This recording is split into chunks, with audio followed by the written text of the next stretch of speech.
Almighty God, we give thanks to you, the creator of the universe, and humbly beseech you to direct and prosper the deliberations of the members of this house here assembled for the advancement of your glory and the trust and welfare of the people of Trinidad and Tobago.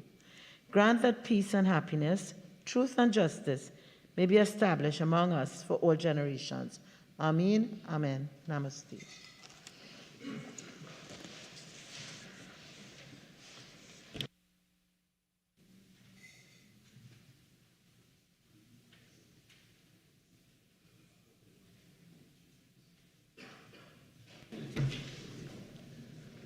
Public business, government business, bill second reading.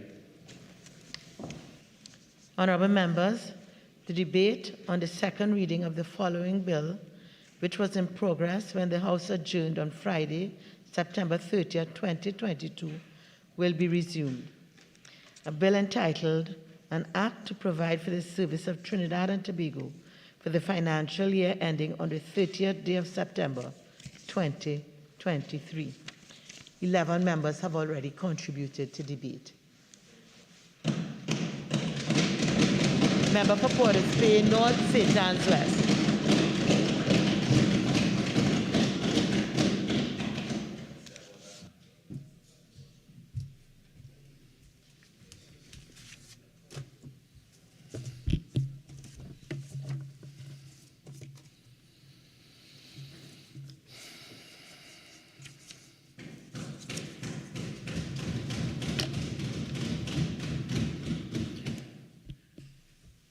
Madam Speaker, I'd like to start by assuring the population of Trinidad and Tobago, and in particular the constituents of Port of Spain North, St. Anne's West, that every day, so therefore on a daily basis, I wake up and I am conscious of two things.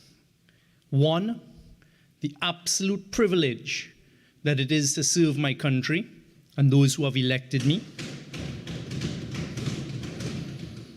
And two, the responsibility that one carries by being a responsible member of government and the people that rely upon us. Having said that, Madam Speaker, I also give this assurance. Despite all of the dog whistles, all of the negativity, all of the naysaying, and all of the attempts by persons to change the narrative of truth, I would like the people of Trinidad and Tobago to understand and to be assured that we, the government, are absolutely solidified and are always conscious of the many difficulties that our population face. Those of us who are elected and those of us who walk in our constituencies and are amongst the people, which I'm sure that all of us on this side are very conscious of the difficulties that are being faced by many in Trinidad and Tobago. And that is the start of why energy in Trinidad and Tobago is so critical and so important to the people of Trinidad and Tobago. And that is why from day one, this government, out of the office of the Prime Minister, has taken a leading role in ensuring the continuation of the energy sector for Trinidad and Tobago. Because, Madam Speaker, whether they like it or not, Trinidad and Tobago is blessed to be a hydrocarbon economy. Trinidad and Tobago is blessed to have the God-given resources of oil and gas. And I thank those who have served before me and those who have made the important decisions. 100 years ago, they began exploiting oil in Trinidad and Tobago. 25 years ago, we became a gas-dependent economy in Trinidad and Tobago. And today, Madam Speaker, I would like to use my time to tell the people of Trinidad and Tobago what we faced when we came in September 2015, what we immediately set about to do, what we have been doing, what we have achieved, and what we intend to do to continue the revenue stream for the people of Trinidad and Tobago. Because you see, the people of Trinidad and Tobago should not be swayed or distracted by the attempts to put out misinformation, of which there is a lot. So, Madam Speaker, having said that, I'd like to start by saying, or continue by saying, do not downcry being a hydrocarbon economy. And that is the first thing that we need to understand. We will diversify, we will use the money that we have earned to try and open up other areas of the economy. But there is nothing wrong with being an oil and gas-based economy. And those who say otherwise do not want what is best for Trinidad and Tobago.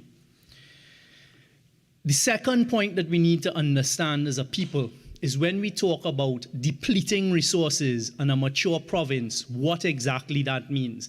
It is simple.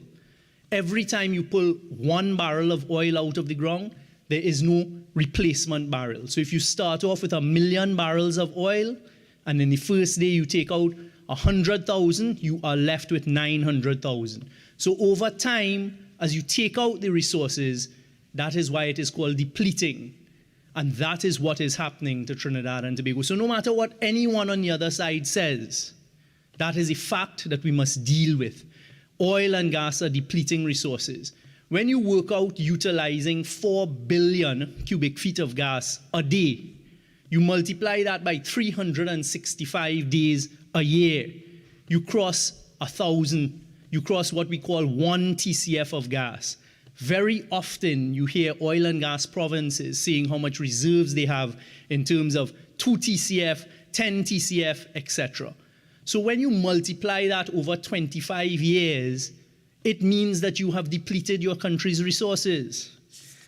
And the difference that I am about to say without fear of contradiction, because the truth is the truth and real facts are real facts, is during the period 2010 to 2015, I will say what happened and what was left for the country to face when we came in 2015. But rather than sit down, complain about it, moan about it, I will then say what we immediately went about doing for the people of Trinidad and Tobago. We are a gas-based economy. We're dependent on this thing called natural gas. And thankfully, those who went before, and we have heard the stories from the Prime Minister, from Professor Julian and others, when they took those critical decisions rather than flaring gas, to utilize it. And that has put us, a PNM government with PNM decisions decades ago, has put us at the forefront in the world of gas decisions and gas industry.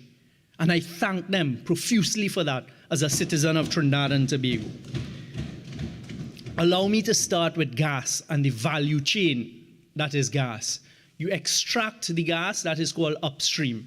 You send it to 2 places in Trinidad and Tobago. All of the gas that is extracted in Trinidad and Tobago goes to one of 2 places, Atlantic LNG to produce LNG, or to NGC, the national gas company, which we have protected for the last 7 years, helped for the last 7 years, promoted for the last 7 years as a gas aggregator. So our natural resources of gas go to NGC or they go to Atlantic. Let's start with NGC. From NGC, the gas is then utilized in 2 areas. One, to produce electricity for Trinidad and Tobago. And that is the first area where we, the citizens of Trinidad and Tobago, get a direct advantage and a direct use of our natural gas, because it is utilized in the production of electricity. 99.9% of our electricity is utilized to produce electricity, of our gas is utilized to produce electricity. The others go to what we call petchems, petroleum chemicals, ammonia, methanol, urea, UAN. Those are the major ones, with ammonia and methanol being the main ones. All of those decisions were taken by a PNM government. And that has now poised us perfectly in this global energy transition. Because as I will explain, ammonia and methanol are now recognized as 2 of the cleanest forms of energy going forward. We have both in Trinidad and Tobago. So those decisions continue to augur well for us. So that is the gas value chain. Take up the gas, the upstreamers, who in Trinidad and Tobago are EOG, now Woodside, formerly BHP, BP, Shell, and there's some other small ones. We're hoping Touchstone will come on shortly. Those are the major gas producers, upstreamers in Trinidad and Tobago, who produce the gas and sell it to either LNG or to NGC, who then on-sell it to the downstream petchem sector. For NGC to have gas to supply to the downstream petchem plants, they need contracts. This is critical. You do not wait to the day a contract is about to expire, or even a few months before a contract expires. You should begin discussions, negotiations, and pushing for the continuation of contractual terms so NGC has gas to supply ammonia and methanol. The UNC between 2010 and 2015 did not negotiate a single upstream gas contract, not a single one. So, Madam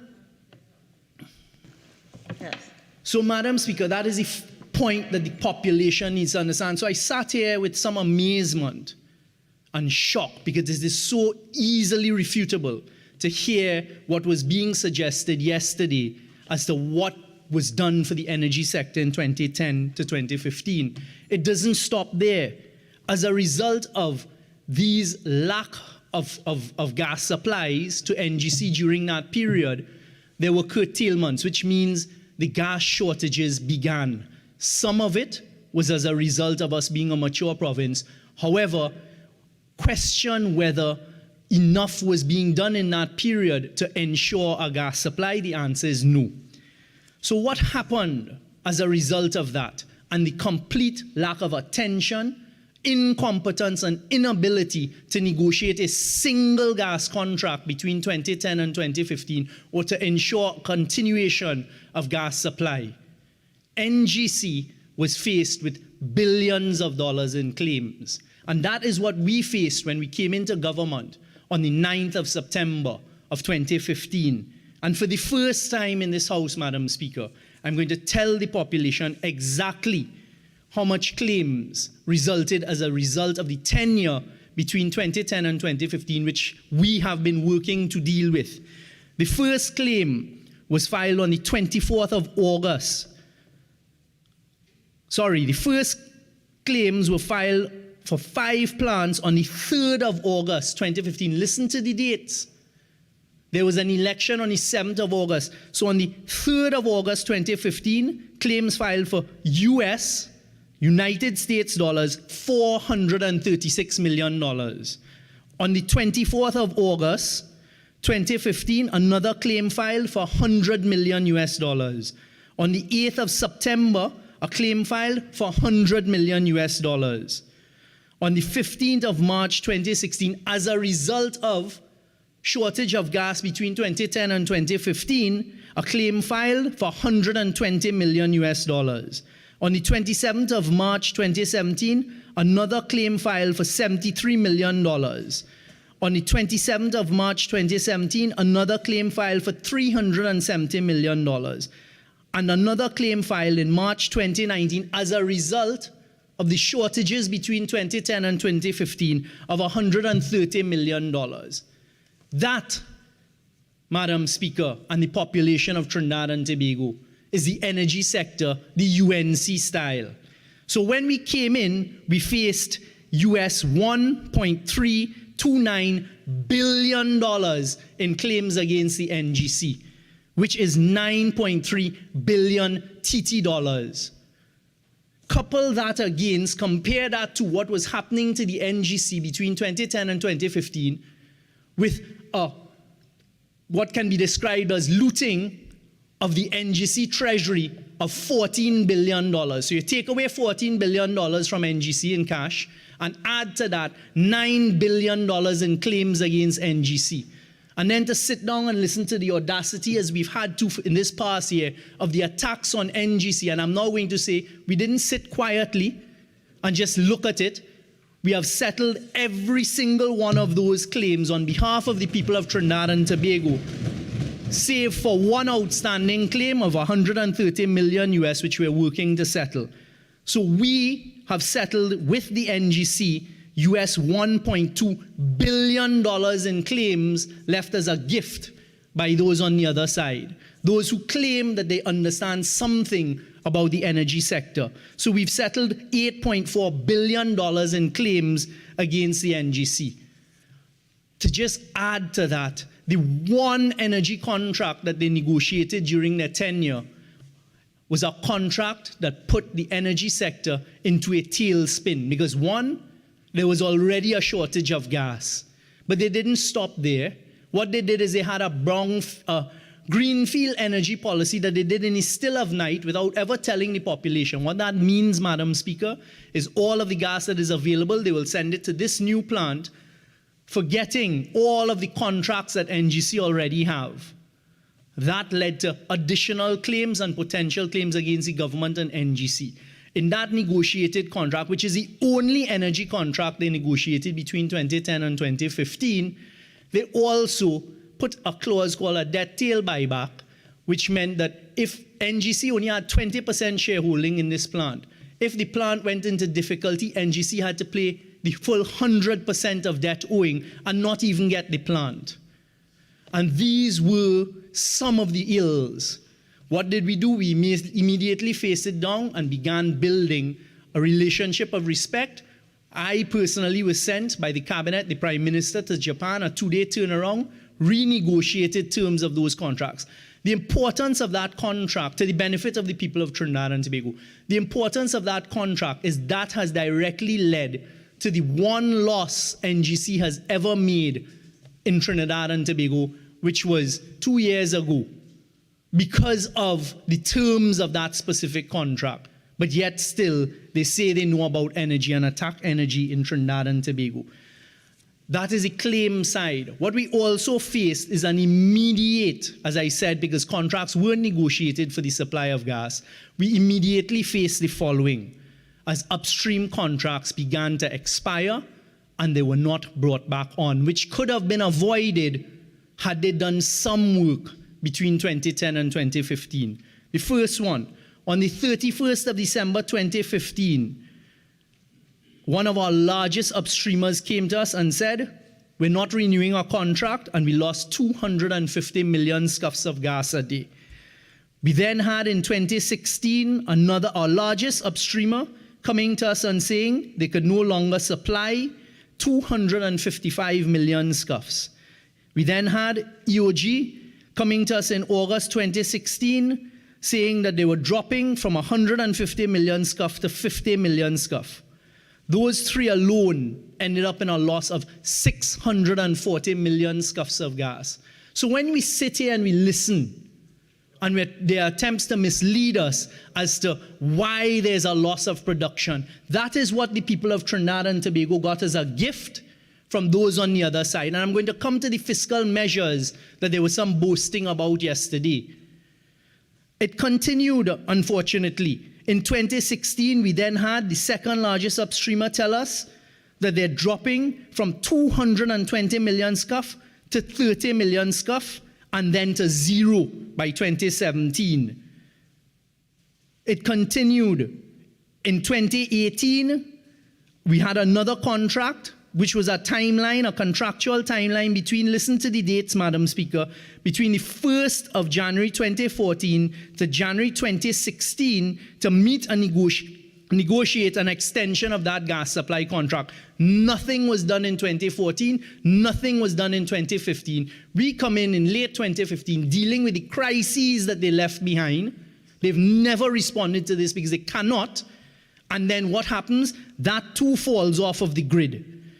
February 2016, all within a space of less than 6 months, another large upstream provider advises that in light of current reserves, they're not renewing another contract, leading to another loss of 60 million scuffs. Those are the two crises that we immediately face. 3, claims, fall of production as a result of no gas contract negotiated, and the great one contract that they negotiated that left us in serious dire straits that led to NGC declaring the first ever loss. And that is what we have to thank them for. But I can report to the people of Trinidad and Tobago that immediately we set about dealing with it. And over the period from 2017 to 2022, NGC has executed over 28 gas supply contracts, term sheets, and amendments. 28 on behalf of the people of Trinidad and Tobago. We heard the skepticism and the dog whistling and the attempts to mislead yesterday with the two big announcements that were made by BP a week ago.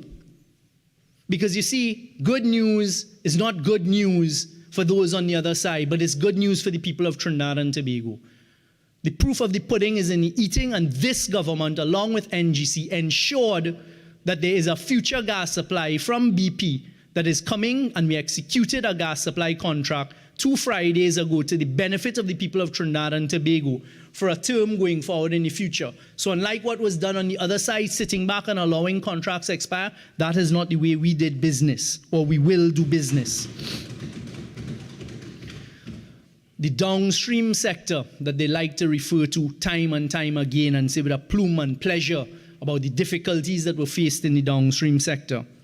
I'll come to that in a short while. We heard yesterday about the fiscal policies that led to Juniper and led to this and led to that. All false. The fiscal policies introduced between the period 2010 and 2015 and closer to 2015 by those on the other side was a kowtow to those who you are supposed to negotiate against. So when we came in as a government, you know what we were told? That there was absolutely no revenue to the people of Trinidad and Tobago from the largest upstream producer to be had until 2024 if we continued with what the UNC left this country in. And that is why out of the office of the Prime Minister, along with the Ministry of Energy, the negotiations and discussions began. The energy spotlight that took place in early 2018 was to reset everything. We could not sit back and just get no revenue, not a cent. I want the people of Trinidad and Tobago to understand the UNC fiscal policies and incentives that they referred to yesterday resulted in no revenue to Trinidad and Tobago. But as a result of what was done with the leadership of the Prime Minister, myself in attendance, and the fights, but the respectful fights that we had as we fought for the people of Trinidad and Tobago, and this is irrefutable. So when you hear them trying to say about this trip and that trip, and you're carrying this bag and you're doing this and you're doing, completely false. I can stand here today and tell the people of Trinidad and Tobago, as a result of those visits to London, to The Hague, to Houston, to fight for the people of Trinidad and Tobago in a respectful manner, whereas we would have had no revenue, none, not a cent, until 2024, which is still 2 years from now, from 2017 to June of this year, as a direct result of those interventions, discussions, and difficult negotiations, but respectful negotiations conducted by us, the government. The people of Trinidad and Tobago got the benefit of $7.8 billion compared to zero. Let that sink in, Madam Speaker. UNC fiscal policy, zero revenue. What we did, even though contracts were in place, even though fiscal incentives per the UNC style were in place, we negotiated, we did what had to be done, and from that one, we got $7.8 billion. Again, we did not sit by idly and wait for contracts to expire whilst we didn't get proper revenue for the people of Trinidad and Tobago. What we did is we went respectfully to certain of these entities and said, we want fair returns for your shareholders, fine, but we must get fair returns for the people of Trinidad and Tobago.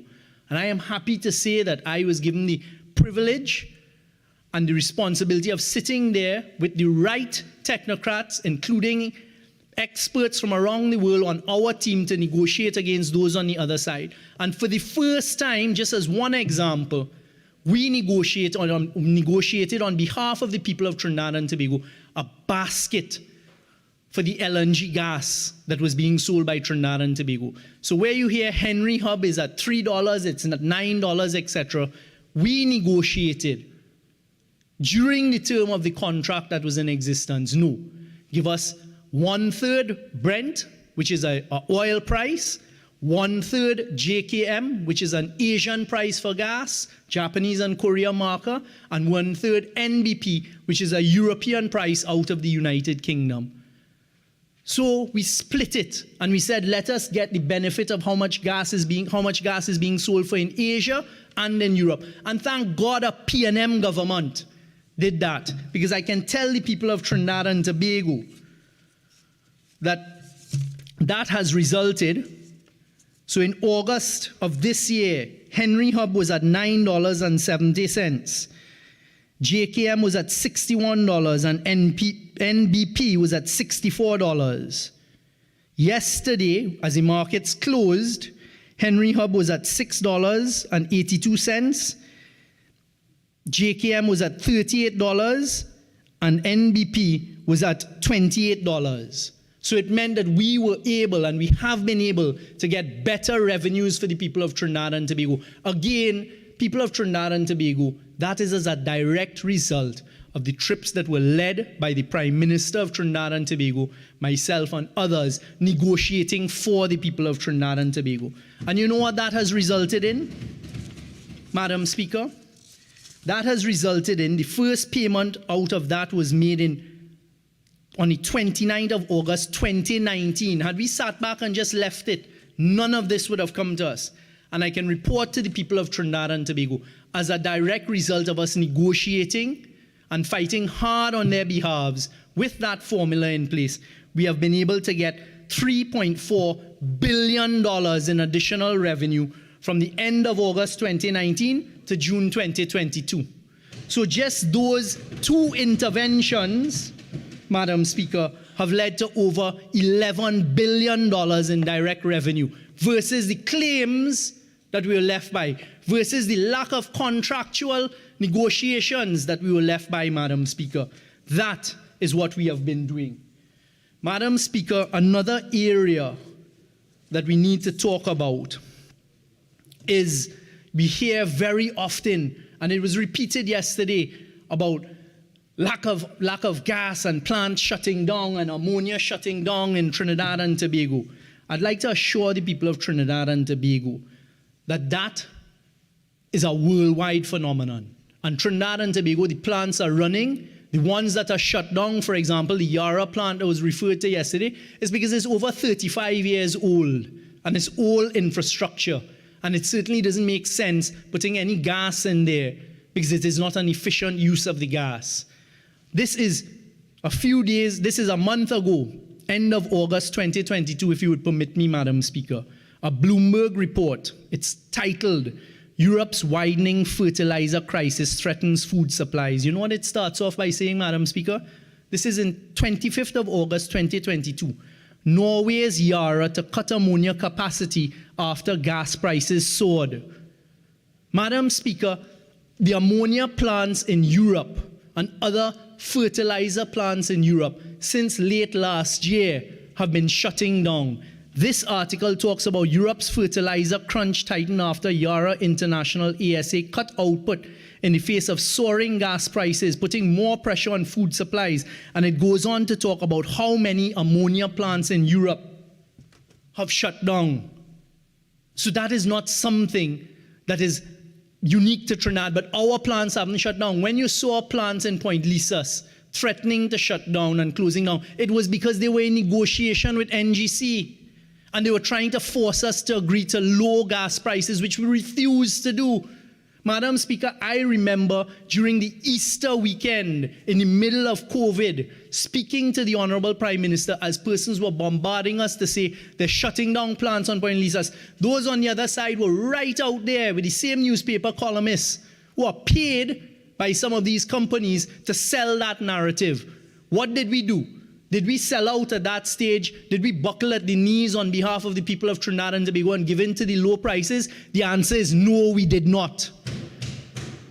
And today I can stand here without fear of contradiction and say, Madam Speaker, that the ammonia prices at that time were $180 US a metric ton. Today, and for the past few months, they've been at over $1,100 US a metric ton. And the people of Trinidad and Tobago have gotten the direct benefit of the government standing firm at that time and refusing to buckle at the gas prices, despite all of those on the other side and others saying give those persons low gas prices. And I'm going to say how that directly affected the National Gas Company of Trinidad and Tobago, Madam Speaker.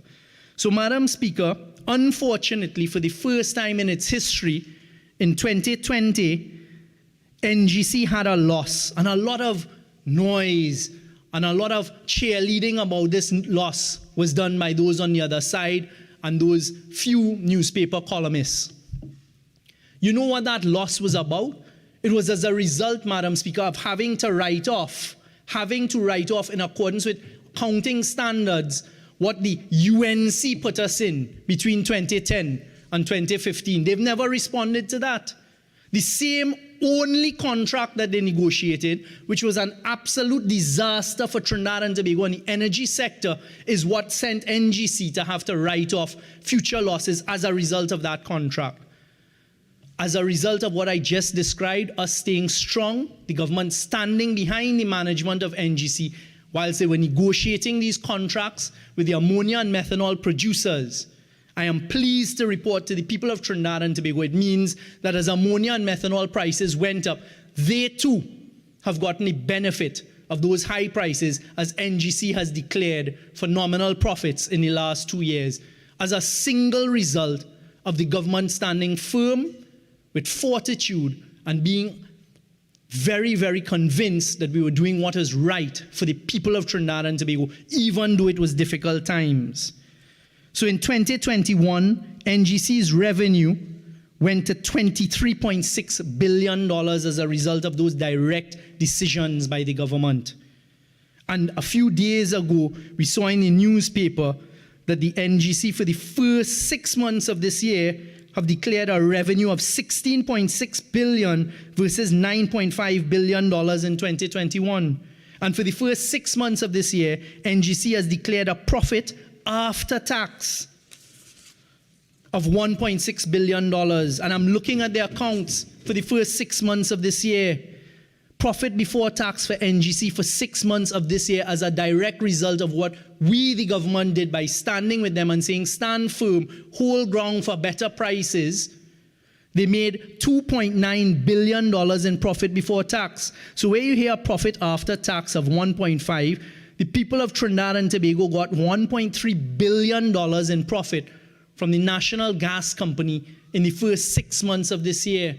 But if we had agreed to the low prices that were being demanded with the same newspaper columnists that they want to, and they have the audacity, the leader of the opposition, to put in her speech as though he's some pundit or some preacher or somebody who has come here to tell us the gospel. When I know for a fact that person was being paid by the companies to fight against NGC. That is the success of NGC. We have also taken decisions to diversify. So PPGPL has made 2 investments in US dollars in the United States, and both have started to have phenomenal returns in Louisiana and Texas. Those are decisions taken by us in the cabinet. I recall chairing F1GP, bringing them in, grilling them as to the type of returns we will have, and those are the decisions you take to diversify. You don't run from oil and gas. Let us utilize it, let us maximize it, exploit it as quickly as possible, but more importantly, ensure that we get the best returns for the people of Trinidad and Tobago. And that is something I can assure the people of Trinidad and Tobago we've been doing. I heard yesterday a comment about exploration wells. Shows a complete ignorance of what the word exploration means. Not every exploration well is going to meet with success. And a comment made that during 2010 to 2015, we had exploration. Well, I got the facts. And people of Trinidad and Tobago, that same period of time, between 2010 and 2015, there were 31 exploration wells. And over a third of those were onshore for oil production in small oil fields onshore. As a result of our discussions, our negotiations, our policy, from 2016 to 2022, there have been 46 exploration wells. So the exploration is well underway, and they are not onshore exploration wells. They're in deep water. They're offshore exploration wells. Unfortunately, some are successful, some aren't. And the important point there as well is because we are a mature province, there are going to be difficulties. But I want to assure the people of Trinidad and Tobago, and this is where I can't blame them, because it's a capacity issue. They don't see the bigger picture. They don't understand the geopolitics. They don't understand how important a role Trinidad and Tobago is playing in the geopolitical world of energy. And I could understand that, because when you don't have leadership, and you don't have leadership that understands the energy sector, you cannot go and sit down in the boardrooms of the largest multinational oil and gas companies in the world. You cannot go and sit down amongst the leadership of the largest gas reserves in the world and have a conversation with them. Because to do that, you need two things. You need confidence and you need competence. And that is what the people of Trinidad and Tobago have been seeing since 2016. Competence and confidence. So I can assure the people of Trinidad and Tobago, when I go and sit and we negotiate against those on the other side who are the most sophisticated, they're wealthy, their revenues are much bigger than our revenues here in Trinidad and Tobago, and sometimes even our GDP. At no point in time do we ever sit down on the other side starry-eyed as we do we're fanboys or fangirls, which is what has been told to me happened between 2010 and 2015. There was absolutely no intellectual interaction in those meetings. It was, oh, a thrill to meet Bob Dudley. Bob Dudley's a human being. These people are human beings. I stand with confidence with that flag of red, white, and black behind me. I am blessed to have a prime minister who had the confidence to take this country where it needed to be. And every single time as we prepare to go in all of these meetings, there is a high level of competence and confidence. So I want to assure the people of Trinidad and Tobago, we are not sitting idly. This year alone, I've made 6 trips to Washington, D.C., and that is not because I want to go to Washington, D.C. So whilst we're going to Washington, D.C., and I'm off again in a couple of weeks at the invitation of the Department of Energy in Washington, D.C., whilst we're on these trips, it is to push the business of the people of Trinidad and Tobago. And I had to laugh, and I'll continue to laugh, but not out loud, at the noise that was made about a recent visit to Venezuela. Venezuela is sitting down on the largest oil reserves in the world. Venezuela's gas reserves, which are literally a few kilometers of pipeline away from Trinidad and Tobago, are critical to the world's supply. So I've sat, and for the past few months, including yesterday, heard about Young on Richard Quest and Young on CNN, whatever is the name of the program.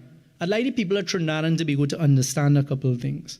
One, that was an invitation. Unfortunately, at the time, I didn't even know who was Richard Quest. But when I went, it was to get a message that resounded in all of those chambers that we wanted it to resound globally. And the message was a simple one. Trinidad and Tobago is the only country in the world, and I will repeat it, Trinidad and Tobago is the only country in the world that has existing available capacity to make LNG and fertilizer. And that was a simple, singular message, and it worked. Trinidad and Tobago is the only place in the world that has existing available capacity in LNG and fertilizer. When you look out there now globally, in the energy security conversations and the food security conversations, those are the two critical things. So people of Trinidad and Tobago, let your hearts not be bothered. We know exactly what we're doing, and all of the pieces of the puzzle may fall into place, which will only be to the benefit of the future generations of Trinidad and Tobago. And that is how we do it, P&M style.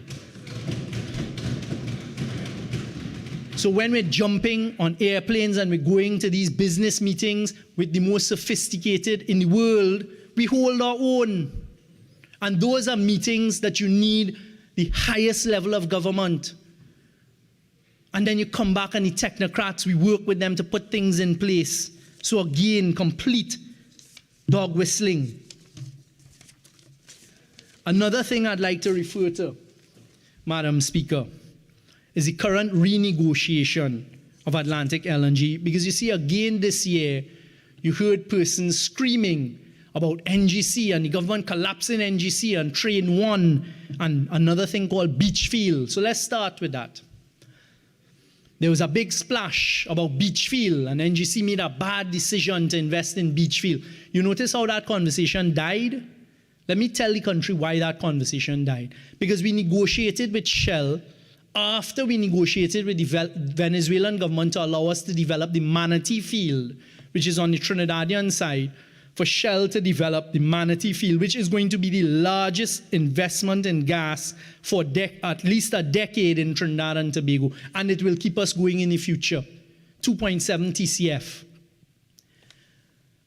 The Beachfield facility is going to be used by Shell, so NGC hasn't lost a cent on it, and the conversation died right there. But in the meantime, patting on the back, Train 1. Very shortly, we will be able to come to the population and say, after a proper audit, NGC was called at the time and made an overpayment. So that's an immediate clawback. That Train 1 decision was as a result of difficult negotiations we were in at a time, where we were a minority shareholder in a 4-train facility, 10% in Train 1, 11% in Train 4, nothing in 2 and 3. No sufficient gas to keep all 4 trains going at the time. So what do we do? Throw up our hands? Honourable Member, you have 5 more minutes of speaking time remaining. You are entitled to a further 10 minutes if you so desire. Thank you, Madam Speaker. I will utilize my 10 plus my 5. So, Madam Speaker, that decision was taken where we are not an upstream producer of gas. And it is taken when you're in the middle of negotiations going on as the future of Atlantic LNG. And again, I will say something that is irrefutable. Everything I've said is irrefutable, with truth and fact. The only country in the world that is renegotiating LNG trains ownership structure future is Trinidad and Tobago. So again, we are at the forefront of setting precedent globally. So when we're doing this difficult task, we cannot turn to anywhere else for precedent. So we took a decision to invest a sum of money to continue the maintenance of Train 1. And very soon we'll be able to tell the population the benefit that decision has for the future of Trinidad and Tobago. Unlike all of those on the other side who say, oh, they wasted $500 million, and the figure just kept moving up and up, as they tend to do on the other side. People of Trinidad and Tobago, again, let your hearts not be bothered. Right-thinking citizens of Trinidad and Tobago, civic-minded citizens of Trinidad and Tobago who really care about the red, black, and white, when we are able to come to you very shortly to tell you the results of the negotiations we've been engaged in for almost 2 years on this restructuring, your children and your grandchildren will thank you for voting the PNM in 2015 and 2020. That I can guarantee you, because between 2010 and 2015, they decimated the energy sector. Claims of $11 billion as a result of what you all did. No revenue until 2024 as a result of what you all did. Production crashing. And you know what we were told at the time by the former Minister of Energy? Maintenance. One thing that this PNM government has not done from 2016 to now, from when we came in office in 2015 to now, is mislead the population of Trinidad and Tobago. Production is down as a result of us being a mature province, as a result of decisions taken during that unfortunate time in our history, but also, and more importantly so, because we are a mature province. As I started off by saying, Madam Speaker, you take 100,000 barrels of oil out the ground, or you take a TCF out of the ground of gas, it doesn't come back. And we're a small province, but we're not sitting down idly, which is the point I was on. We are all over the world negotiating, strategizing for future gas supplies of Trinidad and Tobago. If I may very, very, very briefly deal with Petrotrin, because that is the drum that they love to beat. Petrotrin was not shut down. Petrotrin was restructured. Let's start with that. No amount of trying to say Petrotrin was shut down is going to change the fact that it was not. It was restructured. The refinery was mothballed, was closed, but it is still being held in a certain manner as people look at it. As a result of that, let me tell the population, remind the population, Petrotrin's cumulative losses between 2010 to 2018, when we took the decision to restructure it, were $21.3 billion.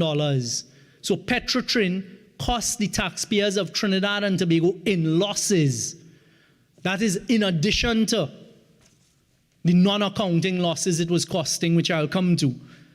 $21.3 billion. Petrotrin had unpaid taxes as at September 2018, because you know there are certain people out there who like to say Petrotrin was paying tax. Their unpaid taxes as at September 2018 were to the tune of $4 billion.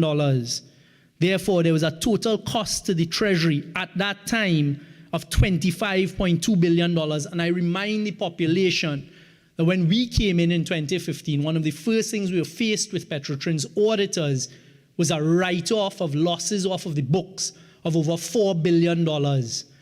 So it was facing insolvency. I can report to the population of Trinidad and Tobago that Heritage's cumulative profit from 2019 to 2021, so not including this year where prices have gone up globally, was $3.1 billion. Heritage paid cumulative taxes and royalties from 2019 to 2021 of $3.6 billion, contributing $6.7 billion, not including the high prices that we would have gotten in 2022, as opposed to losses. Paria's cumulative profit and cumulative tax remittances, $2.2 billion during the same period of time. But there's an important part of the story that the population needs to be given today, Madam Speaker, through you.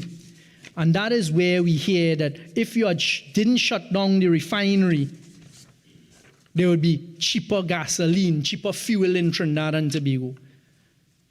It was 120 barrels of oil that could be processed by the refinery. We are now producing about 60,000 barrels a day of oil.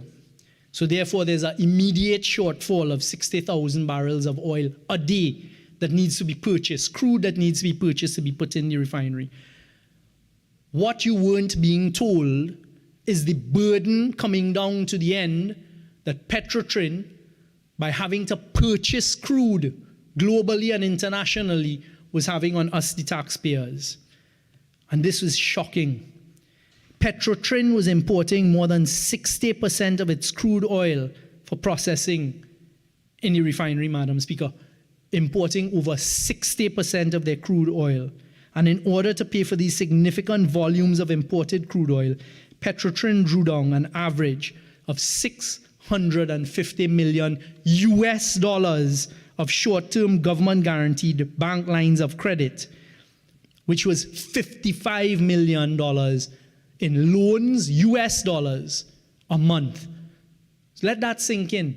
The taxpayers were using $55 million US dollars, an average of $650 million US dollars a year of US dollars, the same foreign exchange they claim it would have been earning. That is how much we were spending. And they were doing it in short-term loans because they couldn't even do it out of their own cash flows. And we are still burdened with over $400 million US dollars of that short-term debt. That is the story of Petrotrin that they will not tell you because they can't speak the truth. Those persons on the outside who like to scream about it.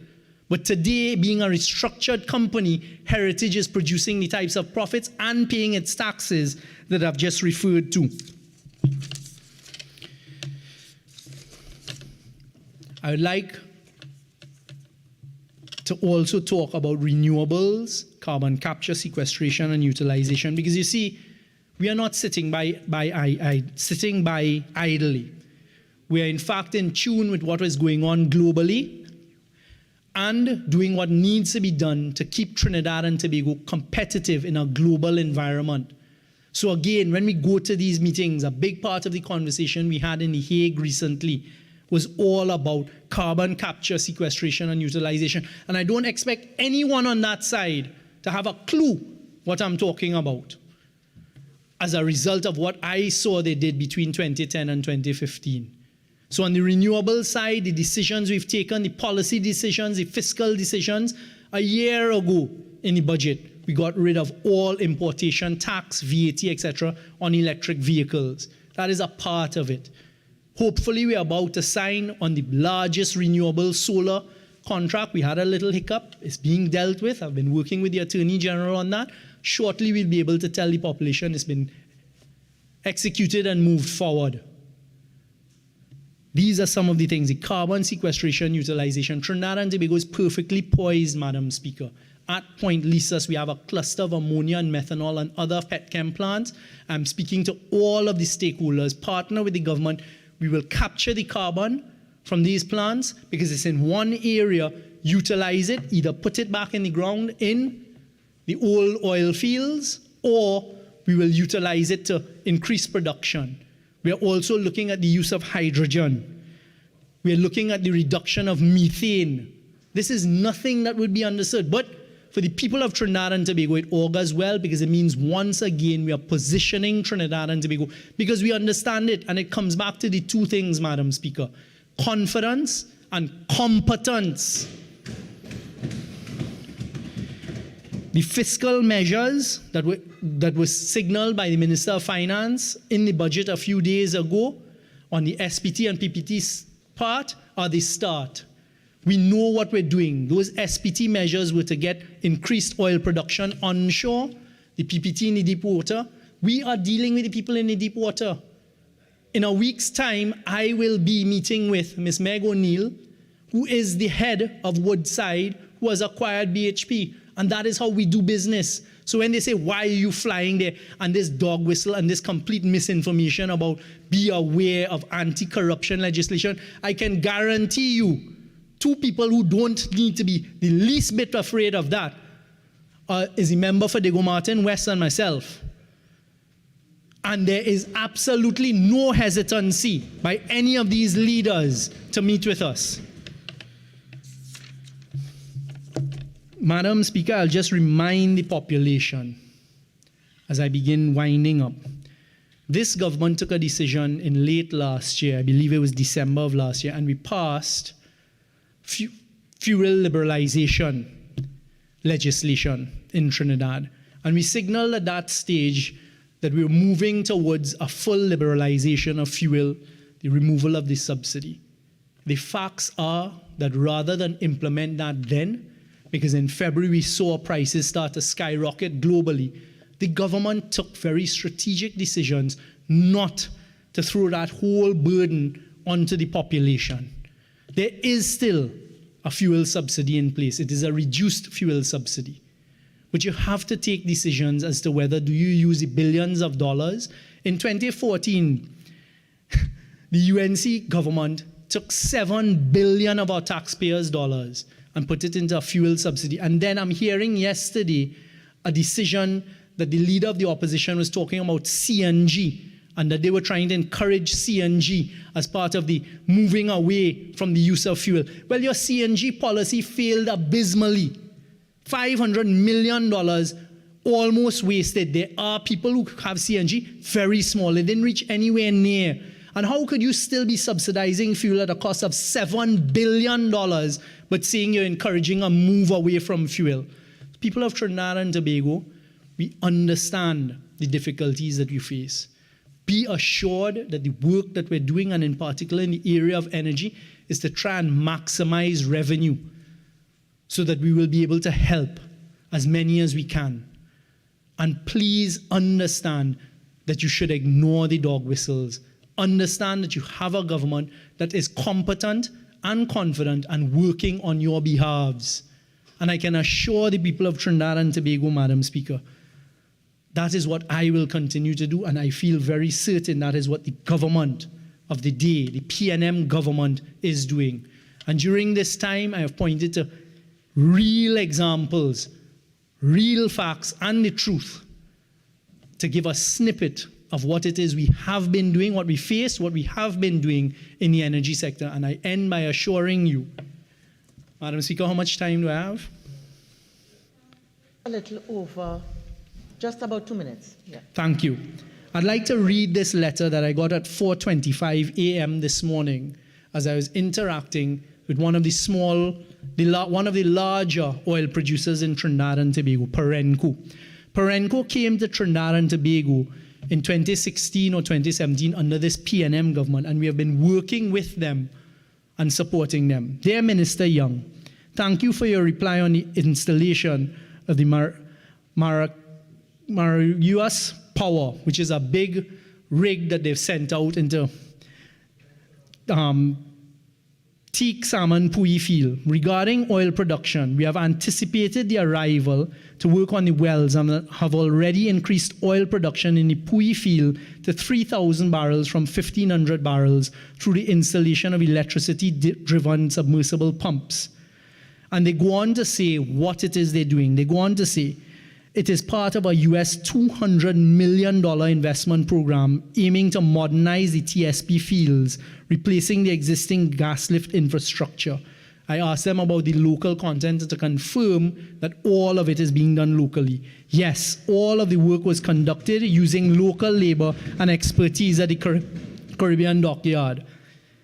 He says that this provides a pivotal stepping stone towards the future of a modern TSP and its continued operation for years to come in its ability to develop innovative and tailor-made designs and solutions. Perenco reaffirms its commitment towards responsibly enhancing and developing Trinidad and Tobago's energy sector and its local resources through sustainable operations. I take the opportunity to thank you, Minister, for your continuous support and confidence in Perenco's efforts to deliver reliable, productive, and sustainable operation of the TSP field. Madam Speaker, the short point is that investors continue to see Trinidad and Tobago as a place to invest. They continue to work with the government for the benefit of the people of Trinidad and Tobago. And I thank you. Member for Point of Prayer. Thank you.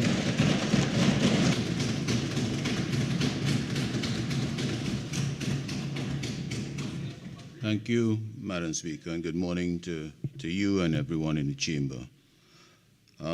It's a pleasure to partake in this bill, a bill entitled to an act to provide for the service of Trinidad and Tobago for the financial year ending on the 30th day of September 2023, brought by the Minister of Finance. Madam Speaker, I will get in. After listening to the Minister of Energy, the member for Port of Spain North, St. Anne's West, I must tell you, Saturday, I got a headache. Because I heard the minister all over the place, as he is for the last 7 years. And I will go through and rebut a lot of his issues that he raised this morning as I go along in my presentation, Madam Speaker. But I just want to remind the Minister of Energy what has happened, and I just put out some numbers between 2015 to 2021, and these numbers I've gotten from the CSO, Central Bank, and even the Ministry of Energy and Energy Industries. And I'll start off with the real GDP numbers in Trinidad and Tobago as it exists as at 2021. These are the numbers.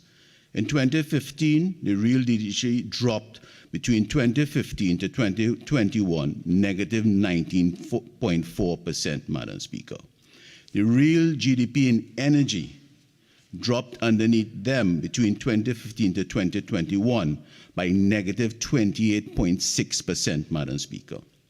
Persons with jobs in the energy, persons employed, in 2015, they had 19,800 individuals employed in the energy sector, as at the ending of 2021 is 13,400 individuals, Madam Speaker. A drop of literally between 5,000 individuals, Madam Speaker.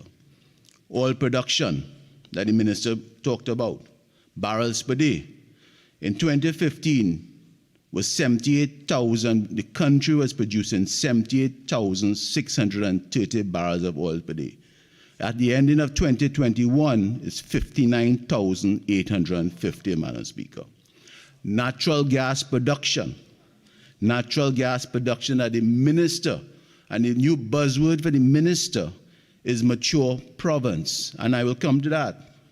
The natural gas production, MMCFD, in 2015, when the PP government demitted office, was 3,835 MMCFD, Madam Speaker. In 2021, it is 2,579 MMCFD, Madam Speaker. A drop in the natural gas between 2015 to 2021 of negative 32.8%. LNG production, millions of cubic meters, the unit, 2015, 28.9, 2021, 15.3, negative 47.1%, Madam Speaker. Refinery throughput, back then in 2015, we had a petroleum refinery. The barrels per day, 125,308 barrels we were refining. 2021, zero, Madam Speaker, because they shut down the refinery. Drilling activity, Madam Speaker. Rig days, 2015, 2,849. 2021, 1,116 rig days, a drop of negative 60.8%, Madam Speaker. I have called out 1, 2, 3, 4, 5, 6, 7, 8, 9 areas, Madam Speaker. As at 2021, under this government, everything has been negative, Madam Speaker. Negative. And to listen to the Minister of Energy today, after 7 years as a senior cabinet minister, to come and tell this country what he told us today for the last 50 minutes. It's shameful, Madam Speaker, it's shameful.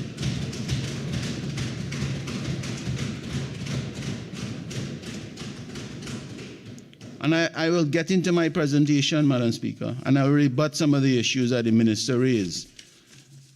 Madam Speaker, I just want to start off by congratulating the opposition leader for a dynamic, powerful response.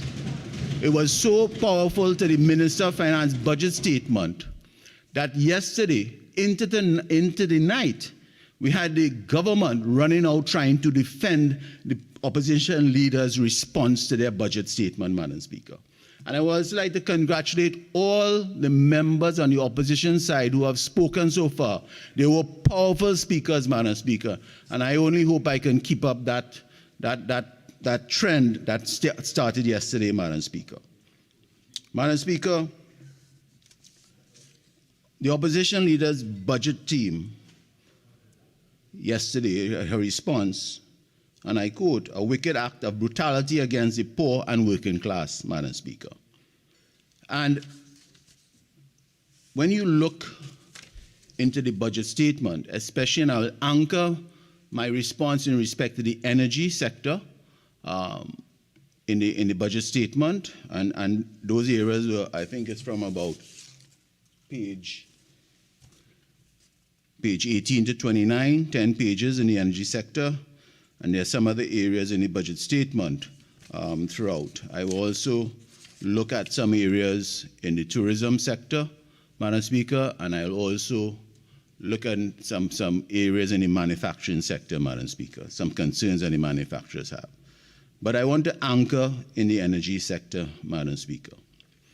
And I listened to the Minister of Energy talked about in his whole debate this morning, and he was all over the place, and there were some areas, and I'll come back and forth, Madam Speaker, where when the PNM government took over in August or September 2015, that the state of the energy sector that the PP government left them, Madam Speaker. And they talked about, the Minister of Energy mentioned that there was a short supply of gas, and the last Minister of Energy underneath the PP government, Minister Kevin Ramnarine, talked about maintenance, etc., Madam Speaker. I just want to clear up something on that, Madam Speaker. Madam Speaker, there was a joint select committee on state enterprises on May the 9th, 2016, where one Mr. Frank Lukin was brought in front of the Joint Select Committee of Parliament under state enterprises to give a response about the gas shortage between 2010 and 2015, Madam Speaker, that this government seems, and the minister, every time he talks, raises this issue about our Minister of Energy, Kevin Ramnarine, and the shortage, Madam Speaker. So, and I want to quote, and it's critical to quote what Mr. Frank Lukin, who is an esteemed, renowned energy expert for years in our industry, Madam Speaker. And I think both sides, whether it is a UNC government or a PNM government, have used the expertise of Mr. Frank Lukin because he is an independent individual, Madam Speaker. So, and I want to quote Mr. Frank Lukin. So going into, and I quote, and this is Mr. Frank Lukin in the Joint Select Committee of Parliament on State Enterprises on May 9, 2016. So going into 2009 or thereabouts, 2009, Madam Speaker, what we had in Trinidad was a situation whereby there was a lot of excess gas capacity. And because the companies recognized we had excess gas capacity, they really started to cut back on the capital investment in terms of producing additional gas. So we were in a dilemma. This is Mr. Lukin talking to the Joint Select. And I pray see, we were in a case of oversupply as compared to demand, and therefore companies sought to kind of protect themselves in a sense because they did not want to get in a situation whereby NGC could not buy their gas. This is in 2009. The PP government was not in place in 2009, Madam Speaker. But what happened right after that, in 2010, I think it was April, was the fact there was something called a Macondo event in the Gulf of Mexico. And the Macondo event, when it occurred, many companies basically started to consider new standards in operating offshore. And those new standards require upgrades of the existing platform facilities.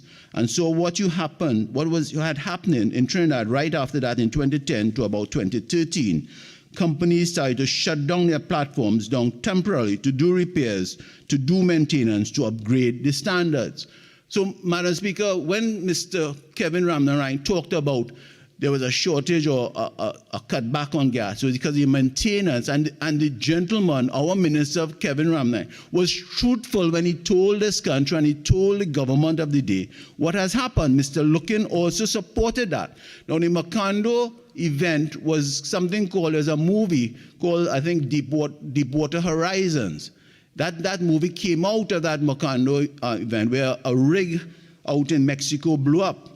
So it is there on paper, Madam Speaker.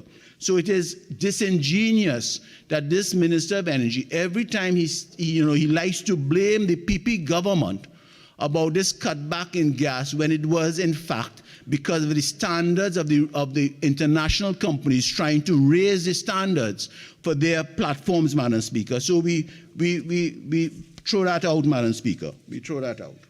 Madam Speaker, the minister talked about incentives, that we gave out incentives, Madam Speaker. And that is true. We had accelerated incentives.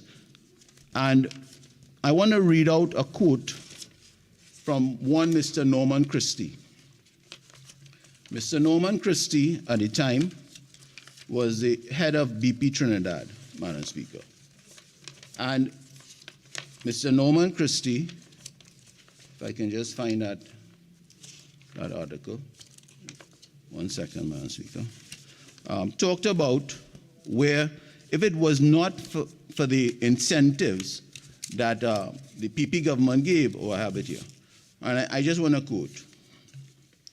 In an interview in his office on the 14th of March 2018, Trinidad Express, Mr. Norman Christie said, the incentives which allowed BPTT to bring forward its capital expenditure allowances were instrumental in supporting BP's decision to invest $6 billion in Trinidad and Tobago between 2011 and 2017. That is what the PP government did, Madam Speaker, because of our incentives, which led to the construction of the Juniper platform, the establishment of TRUC, the Trinidad Onshore Compression Project, and the discovery of 2 trillion cubic feet of gas in the Savannah and Macadamia exploration wells of Trinidad East Coast. That is what the PP government incentives did for this country, Madam Speaker.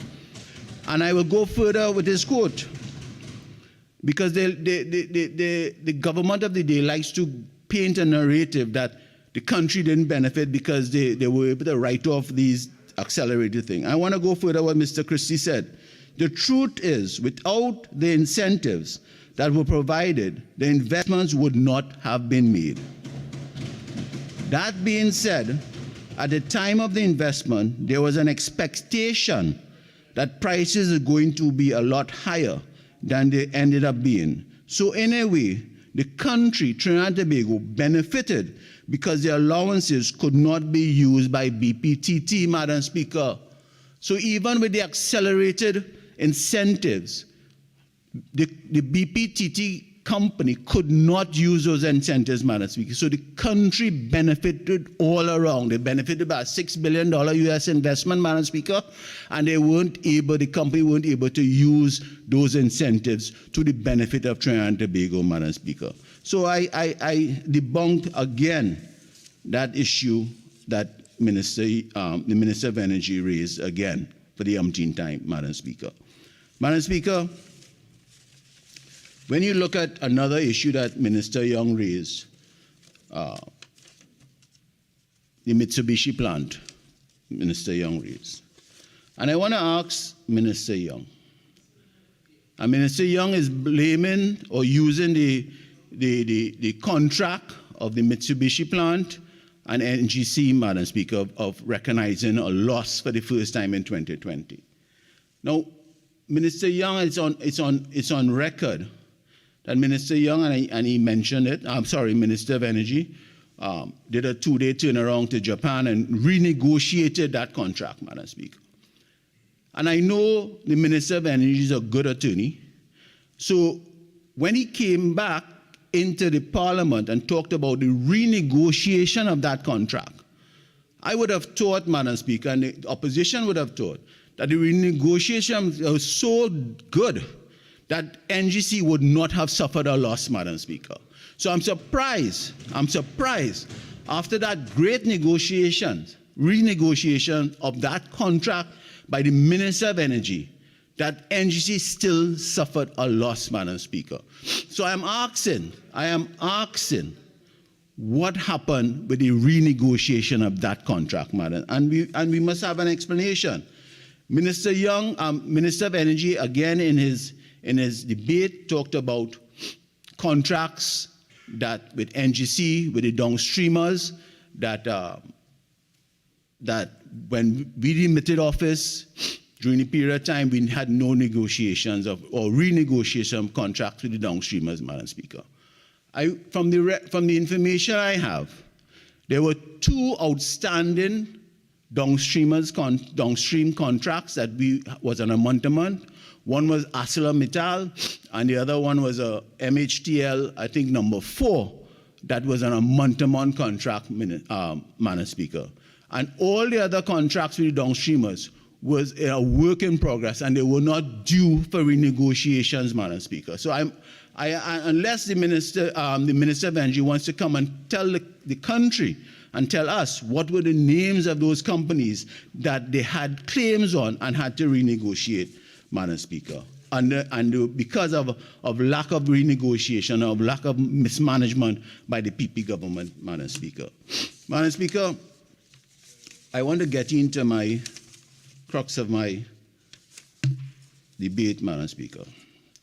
I want to say from the offset, out of the 7 years this government has been in place, Madam Speaker, they had zero growth in the energy sector for the period 2015 to present, Madam Speaker.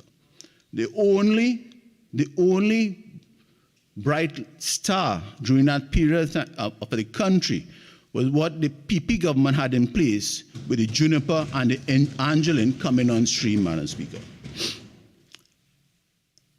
I want to ask the Minister of Energy or the Minister of Finance, what improvements in the energy sector, one single improvement that they can announce to this country that they did between 2015 to 2022, Madam Speaker. And it's zero. Madam Speaker, when you look at the review of the economy, that book that we all was part of the bundle of documents, there has been no turnaround, no recovery in our energy sector. And I quote on page 150 of the budget statement by the Minister of Finance, stated, our current account balance is strengthened under the impact of the significant recovery in the energy sector, with the increase in domestic production coinciding with the buoyant international commodity prices. Man, see, that's a quote, page 150 of the budget statement. The energy sector is not facing any recovery or any turnaround in at all, Madam Speaker. The Minister of Finance's own document, the Review of the Economy 2022, clearly demonstrates that it is all talk of a turnaround in the energy sector, but nothing but fluff to mislead the citizens of this country, Madam Speaker. Let me list some of the standout issues under the energy section in the Review of the Economy, Madam Speaker. The Review of the Economy, and I went through some of them, there was an overall economic downturn in the petroleum sector. On page 18 of its budget statement, the Minister of Finance stated that it is a fallacy for people to insist that we should not focus on enhancing and strengthening our oil and gas and petrochemical sectors. According to the Review of the Economy, Madam Speaker, the only ones not enhancing the petrochemical sector is this government, who has a decline of 5.8% in the energy sector, Madam Speaker. Madam Speaker, I want to anchor again something that the Minister of Finance said in his debate about the energy sector on page 18, Madam Speaker. And I quote, Madam Speaker, as an oil and gas and economy, our fortunes have been impacted by the external shocks which have hit the world economy in recent years. While there can be no dispute that we must diversify, we are doing so, as evidenced by the fact that the non-oil sector contributes to over 50% of our GDP, Madam Speaker. It is a fallacy for people to insist that we should not focus on enhancing and strengthening our oil and gas and petrochemical sectors. Those who say we should abandon oil and gas are not living in the real world, Madam Speaker. Madam Speaker, there's no one on this opposition side that has ever said that we should abandon our oil and gas production, man. There's no one, right? And we on the opposition side have always said, that the mainstay of our economy is an oil and gas economy, Madam Speaker. And we also agree with the Minister of Finance. It is the cornerstone of our economy. Now, we agree on that. We agree that it is the cornerstone of our economy, Madam Speaker. And I ask the Minister of Finance, what has he done to help that grow in the last 7 years, Madam Speaker? And Madam Speaker, when I quote some of the Minister of Finance in his first budget presentation in October 2015, and I quote, Madam Speaker, the energy sector has always been the main driver of economic growth in this country. Member, is this Hansard you're quoting from?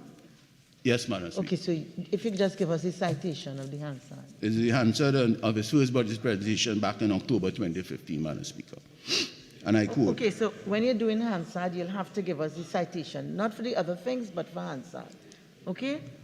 Yes, Madam Speaker. So be guided by that. Thank you. So, Madam Speaker, in his first budget presentation, the Minister of Finance talked about that the energy sector is a driver of this economy, Madam Speaker. Madam Speaker, for 7 consecutive years, the Minister of Finance has proven that this government has been all talk, all big words, but with zero action in our energy sector, Madam Speaker. Today we ask the Minister of Finance, where is the decisive action?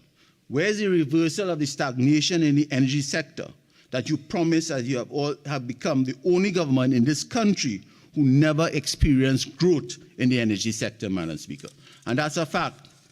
So when you look at the track record of our Minister of Finance for the last 7 years, as a Minister of Finance, if we have to grade him,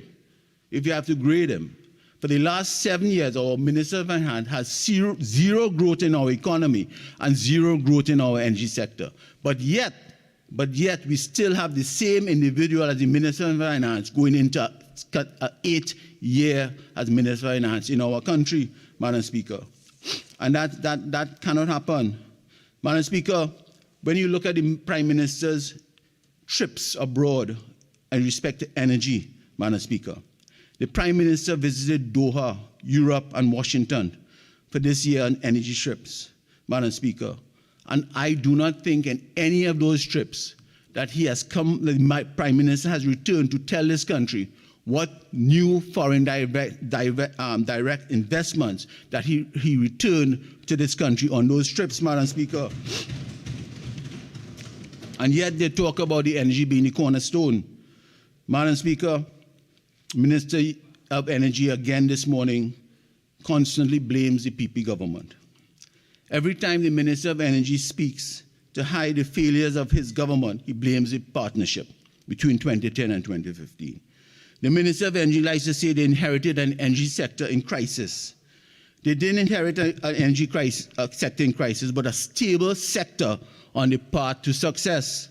The PP government left oil production at close to 80,000 barrels a day and 3.8 MMBC of gas, Madam Speaker. To this day, for the past 7 years, this government has yet to surpass the levels of the PP government. This government has failed so badly that they went from complaining about production levels falling under the PP government to now saying the fields are mature, Madam Speaker. The Honorable Kamala Persad-Bissessar government left them with projects such as the Angeline and Juniper, which has produced gas for this country. To this day, the government has not produced any significant gas from any of its own projects, Madam Speaker.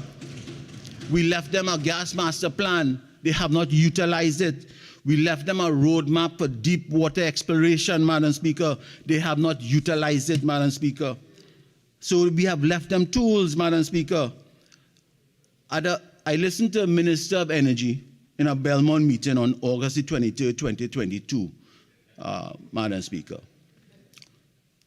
August 23rd, 2022, at Piggott Square, corner, at a PNI meeting, and I quote the Minister of Energy.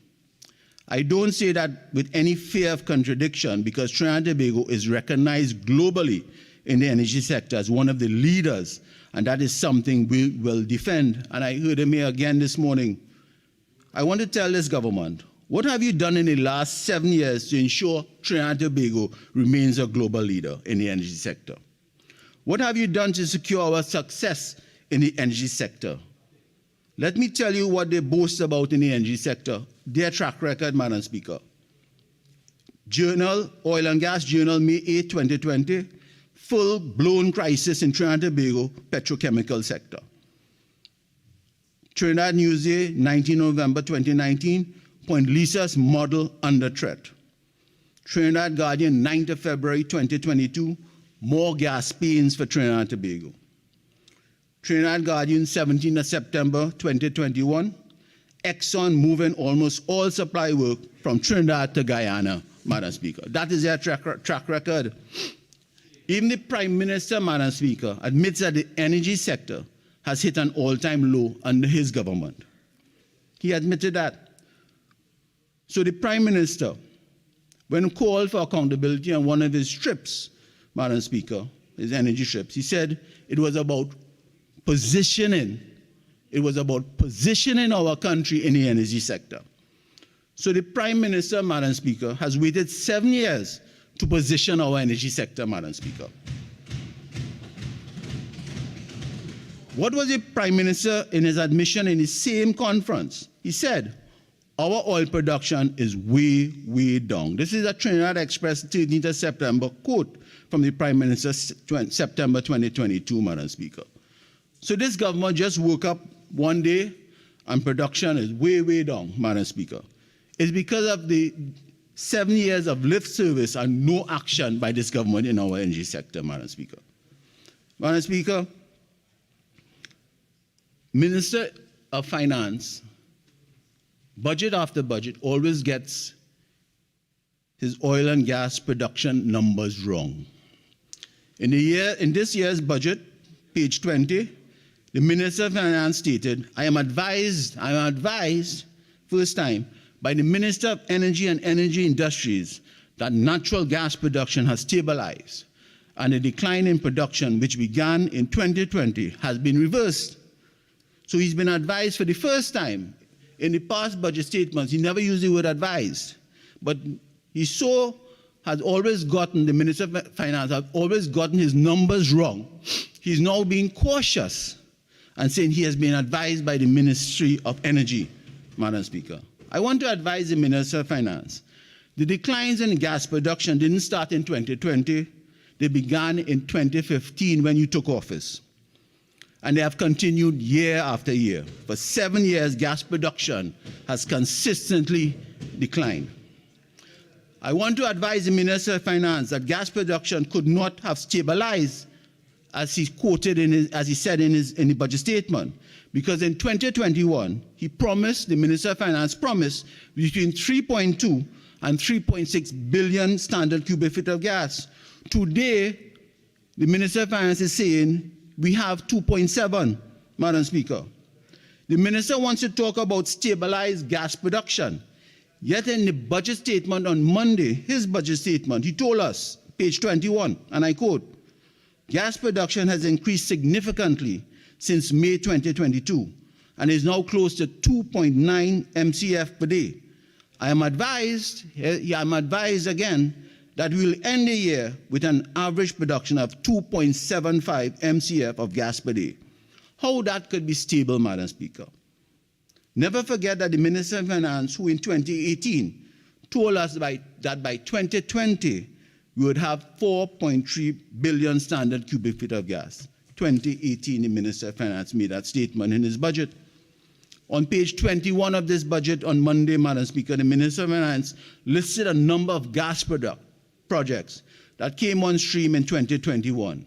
But when you analyze the projects that are in the budget statement, it's all about fluff and aim in getting a false sense of reality, Madam Speaker. So the Minister of Finance listed Cassia C, contract between NGC and MHTL, Madam Speaker, E-Tech pipeline contract with NGC, the Manatee, Madam Speaker, and the Manatee was mentioned by the Minister of Energy. And that will not come on stream until after 2025. And the whole issue of Manatee is filled with geopolitical implications, Madam Speaker. Then in 2022, the Minister of Finance lists more projects, which he says are quite promising. But again, they will not deliver any level of gas production in the short term, Madam Speaker. The Minister of Finance talked about touchstone output from Coho to Cascadura fields, Madam Speaker. The SIP offshore gas project, BP gas contract with NGC, Madam Speaker. These projects that the Minister listed over the last 3 pages are just fluff, Madam Speaker. It does not do anything for our country in the short and medium term, Madam Speaker. Year after year, the Minister of Finance lists projects to give a false sense of stability when none of them will curtail the shortage that we're experiencing, Madam Speaker. Madam Speaker, the issue that the country has, that we need about 4.2 BCF of gas per day to assist our country, whether it is our downstreamers and TNTech in generating electricity and doing their production with the downstreamers, Madam Speaker. And that is the crux of the matter in our energy sector as far as gas is concerned, Madam Speaker. And I wish them well that they have been trying, because, I'm hoping, but they have been like a blight, Madam Speaker, because nowhere in the last 7 years they have been able to even stabilize the gas production in our country, Madam Speaker. Madam Speaker, Minister of Finance is 27,000 barrels of oil short, where he had promised us a year ago, Madam Speaker. So even in his forecasting of the oil production in Trinidad and Tobago, the Minister of Finance has always been short of his numbers, Madam Speaker. Madam Speaker, I want to talk about the deep water and shallow bid rounds. Under this government, just maybe a few months ago, they opened the deep water bid rounds, Madam Speaker, and it failed. Only 4 out of the 17 blocks were received, Madam Speaker. And previous to that, they had a shallow bid round, and it failed, Madam Speaker. So they had shallow bid rounds, they had a deep water bid round. The only time that we had successful deep water bid rounds was under the Pandey government and under the Kamla Prasad-Bissessa government, Madam Speaker. Under the PNM government, they have never had a successful deep water or shallow bid round, Madam Speaker. Madam Speaker, after promising fiscal incentives for the last 7 budgets, the minister has finally listened, but it is a little bit too late, Madam Speaker. Madam Speaker, year after year, in the minister's budget statements, the minister had promised to do fiscal changes in the energy sector. We are in the 8th year under his stewardship, Madam Speaker. And it is only now that the Minister of Finance has seen it fit to try and tinker and assist the energy sector with fiscal incentives, Madam Speaker. And I hope for the country, and I really hope for the country, that these fiscal incentives work, Madam Speaker. Madam Speaker, we talked about, I want to spend a little bit about Proman, Madam Speaker. Proman is one of our main downstreamers, Madam Speaker. And in the past few weeks, the government has been promoting their meetings with Proman in Switzerland last month. And I want to remind the country how this government treated Proman in the last few years. In April 2021, Proman, one of our main downstreamers, was forced to shut down in its M4 and M5000 methanol plants in Point Lisa, Madam Speaker. And now they have treated our downstreamers with contempt, Madam Speaker, in respect to gas, Madam Speaker. And now they are I hope their meetings in Switzerland were successful and it down to the benefit of our country, Madam Speaker. I want to spend a little bit about Atlantic Train 1, because the Minister of Energy talked about restructuring the Atlantic project or the Atlantic plant, Madam Speaker. We have Train 1, 2, 3, and 4. And I want to ask the Minister of Energy if he will stand up here today, and I'll give way, if he will ensure and give the country a resounding yes that there will be a restructuring of Atlantic plants in the short term, Madam Speaker. I want him to give, because he talked about they're renegotiating and they will have a benefit, will be redound to the benefit of our citizens, Madam Speaker. Because in Train 1, where NGC had only a small shareholding, NGC spent over $240 million in wastage in that turnaround in Atlantic Train 1, Madam Speaker. And that $240 million could have gone elsewhere to benefit the people of Trinidad and Tobago, Madam Speaker. Madam Speaker, I want to spend a little time on Petrotrin, because the Minister of Energy mentioned it in his debate, Madam Speaker. And in the 2023 budget, the Minister of Finance made the following remark, also page 56. You wouldn't think so when you hear voices saying that if our refinery was still in operation, we would not have been facing increases in the price of fuel. Maybe they are right, and instead of fuel price increases, we would be facing bankruptcy as a country instead, Madam Speaker. Madam Speaker, These are his words. This is Minister of Finance. In the 2017 budget statement on page 20, in the Hansard, Madam Speaker, I quote, "An important aspect of the strategy to enhance the contribution of the energy sector is strengthening the operations of Petrotrin. Our state-owned energy company, Madam Speaker, Petrotrin is a strategic, economic, and security investment as it meets 100% of our liquid energy needs." So back in 2017 budget statement, the Minister of Finance saw the importance of the Petrotrin refinery. So I ask, who decided to shut down our Petrotrin refinery, Madam Speaker? Because the Minister of Finance in 2017, 2018 saw the value of the Petrotrin refinery. So I am sure the Minister of Finance was not one of the decision makers to shut down that refinery, Madam Speaker. And they abandoned that Petrotrin refinery when they shut it down in front of the OWTU election after election. And election is coming up again, Madam Speaker. So I'm hoping that the OWTU does not fall prey again when they dangle it in front of them, Madam Speaker. Madam Speaker, I will just, as I come to an end, close. How much more time? 5 minutes. I want to talk about renewable energy projects, Madam Speaker. Another repeated promise of a 112 megawatt solar photovoltaic project. On page 26 of this budget statement, the Minister of Finance proposed the development of a 112 megawatt solar voltaic project at a cost of $124 million, Madam Speaker.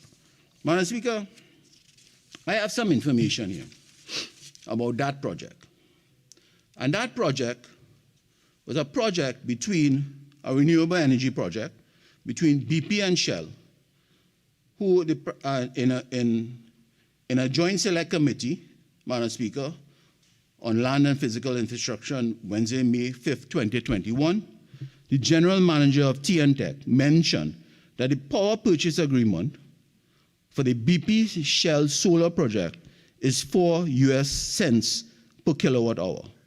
This is cheaper than the existing average domestic electricity rate of 4.7 US cents per kilowatt hour.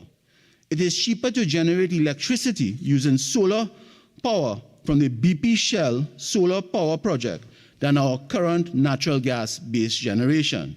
So I ask the question, why are we delaying this solar project, Madam Speaker, and to continue to use natural gas for electricity generation when it could be redirected to a higher value petrochemical industry, Madam Speaker? Now I understand, Madam Speaker, by the delay, somehow the cost has gone up from 4 cents in that agreement to 6.745 cents US dollar, 61% increase in cost per kilowatt. The cost of the electricity the people of Trinidad and Tobago from this project has moved from 11.6 million US dollars to 18.8 million US dollars, all because of a delay by the project of this government. So something needs clarity. You have 5 minutes remaining of your speaking time. Thank you, Madam You may, Speaker. if you wish, request an extension of an additional 10 minutes to complete your contribution. Thank you, ma'am. I accept it. I'll request it now. So I have 15 minutes in total. Yes, please proceed. So, Madam Speaker, that entire project, that renewable energy project, it augurs well for the country.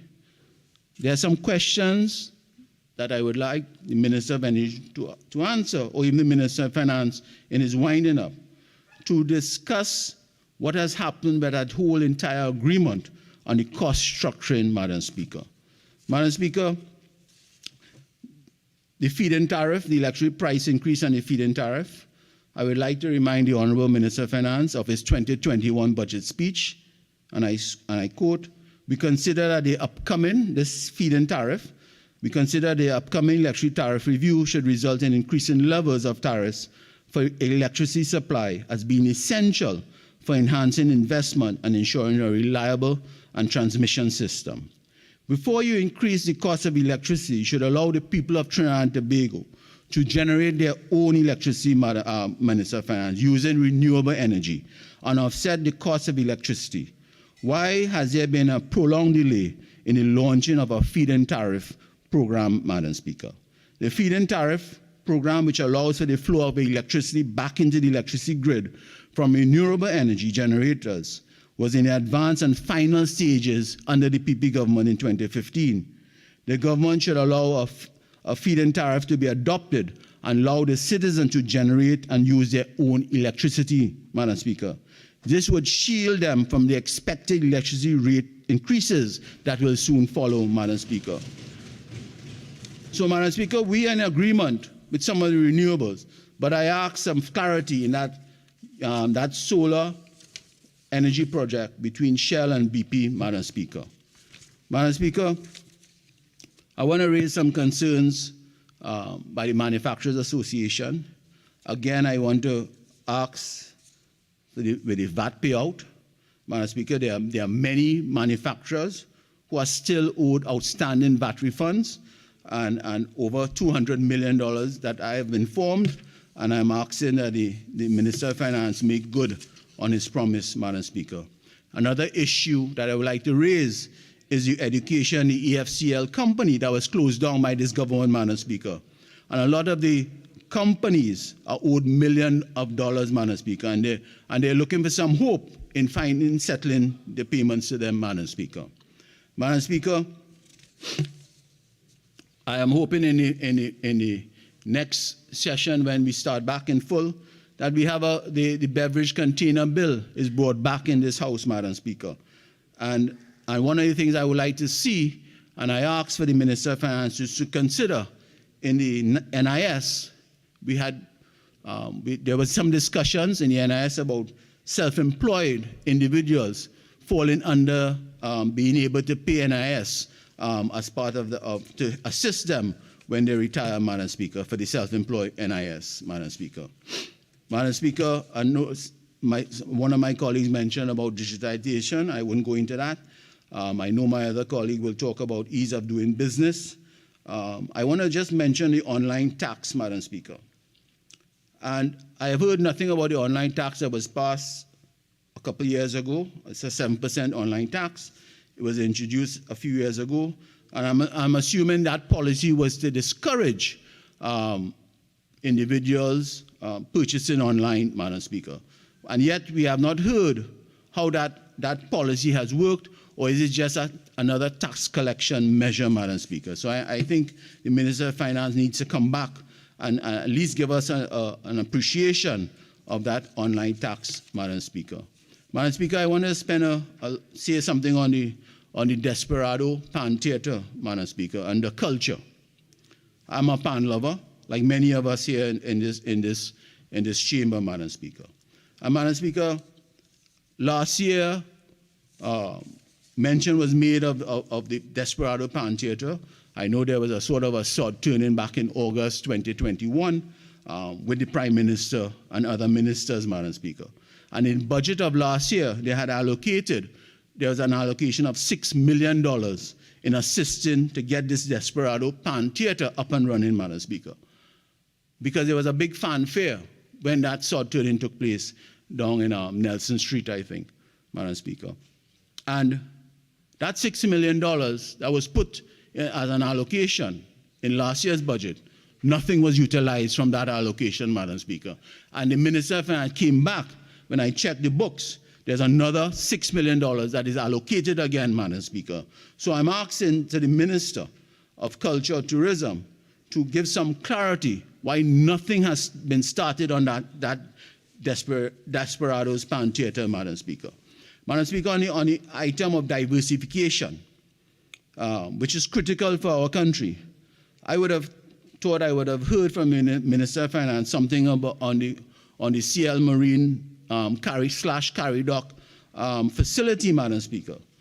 Because 2 years ago, back in 2020, in his budget, I remember that the minister had put a statement, a paragraph about the CL Marine Limited, Madam Speaker.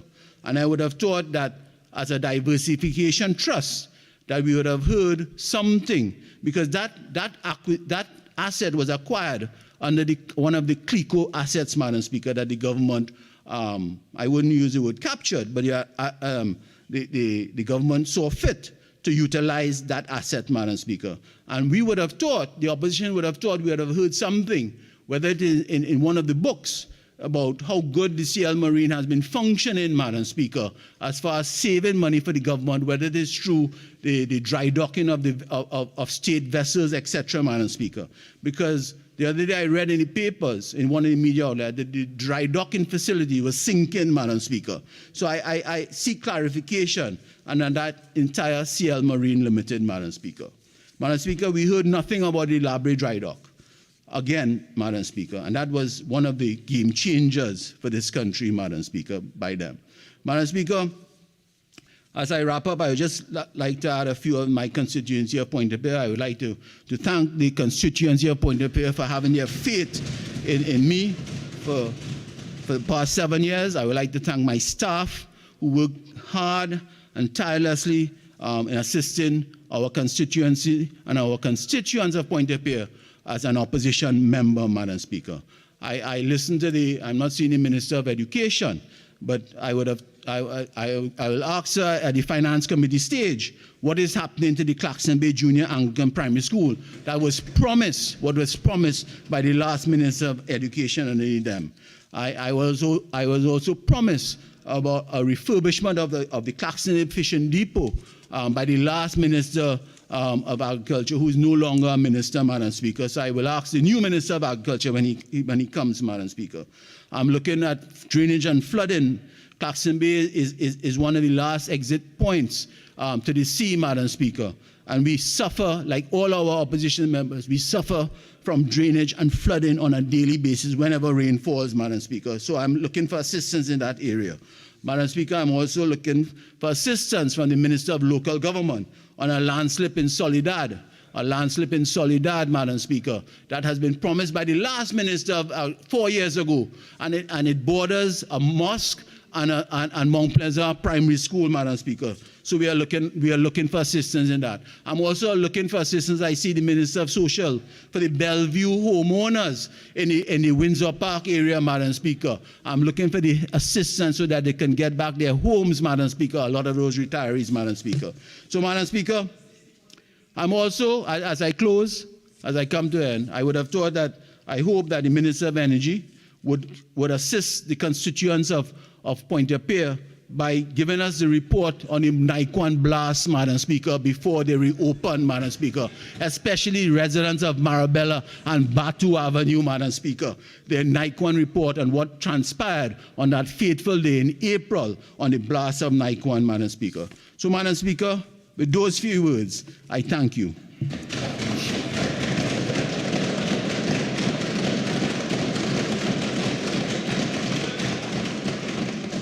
Minister of Social Development and Family.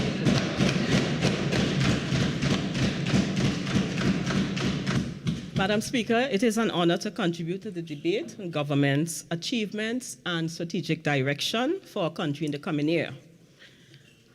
Madam Speaker, I want to join with the thousands across this nation to congratulate the Minister of Finance for presenting yet another successful budget 2023, tenacity and stability in the face of global challenges. Madam Speaker, before I continue, I just want to remind the member for Pointe-à-Pierre that I'm not the Minister of Housing. So please direct it to the Minister of Housing. I applaud the one-off transport grant of $1,000 for all Ministry of Social Development and Family Services clients who currently receive public assistance, senior citizens pension, the disability, and the food support grants. Minister, 1 minute, please. Okay, so I know the opposition will give a very spirited contribution. Okay, that seemed to enliven us all. I now ask us to now comply with Standing Order 53. Minister. Thank you, Madam Speaker. So I want to applaud the one-off transport grant of $1,000 for all Ministry of Social Development and Family Services clients who currently receive public assistance, senior citizens pensions, disability grants for adults and minors, and food support. And this amounts to a total of 175,000 persons who will benefit from this measure. And of course, this will cost the government $175 million. With respect to this $1,000 grant, particularly for the elderly, the Ministry of Social Development and Family Services already covers free transport for the elderly at PTSC. And this is one area that it seems as though a lot of persons forgot, because you're hearing people talking about, well, this is not enough and so on. But there's also the fact that we have been paying PTSC for all elderly 60 and over to travel on public transport. And just for the month of September, this amounts to $500,000. And when we count for the year so far, we have paid PTSC $5.5 million for our elderly to travel on public transport free of charge. I also applaud the measure for all persons earning $7,500 a month or less who will now be exempt from income tax. And this measure, which goes into effect on January the 1st next year, will benefit an estimated 200 and something, close to 300,000 workers. Any increase that benefits the poor and vulnerable citizen in our country, we appreciate. Madam Speaker, I am proud to say that Ministry of Social Development and Family Services continue to help empower and transform the lives of thousands of citizens every year. 2021 was the second full year of the COVID-19 pandemic. And during this period, the Ministry of Social Development and Family Services once again focused its services and programs on providing continued support to protect lives and livelihoods. The ministry ensured that food support was provided to assist the vulnerable. Psychosocial and food support was provided to many persons, inclusive of widows. Funding was provided to vulnerable persons who could not afford to pay their rent.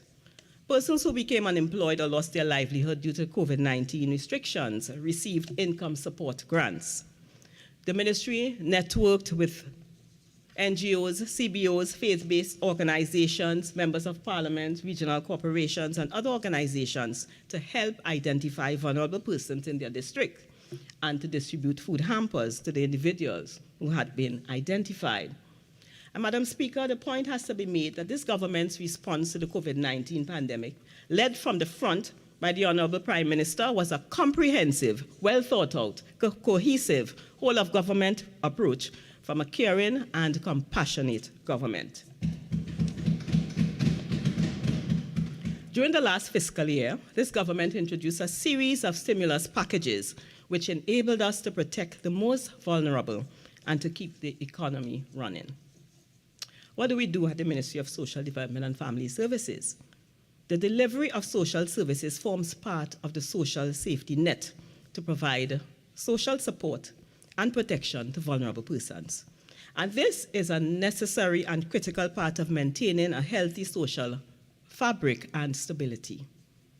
Particular emphasis is placed on developing, coordinating, monitoring, executing, and evaluating social sector programs, policies, and services that protect the vulnerable and marginalized groups in society. And these include women, children, widows, persons with disabilities, the elderly, the poor and indigent, the socially displaced, ex-prisoners, deportees, and persons living with HIV/AIDS to ensure that they receive the help that is necessary.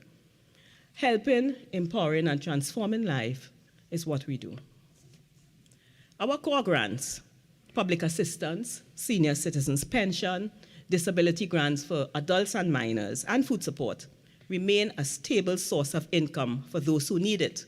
And the government continues to make sure that money is always set aside for these grants to be paid in full, on time, month after month, year after year.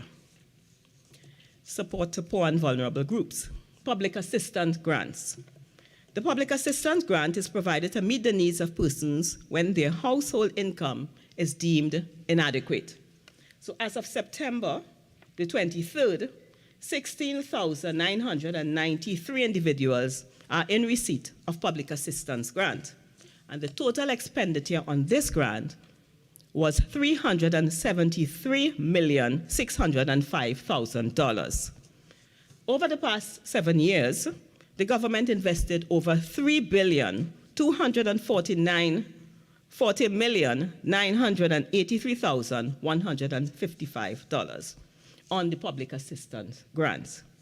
With regards to the senior citizens pension, which provides financial support to persons aged 65 and over who meet the qualifying criteria for the grant. As of September the 23rd, 2022, there were 108,613 seniors in receipt of this grant, with a total expenditure of $4,316,675,000. So over the past 7 years, the government invested over $30 billion in the senior citizens pension. Disability assistance grant. This is paid to adult citizens and permanent residents of Trinidad and Tobago who are medically certified as being permanently disabled and cannot be employed. As of September the 23rd, 2022, there were 22,055 adults with disabilities accessing this grant. And this expenditure amounted to $636 million. The disability assistance grant for minors, and this is to be paid to children under 18 years of age whose disability is permanent and has been assessed as either severe or complete. As of September the 23rd, 2022, a total of 2,956 children received the disability assistance grant for minors. And the total expenditure on this grant to date for fiscal 2022 is $4,670,750. So, Madam Speaker, the overall total spent on the disability assistance grant for both adults and minors over the past 7 years amounts to $4.4 billion. I move to our food support program. Government's investment in the food support program is a demonstration of our commitment to ensuring that families in this country have food security. And the ministry is aware that the pandemic created challenges for more persons to put food on their table. And while this may be a temporary solution for some, for others, it could be much more prolonged. So the ministry's efforts over the last year was to ensure that the persons who benefited from the food support program are the poor, the vulnerable, and indigent.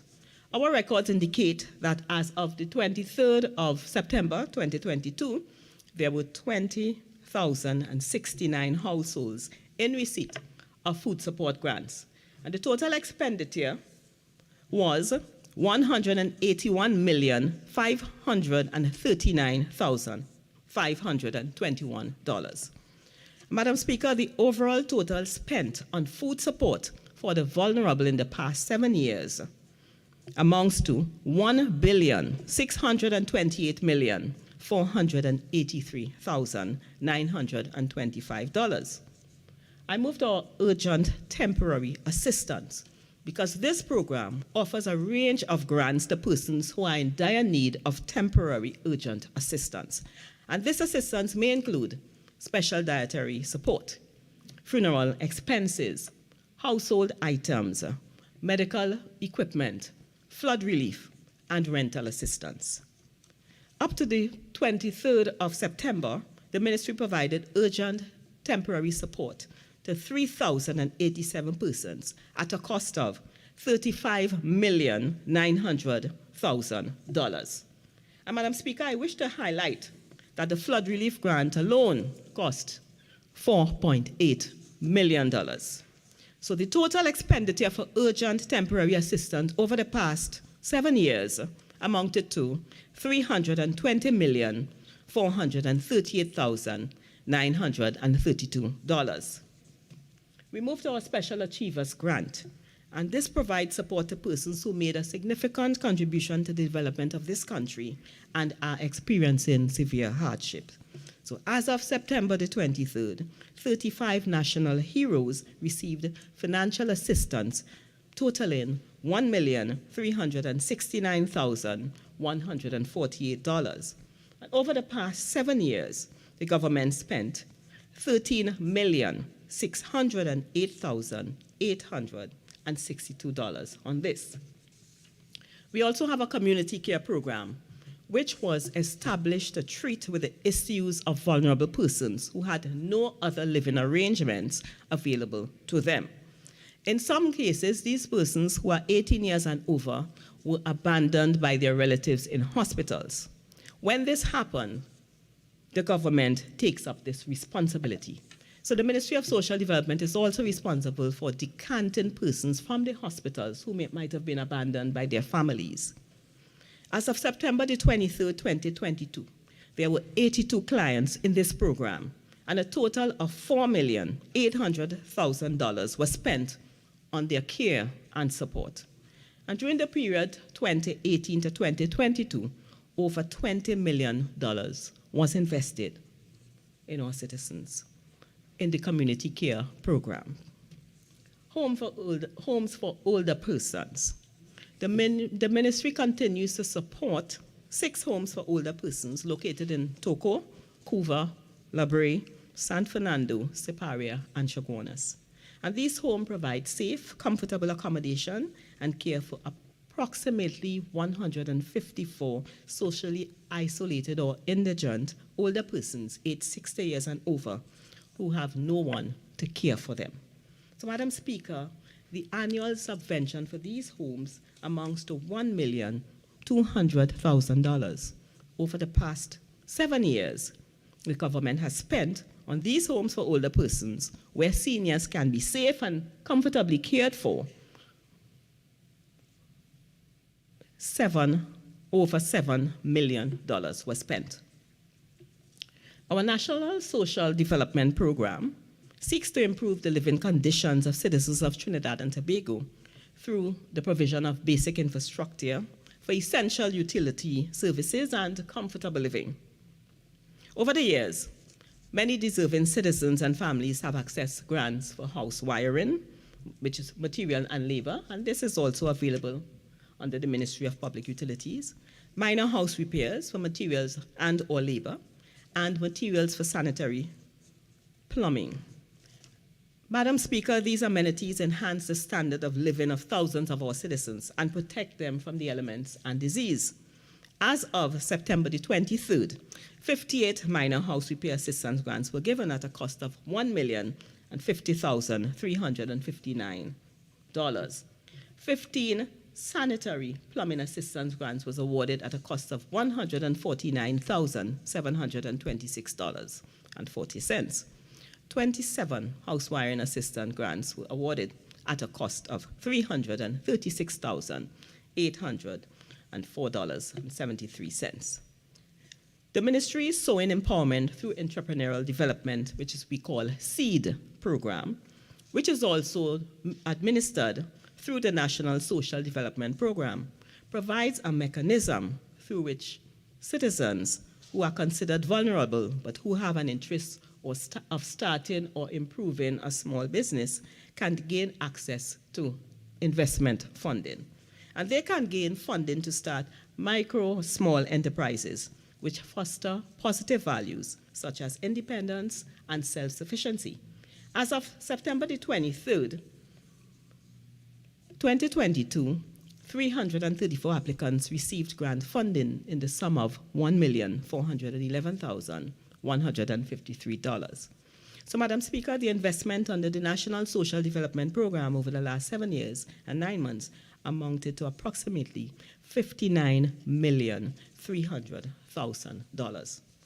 So, in all, we have spent $5,539,096,980 for the fiscal year 2021-2022 on grants. I repeat, $5,539,096,980 for the fiscal year on grants. And Madam Speaker, of course, this does not include the ministry's annual recurrent expenditure on salaries and other operational costs. Yet there are many who are saying and talking as though the government does not care about our vulnerable. This is far from the case.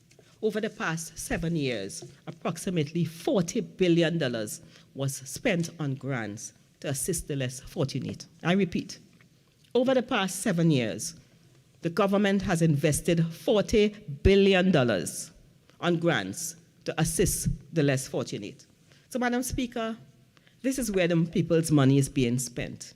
This is where the taxpayers' dollars went. Madam Speaker, the $40 billion was spent on the poor and the vulnerable, on the senior citizens, on persons with disabilities. It was spent in support of the work of NGOs. It was spent in support of moving persons from a state of dependence to independence. And who in this honorable house would dare say to us that we are not taking care of our vulnerable? Are we not our brother's keeper? Isn't this the first job of our government, to take care of its people? Madam Speaker, we are doing just that.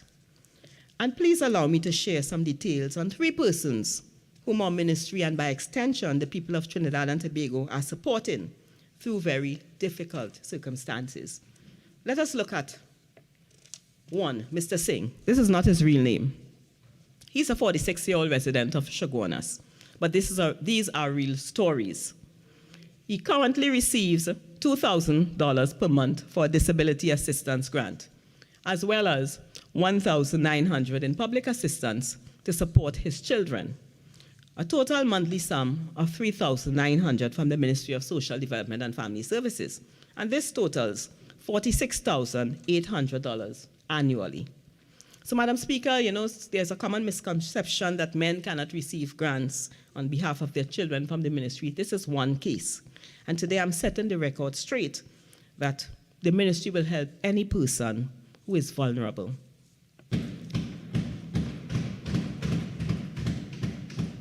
And there is Mrs. Ramlal, not her real name. Mrs. Ramlal is a 66-year-old grandmother who currently takes care of her grandchildren. And she resides in Siparia and receives the full sum of a senior citizen's pension of $3,500 and food support in the sum of $800.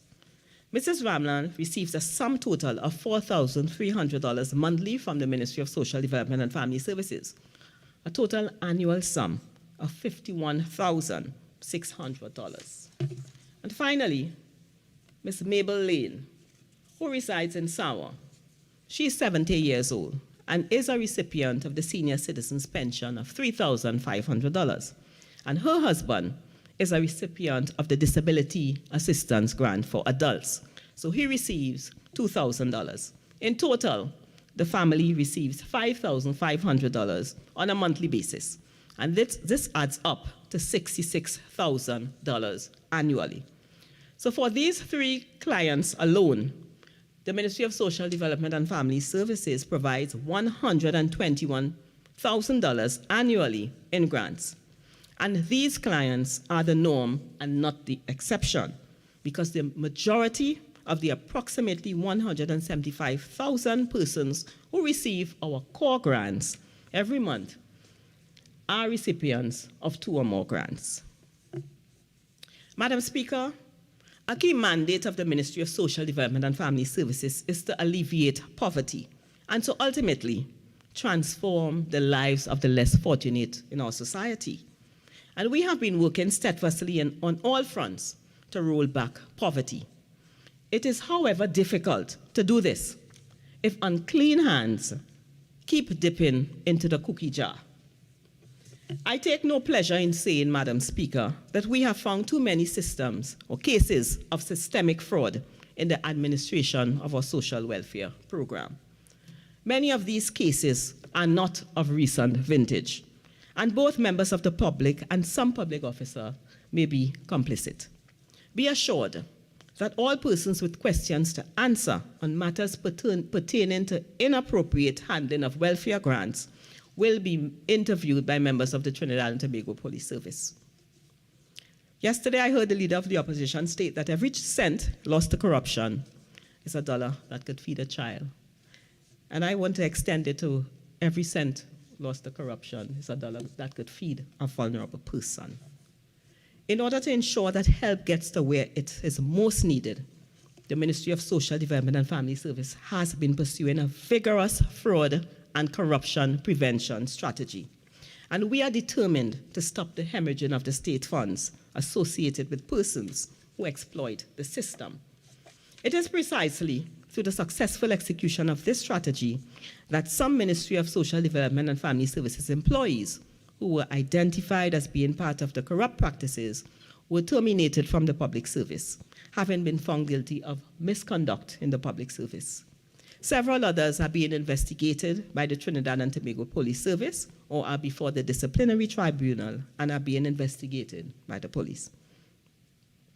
The Investigation and Compliance Unit and the Trinidad and Tobago Police Service are closely collaborating on these matters, and whistleblowers have been actively supporting the activities of this investigative unit.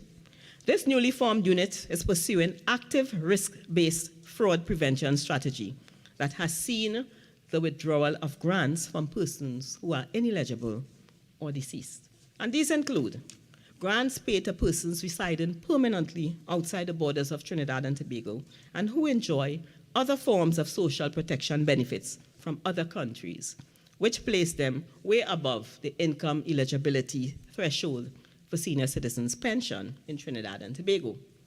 General assistance and disaster grants that are the subject of fraudulent applications.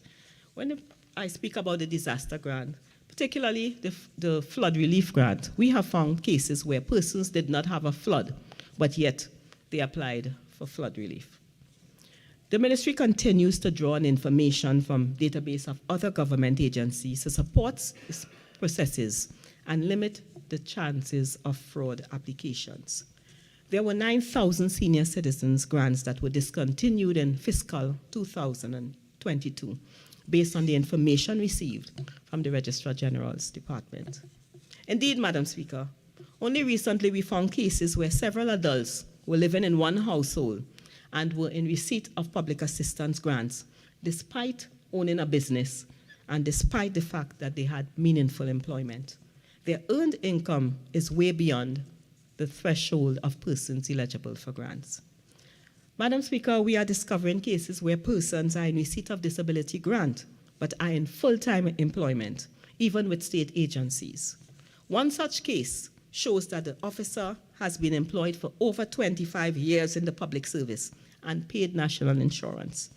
The client was declared permanently disabled and unable to earn a living by a doctor.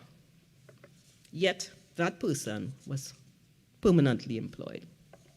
And this has warranted the need for the ministry to make arrangements to interrogate the payroll data to identify clients abusing the system. It has also forced the ministry to commence a review exercise of all the grants to ensure compliance. So we know some members of parliament would have called about certain situations with grants, but we have been reviewing the grants. So there may be some delay in some instances because of the robust review that is taking place of all the grants. On the heels of the Auditor General's report, where it was reported that 61 individuals below the age of 65 years was receiving senior citizens' pension, the Investigation and Compliance Unit, through its investigations, was able to close 47 of those cases. 14 of those cases remain outstanding and are expected to be closed by December 2022. Of the 14, it is expected that 8 will be sent to the Trinidad and Tobago Police Service for further investigation. And this, Madam Speaker, is only the tip of the iceberg, as more than 34 other cases are already being processed by the Trinidad and Tobago Police Service. And I must reiterate that financial resources meant for the poor and vulnerable must be received by them and not siphoned away by dishonest persons for their own use. We will continue to support our vulnerable citizens who are most in need and to ensure that they receive their benefits with ease and with dignity. And to do this, I appeal to right-thinking persons to partner with us by reporting cases of known or suspected fraud, whether within or outside of the Ministry of Social Development and Family Services. Help us to apprehend those who would steal from our poor. I commend the staff of the Ministry of Social Development and Family Services who have remained true to the cause as we continue this unprecedented journey of delivery to our citizens. I move to our digitalization agenda. Madam Speaker, the ministry is working feverishly to ensure that our social protection policies and programs are serviced, are modernized, and expanded to better meet the needs of our clients. In fiscal 2022, the ministry focused heavily on transforming the way our divisions engage our clients from working in a silos to a more client-centric one-stop shop. Madam Speaker, all our efforts to improve the effectiveness of our delivery to our social service clients and to those who need it the most, we want to do this in a timely and efficient manner. And if we do not simultaneously ensure that the necessary ICT solutions are in place, then of course we will be kept back.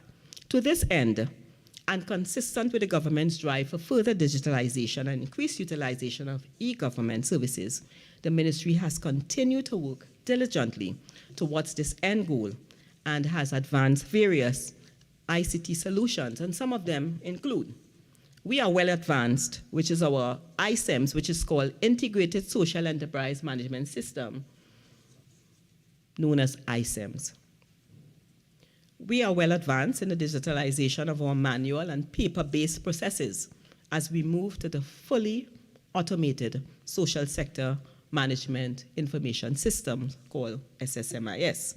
This is an enterprise resource planning solution that addresses the operational and technical deficiencies of the current social service delivery system. Data cleansing and migration. It is well known that the data at the Ministry of Social Development definitely need to be cleansed. And the objective of this project is to facilitate data migration of existing electronic client records to the new system. Madam Speaker, we know that our databases have been plagued by inaccuracies, duplications, and incomplete records. And this cleanup exercise aims to identify and remedy these anomalies. And to date, the ministry has validated over 40,000 of our client files, and we continue to do that every day. So the impact of this will clearly be seen in reduced instances of double dipping and fraudulent activity. We are working on having shorter waiting time for the processing of grant applications. And we are working on the overall improvement in our customer service interface. That is very important. I have been listening, we have been hearing the complaints of some members of the public, from members of parliament, and we are working on improving our customer service in our different various local boards. Support for persons with disabilities. Apart from the disability assistance grants paid directly to persons with disabilities, adults and minors, the ministry supports persons with disabilities in many different ways. We support organizations that work with persons with disabilities. So the relationship between the government and non-governmental organizations continue to grow and strengthen with a more focused strategic approach to NGO engagement and support for civil society initiatives. The ministry continues to ensure that persons with disabilities are included and participate in social, educational, cultural, economic, and recreational spheres in our society.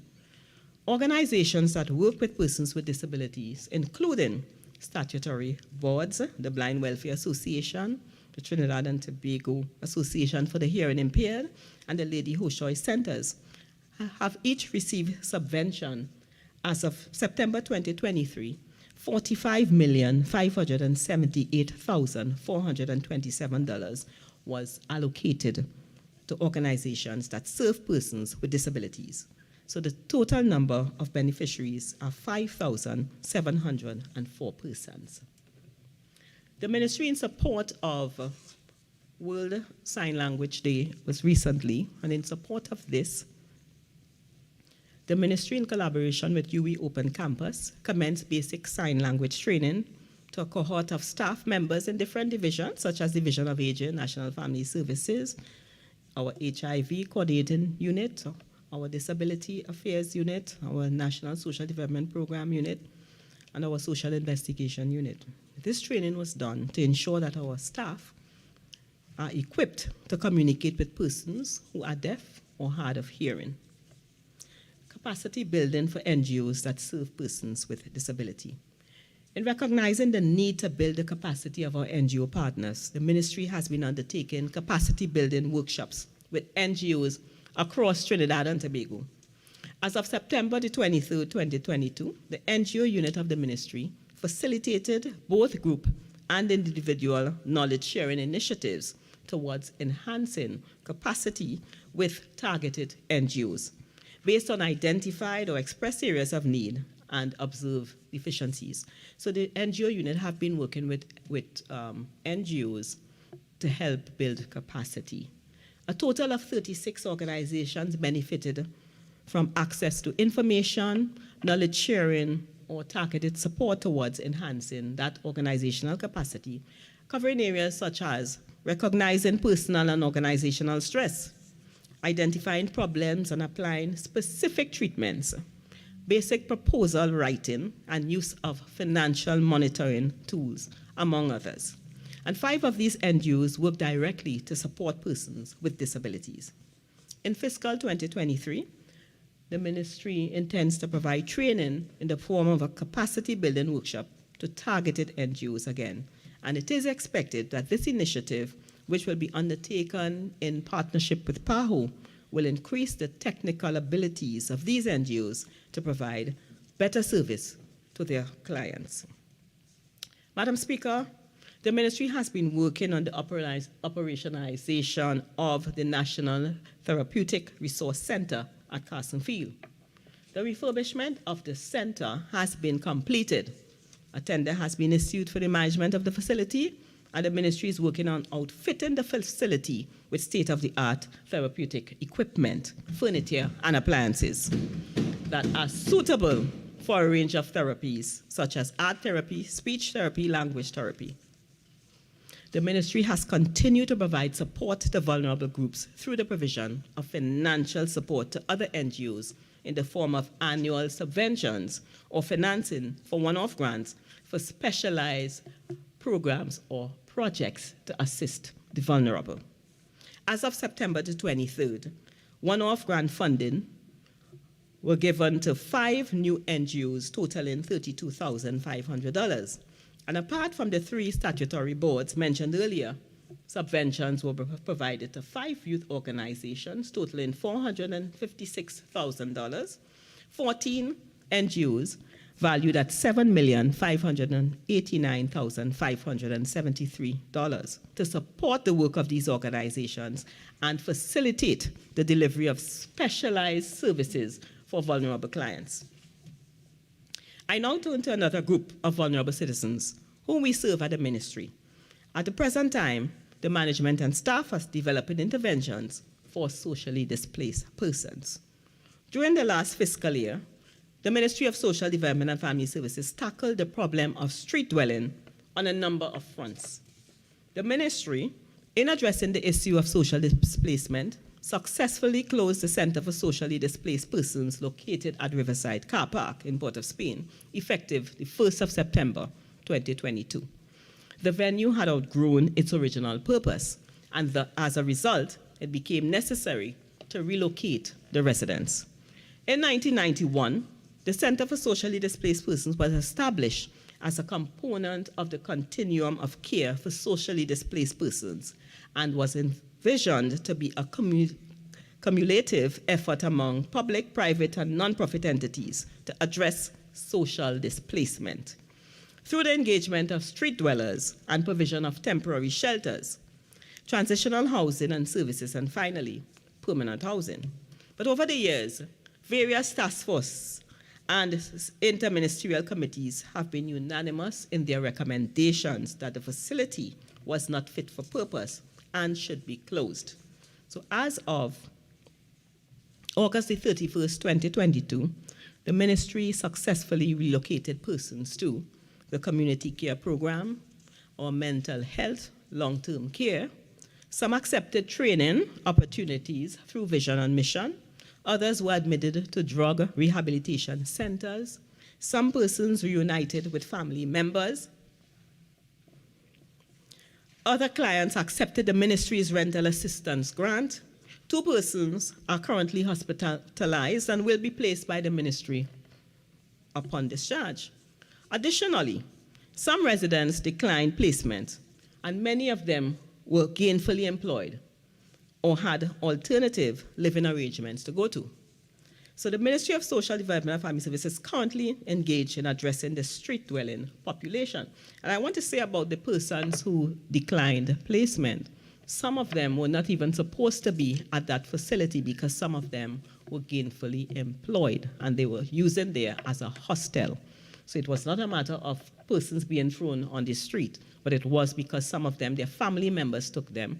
Some of them decided that they didn't want to go for different reasons. One decided that he wanted to get married. Apparently his girlfriend was there too. And he said that to us, that he's going to get married. I'm leaving here and I'm going to get married. So in other words, I guess we accelerated that marriage process.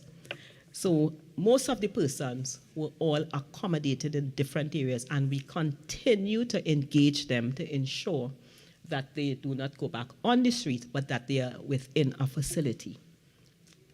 So what we are doing now with concerning the persons on the street, it involves meeting the relevant stakeholders, acquiring and outfitting a suitable venue to be used as a temporary assessment center, and the voluntary engagement of street dwellers throughout the country.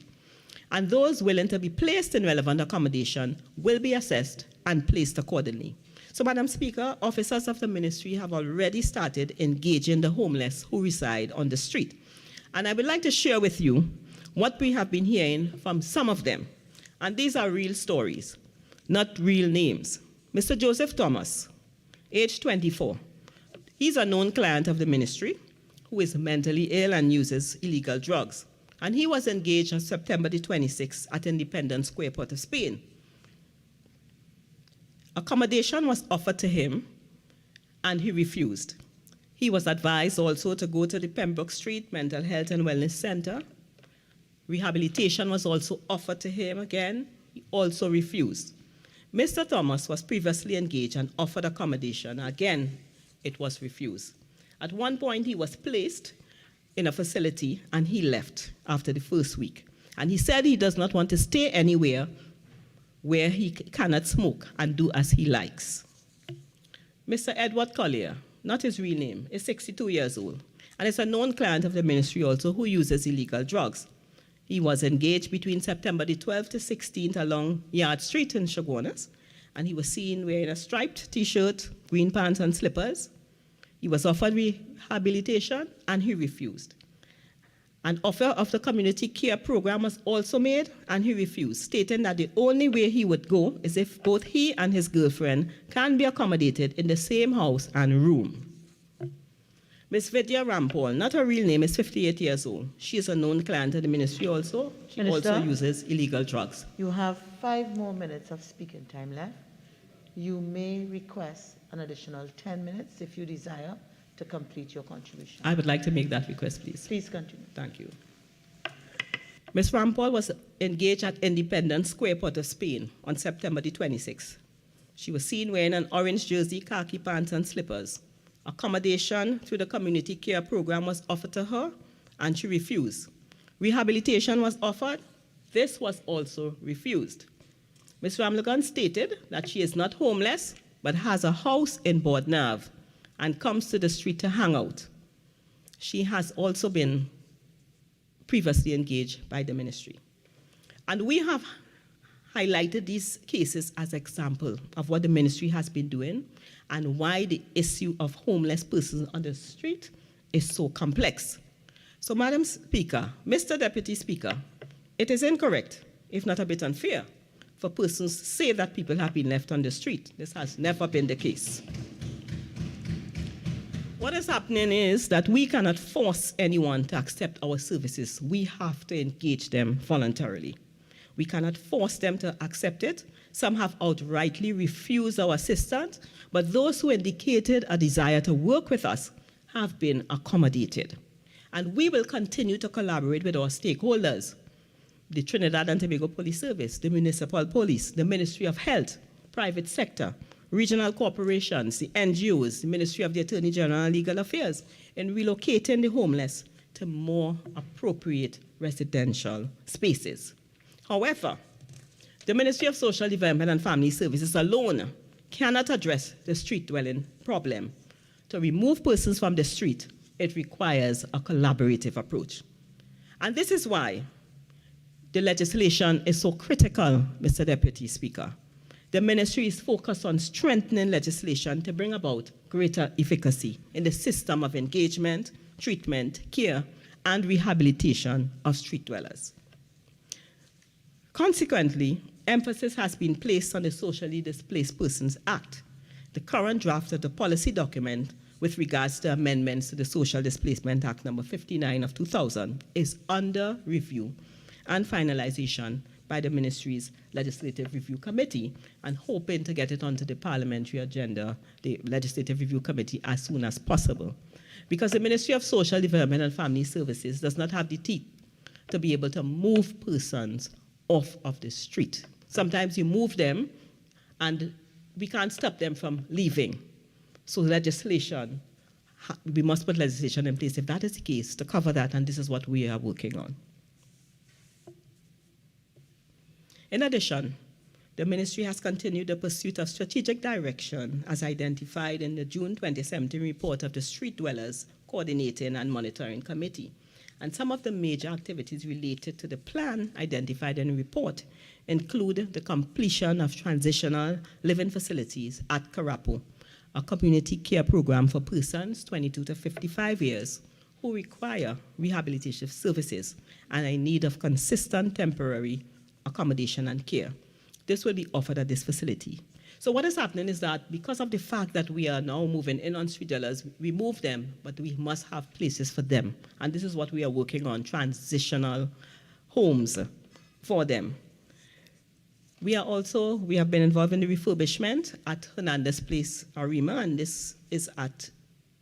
when this is completed, it would be a facility for males from 22 to 55 who have been released from public health institutions and are in need of long-term care. This is another facility that we need to decant persons from hospitals, which is urgently needed. The Ministry of Health will tell you how many persons leave their loved ones in the hospital, and we just can't leave them there, so social development have to step in.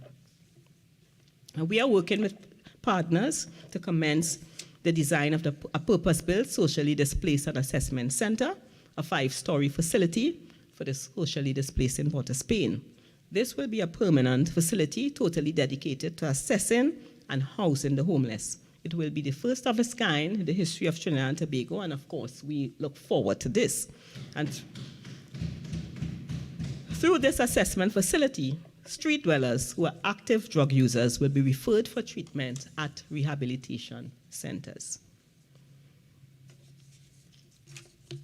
I want to speak a little about our National Family Services in the interest of time. Our National Family Services promotes healthy families through the provision of preventive, development, and remedial programs and services.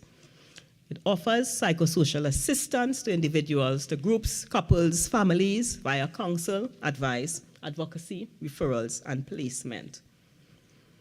A total of 14 sensitization sessions were held with stakeholder groups, and it covered topics such as building family resilience, mental health awareness, coping with anxiety, effective parenting, building child-parent relationship, domestic violence, as well as managing stress in the context of work life.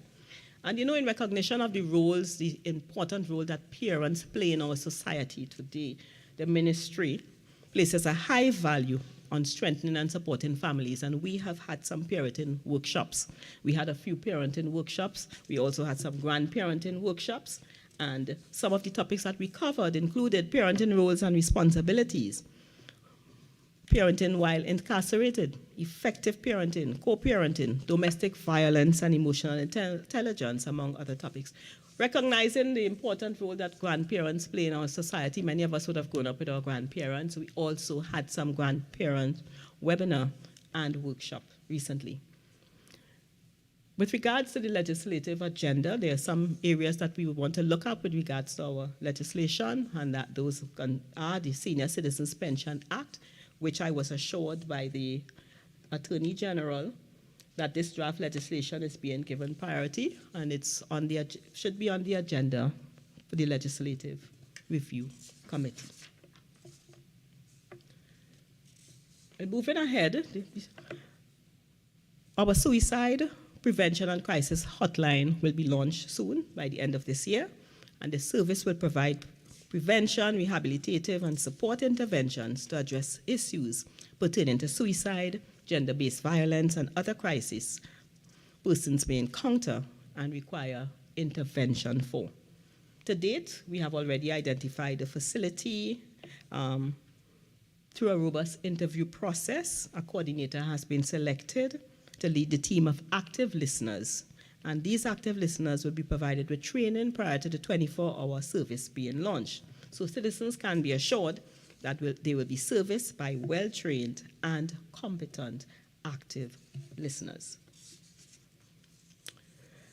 The ministry has taken the proactive position to provide additional resources to support our existing customer service infrastructures and delivery systems. And I want to say again, I hear you. I understand that there are many persons who have been having some problems when they go to some of the offices, and we are trying to fix it. Note that this is not an easy process, but we are working on it. So we have a citizens engagement and outreach service, which would soon be launched. And this is being piloted at 8 of the 11 local board offices across the country. This is a results-oriented team who will collaborate with internal and external entities to solve problems, overcome challenges through the engagement of members of parliament, ministers of government, local government officials, clients, and the general public. So at this point in time, the pilot phase is on. And the primary purpose of this initiative is to enhance the performance of the ministry in the delivery of services to citizens and to understand the needs of citizens in order to respond positively to their concerns in an efficient manner. The ministry anticipates that the citizens engagement and outreach service will improve access by the vulnerable to our social protection programs that have been inaccessible for reasons out of their control, such as barriers in the application process. So this new service demonstrates that the entire ministry, from top to bottom, cares about the issues that citizens encounter on a daily basis and shall actively seek to address and rectify them. And currently, the ministry has been in receipt of high commendations from clients who have accessed the service regarding the resolution of queries and complaints. So we are hoping very soon that we will officially launch this service. Mr. Speaker, in the time allotted to me, I have sought to place into context the following. The account of the 5.6 billion allocated and received by the Ministry of Social Development and Family Services. The key initiatives being undertaken to strengthen the internal policies and processes of the ministry so as to increase efficiency and effectiveness in the delivery of our services to the end users, the poor and the vulnerable. Some of the plans and projects to be undertaken in fiscal 2023.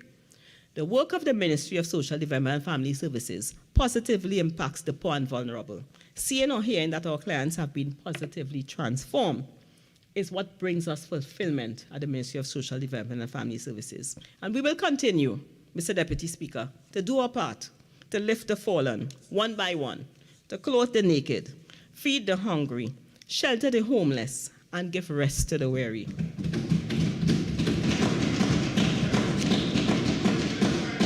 If we put a smile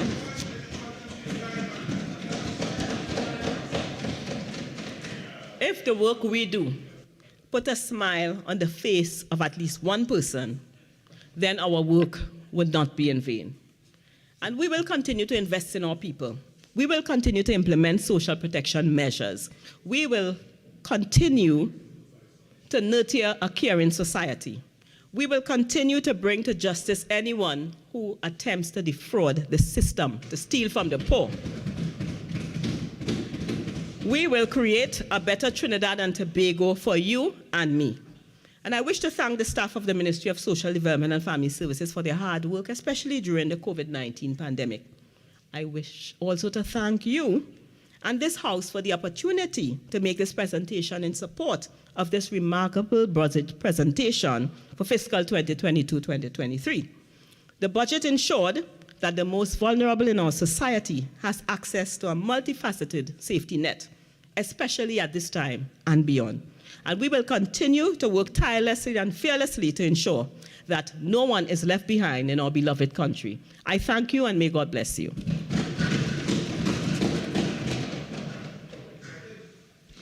I now recognize the member for Chaguanas East.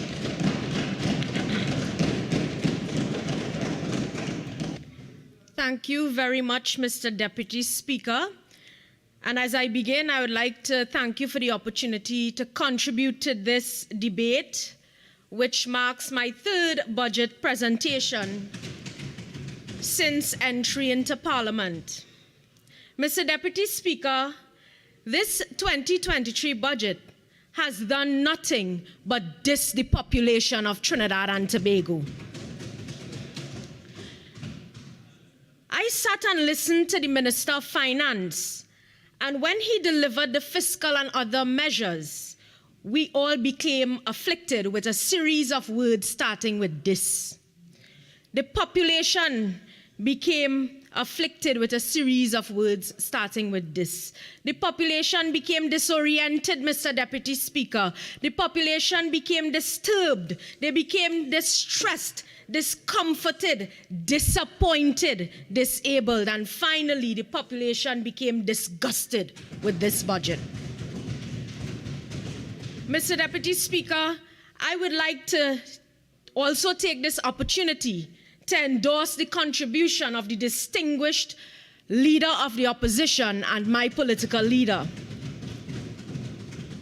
who displayed the true feelings and what the citizens of this country are experiencing, who spoke nothing else but the truth of poor people having feelings too.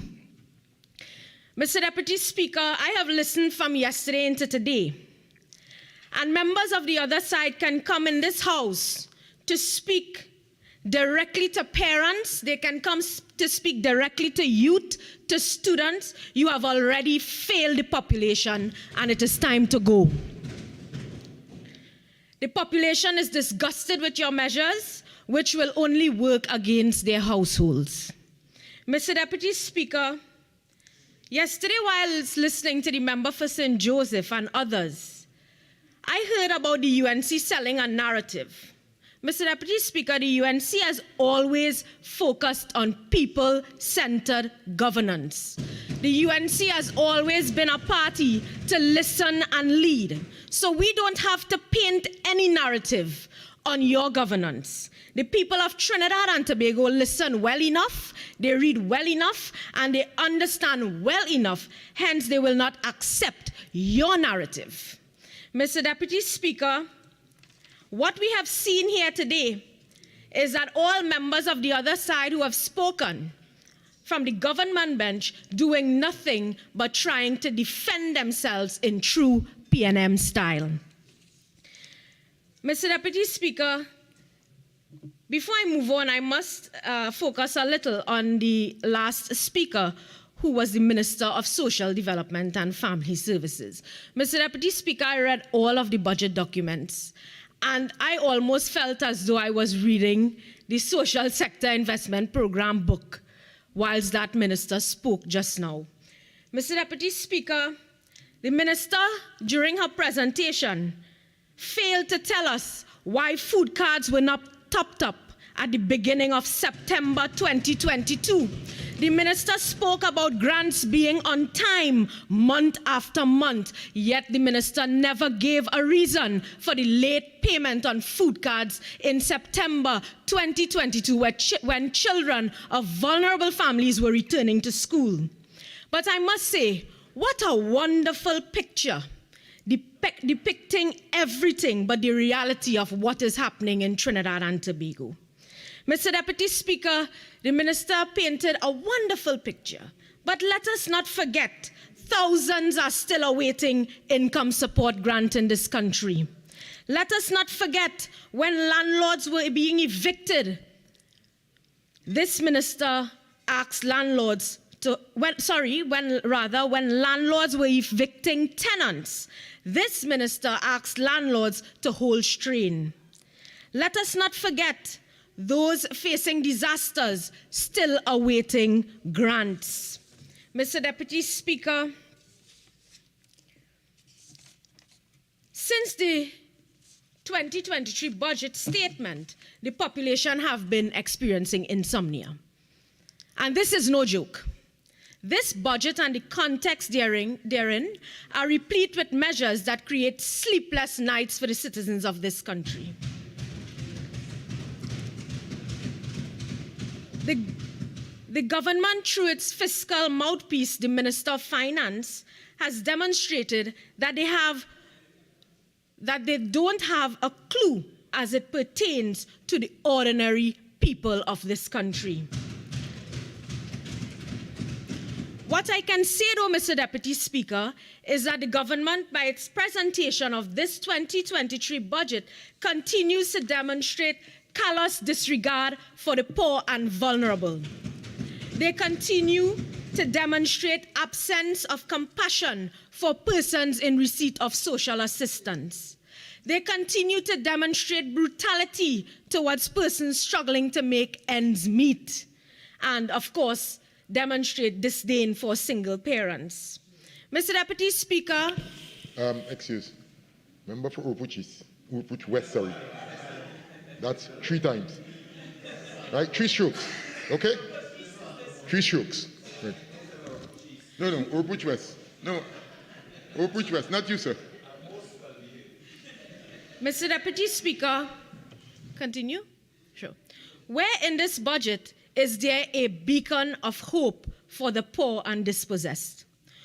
One of the government's 2023 budget watchword is truly significant from their team, which is tenacity and stability in the face of global challenges. Mr. Deputy Speaker, the word tenacity means the quality of fact of being able to grip something firmly. Therefore, Mr. Deputy Speaker, what are the things that people must grip firmly arising from this myopic budget? Is it tenacity relative to increased inflation? Is it tenacity relative to increased food prices? And Mr. Deputy Speaker, in my first budget speech, I can remember saying people in this country are becoming income poor and facing asset risk. And I want to relate to a Guardian article dated Wednesday, 24th August 2022, where it states a survey by the World Food Programme finds that Trinis skip meals and sell assets to survive. More people, and I quote, are skipping meals and selling off their assets to afford their daily expenses, Mr. Deputy Speaker. And we speak tenacity. Is it tenacity, Mr. Deputy Speaker, relative to increased food prices? Is it tenacity relative to increased erosion of purchasing power? Is it tenacity relative to increased medical expenditure? I want to quote from a Guardian article where it states, mother needs help with son with rare illness, yet this mother has to sort other children to go to school. The child keeps crying, I can't take the pain anymore, Mr. Deputy Speaker, and we speak tenacity.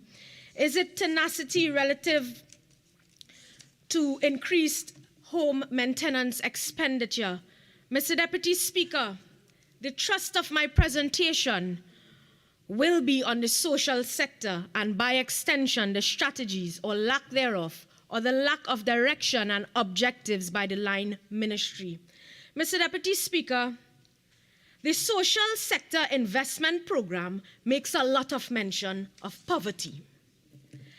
And sometimes we have to wonder if this government understands what poverty really means. And I want to relate to a UN statement on poverty. And I want to mention some things from this UN statement on poverty. Poverty is the lack of basic human needs such as clean water, nutrition, healthcare, education, clothing, and shelter because of the inability to afford them. Fundamentally, poverty is a denial of choices and opportunities, a violation of human dignity. It means lack of basic capacity to participate effectively in society. It means not having enough food to feed and clothe a family, not having a school to go to, not having the land on which to grow one's food, or a job to earn one's living, not having access to credit. It means insecurity, powerlessness, and exclusion of individuals, households, and communities. Mr. Deputy Speaker, are the above that I just mentioned from this UN statement not truly reflective of the circumstances pervading Trinidad and Tobago today? Mr. Deputy Speaker, the most common barometer to measure poverty, one of the most common barometers, is that of money. And people in this country simply do not have money. The figures and positive picture of fiscal prudence is mirage. For the poverty-stricken population, it's a fantasy. And so, Mr. Deputy Speaker, every single factor that defines poverty is present in Trinidad and Tobago today. Mr. Deputy Speaker, I want to take this opportunity to refer to food prices and do a small analysis of a basic grocery food basket that does not involve things like chicken, etc. An analysis of the prices of a basic grocery list comprising of 23 basic grocery items indicates in 2015, when the UNC demitted office, these 23 items costed a total sum of $341.49. At the time of the, I have a table in my possession from the Ministry of Trade and Industry website, which was in 2022, the same package of items cost a total of $540.54, an increase with the increased prices of fuel before of $199.03. In other words, a whopping 59% increase. And Mr. Deputy Speaker, with the increased price in fuel, it is anticipated now that we would have further food price increases.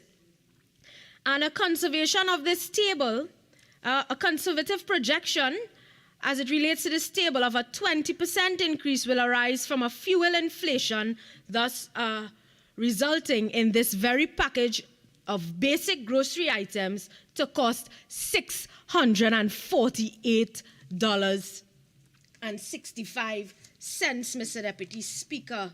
So from $341.49 to $540.54 to now, with anticipated fuel increased prices, $648.65. Mr. Deputy Speaker, and then they want to tell us about sacrifice. Under a UNC government, the people of this country could have lived, Mr. Deputy Speaker, from 2015 to now. Citizens of this country have been sacrificing. So how much more do we expect them to sacrifice? People of this country are now in a position of survival. And whilst preparing for this debate, my team reminded me, because I was trying to remember some cases within my very own constituency, and my team reminded me of some persons who would have visited our office. And Mr. Deputy Speaker, as it relates to survival, I want to share with you, because the minister who spoke shared some examples.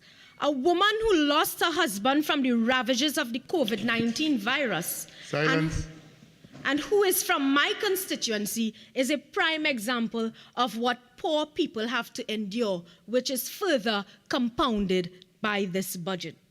This mother is a factory worker, Mr. Deputy Speaker, earning minimum wage with a monthly income of around $3,000. Her basic expenses are rent, $1,800. Her daughter is epileptic without disability support from the state. Applied, Mr. Deputy Speaker, mind you, the social development ministries are conducting investigations for over 2 years.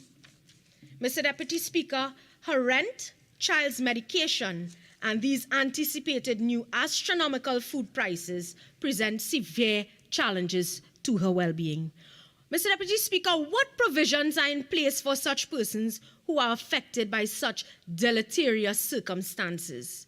And that is just the reality of what people are facing out there. Mr. Deputy Speaker, I remembered, and these things may sound funny, but it's not, it's very serious.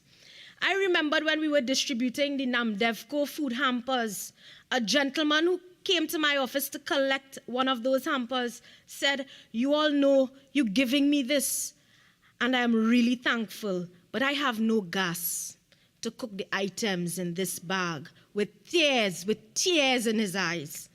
Mr. Deputy Speaker, this one might also sound funny, but it's very serious. Another lady visited my office, and as she explained her desperation and struggle for food, she said, "Vandana, my refrigerator has so much room, I could put it up for rent."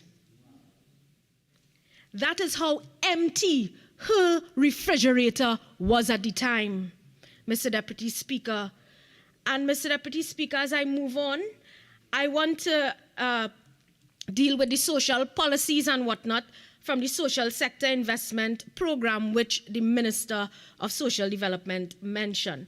Due to time constraints, I would merely highlight some snippets from the social sector investment program, namely page 36. Recently, Mr. Deputy Speaker, the ministry on multiple occasions withheld or placed in abeyance the processing of social services grants due to ongoing reviews, which the minister also mentioned. This is indeed mind-boggling, Mr. Deputy Speaker, since what is strange is a duplication or the duping of the public into believing some internal review is being initiated that would ultimately redound to their benefit.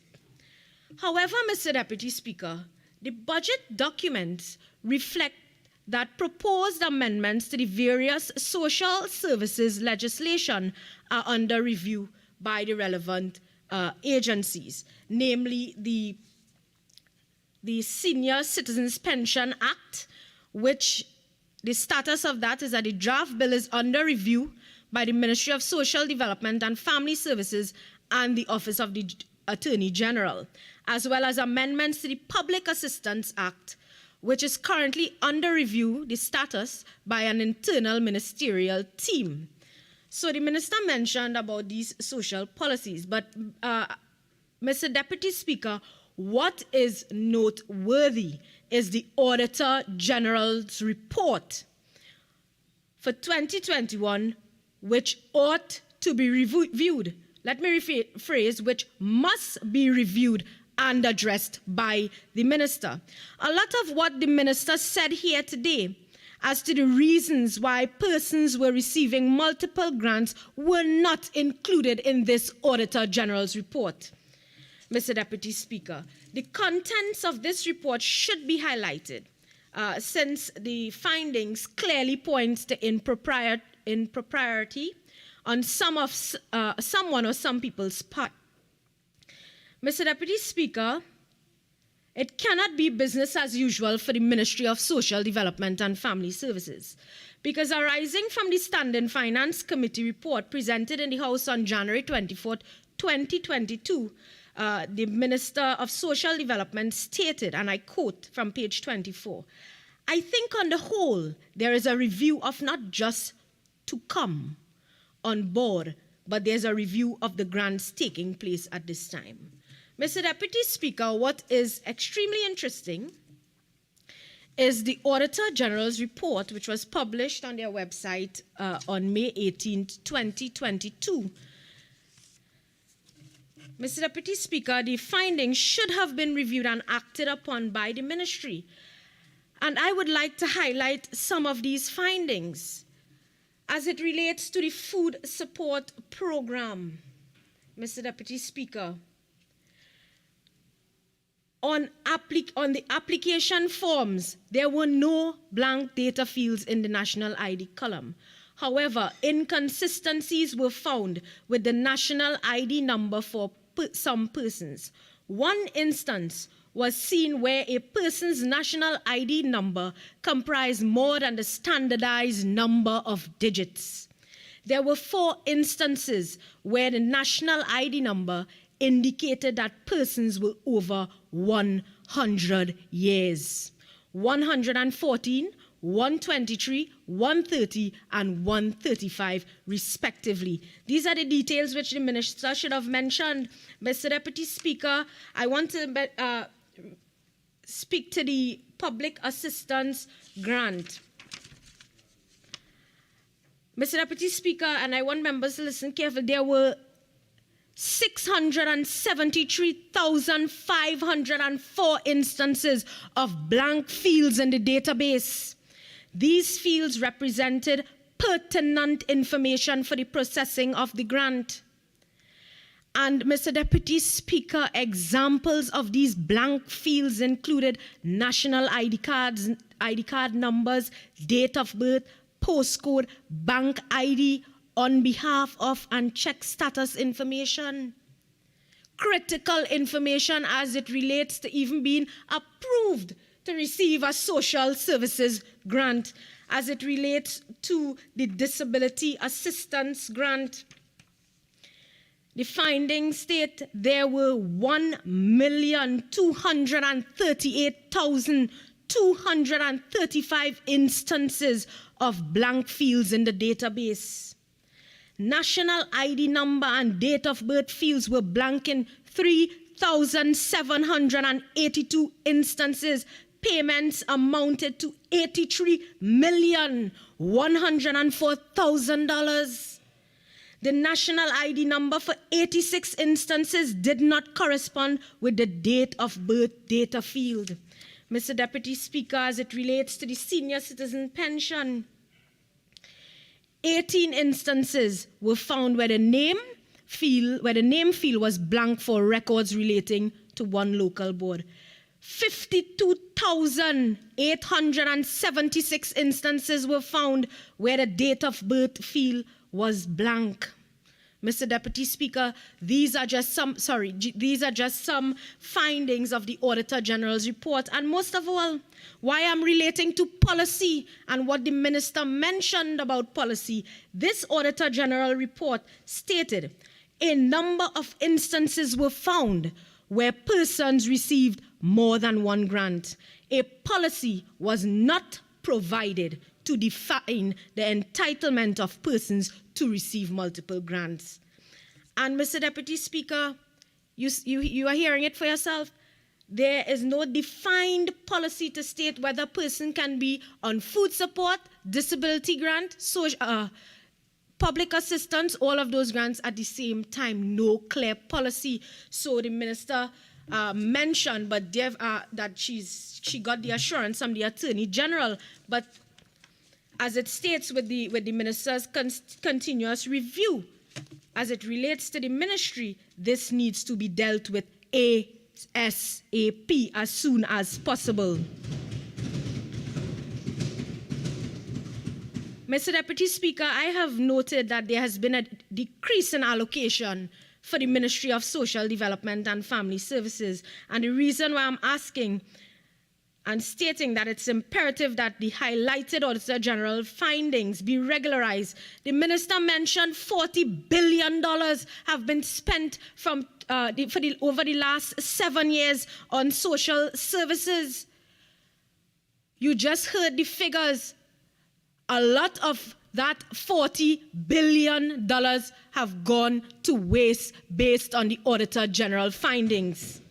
Mr. Deputy Speaker, the Minister mentioned data cleansing. You heard it for yourself from the Auditor General report. We really do hope that that happen in terms of the data cleansing.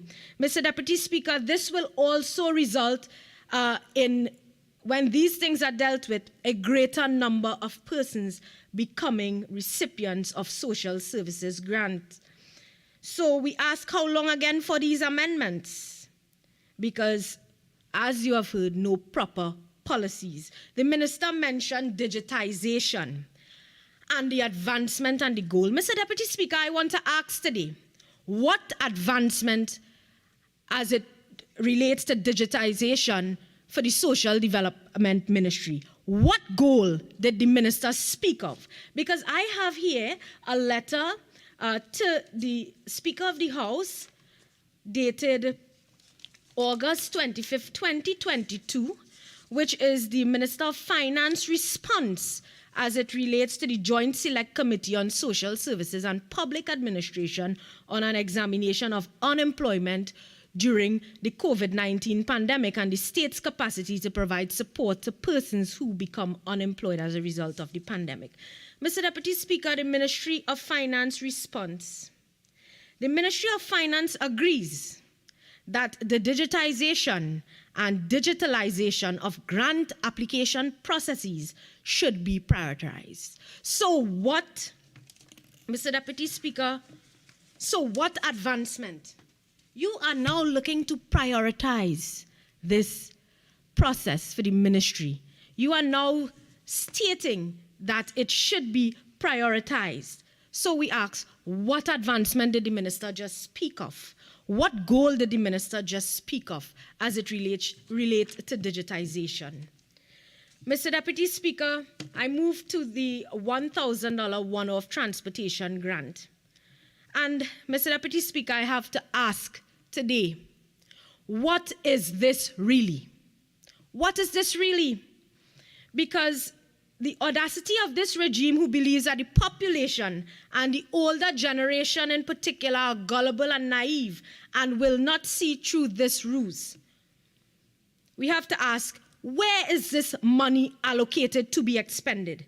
Is it under the Ministry of Social Development and Family Services, which in the 2023 budgetary allocation indicates a decrease by $146,945,442, a decrease. And this is reflected, Mr. Deputy Speaker, on page 342 of the draft estimates of recurrent expenditure 2023. And further, Mr. Deputy Speaker, an inspection of the line item details does not reflect any allocations to service this facility. The minister never mentioned. So under which ministry will it be paid? Mr. Deputy Speaker, my final pronouncement on this matter is that this grant is an affront to senior citizens who have contributed to the development of Trinidad and Tobago through their years of service and was previously promised a fuel cash card to offset the cost of increases in the price of fuel. And I quote, Appropriation Bill 2021, October 8, 2021, the Minister of Social Development and Family Services stated, 1, a utility cash card, and 2, a fuel cash card will be made available to vulnerable groups to offset the cost of increases in the price of fuel. Where is this initiative? Where is this initiative, Mr. Deputy Speaker? And then today, the Ministry of Social Development issues a media release that they are making the call for us to prioritize the care of the elderly because they deserve to be treated with dignity and respect. What treatment of dignity and respect is this to our senior citizens of this country? Mr. Deputy Speaker, was this fuel cash card ever implemented? Or is it because of what the Minister of Social Development just mentioned, that they have a free bus service for the senior citizens, so do not give them any fuel cash card, and it's okay to increase the price of fuel and say, all right, a $1,000 one-off grant? What will that really do for the citizens who are on social services grants in this country? Mr. Deputy Speaker, if this is the case that this fuel cash card was never implemented because it is not stated in the social sector investment program, the question is, will the transportation grant suffer the same fate as the fuel cash card? But then again, what can we expect, Mr. Deputy Speaker? Mr. Deputy Speaker, I want to move to persons with disabilities. And the minister spoke of therapy. And I want to deal with the National Enrichment Center mentioned by the minister. Mr. Deputy Speaker, they all tapped the desk stating that it's completed. Mr. Deputy Speaker, the government continues its calculated program of misinformation in the process, wreaking havoc on the lives of children beset with cerebral palsy. I make this statement, Mr. Deputy Speaker, not with any malicious intent, but based on the statements afforded by ministers when responding to filed questions. Mr. Deputy Speaker, in a response to a question on Friday, July 9th, 2021, the former Minister of Planning, on behalf of the Minister of Social Development, stated inter alia, Have to do, what is the response in another, what does that to do with our budget debate? wait and see. Hold on, members. No, please.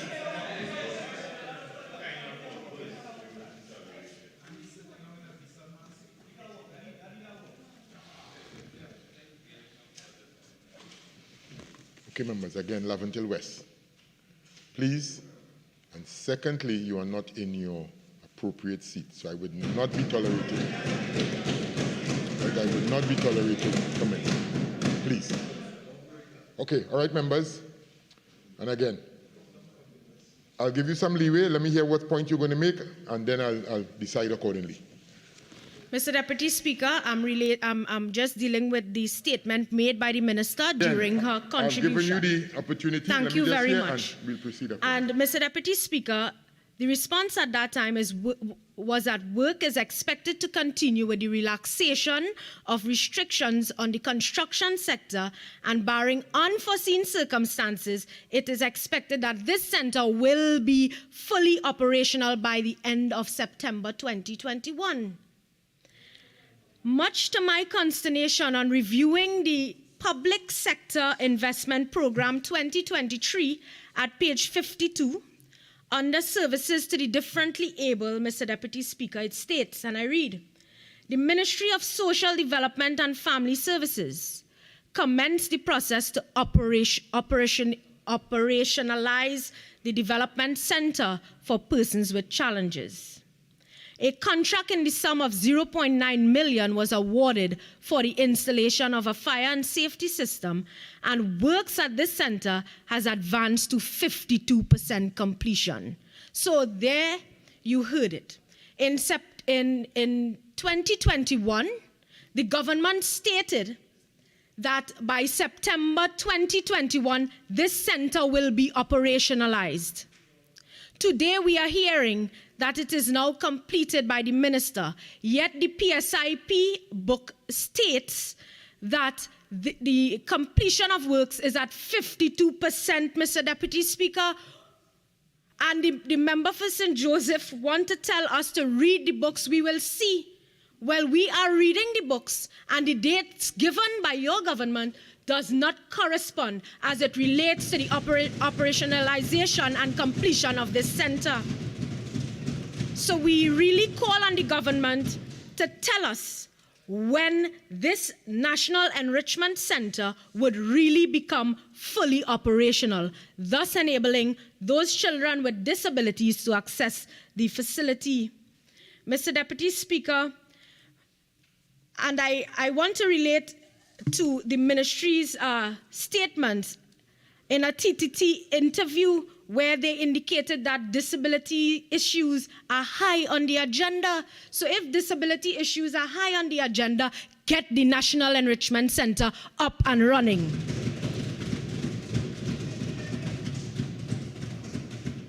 Mr. Deputy Speaker, the minister mentioned $40 billion have been spent on social service support grants over the last 7 years, and inclusive would have been the development of clients. Mr. Deputy Speaker, another fail highlight that seems to steep in misinformation is the social transformation and empowerment program Uplifting People, Step Up, Mr. Deputy Speaker, which was promised to be rolled out by the Minister of Social Development and Family Services. And Mr. Deputy Speaker, this was supported at page 34 of the Social Sector Investment Program of 2022. But of course, in true PNM style, under the 2023 budgetary allocation, and I relate to the draft estimates of recurrent expenditure, page 352, line item 007, household 11, target conditional cash transfer program development component for recipients. Mr. Deputy Speaker, what development are they speaking of? Because no allocation of funding was advanced for this development component as it relates to those persons under social support grants. Therefore, Mr. Deputy Speaker, what is the PNM's position on this step-up program? What is their position? This is an important factor as it relates to having those persons on social support grants graduate from those grants so they are no longer reliant on the social support system and can have a life where they can manage their various households. Mr. Deputy Speaker, I now move to the place that is most dear to me, the constituency of Shoguanasis, who seems to be forgotten in this Minister of Finance 2023 budget, as it relates to many factors which I would outline. Mr. Deputy Speaker, the Shoguanas East agricultural sector is currently being ravaged by the giant African snails and threatened by the Tuta absoluta leaf miner pest. Mr. Deputy Speaker, in response to a question filed on the giant African snails recently, the Minister of Agriculture responded that they are awaiting approval for usage of thiodecarb since approximately 2 years ago. Mr. Deputy Speaker, the inaction of the minister is creating undue hardship to my constituents who are badly affected, namely the constituents within the communities of Diet Street, Cunupia, the constituents within the communities of Diet Estate, Chin Chin Residential Development, Rodney Road and Rodney Branch Road, Marshall Trace, Warrenville, Lange Park, and other areas in Endeavour. Mr. Deputy Speaker, I want to ask the government to explore the Barbados strategy, which has proven to be highly effective. Mr. Deputy Speaker, and I quote from the Government Information Services, and you have to listen to this because if you do your research, you would see how effective it has been. Mr. Deputy Speaker, the Ministry of Agriculture, Food and Fisheries and Water Resource Management is reporting a major victory in the battle against the giant African snail, with a significant reduction in the population. And they have the Giant African Snail Bounty Program, which started in March 2009, where people have been collecting snails on a regular basis. And Mr. Deputy Speaker, they have destroyed 392 tons of snails. And Mr. Deputy Speaker, do you know what this represents according to this article? Well over 12 million snails that have been removed from the population out there in Barbados. So it's not to laugh when you say, look at the model.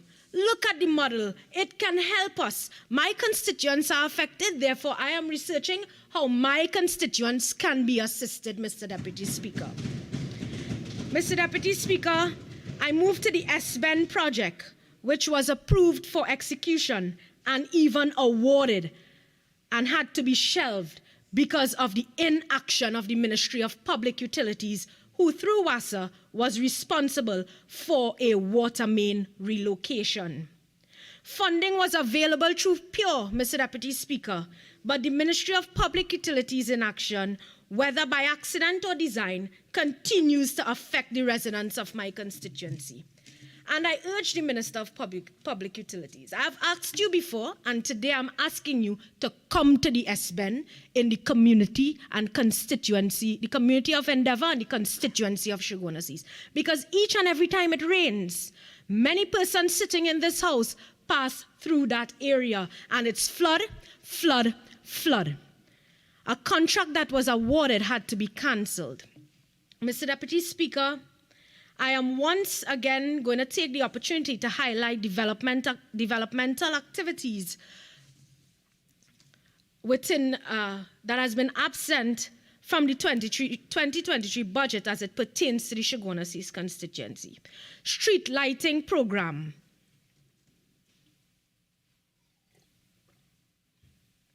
Street lighting program. And Mr. Deputy Speaker, I'm holding the Minister of Public Utilities to his word during his contribution. Remember, you have 5 minutes of your initial speaking time, but you have an additional 10. You care to avail yourself? Accepted. Proceed.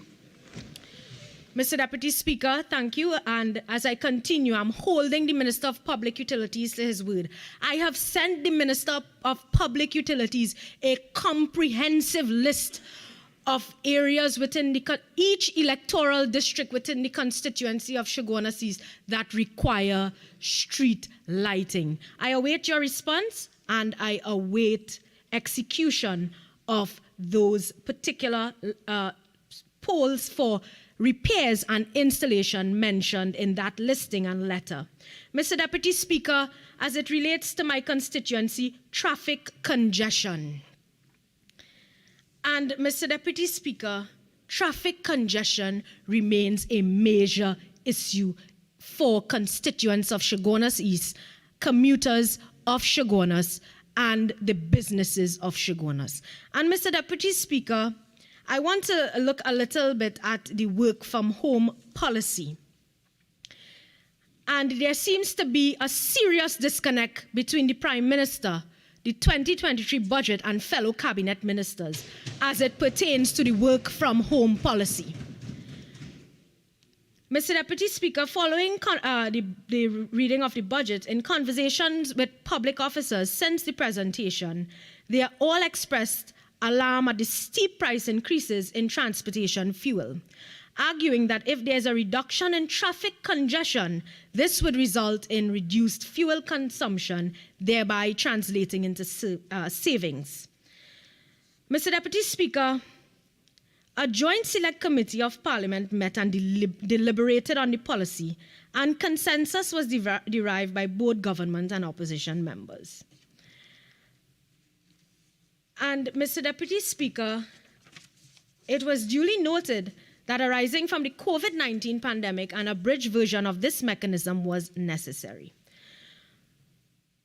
By all accounts, it seemed successful. Therefore, a template was already instituted and modifications were required. But Mr. Deputy Speaker, on July 24, 2023, the Public Administration Minister stated by the end of this year, some public servants will have the option of working from home. And this was said in a TTT news interview. Mr. Deputy Speaker, at a post-budget conference, the Prime Minister scuttled this promise when he boldly asserted to the public sector is not ready for the major work-from-home policy. Mr. Deputy Speaker, how is it possible to trust this government arising from this?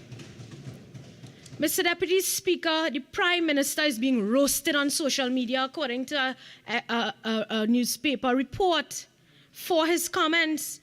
Mr. Deputy Speaker, I have in my possession the report from that Joint Select Committee and the timeline of events as it relates to the timeline of stay-at-home measures in Trinidad and Tobago. In this JSC report, which encouraged work-from-home arrangements as reflected on page 17 and 18 of this report, this reflected that work-from-home arrangements were encouraged and extended by the Prime Minister of Trinidad and Tobago, to which institutions and citizens complied. So what is the Prime Minister doing now? The Prime Minister is basically telling the Minister of Public Administration to take back your statement, and the Prime Minister is basically telling his government that that was my policy, and here's what, scrap the work-from-home policy. So, Mr. Deputy Speaker, my constituents are affected by traffic congestion, and I continue to make the plea to the Minister of Works to please look at the traffic issues in Shogunas. Mr. Deputy Speaker, absent again, construction of police youth clubs. The Minister of Education mentioned that schools are working with community policing, and yes, the Minister of Education mentioned that schools are working with community policing, and community policing are in turn attempting to get these students involved in the police youth clubs. And that's fine. I see that happening in the constituency of Shogunas East. They are all alive and well and working. But, Mr. Deputy Speaker, I can assure that the construction of the Cunupia Police Youth Club is needed. A lot of work has gone into that with the various ministries and stakeholders, and I do hope that the Minister of Education and the Minister of National Security do take note of this. Mr. Deputy Speaker, as it relates to highlighting developmental activities, of course, the eradication of vagrancy problems. I have noted the Minister of Social Development contribution as it relates to socially displaced persons. And yes, I agree, and I can agree that there's need for greater collaboration because of my very own experiences with stakeholders involved in these programs to have persons removed or come off the streets. So there is need for greater collaboration, and of course, Mr. Deputy Speaker, the eradication of vagrancy problems within the constituency of Shogunas East and in Shogunas is critical, and I do hope that the Minister does not allow that particular case that she related to as it relates to the homeless person and his girlfriend deter her from continuing the works that is required as it relates to the vagrancy issues in the constituency of Shogunas East and Shogunas. Mr. Deputy Speaker, of course, improved safety and security measures are needed within the constituency, and I want to make the plea for greater police patrol and more vehicles. We have lost businessmen, and we have lost children of businessmen. We have lost citizens in the constituency of Shogunas East. And therefore, this is required, this is needed, and it should and must be given in this financial year.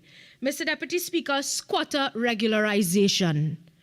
I have written to ministers responsible, and I do hope to get a response. And I do hope that the constituents of Enterprise, North and South, as well as the constituents of Warrenville, can receive their necessary documents so that they can access the social services grants that are available.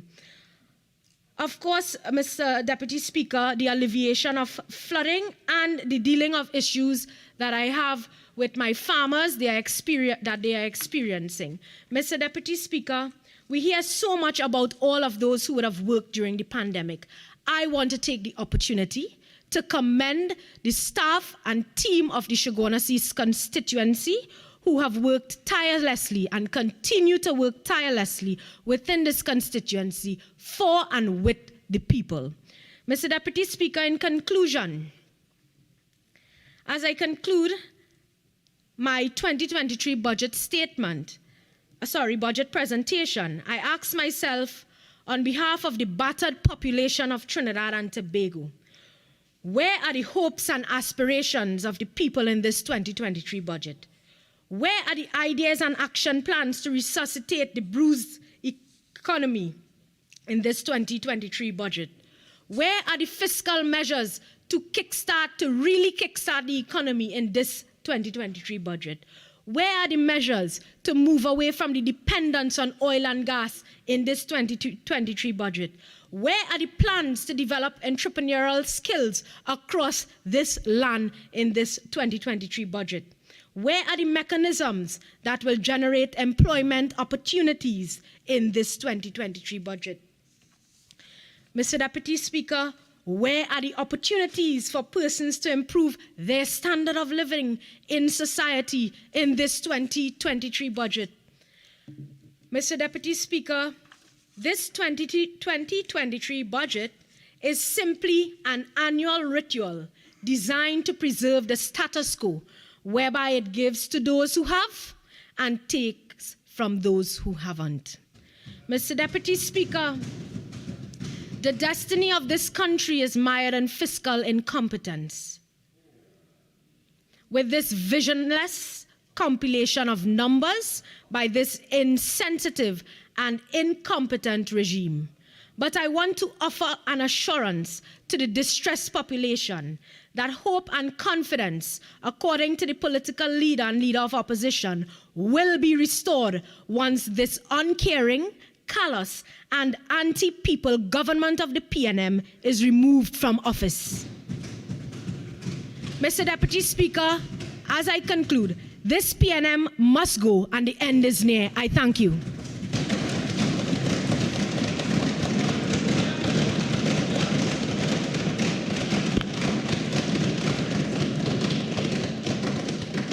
I recognize the Honourable Member for Diego Martin Central.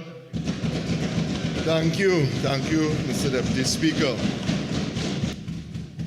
Mr. Deputy Speaker, I am honored once again to stand in this House representing the people of Diego Martin Central, to add my voice to the annual budget conversation, the presentation of the budget. And let me start off by, of course, congratulating the Minister of Finance for his budget presentation, which was made in what we know is a volatile global environment, which understands that we exist in a time, unlike those opposite, we understand that we exist in a time where we have to do as much as we can with the little that we have.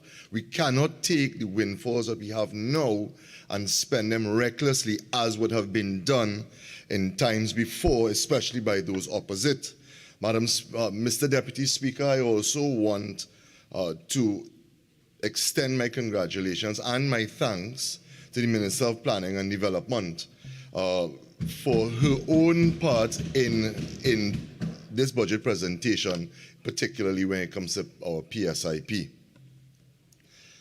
Mr. Deputy Speaker, as I listened to the opposition's responses, of course, having had the tone set by the opening batswoman, whose innings can only be described, I suppose, as a football duck, I would not only want to join with my colleague from Lupino-Bonaire West. Mr. Deputy Speaker, 48-4, 48-5, 48-6, with respect to the members' referral to members of this House, reference in this House.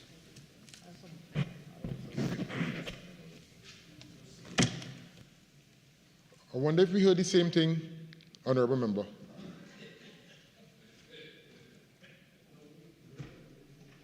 Overruled. Thank you so much, Mr. Deputy Speaker. As I was saying, I would like to join with my colleague from Lupino-Bonaire West in recalling the words of our party's great founder, Dr. Eric Williams, not only when he said that the alternative to the PNM is chaos, but especially following on what I've just had here, but also on his advice as to how to deal with the braying of barnyard animals. Mr. Deputy Speaker, with over a week now to prepare responses, the House and the nation retreated to presentations that have been short on facts but long on rum-shop talk, screeching and snarling. I would just ask that you rule whether or not this member is suitably attired to speak in the House.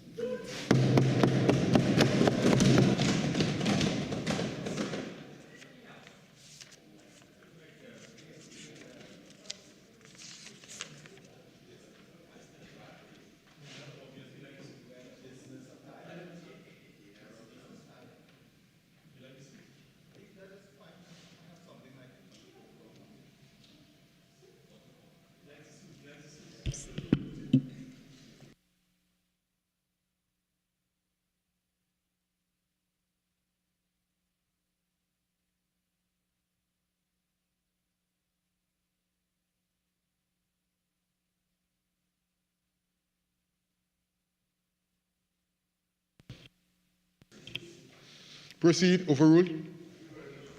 Speaker. Mr. Deputy Speaker, the member for Oropouche is having gotten it out. He's leaving now. Thank you, sir. Well done. Mr. Deputy Speaker, as I said, short on facts but long on rum talk. Imagine, Mr. Deputy Speaker, we were here and we had an opposition leader. We had an opposition leader in her response took particular care to talk about a strategic plan that she had gotten hold of and that was earmarked, had earmarked 2,500 workers to be sent home from Wassa. So, Deputy Speaker, I sit in a government and I have never seen anything like that. So I reached out to my colleague, the Minister of Public Utilities, and I asked him about a strategic plan. What strategic plan was that?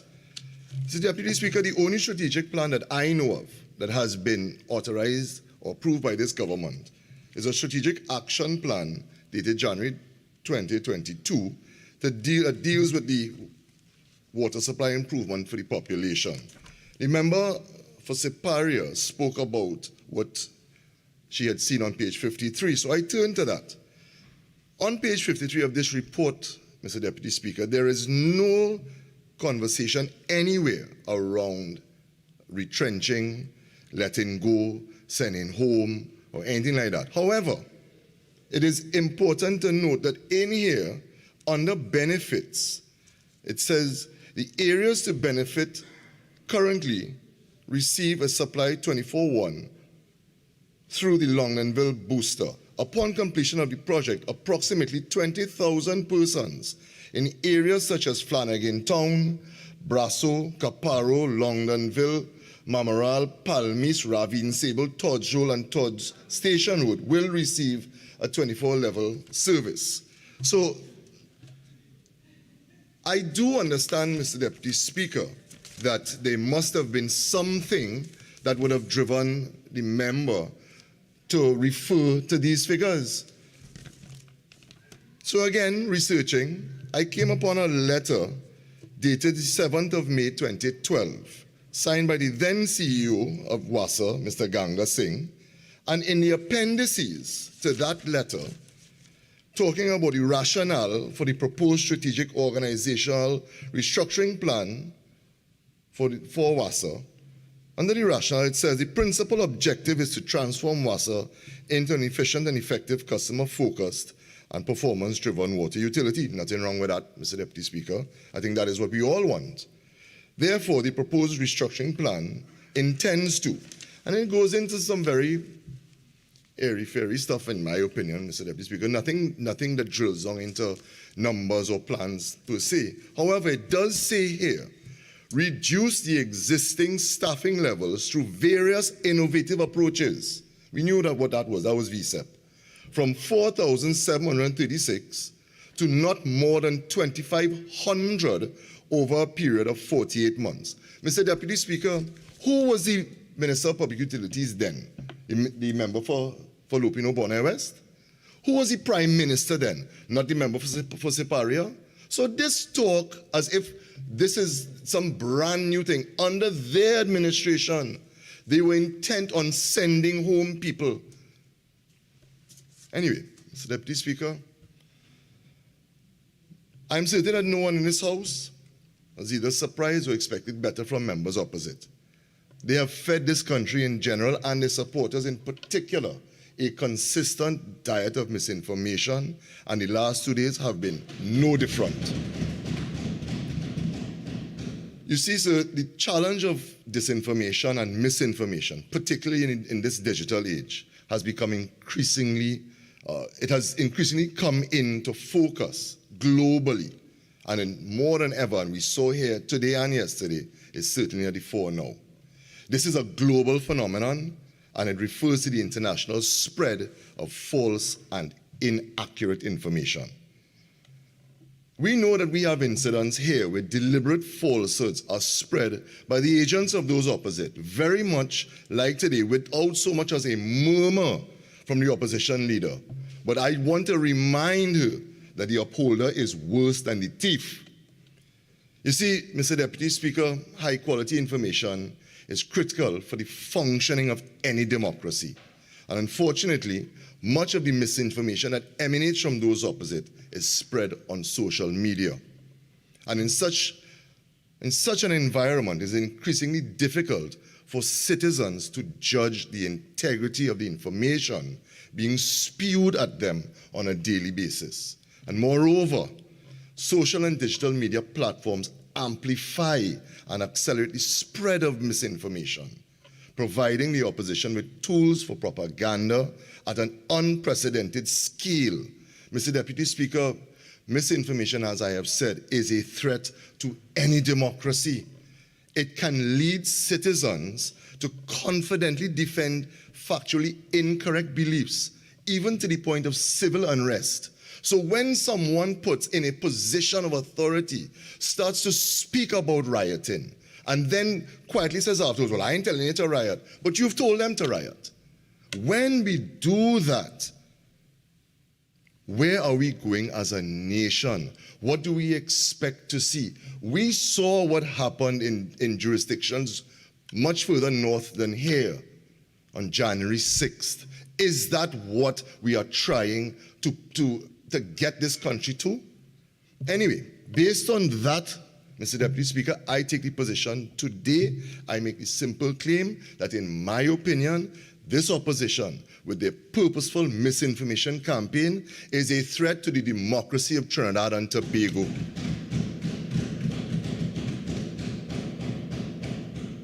However, sir, recognizing this, and ever mindful of our own sworn duty to uphold the law and to do good for all people of Trinidad and Tobago, the Ministry of Communications in the Office of the Prime Minister has conscientiously set about its task through the various agencies under its ambit to keep the country informed, educated, and wherever possible entertained.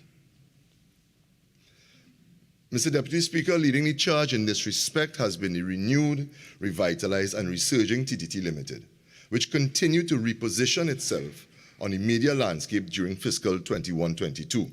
And during the past year, Mr. Deputy Speaker, TTTL remained the premier source of credible and reliable news. Even the member opposite recent, just in her contribution, referenced TTT because she knew that that was where the facts were.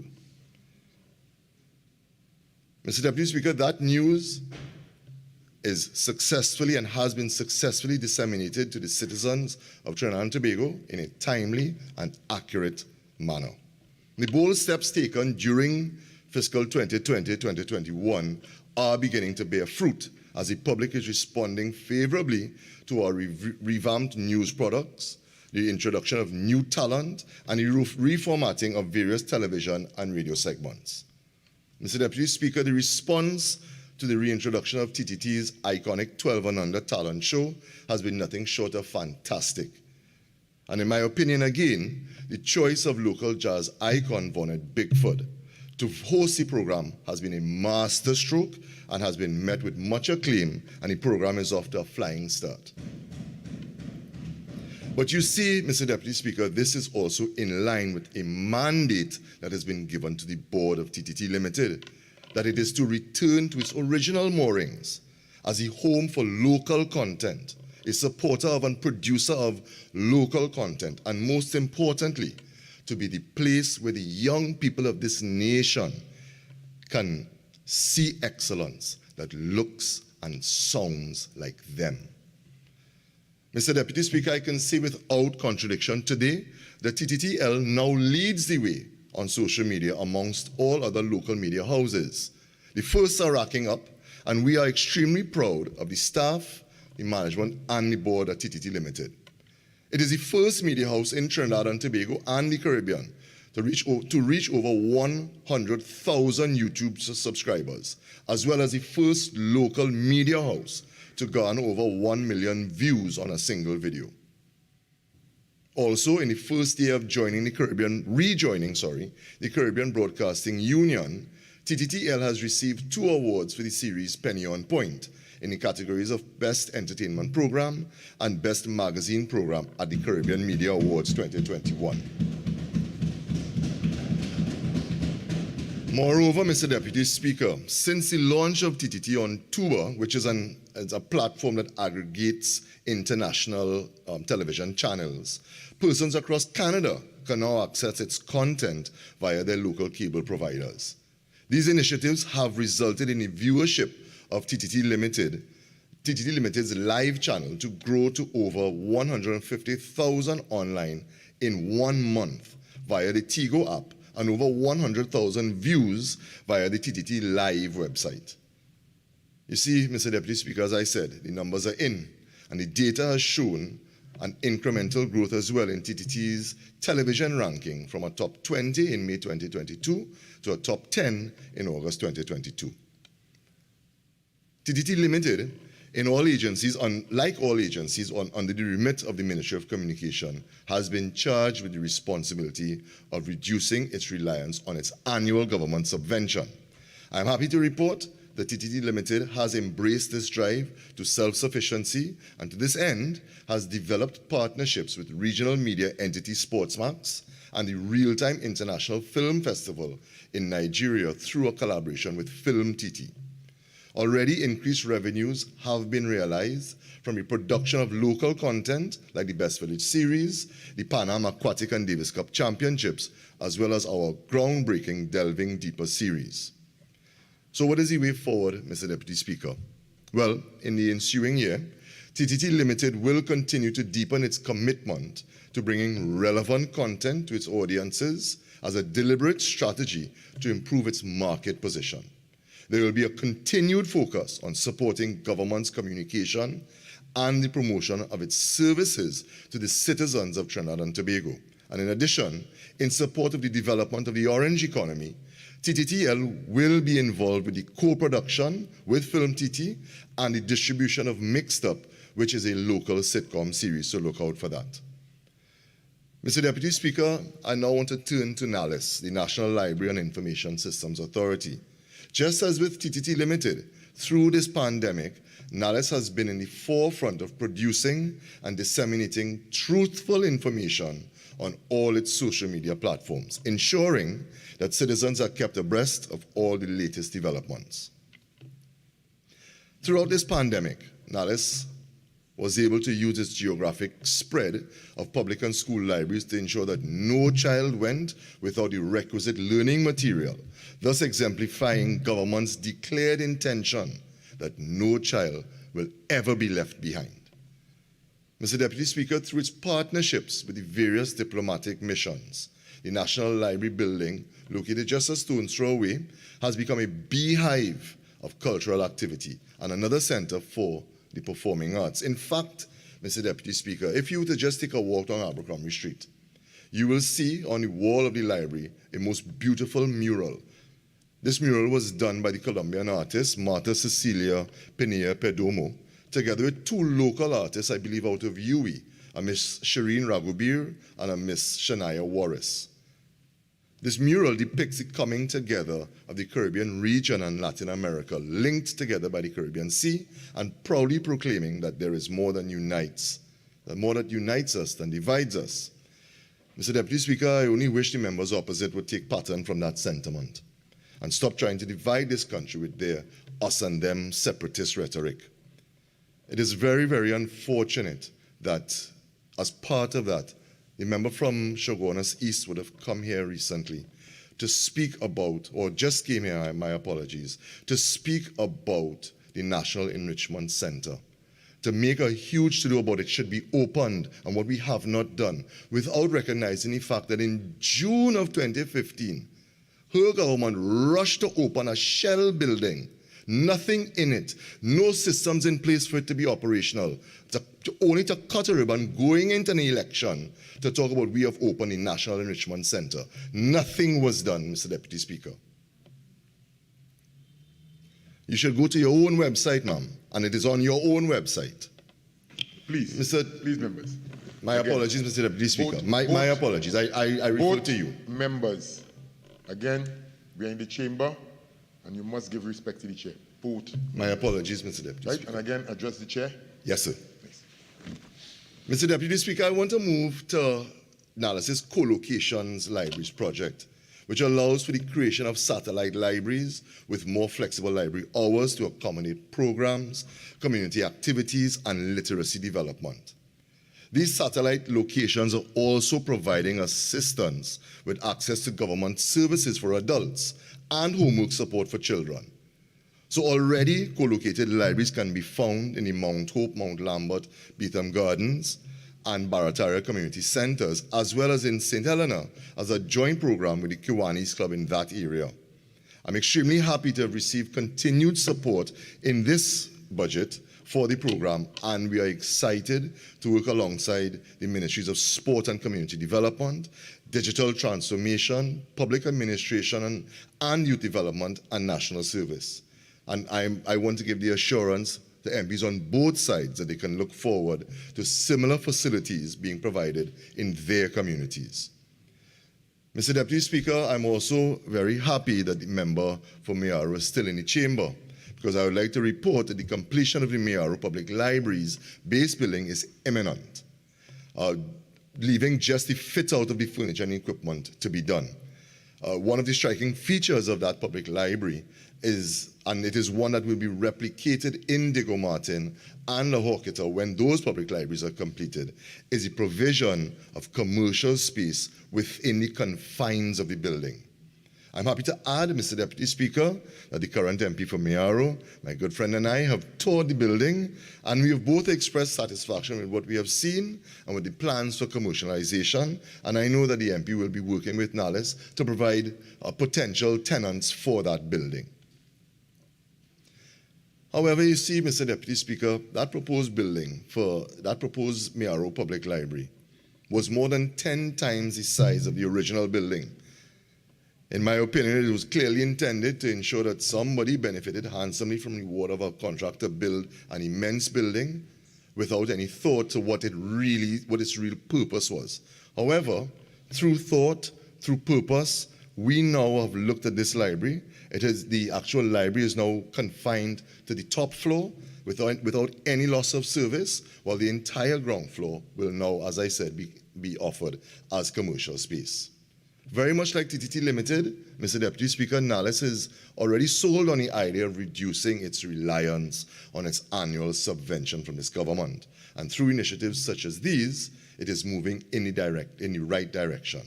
And in the same vein, Mr. Deputy Speaker, NALIS is moving speedily ahead with the implementation of the provisions of the Marrakesh Treaty, which was developed to facilitate access to published works for persons who are blind, who are visually impaired, or otherwise print disabled. Act 14 of 2020 identifies NALIS as the authorized entity within Trinidad and Tobago that, according to Section 12A2, may reproduce, distribute, communicate to the public by any means, or lend an accessible format copy or supply the accessible format copy to another authorized entity or a beneficiary person. Mr. Deputy Speaker, implementation of the Marrakesh Treaty will mean that blind, visually impaired, and print disabled persons can increase their ability to become even more productive members of this society and not have to limit their aspirations because of a lack of access to information. Over time, Mr. Deputy Speaker, I anticipate that because of this, there will be a decrease in demand for government assistance from some of these persons who will now have become more financially independent. NALES will also be able to further enhance this country's already high standing on the international stage, at this time as a leader in equal opportunities for the blind, visually impaired, and print disabled. Mr. Deputy Speaker, in fiscal 2022-2023, in addition to its co-location drive, NALES intends to commence construction of public libraries in the underserved areas of Diego Martin, La Horquita, and Toko. The Toko Public Library in particular will focus on cultural, learning, and recreational opportunities with quiet spaces for study and information seeking, places to collaborate, and multifunction spaces for events and programs, traveling exhibitions, lectures, lifelong learning opportunities, and digital literacy. Mr. Deputy Speaker, this was done in collaboration with the MP for the constituency, and it is my hope, it is my expectation that he will be very pleased with this project when it is completed. And that is because, Mr. Deputy Speaker, it will provide a new venue for a range of community activities and appeal to people of all ages, occupations, and lifestyles. Mr. Deputy Speaker, I spoke about digital literacy, and that is a critical plank of NALES's outreach and has been for quite some time. And to this end, numerous programs are being executed in public libraries throughout Trinidad and Tobago, geared towards bridging the digital divide that we acknowledge exists. NALES, therefore, is partnering with the Ministry of Digital Transformation to provide access through its locations for the advancement of the government's digital transformation agenda.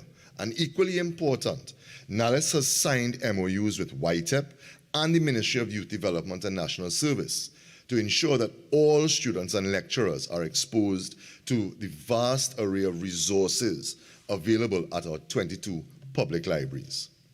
Mr. Deputy Speaker, I want to turn to the Freedom of Information Unit, which is also located within the ambit of the Ministry of Communications. Like TTT Limited and NALES, the Freedom of Information Unit is part of the information architecture of the Ministry of Communications, ensuring accessibility and availability of information to the national community.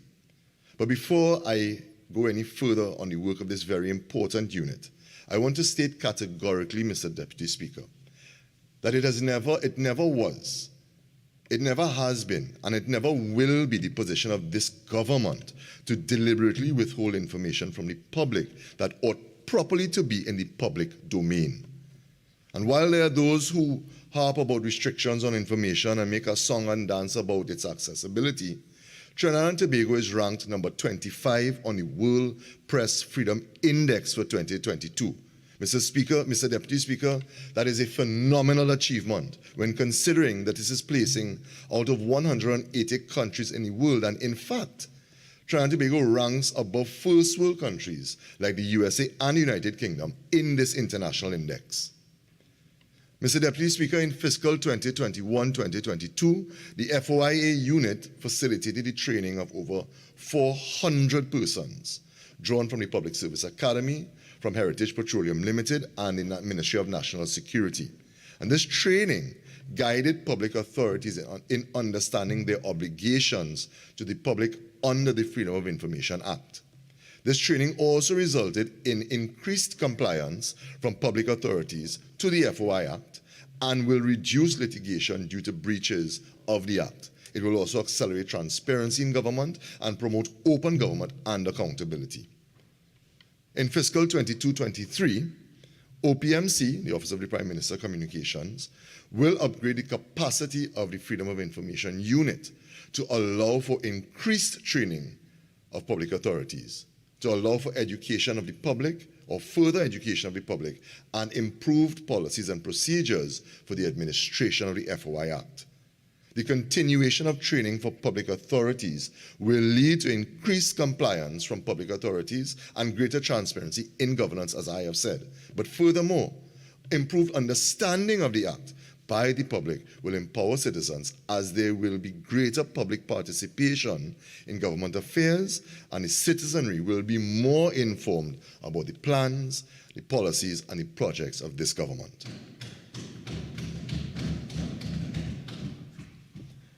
The National Archives of Trinidad and Tobago. Mr. Deputy Speaker, the National Archives is the custodian of our history, the custodian of the story of Trinidad and Tobago, the custodian of the artifacts and journals that tell the story of us as a transplanted people.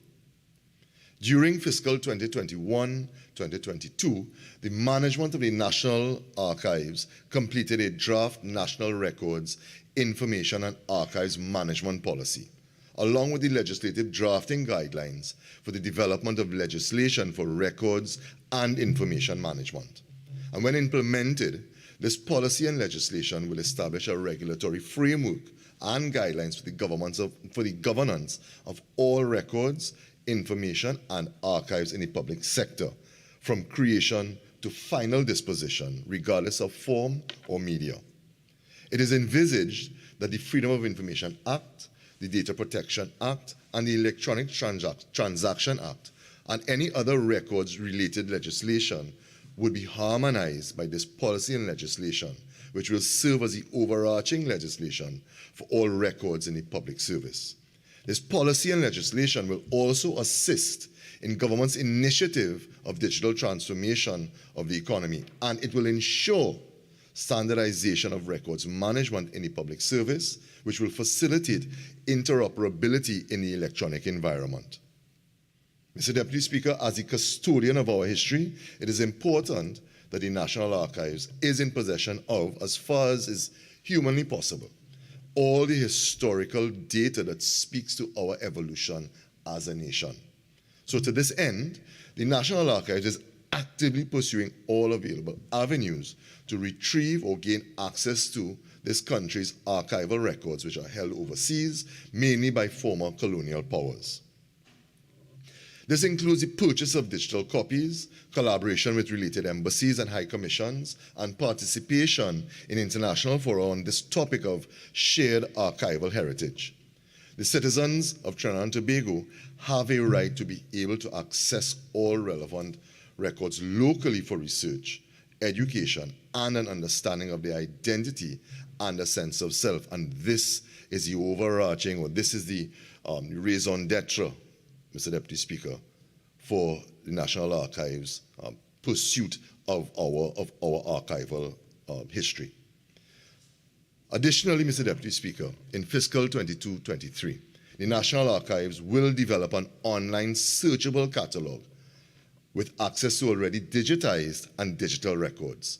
The digitization of government media assets project is also poised for expansion in fiscal 23, where government media archives, video, audio, photography of all types, spanning several decades, belonging to various agencies under the OPM Communications, will have their audiovisual media collections digitized and eventually made available for preview through dedicated online portals. To support that thrust, the National Archives will establish a trusted digital repository through the introduction of digital preservation software to protect, secure, and monitor digital records in the long term based on the Open Archival Information System ISO standard. Mr. Deputy Speaker, moving to the government printry. Like all divisions under the ambit of the Ministry of Communications, the government printry is also undergoing its own share of modernization through digitalization. One of the more telling facts, or one of the more telling impacts of this modernization, Mr. Deputy Speaker, will be the imminent launch of the government printry's own dedicated website, www.printry.gov.tt. And when launched, ministries, departments, and divisions will be able to download the general forms used throughout the public service. Forms like the forwarding forms, minute sheets, other charges, vouchers, departmental vouchers, deposit vouchers, and others. What will happen, Mr. Deputy Speaker, is that citizens of Trinidad and Tobago will also be able to make online payments via the new website for gazette notices, publications, and the like. And the purchase of documents sold by the sales department will be paid for online and downloaded, or paid for online and collected at the government printry. All of this resulting in expedited processes in accessing forms and documents from government printry, which will lead to increased access to forms from ministries, departments, and divisions, as well as citizens. In addition to that, the modernization and digitalization of the government printry's equipment continued to the end of fiscal 2022 with the purchase of a digital duplicator to increase the output of print-on-demand requests. This new equipment will significantly reduce the wait time for print-on-demand products, such as small amounts of specialized forms, programs, or documents. This newly bought digital duplicator will be able to produce these types of documents within a significantly shorter time frame without having to go through the older printing process. And this will also lead to increased efficiency at the printry and decreased wait times by citizens to receive their requests. I anticipate, Mr. Deputy Speaker, that in fiscal 22-23, the government printry will purchase a high-speed digital web press capable of printing various documents, which will include receipts books for the control of accounts and books such as draft estimates, among others. This purchase will result in less printing errors, the elimination of pre-press, the option to fully computerize their operations, and a reduction in printing time, and of course, greater customer satisfaction. It will also allow for the personalization of documents such as barcodes and personal or ministry information. Mr. Deputy Speaker, I have deliberately left the work of the Information Division and Communications Division for last because they are the two units that basically bring everything together. The mission of the Ministry of Communications is simply to promote open government through centralized, timely, and accurate communication to engage and empower citizens. Our vision is to be the leader in credible government and public information. So to this end, the Information Division has in its possession state-of-the-art audio-visual equipment, which can now provide real-time information to our multiple stakeholders and effectively meet the challenges brought on by the explosion of social media use. The OPMC can now broadcast information in real time to other ministries, media outlets, and the ministry's social media sites, thereby offering a more comprehensive service to other ministries, allowing them to quickly disseminate much-needed information to their respective audiences in a direct response to the ever-growing need for the population to have factual information as it happens. Mr. Deputy Speaker, the resounding success of this government's Agri-Forum and Expo, showcasing the absolute best this country had to offer to the region and to the hemisphere, as well as our 60th anniversary celebration, is owed in no small part to the roles played by the multiple agencies in the Ministry of Communications in support of the Ministries of Agriculture, Land and Fisheries, Ministry of Housing, Tourism, Planning, and all others. So when I hear the opposition leader coming to this house to talk about growing food insecurity in the region in an attempt to fool farmers into believing that those on that side care about their needs, I ask her and I ask them, where were you when the region came together in Napa and in the Queen's Park Savannah? Where were you when the meaningful conversations about food security in this country and the region were taking place? I tell you where you were not. You were not there contributing. I tell you where you may have been, probably in some dark room planning how to spin and undermine it all, because that is what they do, Mr. Deputy Speaker. Mr. Deputy Speaker, in furtherance of its mandate to be the leader in providing credible government and public information, I stand on Standing Order 48.6, please. Right? Probably in some dark room plotting how to undermine. That's a very much an improper motive expressed by the honourable member. Please, members. Overruled. Late to the party as always. Mr. Deputy Speaker, in furtherance of our mandate to be the leader in providing credible government and public information, in fiscal 22-23, the Government Communications Division will launch its Week in Review television series. The pilot for this series has already been created, and once approved, the new format is expected to increase public engagement with information about the work the government is doing through all its ministries for the citizens of this blessed republic.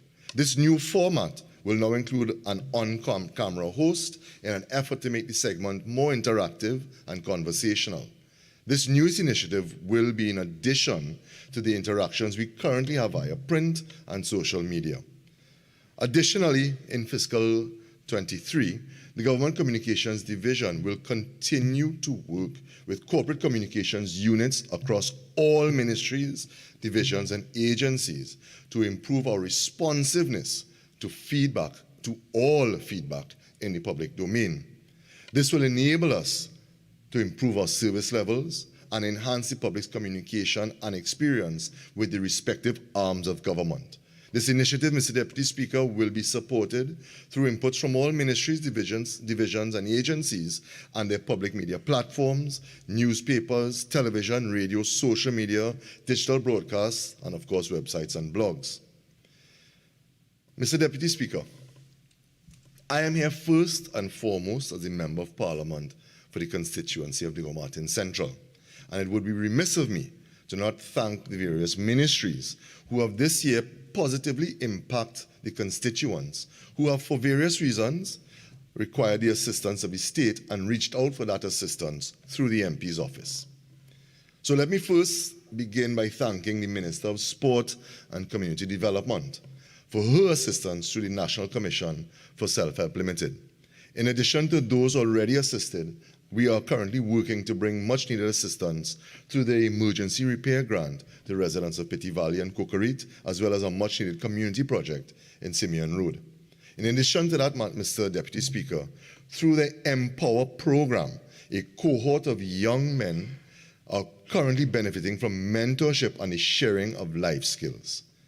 Mr. Deputy Speaker, let me also express my thanks to the Minister of Housing and Urban Development through the HDC and their home improvement grant in particular. I had a letter to bring, but unfortunately I've misplaced it. My apologies, Minister. I will deliver it to you personally. I also want to thank the Minister of Public Utilities through the Residential Electrification Assistance Program.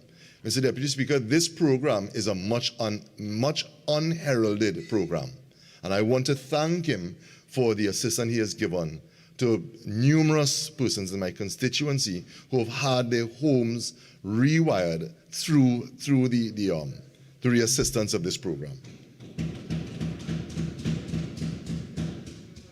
Mr. Deputy Speaker, much like all MPs inside here, I think that I should extend my thanks to the Minister of Agriculture, Land and Fisheries, through NAMDEVCO, who enabled us in Diego Martin Central to distribute some 4,500 hampers to the worst affected during the COVID-19 period. And also to the Minister of Works and Transport, through small but critical and far-reaching URP projects in the communities of Kokoja, Ravine Road, Store Drive, Cooperative Drive, and Waterhole. Mr. Deputy Speaker, I'm certain that you would have gleaned from my presentation that the work of the Ministry of Communications, executed through its various agencies, is multifaceted and far-reaching.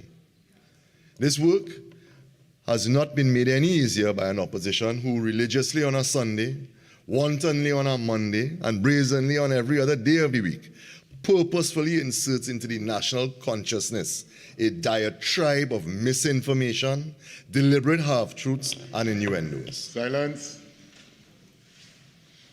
Imagine, just a short while ago, the member for Caroni East came here to continue the narrative of vaccine hesitancy that has been a mantra during COVID-19. Member, I want to ask you, what did you all do other than continuing to the undermining of our hard work, the government and the public health officers. What did you all do in coming here to continue this narrative of vaccine hesitancy?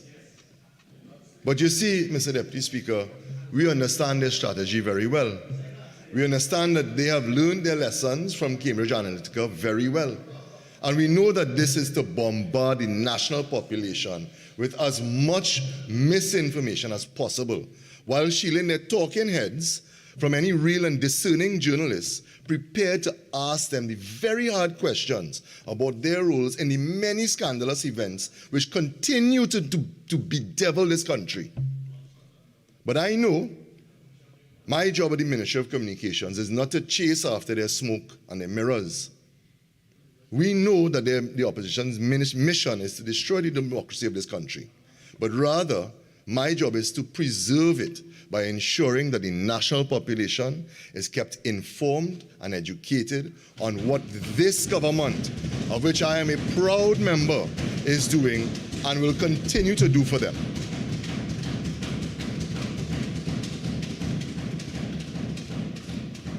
Mr. Deputy Speaker, as the proud member of Parliament for Diego Martin Central, I am excited to be working with my colleagues in the coming year to improve the lives of constituents of Diego Martin Central, and speaking as a parent, particularly the young people of Diego Martin Central.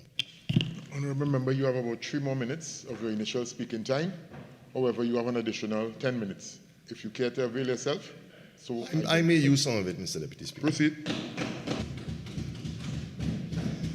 So, from the Minister of Trade and Industry, with all the incentives and apprenticeship programs that I'm sure she will expand during her presentation, to the Minister of Youth Development and National Service, and the many programs available on offer at his ministry, from Amplify to YAP, and every letter of the alphabet in between, it seems, to the Minister of Sport and Community Development for programs like Empower and agencies like Self-Help and the Export Centres Company Limited, and to the Minister of Labour for the on-the-job training program.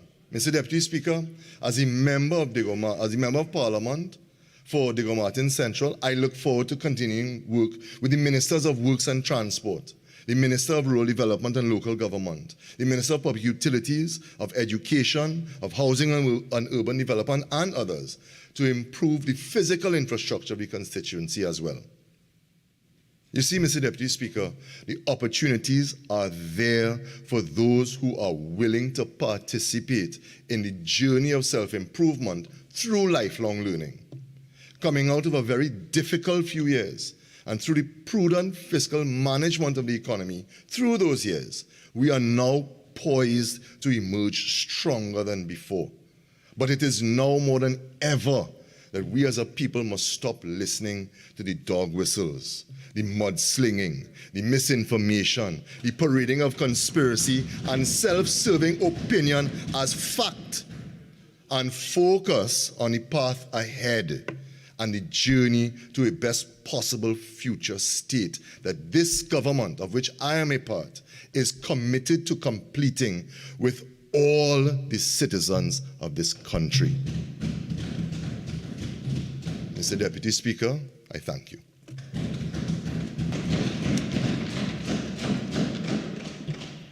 I now recognize the member for Komuto Manzalina.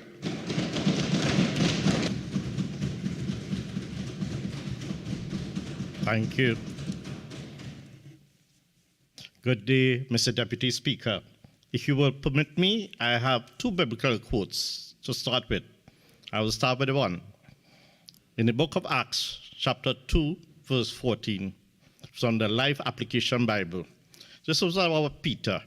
Peter was an unreliable leader. His bravado, however, led to his downfall, and he even denied Jesus. Jesus forgave him, and hence he was filled with the Holy Spirit. And then he displayed confidence, humility, and boldness. And he then became a powerful, dynamic speaker. So, Mr. Deputy Speaker, I am here today filled with the Holy Spirit, and let the words, that boldness and that confidence that come not through all this august chamber, but to the entire citizenry of Trinidad and Tobago. Let my words resonate in the hearts and minds of everyone who is suffering. At Trinidad and Tobago, you pray it will be a better day tomorrow. Mr. Deputy Speaker, I rise to take part in this, my third budget debate. I must congratulate the leader of the opposition in her response to this budget statement 2023. And I will cherry pick just two statements. One, poor people have feelings too. Poor people have feelings too. And the second point, I will condense. We are in a cost of living crisis where people don't know where the next meal is coming from. They can't afford fares to go to and for the job, to send their children to school. Medication is expensive. That's the gist that anyone can pick up. And I compliment the political leader, Kamala Prasad-Bisesa, her vision and for her wisdom and continued governance. Mr. Deputy Speaker, tenacity and stability was in the budget. 1 second. No, member, please. Members, please. There are procedures and standing orders we go by in this August chamber. What you asked to give way? Mr. Deputy Member? Yes. Are you giving way? Yes. No, but I didn't know what transpired, Mr. Deputy Speaker. No, but I want to continue. Okay. No, he has not given way, member. Yeah, I want to continue, Mr. Deputy Speaker. Right, proceed.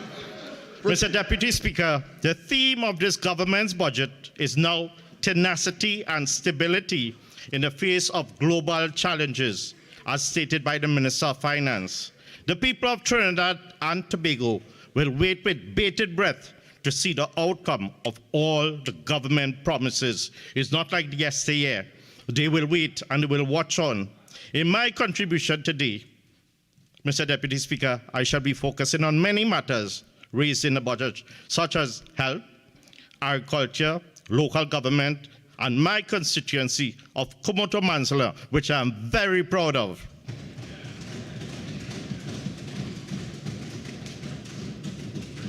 Mr. Deputy Speaker, in looking at this budget presented by the Minister of Finance, all I can say is woe unto me, Lord, and woe to the people of Trinidad and Tobago. And my second biblical scripture is on Proverbs chapter 1, verse 7, from the Life Application Bible. The fear of the Lord is the beginning of the knowledge, but fools despise wisdom and instruction. So what does that mean?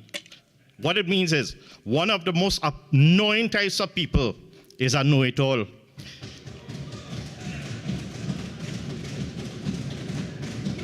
A person who has a dogmatic opinion about everything. Is close to anything new, resents discipline, and refuses to learn. Solomon, a man with great wisdom, calls this kind of person a great fool. It's in the Bible. Member, again, be careful of your comments and so on. I know you will say you're quoting from the Bible, but again, your annotation can depict certain things. Please. Guided. Right. Don't be a know-it-all. Instead, be open to the advice of others, especially those who know you well and can give valuable insight and counsel. Learn how to learn from others. And remember, only God knows it all. This nation of Trinidad and Tobago has faced many challenges, Mr. Deputy Speaker. One is COVID-19 and the other the PNM.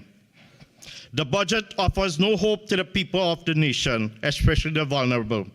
As a practicing medical doctor for many years, I take the health care of this nation very seriously.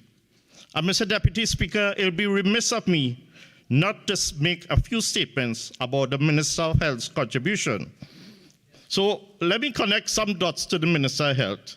In his attempt to give yet another excuse for his same rich man's budget, he says, we let the big corporation get away tax-free, so we have to get money to help the poor. In the interim, we go tax them, the poor people. We will put price tags on all of them, and we will let the property tax from everybody so that we'll get more money. In usual PNM fashion, giving with one hand and taking with the other. What a bunch of malarkey. The Minister of Finance read the health budget, and Mr. Deputy Speaker, the pandemic is there, and health is wealth. A mere 537 words, 14 paragraphs distributed for the Ministry of Health. That is not nice. In looking at this budget, the Minister of Finance has allocated $6.89 billion to the Ministry of Health.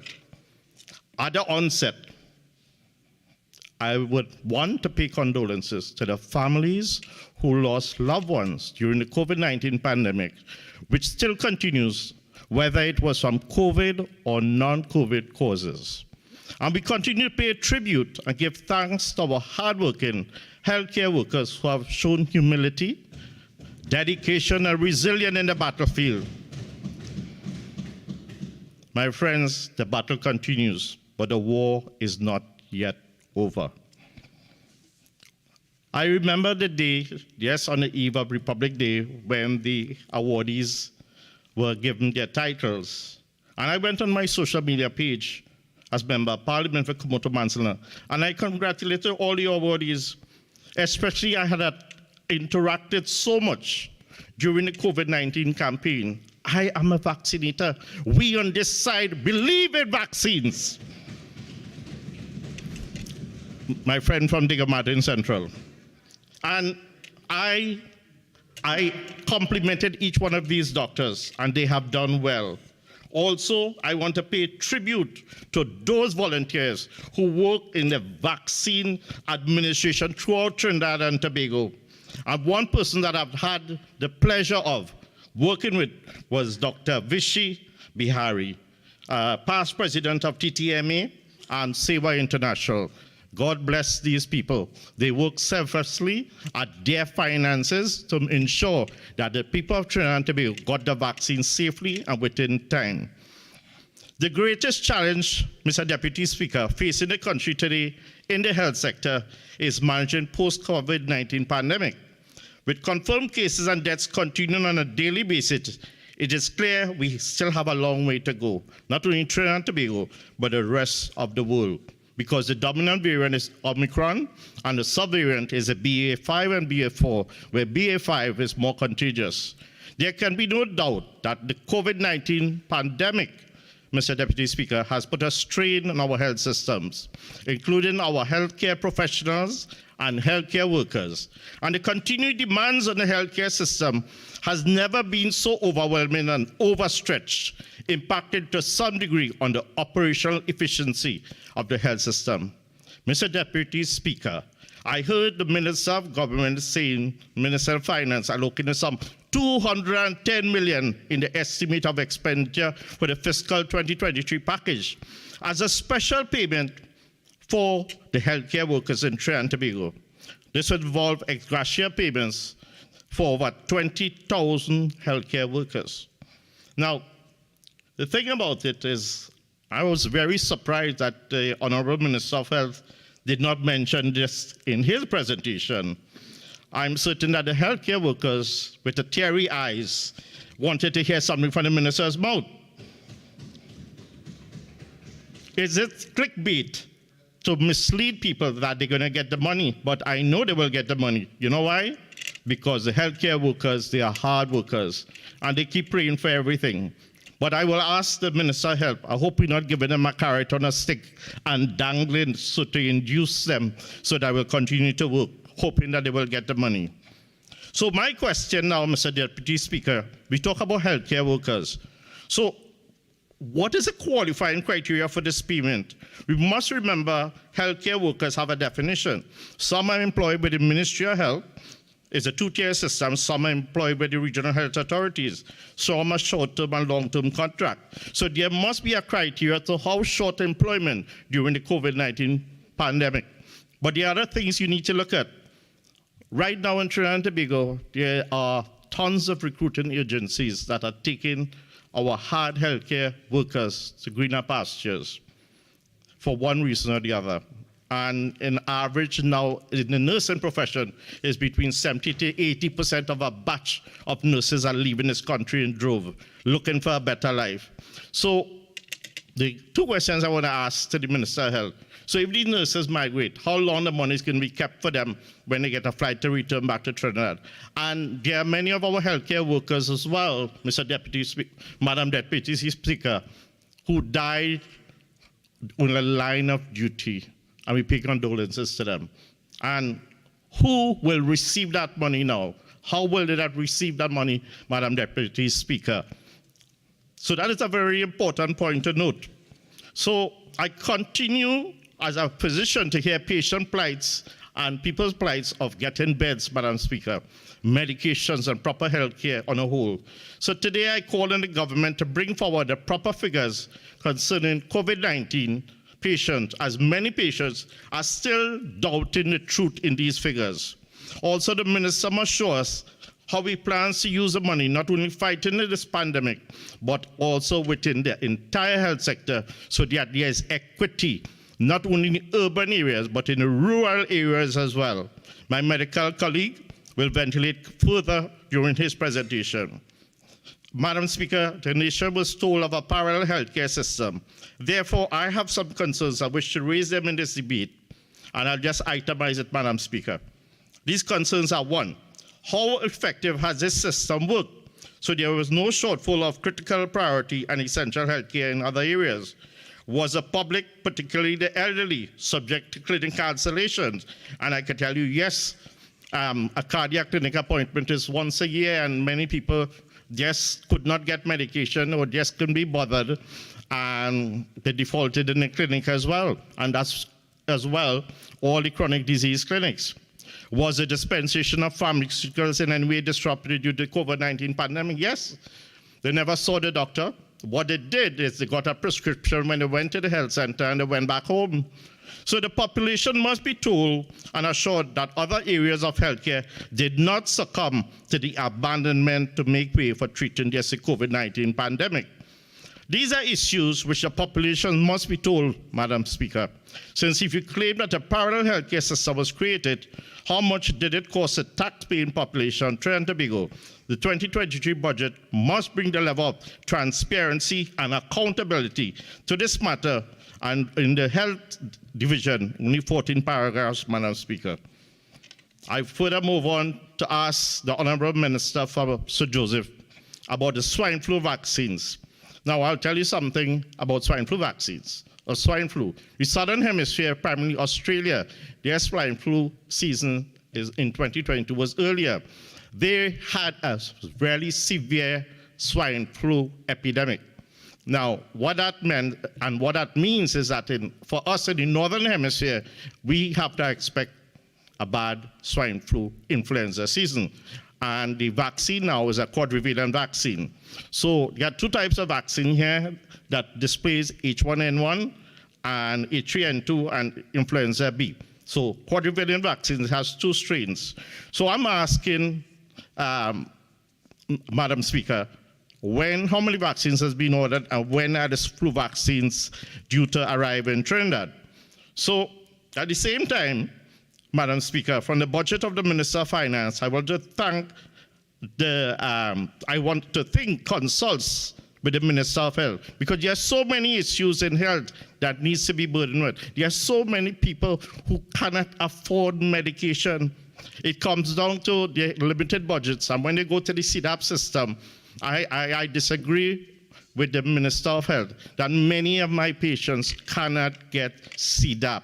It's not pharmacy shopping. It's a difficult process. I don't know some C14 Nibdec or what it is, but many patients, you just have to ask them. It's difficult to access the CDAP. And when they have about 8 to 10 items on a prescription, Madam Speaker, if they get 2, they're happy. So what do? They buy with a limited budget. So it comes down now, either buy food or buy medication, eating or medication. So I am asking as well, it's time now we're in 2022, going into 2023, Madam Speaker. It's time we need to look back at the CDAP system and we need to enhance it. I know we are asking more, but there are many people who have dermatological conditions, psoriasis, rashes, who want to get this, severe asthma, so there are different tiers of medication in the CDAP, but there needs to be improved. And chronic obstructive pulmonary disease. There are patients with connective tissue disease, like rheumatoid arthritis and lupus. So they need to be ability to access these drugs on CDAP.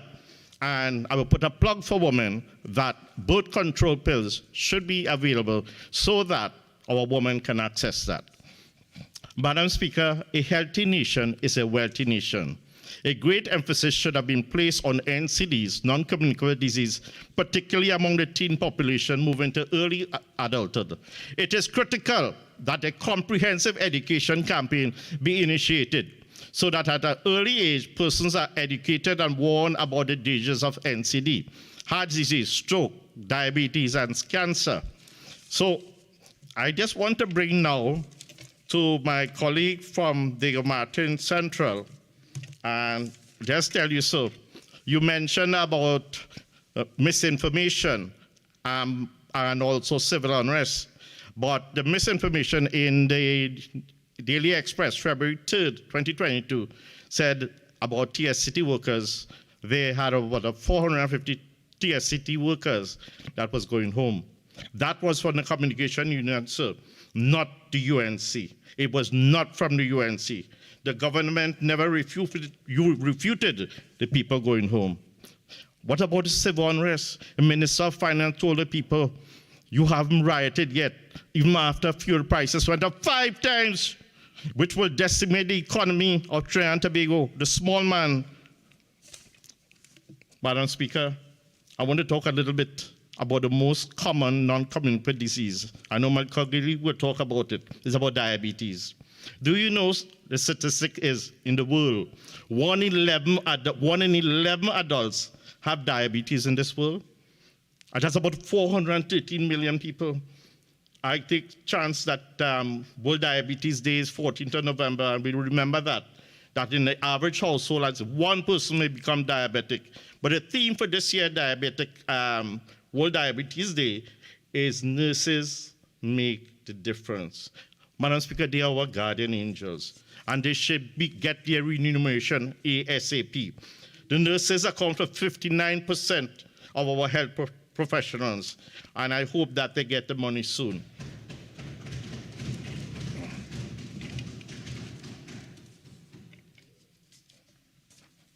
Madam Speaker, I just want to make a plight for my doctors and our healthcare workers. We have so many doctors that are not employed. They got employment during the peak of the COVID-19 crisis, when they had the Delta variant and the Brazilian variant. And now the amount of cases are continuous, but less. But so some of the doctors are about pumping gas, driving taxi, packing shelves, working in pharmacies. I hope this plight goes on to the Minister of Health. They are people too. And as I close my area on health, I look at Central Trinidad. They have per capita the highest amount of non-communicable disease, which is diabetes, hypertension, asthma, coronary artery disease, and asthma, this COPD, chronic obstructive pulmonary disease, now, and strokes, cerebrovascular disease. The population should go on as an environment can access primary health care in Montrose, but the population is bursting at the seam, so it's quite inadequate. Maybe they need to look at a new rental, or more so, Madam Speaker, maybe look at the new Shogunas Hospital. There is lands earmarked for that. So as we build a central block, which we are grateful for, Arima Hospital, Point Fortin Hospital, San Grande Hospital, don't forget those people in central Trinidad. As I continue, Madam Speaker, I wish to inform the Minister of Health that many people employed in our health institutions are already stretched to the limit, to the point where they're even burnt out. Madam Speaker, I refer to an article by Dr. Vanessa Harry in the Trinidad Guardian, dated Wednesday, 30th, 2020, page 13. I guess even though, and she clearly showed our local doctors were being overworked, especially our junior doctors, with the employment of new doctors and other support staff, such strain can be lifted. And that is really, really a sad case. When you have people being overworked, we don't want them. That doctors should not make mistakes and cannot make mistakes. Madam Speaker, as a practicing doctor, many patients come to me and expect a shortage of pharmaceuticals and non-pharmaceutical drugs. One of the things that has plagued me and bothering me in Trinidad and Tobago, and like in the rest of the world, is counterfeit drugs, Madam Speaker. I'm asking the Honourable Member for St. Joseph, what is the status of the Chemistry, Food and Drug Division, Frederick Street, which is an arm of the Ministry of Health in testing medications, food, pesticides, cosmetics, whatever you may have. Now, our medication that we have here, we hope it is real medication, but just to edify everyone here in the House, counterfeit medication includes drugs that contain something called API. Madam Speaker, it's called active pharmaceutical ingredients. So when it's counterfeit, it's either an incorrect amount of API, an inferior quality of API, a wrong API, contaminated or expired products. It's big business. What might be the red flag when you take these counterfeit drugs? Your diabetes, blood pressure, your heart condition, or even your asthma will get worse. So in that way, you have raised a red flag. Maybe it's the medication. It looks like, it smells like, but it's not the real drugs. So I shall continue now beyond health to speak about agriculture. Madam Speaker, any discussion boosting the agriculture sector in Trinidad and Tobago must take into account the constituency of Kumoto Manzanar, an area that is predominantly rich in agriculture. Madam Speaker, Kumoto Manzanar is based with land, capital, and human resources. The constituency holds tremendous potential for the area, as well as the national community. So an allocation of 1.330 billion for this sector is simply not adequate. Madam Speaker, agriculture is our new oil and gas. So it should be like a parallel system. What is the system, what we have now?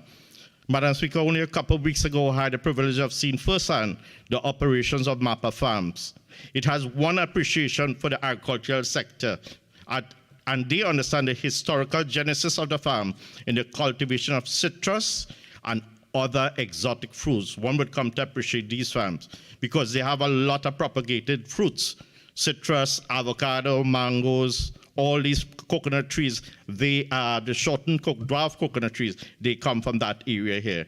So you know what? Let's use our resources properly. When you go to the Mapa Farms, that area also holds the area for quarantine animals. The roads in a deplorable condition. Madam Speaker, I find myself again groveling for water. Mapa Farms. There are agricultural workers there, yet they don't have a water supply. It comes from either rain or it either comes from the San Grande Regional Corporation to fill the tanks. That is not a nice way at all. Madam Speaker, I want to draw your attention to the river swamp, also helpfully located within my constituency. The river swamp is well known as the food basket of our nation, and they did well during the hampers to give out all these foods. The supply came from there. There were 500 farmers in that area, Madam Speaker, specializing in food production. Up to now, we await the more than necessary drainage pumps for the last budget 2022, and we haven't seen those pumps as yet. We have been asking for an excavator to be stationed at the river swamp to assist with the issue. One was the excavator for to remove the grass, the lilies that grow on top, to widen and deepen the channels. 3, access roads. Take note, the main access road to these farmers going to the river swamp is a Kaltu Bridge, which had collapsed. I've been promised that the bridge will be repaired, but it has not borne fruit. As we on the topic, Madam Speaker, let's talk rice. The river swamp consisted of over 300 acres of cultivated rice farms. It was a booming industry, waiting to happen. Farmers took out loans from the Agricultural Development Bank and sought other types of investors. Nowadays, when one passes along this once productive area, you can see rusted combine harvesters littering the area. It's like a barren wasteland, Madam Speaker. Rice production is dead. These same farmers are still paying off the same loans. It's really a sad case. Let's talk about land tenure.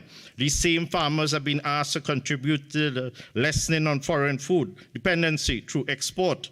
Now we're talking a lot about root flour. So we have banana, breadfruit, green fig, dasheen cassava, and we have a lot of those abundance here. The same river swamp is an ecotourism hotspot waiting to be exploited. It's a home to over 300 different species of birds and the manatee, from which some say the myths of the mermaids originated. The rich biodiversity of the river swamp should be the main focus of these efforts. Komoto is famous for its citrus fields and potential for its growth and mass production, as I said, of the Malaysian coconuts. The soils are rich in nutrients, and if utilized properly, can be used to cultivate, Madam Speaker, herbal farm.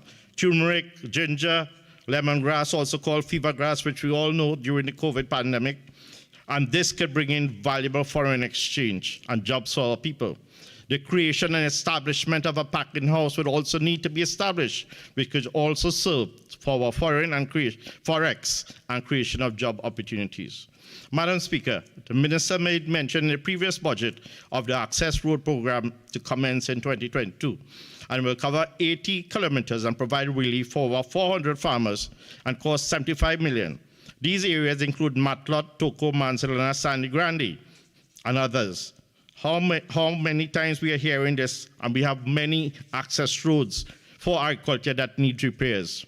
Madam Speaker, the Minister of Finance mentioned in the previous budget, 2022 budget, that the productive Plumitan area, which is the constituency of Komoto Manzala, and $11 million was committed for the replacement in 22 of the decade-old pumps and also access road repair. Madam Speaker, I had to visit these pumps recently, and the farmers are in distress. These people are so humble, they are so wonderful. So no matter they're not getting what they want, they stay at peace and ask very nicely, when are we getting the pumps? I want to tell the Minister of Finance, we are still waiting on the same pumps to be replaced. The constituents of Komoto Manzala have been dependent on them, and they are continuously deteriorating states. Maybe, I don't know, they were procured, but we still are waiting for the project to start. Madam Speaker, while we speak on agriculture, it would be remiss of me not to speak about livestock. And with livestock, sea is rich in fish in Manzana area, and we have other types of food, cascado, tilapia, and conch, which a good industry could be created from there. And Komoto Manzana is so far from everywhere, but we had risk of pre-deer larceny, and a good idea was to put a pre-deer larceny squad in Komoto. I will speak a little bit now, Madam Speaker, about local government. Madam Speaker, many roads have been dilapidated for years under that administration. A ministry that touches the lives for all people of Trinidad and Tobago, Ministry of Rural Development and Local Government. The Sandy Grande Regional Corporation covers 95% of my constituency. So you can understand if they get starved for resources, I get starved for deplorable road conditions where children can't even access schools because the van don't want to go there, the buses don't want to go there. When we look at allocation from the national budget for 2022-2023, the Sandy Grande Regional Corporation would have seen a decrease last year from 75,513,000 to now 74,345,000. Madam Speaker, when we speak about infrastructure, we refer to roads, road paving, construction of drains, building of sidewalks, pavilions, and cemeteries, just to name a few. The office of the Member of Parliament is bombarded with calls from constituents complaining about the deplorable state of Caratal, St. Marie, Malia, Salmady Road, and Gaynor Road. It's evident from the budgetary allocation for recurrent expenditure there exists insufficient capital to get materials, even to patch the gaping holes in the road. We've been hearing about local government reform for years. We're hearing it in the budget. We pray that it will come to fruition.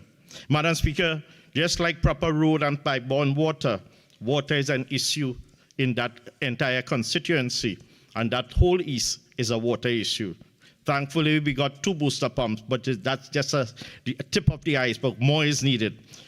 CPEC, there are 3 CPEC gangs only in Komoto Manzanilla, and I'm pleading for another 1 or 2 gangs because we have so many overhanging branches and the overgrown verges that are desperate need of cutting. They can benefit more persons, especially young people in the area who are unemployed. Some main roads, Madam Speaker, especially secondary roads, need tremendous repair. Many citizens who leave their homes realize they can't get to the jobs because when it rains, the potholes are so big with water, the vehicles can't go, so they return home. Many people have lost a job as a result of that. Madam Speaker, the allocation to the Ministry of Rural Development and Local Government, which amounts to 1.887 billion, is very insufficient. Madam Speaker, I am in constant contact with the chairman of the Sangre Grande Regional Corporation.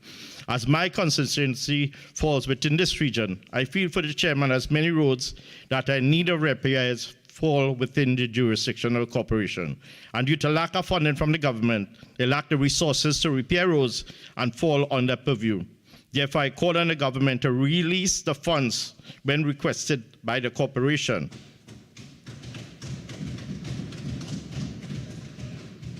Madam Speaker, the Minister of Finance alluded to the fact about the Secondary Road Rehabilitation Improvement Company Limited, where 100 million was assigned for 2022 and another 100 million for 2023. I just pray and hope that some will come towards Sangre Grande. I shall continue again about water, specifically about water. Water everywhere in Sangre Grande, Komoto Manzanilla when it floods, but none in the taps. Madam Speaker, there are many areas that always don't have water.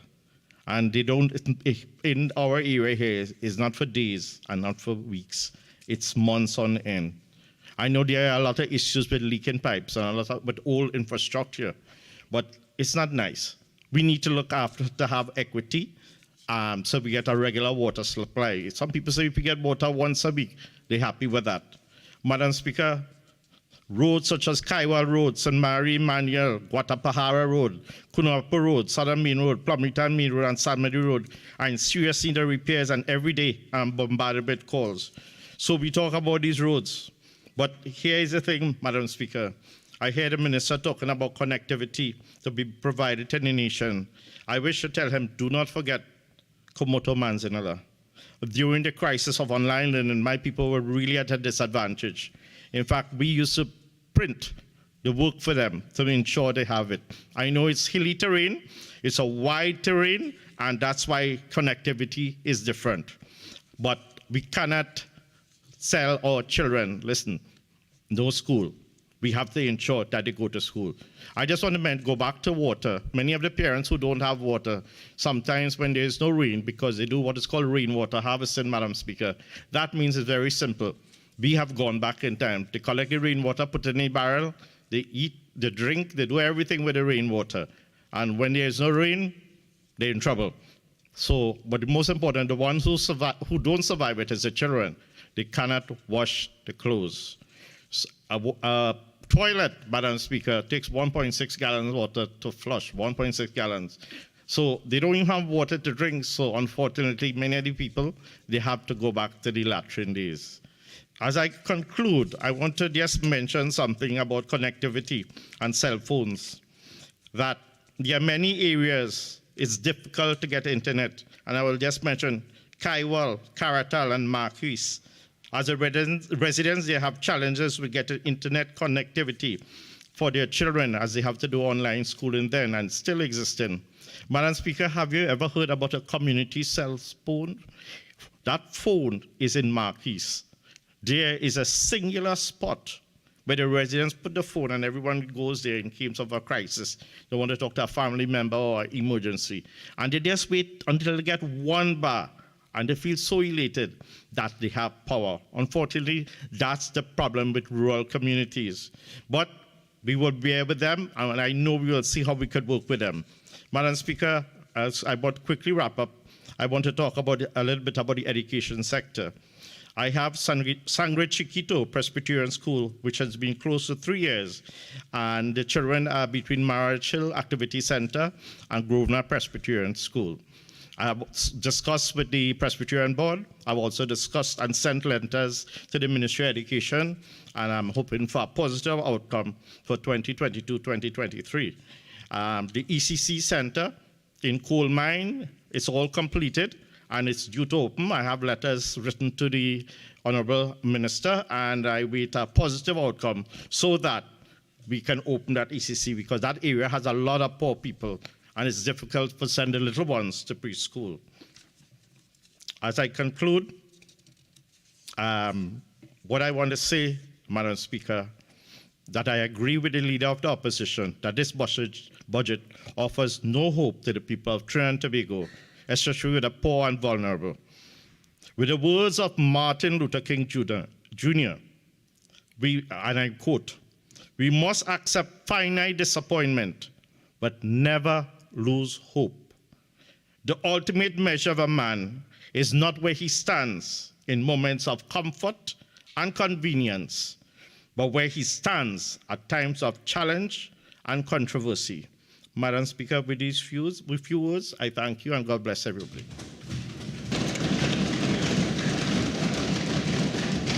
Member for Port of Spain South.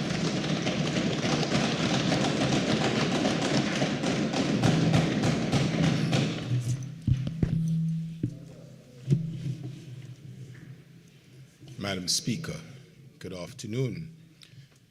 The Honourable Member for Kamuto Manzanina said he's filled with the Holy Spirit. And he sits on the other side. And he quoted scripture. So I have a word for you, sir. Blessed is the man that walketh not in the counsel of the ungodly, nor standeth in the way of sinners, nor sitteth in the seat of the scornful. Psalms 1, King James Version. Madam Speaker, the Honourable Member for Chaguanas East, in her presentation, spewed a cacophony of words, beginning with this, that the Honourable Member says that the country categorizes the budget speech. What the Honourable Member failed to mention in her discourse is that since September 2015, the population of Trinidad and Tobago is disinterested in the UNC. And therefore, at the polls, we treated them with disdain. And under the distinguished leadership of the Honourable Keith Christopher Rowley and the disciplined financial stewardship of the Honourable Minister of Finance, this country and the people of Trinidad and Tobago need not despair. So, honourable members of the other side, stop your persistent peddling of gloom and doom about Trinidad and Tobago. Stop dissing our country. If not just disappear. Madam Speaker, over the past 7 years, I have observed this government commit itself to the task of providing goods and services to the citizenry. And commit it did without once shirking the responsibility of good governance.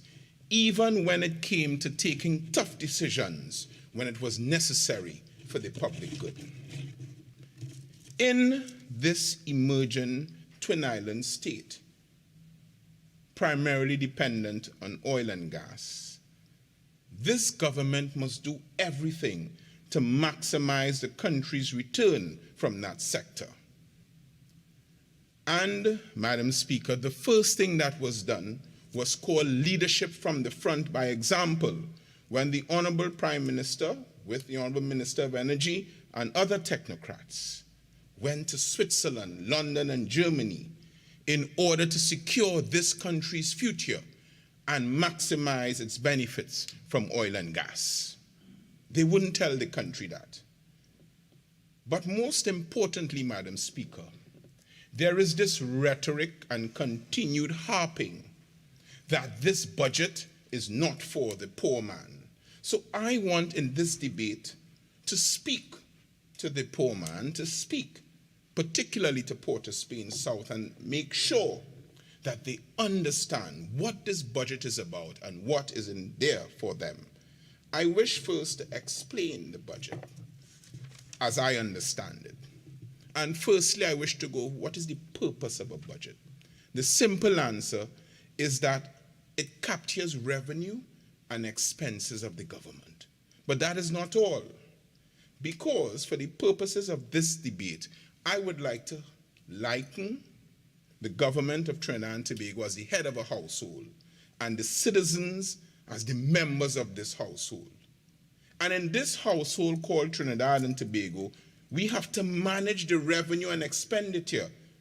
We have to determine how to appropriate resources, what would be the right allocation necessary for development, what will be the right allocations necessary for sustainability, and an informed balance must be struck when this is done.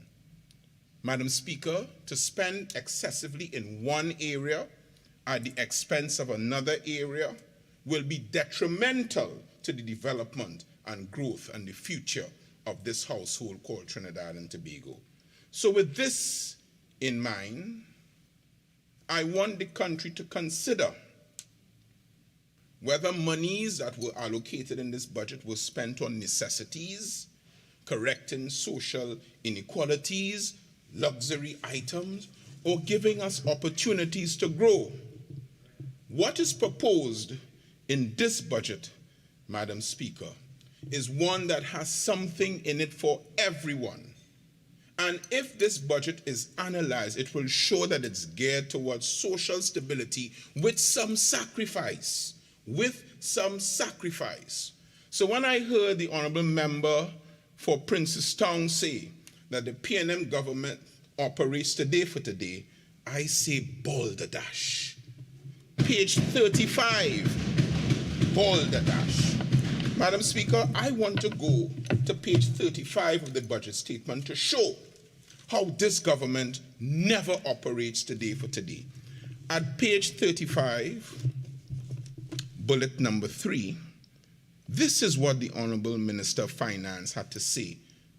As a result of higher than expected oil and gas prices, we have deposited $163 million or 1.11 billion TT dollars into the Heritage and Stabilization Fund for intergenerational benefit. Madam Speaker, intergenerational benefit, that is not today for today. By depositing this money in the stabilization fund and this amount, the government of Trinidad and Tobago shows that it was not reckless in the spending of a windfall. This government shows that it is concentrating and focused not on this generation alone, but intergenerational, and for the benefit of those generations to come. This government did the first prudent thing that one would do if one is managing a household and you get a windfall. As they say in Tobago, sink. We sank that $1.63 billion into $163 million into the Heritage and Stabilization Fund. And by that single action, we catered and created a buffer for any economic challenge that may come in the future for our generations in the future. The facts and reality are rarely a stubborn thing. How then could it be said that this government is concentrating today for today? I wish to remind the population through you, Madam Speaker, that it was in 2007 under the astute leadership of a PNM-led government that the Heritage and Stabilization Fund was established. And the purpose of that fund was to preserve the wealth of Trinidad and Tobago for generations and to pass down the wealth of Trinidad and Tobago from generation to generation. And that is what the word intergeneration means. Therefore, we say on this side that when it comes to Trinidad and Tobago, this government has a plan. And to say glibly that this government is not concerned with the future, I remind the honorable members on the other side of the speech for independence by our then Prime Minister. He said to the country, the children of the country, you know what? The future of the country lies in your book bag. Since 1962 and continuing to now, we are concerned with not just now, but with the future of Trinidad and Tobago. And that is why the major and the lion's share of the allocation in this budget was for education and training, $7.453 billion. And it was not just education, Madam Speaker, but because there are plenty educated fools in Trinidad and Tobago, you know. It was for education and training. Simply put, there is a focus on the young people of Trinidad and Tobago, not just emphasizing academics, but emphasizing practical skills to accompany the academics, giving the young people opportunities for self-development and the acquisition of vital life skills. I heard the honorable member for Kamuto Manzilina attack the health sector. Madam Speaker, I wish to point out and focus on that to rebut his thesis. The first thing I want to point out to Trinidad and Tobago, that the second highest amount allocated in the budget went to the health sector, $6.892 billion. A careful scrutiny of this budget will show that this government continues to prioritize the health sector. Successive PNM governments have provided competent, free health care to the citizens of Trinidad and Tobago. And the proof of the pudding is in the tasting. When the Honorable Minister of Health had an unfortunate event, he didn't fly out to Miami. He drove to Arima and accessed the local healthcare system. And he's here today. God bless his soul, well and kicking. That, Madam Speaker, I don't know who has to go St. Anne's, but I would leave that to their relevant psychiatrists. What happens now is this. The government has shown that it's providing resources to the health sector to fight against not just the normal diseases, but any strain of the pandemic that may come up, or any day-to-day challenge that our citizens may face. More importantly, what the honorable member did not say and did not tell this country is that now in Arima and Point Fortin, these hospitals are providing yeoman services and provided yeoman service to the affected persons or persons who were affected during the recent pandemic and throughout Trinidad and Tobago. In Sandy Grande, to be completed in 2013, is the new hospital that will house 106 beds. In the central block of the Port of Spain General Hospital, Madam Speaker, when you go around the Savannah, you will see it. It will be completed in 2024, 504 beds.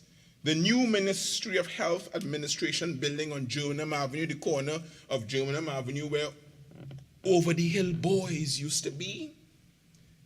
This will bring a central administrative office for all healthcare sector administrative personnel.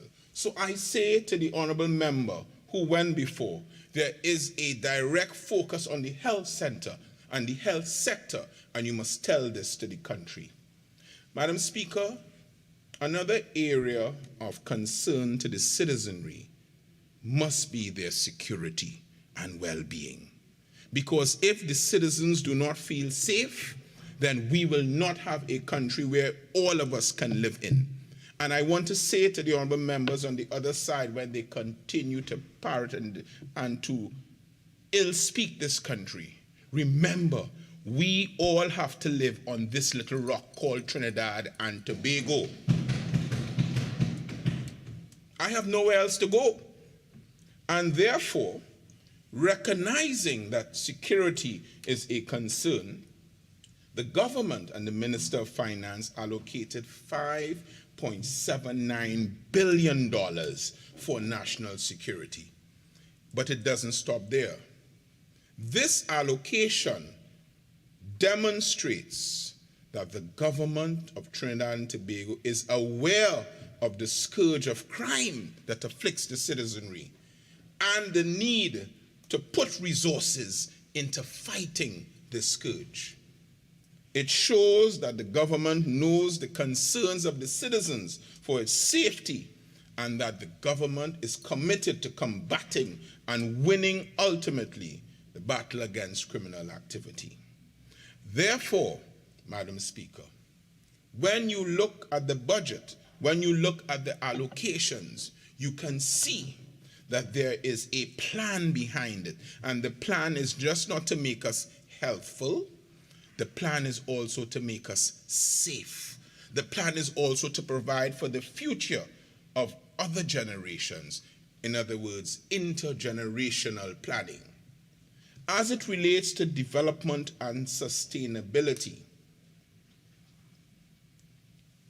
the government, Minister of Finance recognizes, and the honorable members on the other side don't have to tell us, that the prevailing high oil and gas prices is temporary. And what it didn't say is that this government has put things in place to ensure that the country's boost in oil and gas revenue, that it has some spin-off benefits. And this can be seen in the petrochemical sector. Urea, methanol, ammonia. Despite the naysayers, it is now a fact that gas production has been stabilized. That's a fact. The decline in the production has been arrested, and is now reversed. That should be good news for all right-thinking citizens, but it is not for others who don't have the best interest of Trinidad and Tobago at heart. The decline has been arrested, and the drop in production has been reversed. In order to ensure economic growth and prosperity, the Honorable Minister of Finance for fiscal 2020-2023 has detailed a total of 8 upstream projects that began in 2021 and are to continue in 2022-2023. Madam Speaker, I come now to the fuel subsidy. I will borrow 2 dis words and say that there has been some discomfort and disquiet due to the increase in fuel prices. But I would like to put this increase in context so that this country can understand, so that you can say, well, I do not agree, it aggrieves me, I feel that it's something that's onerous, but I say to you, there's a justification, understand, and let us see where we can reason. So here is the reasoning. The citizens of Trinidad and Tobago have been enjoying the benefit of subsidized fuel prices for so long that we never took time to understand how much in real terms, in real dollars and cents, it cost the country. Honorable Minister of Energy, Honorable Minister in the Ministry of Finance has dealt with that. But that's the main thesis. It has been around for so long that we never really assessed how much it is costing us on a day-to-day basis.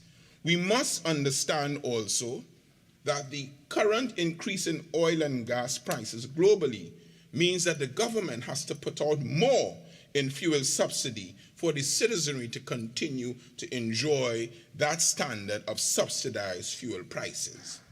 But to ensure that the subsidy stays and is sustainable, the government had to cap the subsidy to 1 billion.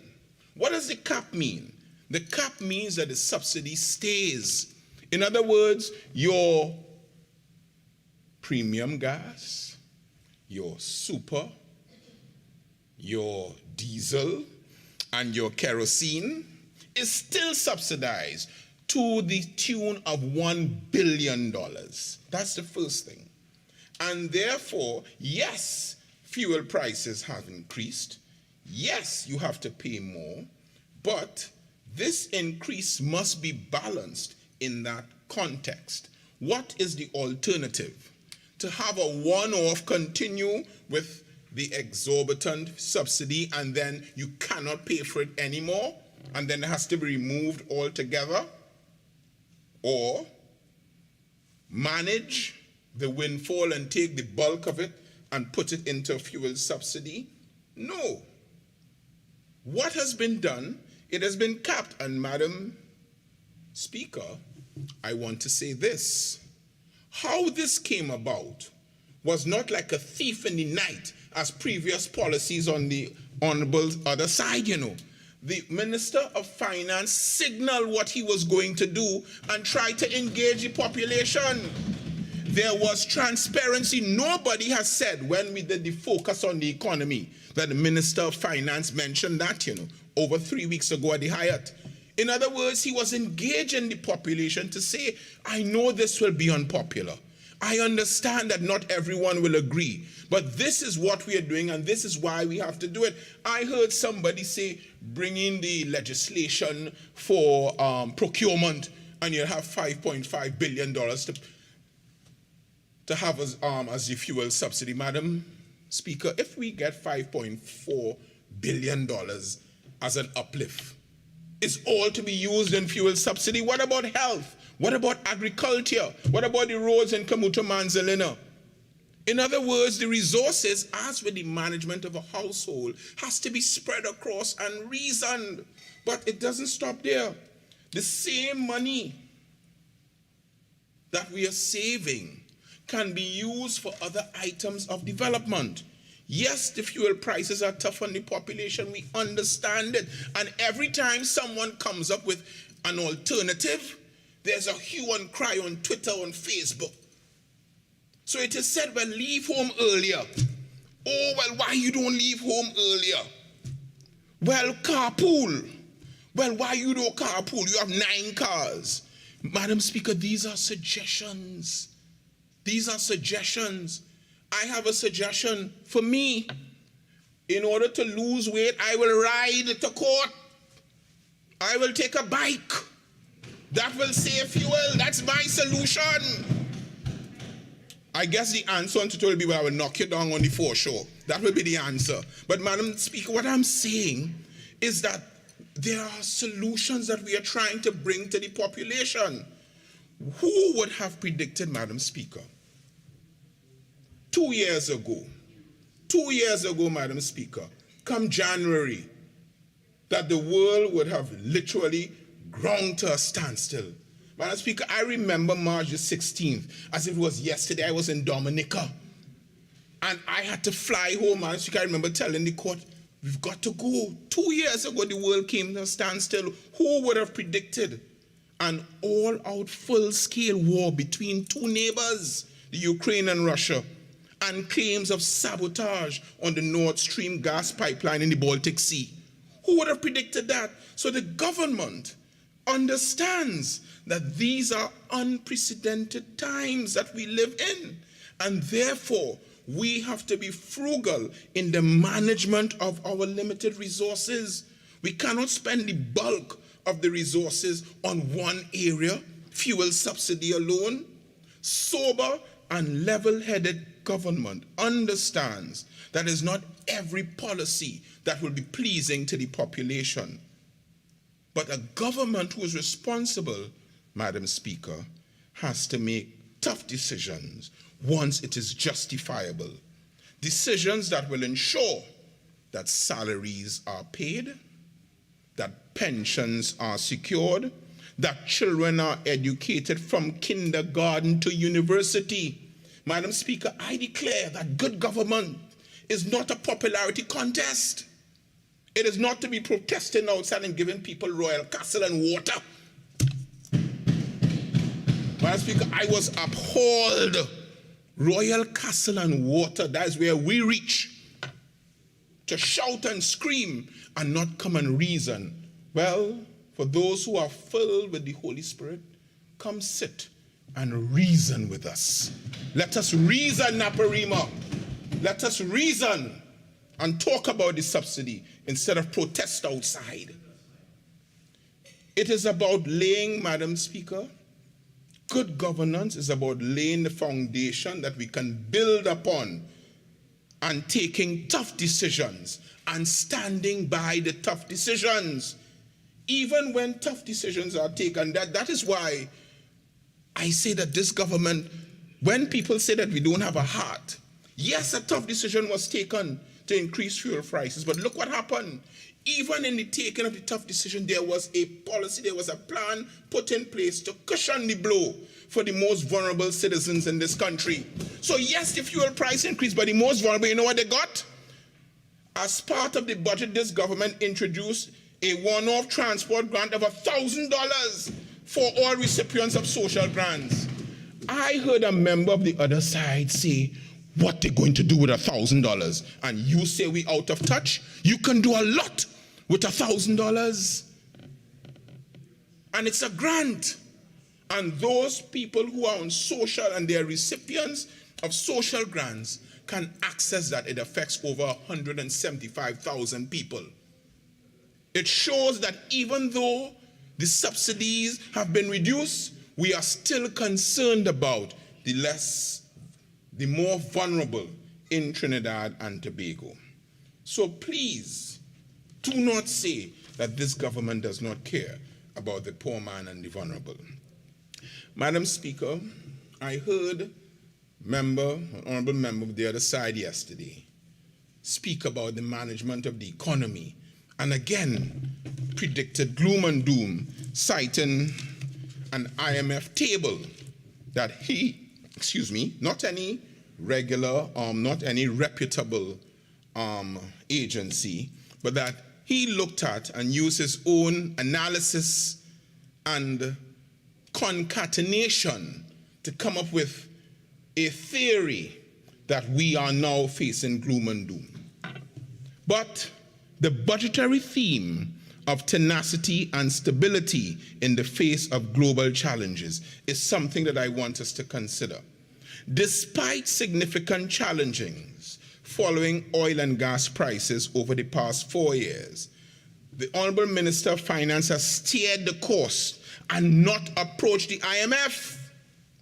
This is a significant act or non-act, Madam Speaker, because this government has shown over the past 4 years that it is fit, and we are fit as a nation to manage our own affairs and do what is in the best interest of our citizenry as a sovereign nation in charge of our own destiny.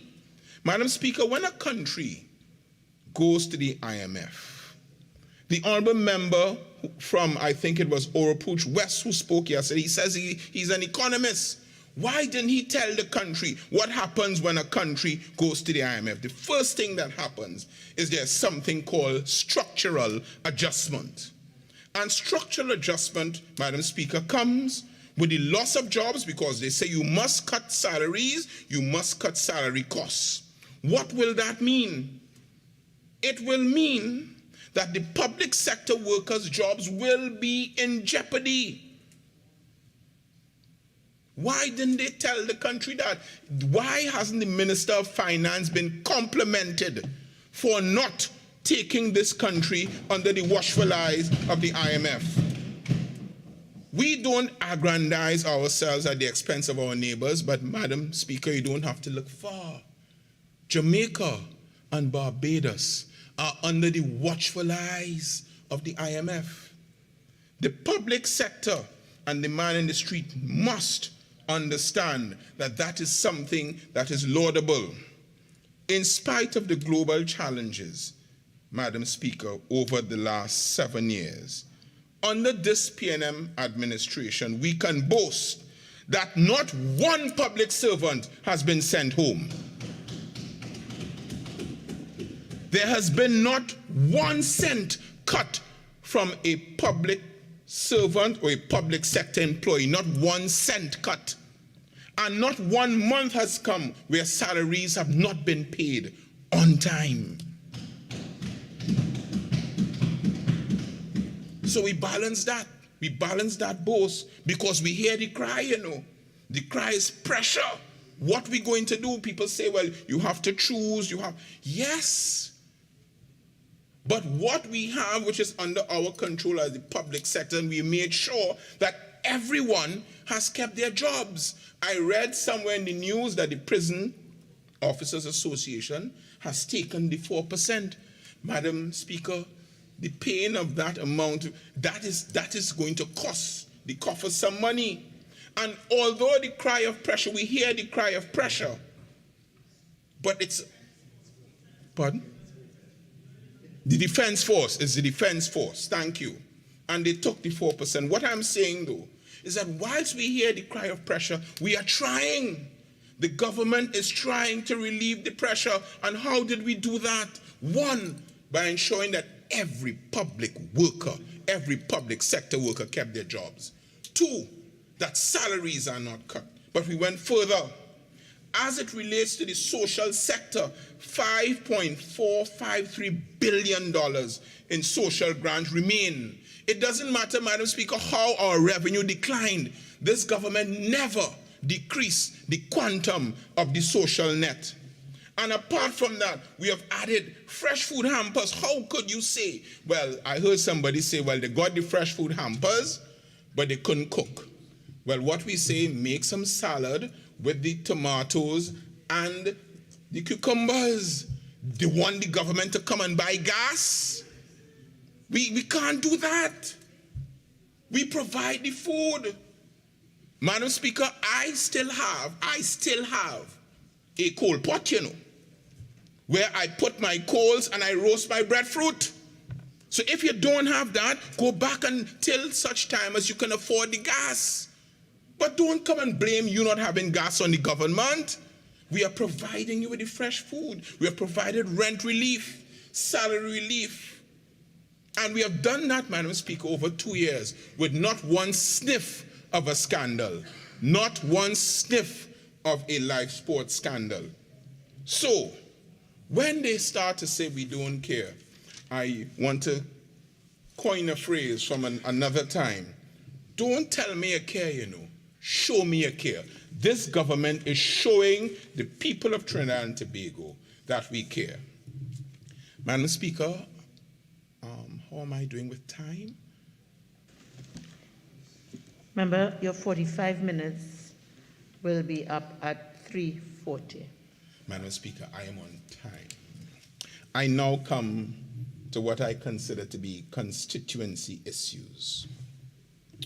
Minister of Finance, we want to use your financial acumen in Port of Spain South. From Beverly Hills to Palm Trace to Block 8 Africa, Nelson Street, Duncan Street, George Street, Sea Lots, Woodbrook, St. James, the Engine Room, Katanga. We want to engage in order to have projects in Port of Spain South. For the people of Port of Spain South, I want you to look to the budget, and I will now identify some areas in this budget which we can benefit from. The first, Madam Speaker, and I will quote it directly so I don't miss it. Speaker, allow me. Is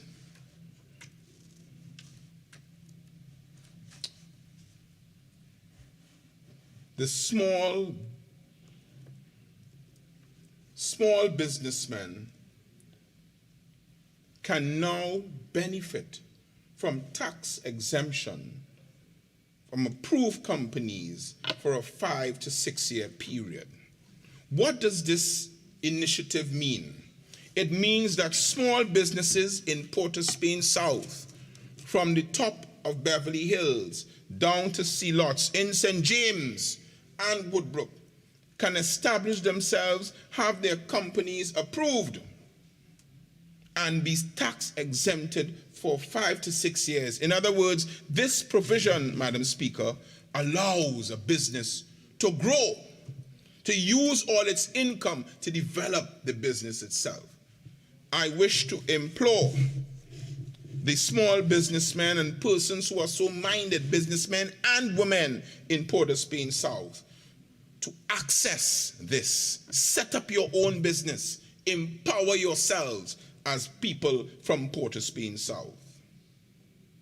All constituents earning $7,500 per month or less will now pay no income tax. Madam Speaker, they spoke about the fact that fuel prices have been increased about 3 times over the last year or 2, yes? Why has nobody said that the level of tax exemption has increased over the last 3 years? There's a balance. I'm saying to you that there's a balance. And with this new money, people, what you can have with a joint income in these households is more disposable income to apply for your HDC allocation, qualify, and have a roof over your head in order to secure just not your future and comfort, but that of your children and generations to come. A deed in your own name from the HDC. Budget, and this is something that is attainable. And for young people, there's an apprenticeship allowance program that encourages the hiring of persons aged 6 to 25 and allows them to acquire the relevant job experience. I want them to take up that challenge. Go out there and apply for jobs. We are breaking down barriers. You need letters of recommendation. Once you are suitably qualified, your member of parliament will produce them, and not a generic letter, one in keeping with your personal circumstance. Take up the opportunity, and to the business people of Trinidad and Tobago, I say to you, continue to partner with me. Continue to partner with Port of Spain South in order to assist, because the government cannot do it alone. I now say that the social programs, they are necessary. But for Port of Spain South, I want it to be temporary, used only as a method to achieve a goal, a short-term benefit. I want us off of that social program. I would like each constituent to be independent unless it is absolutely necessary. The Minister of Finance has shown financial prudence. And for the capital city, I say, East Port of Spain, that company has shown its ability to train people. It has shown the initiative of having the construction and skills program, the contractor training program, the youth entrepreneurship program. With that, we can work hand in hand, partner with Port of Spain South. In the period October 2021 and June 2022, over 206 persons enrolled in these programs to get life skills. And they now are gainfully employed. We had over 63 graduates and 20 families benefited from it. Honorable Minister of Finance, this Port of Spain South, it's the capital city. It must be a living and breathing entity. And what people don't know, he has an open door policy. I have never once, except when he's preparing budget, called the Honorable Minister of Finance and he didn't answer his phone within 5 minutes. Never once.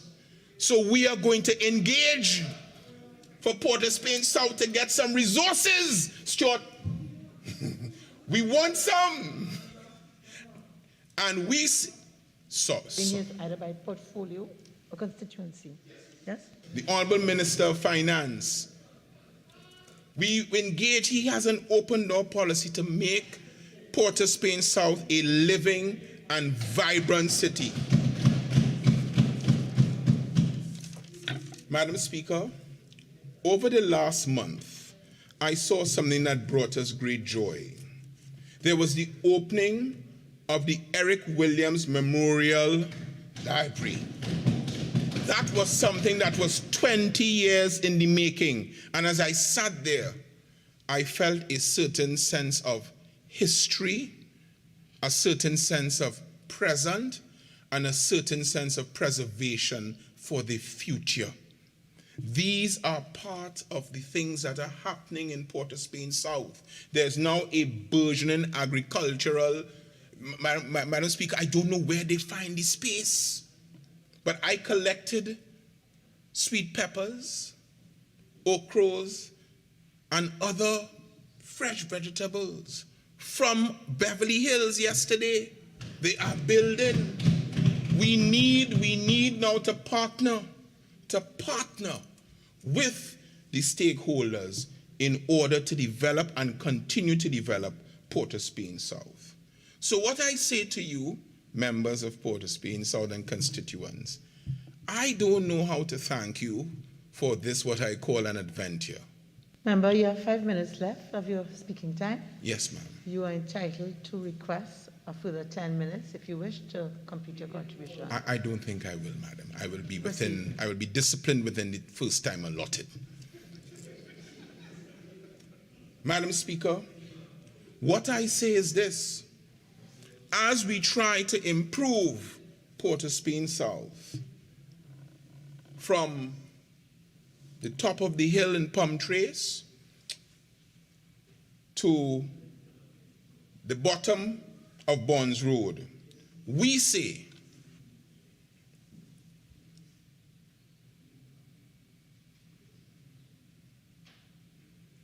that we intend to partner with the stakeholders.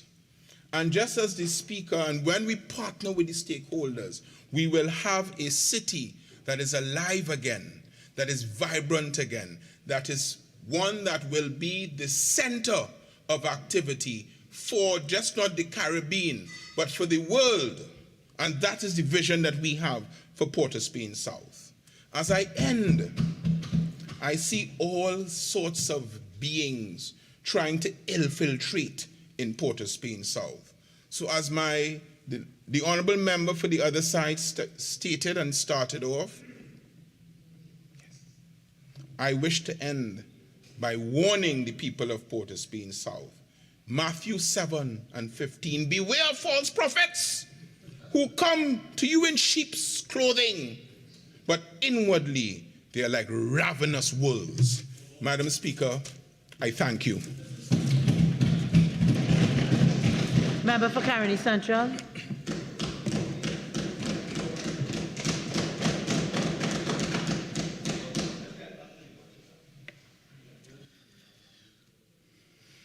Thank you.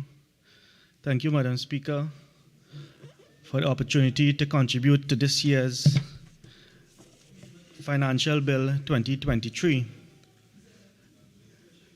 At the onset, Madam Speaker, I would like to congratulate the Honourable Opposition Leader and a Member of Parliament for Siparia for her excellent and sterling contribution to the debate yesterday. In many respects, it was well measured, timely, and in touch with many of the pertinent issues in this budget and nationally facing our beloved Twin Island Republic. The opposition leader has not only been critical of the budget, but she, the opposition leader, has shown true leadership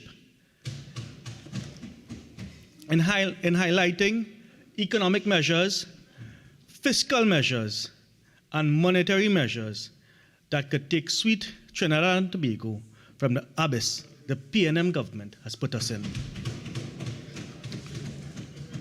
Madam Speaker, permit me to also send congratulatory remarks to all those other opposition members on this side who have contributed and who have made valiant efforts in their presentation this afternoon.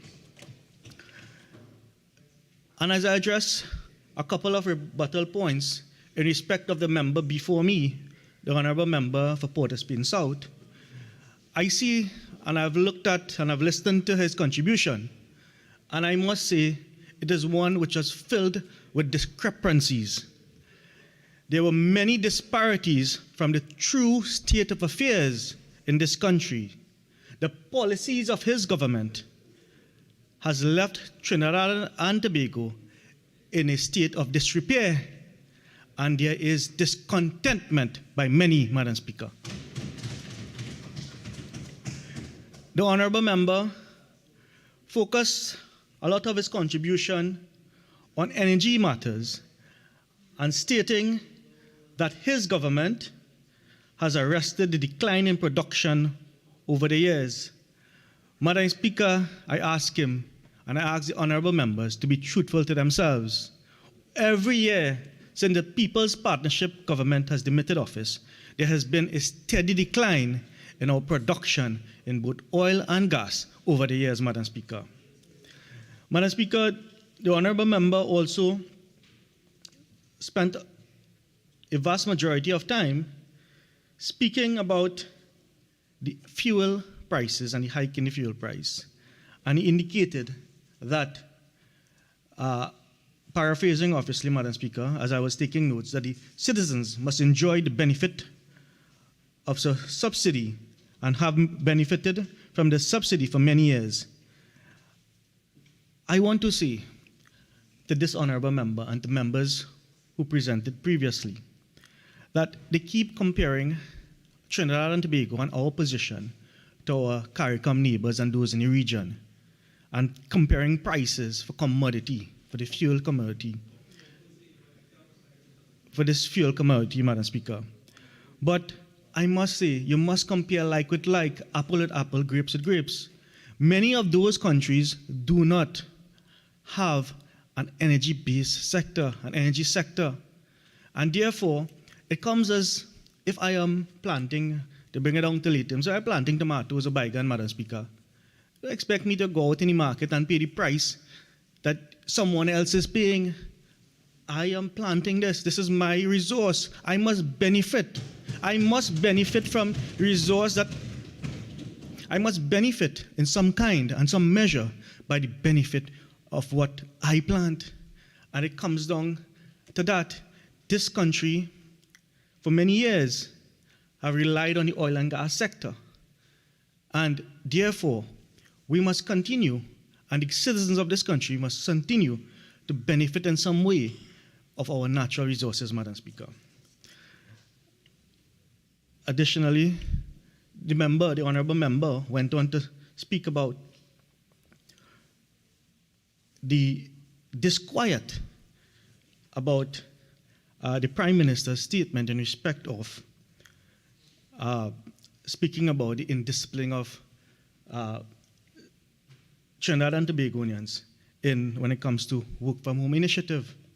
And I want to remind that same member that this is the same Prime Minister who went to the United States of America to have a Zoom meeting with the Vice President.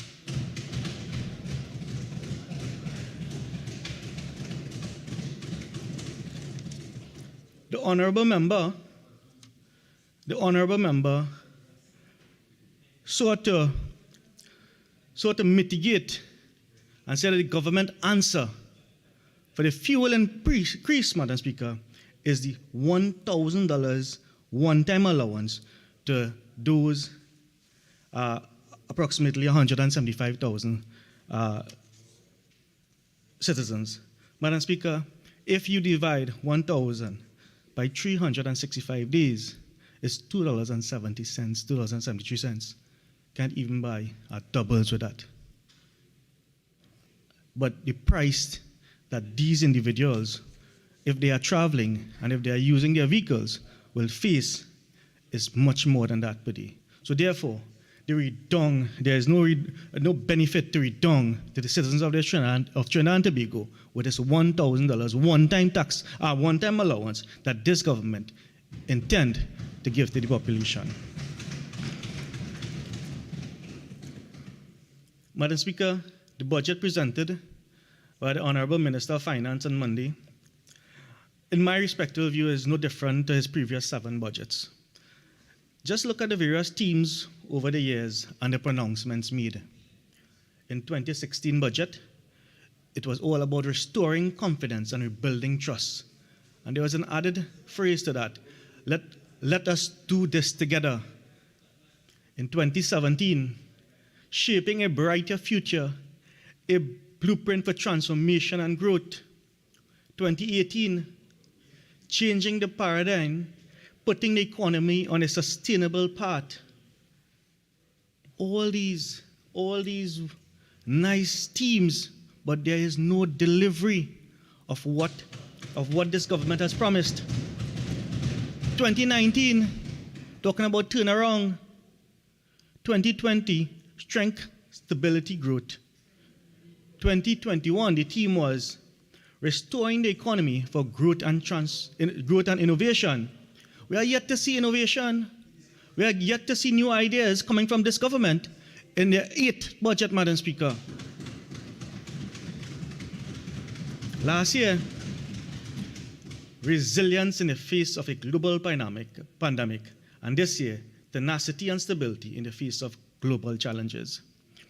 So, Madam Speaker, the theme has always been about clickbaiting. The theme of their budgets, Madam Speaker, clickbaits are what you describe as clickbaits, and this has been happening for the last 8 years. Madam Speaker, in some quarters, Madam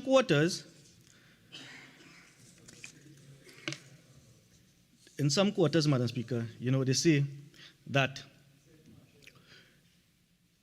that there's a definition of insanity, and that definition is doing the same things over and over again and expecting different results. And this is what we are getting with this government. They continue to do and to say the same things without getting any further results, Madam Speaker. What the Honorable Minister of Finance presented was nothing more than a hodgepodge of failed fiscal measures and poor economic planning, all designed, Madam Speaker, to put the poor under pressure. One thing for certain, I could count on the Minister of Finance for, is that he has always been consistent. What we have achieved in the past 7 years is more of a weakening of our economy. Downgrade after downgrade, lost investments, no growth, contraction after contraction, capital flight, no diversification.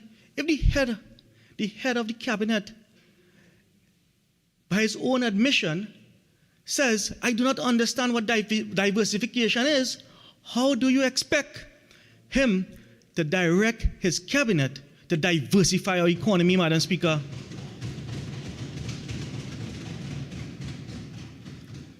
We have unemployed people, hungry people, and yet this honorable Minister of Finance continues.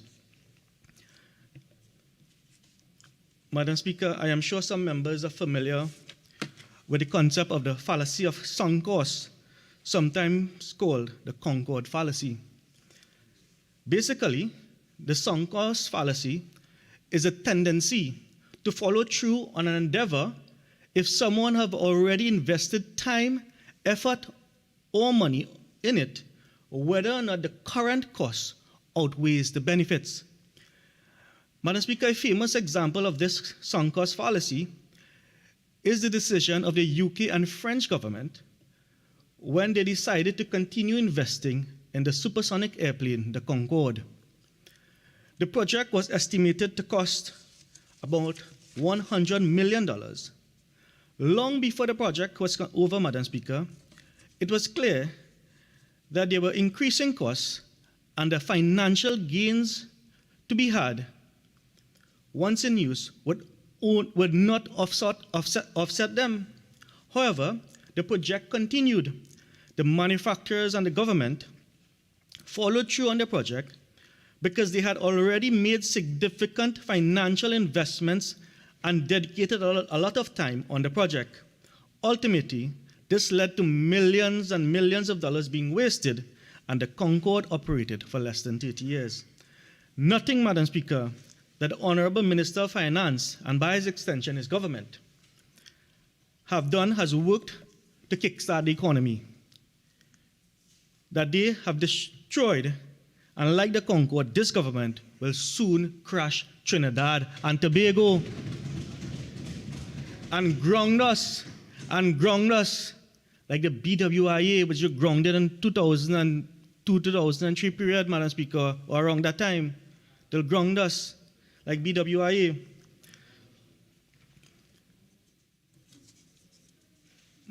Madam Speaker, it is not only the perilous position, the policies of this PNM government has put us in.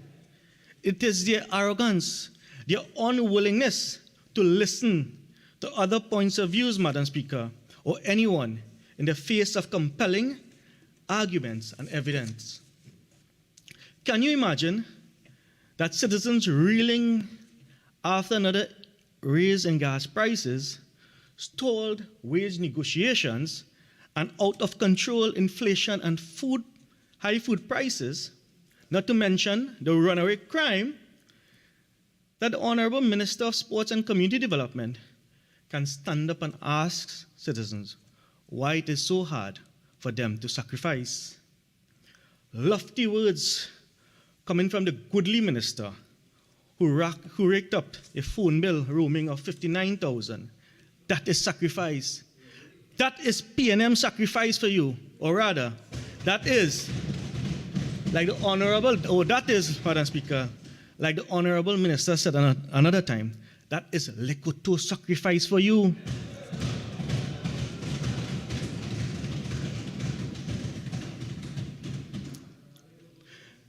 The Honorable Minister went on to say that we still had cheese here.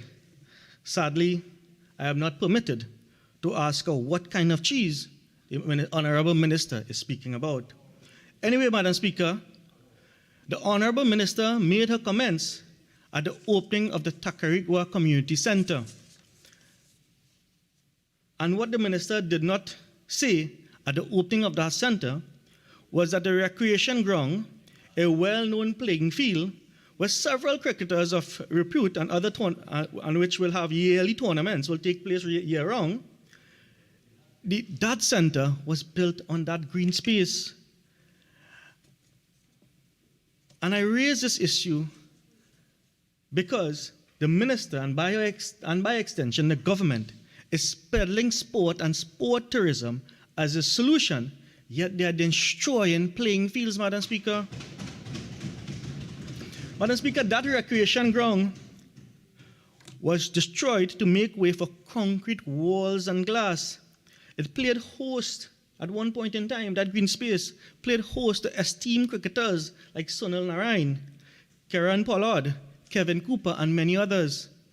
The ground was destroyed, and no alternative recreation space was given to the youths of Tacarigua. And this is the Honorable Minister says she's serious about sports and about recreation. And not only have they destroyed that field, Madam Speaker, there's a flooding problem that has been caused by that very said Tacarigua Community Center. But they will not tell you that, Madam Speaker. Madam Speaker, we have heard about vision on mission. What this budget is vision without mission.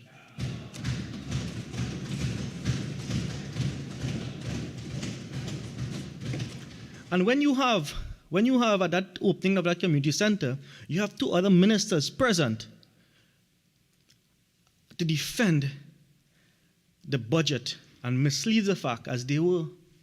For example, as quoted in the Trinidad Express on Thursday, 5th of Thursday last, Madam Speaker, the Honorable Minister of Public Utilities said that people often ask what the government has been doing for them, unless community centers, schools, drains, roads, and improvement in people's life. I certainly, in the constituency I represent, we have not had schools, drains, road improvements, and improvement in people's life since they have come into power since 2015, Madam Speaker. And we have another minister who indicated that the government wanted to raise the digital IQ of the community. The same government that discontinued the laptop program for students, Madam Speaker. And that is the level of disdain and callous disregard that they have for the people of Trinidad and Tobago. They say one thing and they do another, Madam Speaker. Madam Speaker, yet again, the Minister of Finance made a point to boast about our sporting facilities in Monday's budget. The Honorable Minister singled out 5 stadiums: the Hazley Crawford, the Larry Gomes, the Otto Bolden, Manny Ramjohn, and the Dwight York. Well, the Minister should be reminded that it was a UNC government that built all those stadia, save and except for the Hazley Crawford Stadium, Madam Speaker. It was a UNC government. It was a UNC government that built the cycling velodrome, the aquatic center, and the tennis center, Madam Speaker. You know what facility the PNM has built, Madam Speaker? I am not sure. The PNM has built the Brian Lara Stadium, and that is nothing but a FET venue.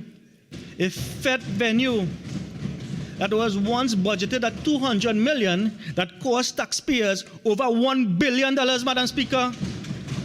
And this government wants to talk about Piarco Airport and other projects.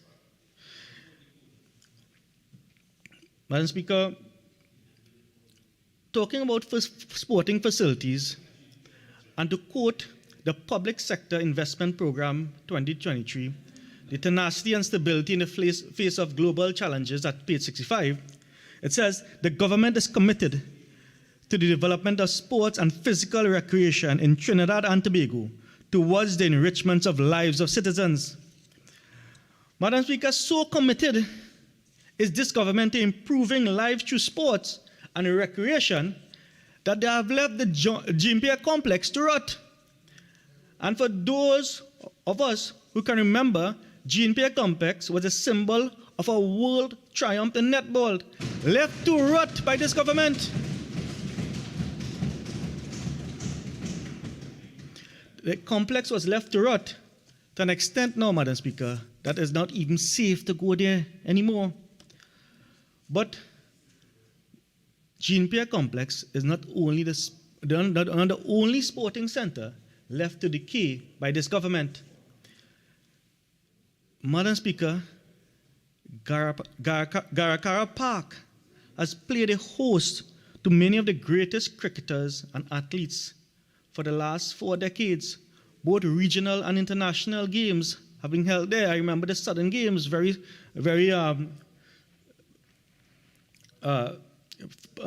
was very popular in its days. The Garakara Park, Madam Speaker, was one of the most iconic grounds in Trinidad. And what is the state of Garakara Park now, Madam Speaker? Madam Speaker, even cattle and sheep and other animals will be ashamed to graze on what is left of this famous and celebrated ground.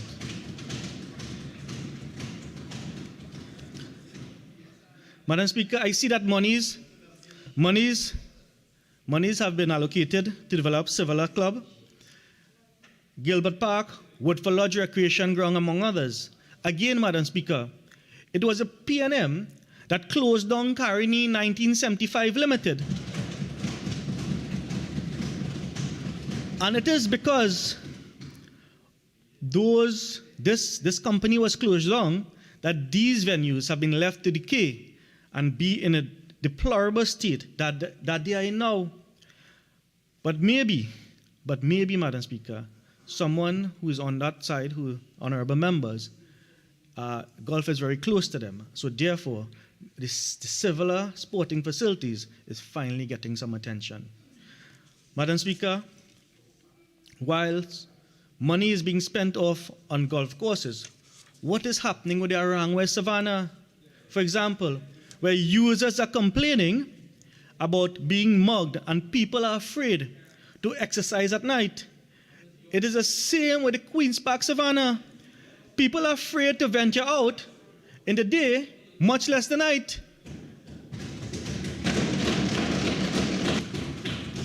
And that brings me, Madam Speaker, to the Skinner Park Savannah.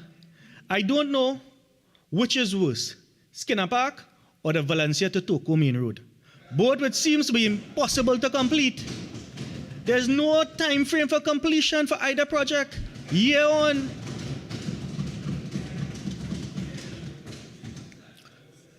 Madam Speaker, permit me to touch on the Elite Athlete Assistance Program. This is a program which the UNC supports wholeheartedly, and any assistance that is given to our athletes. But you know what is funny? The Honorable Finance Minister, in his presentation on Monday, talked about this country's success at the 1966 Commonwealth Games as a precursor to boasting about the plans of his government. And it is no secret that this country won medals before that at the Olympics. To quote the Honorable Minister, these achievements were based on extensive foundation which we have laid for the last 4 decades. But what really has the PNM done to boost sports in the last 40 years? One has to ask that. Our athletes still have to go and beg cap in hand for money to go away and train. What facilities do we have here locally, Madam Speaker, to train our world-class athletes? Since 2017, the government has been preaching and parroting sport tourism. Where are these facilities? And don't tell me it is the facilities built by the UNC government. Don't tell me that. Madam Speaker, the greatest sprinter that ever lived is Usain Bolt, and he was born and bred in Jamaica.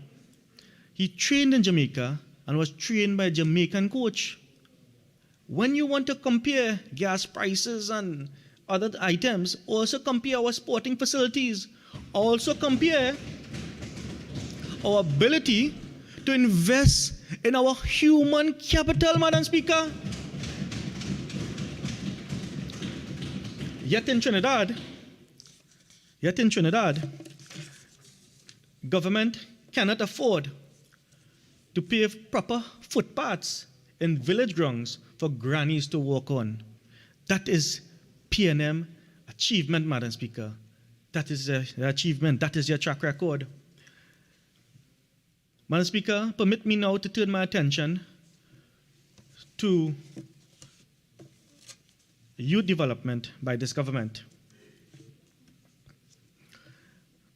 Madam Speaker, for another year running, we have been bombarded with programs for youth and their development, but with nothing to really show or talk about. For example, last year we were told about a national service complex to be built in South Trinidad. 1 year later, the Honorable Finance Minister says, we are now putting in place through legislation a voluntary national service program of Trinidad and Tobago. Something announced last year, this year, we are now putting in place through legislation a voluntary national service program. So it was last year, yes, we're building a national service complex. Well, that plan seemed to have been shelved or lost or whatever, and the government is now putting in place. They're now putting in place. The Honorable Minister of Finance says that his government is upgrading present facilities, constructing new buildings, and so on. Now, while all this is going on, termination notices have been given to the employees of the military-led youth program of apprenticeship and reorientation training, My Part. So last year, grand programs about My Part and boasting about what the government is doing for My Part. 1 year later, or even not even the full year, Madam Speaker, termination notices are given to employees of My Part. According to the Newsday article appearing on the 7th of April 2022, this program was supposed to have been expanded, yet in August, staff are getting termination notices. Madam Speaker, I say we already have My Part, My Lad, and a host of other programs, and now we are going to get more buildings, more new organizations with different names, recycle names, more millions to be spent. How is it changing name? How is it changing name from one program to another program with the same aims and objectives? How are they impacting our youths? How are youths being helped? Or is it every new budget we are going to get a rehash of old programs and promises of new buildings with nothing being done on the ground? On Monday, the Honorable Minister said, schools is driving the achievement of a modern education system. Madam Speaker, I did not know if to laugh or to cry when I heard this. Maybe the Honorable Minister needs to remind us that it's only last month his colleague, the Honorable Minister of Education, revealed that some 9,000 students scored under 50% or less than SEA.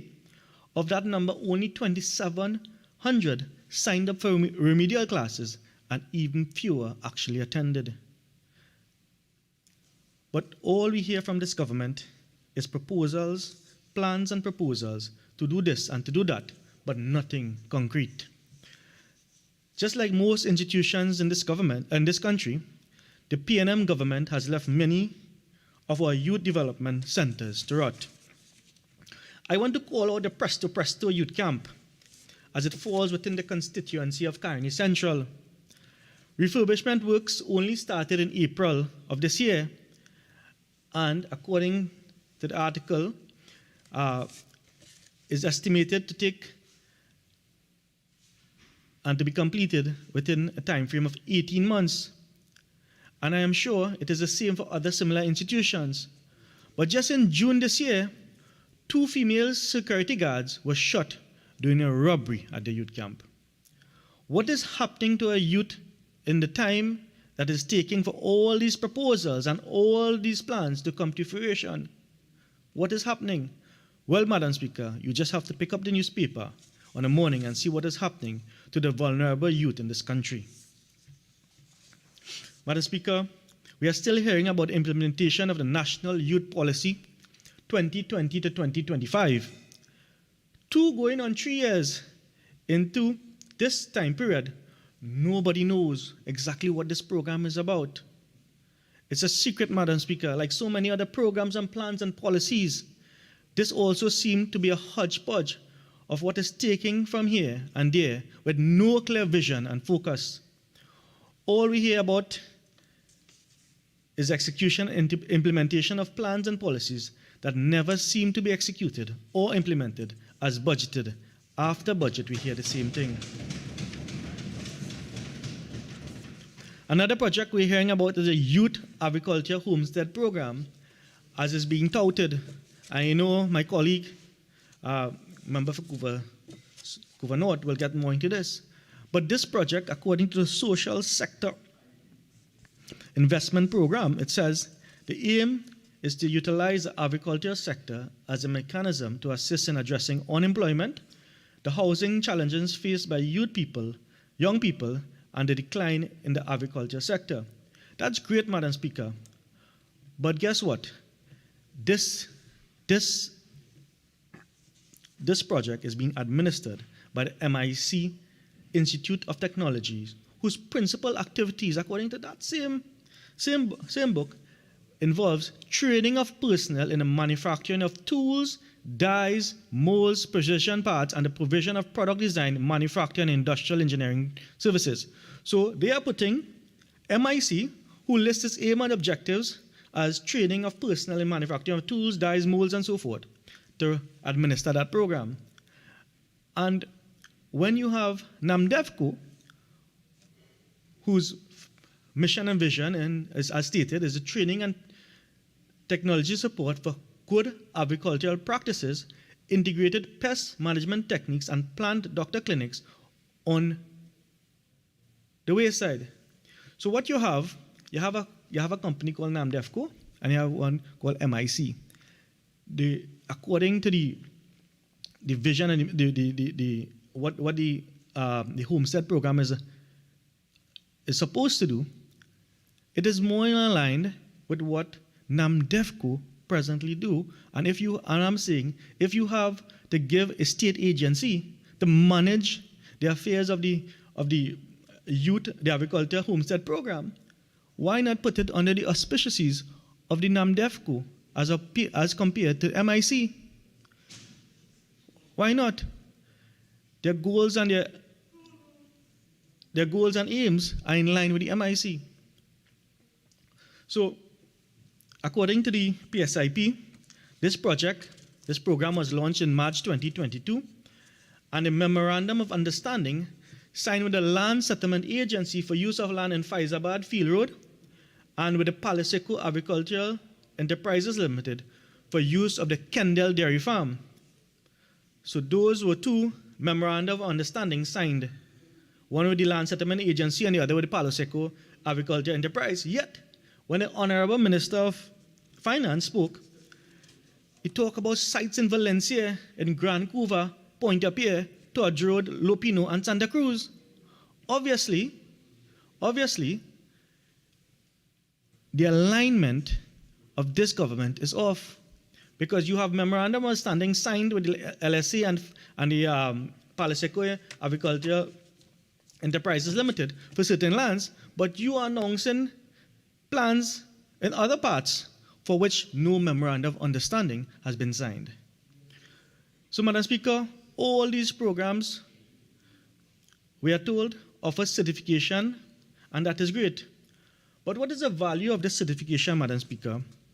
And what I mean, are those bodies going to be accredited so that these certificates are going to be recognized, or are we participating going to end up with pieces of paper that cannot help them land a job?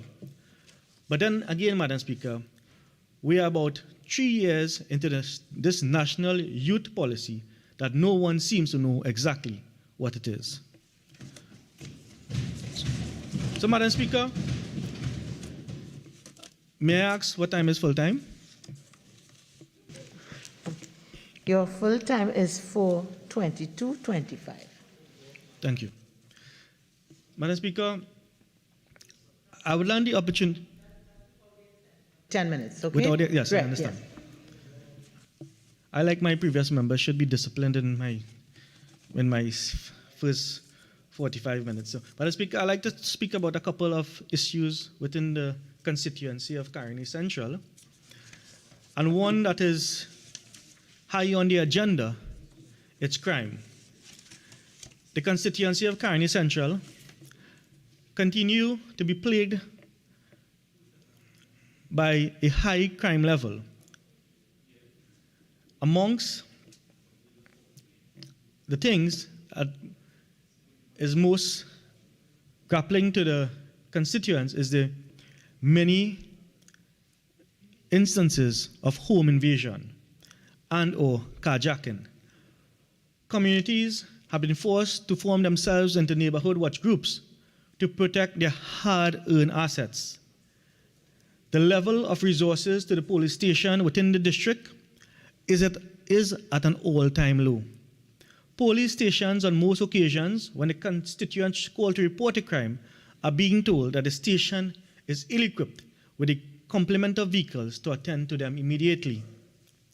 The robberies are taking place even in broad daylight, and we feel that this is because of the inequity in the distribution of the nation's resources, that the poor are severely being disadvantaged by the policies of this government. So, one is a high crime rate. The other issue, which is plaguing the constituency of Carney Central, and it has to be with the road infrastructure network, Madam Speaker. Over the last 2 years, I've written to both the Minister of Works and Transport, as well as the Minister of Local Government, in respect of a number of major roads.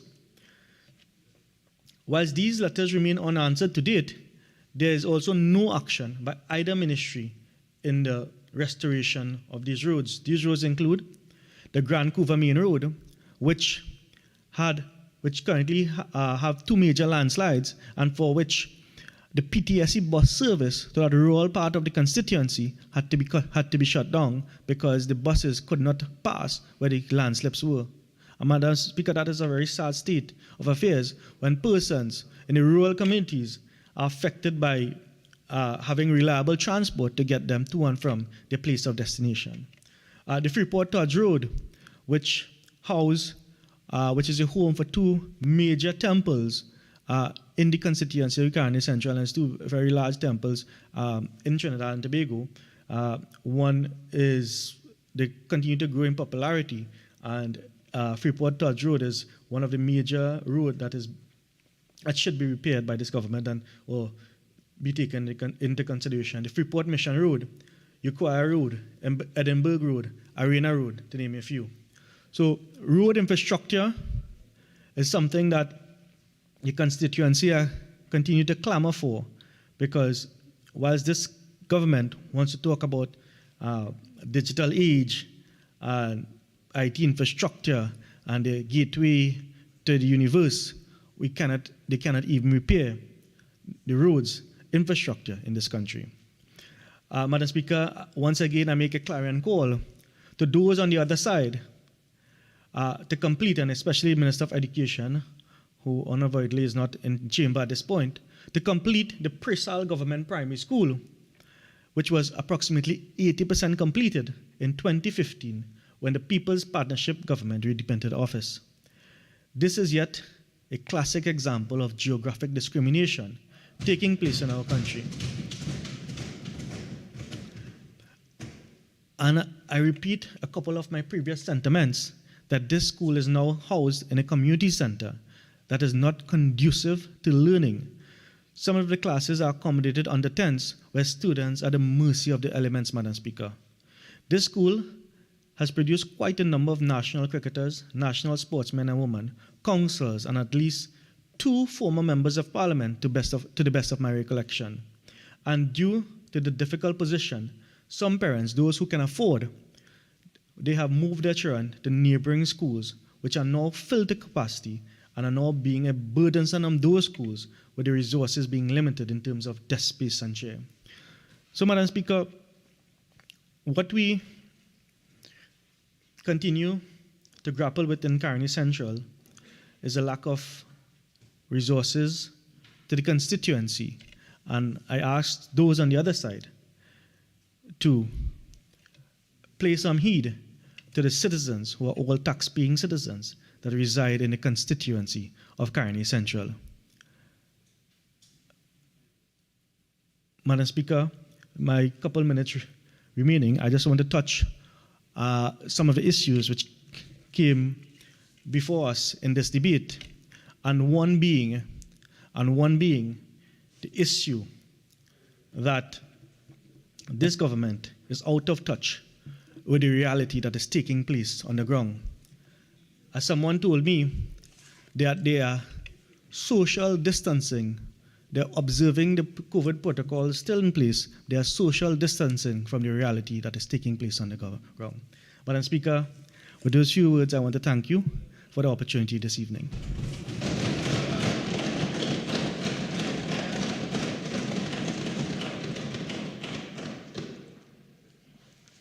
Member for David Umera.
Madam Speaker, as in the previous contributions, I want to start by recognizing the excellent delivery that was made by my colleague, the Honorable Minister of Finance and Member of Parliament for Degomarting North.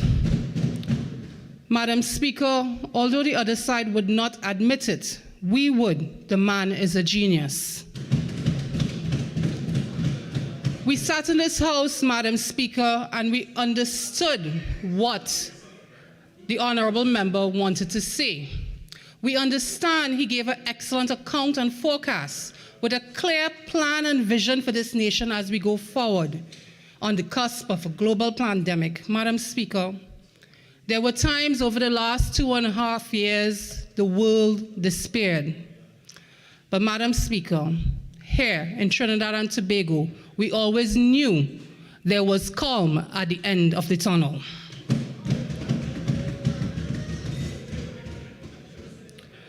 Madam Speaker, I listened as the member for Superior spoke about the People's Partnership. But Madam Speaker, we all know there was no such thing as the People's Partnership. It was the UNC-dominated, emasculated coalition. Madam Speaker, we know that things are getting better globally. Not just in Trinidad and Tobago, but throughout the entire world. It is in this very light, Madam Speaker, and the very recent realities that we in Trinidad and Tobago have experienced, I want us to just gain some perspective, Madam Speaker, and understand while things are currently better, we must be fiscally responsible so it would be great for the future generations of Trinidad and Tobago.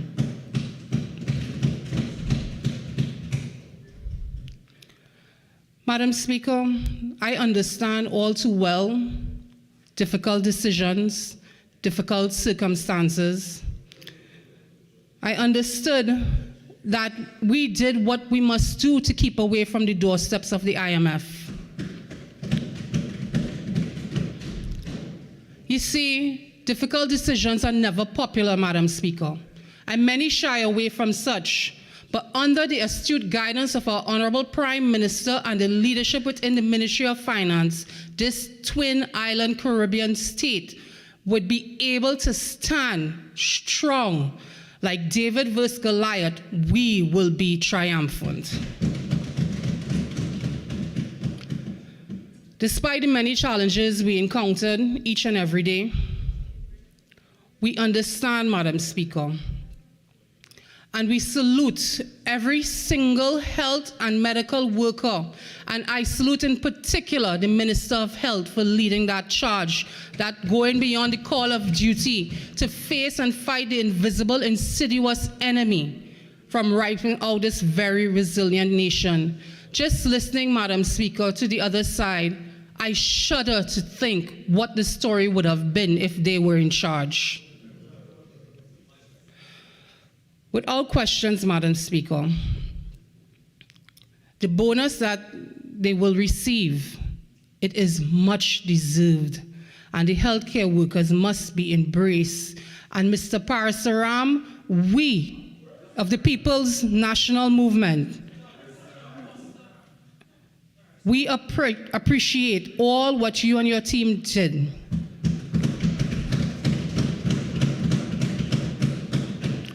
Madam Speaker, we the government and every single government official is doing its very best to do what we can to continue to protect our nation. The situation pertaining to fuel prices must come across to the man on the street. We acknowledge that. Madam Speaker, in England, it is $125 US to fill a tank. It is not so in Trinidad and Tobago. Madam Speaker, the fiscal measures that we implement is to keep this country afloat, not just now, but for in the future. It is not just in Trinidad and Tobago that stringent measures are being taken. The New York Times reported in July 2022, skyrocketing global fuel prices threatened livelihoods and social stability, but that is not happening here. From around the world, from South Asia, Africa, Europe, Latin America, the cost of filling a car's tank, getting to work, and cooking dinner has spiked. But here in Trinidad and Tobago, the Minister of Energy has kept us on an even keel. In Nigeria, Madam Speaker, hairdressers cut hair by the light of their cell phones because they cannot afford the fuel. Madam Speaker, we are doing the best we can under difficult circumstances. Madam Speaker, in Ghana, rubber bullets at demonstrators protesting economic hardship caused by gas price increases, inflation, new tax, no payments to civil servants, but that did not happen here, Madam Speaker. Madam Speaker, we look carefully at what is being thrown about, and we understand the game. But Madam Speaker, we also understand the next election will happen in 2025 because we will remain at the helm. Madam Speaker, I hope after listening to my colleagues, we have deflated the bubble that those on the other side live in. I would like to move on to the various high points of the budget presentation. Once again, this government, through the Ministry of Finance, has placed Trinidad and Tobago as the leading country in the Caribbean. We have placed our children at the forefront because the Ministry of Education has received the lion's share of the budget. And that is why I am pleased to be part of this side, Madam Speaker, because we believe in the children and we believe in investing in our future. The Ministry of Education, where I'm happy to be serving, has received the highest allocation at $7.4 billion. As a former teacher, I can tell you, such an allocation will continue to create the necessary support for all our children's academic and socioeconomic future. It is no secret that all of the People's National Movement administrations have always placed education first. You see, Madam Speaker, when you have a good education, you know what is good governance, and you also understand that the plural of cattle is still cattle. In fact, Madam Speaker, every single individual in this chamber is a byproduct of a PNM education.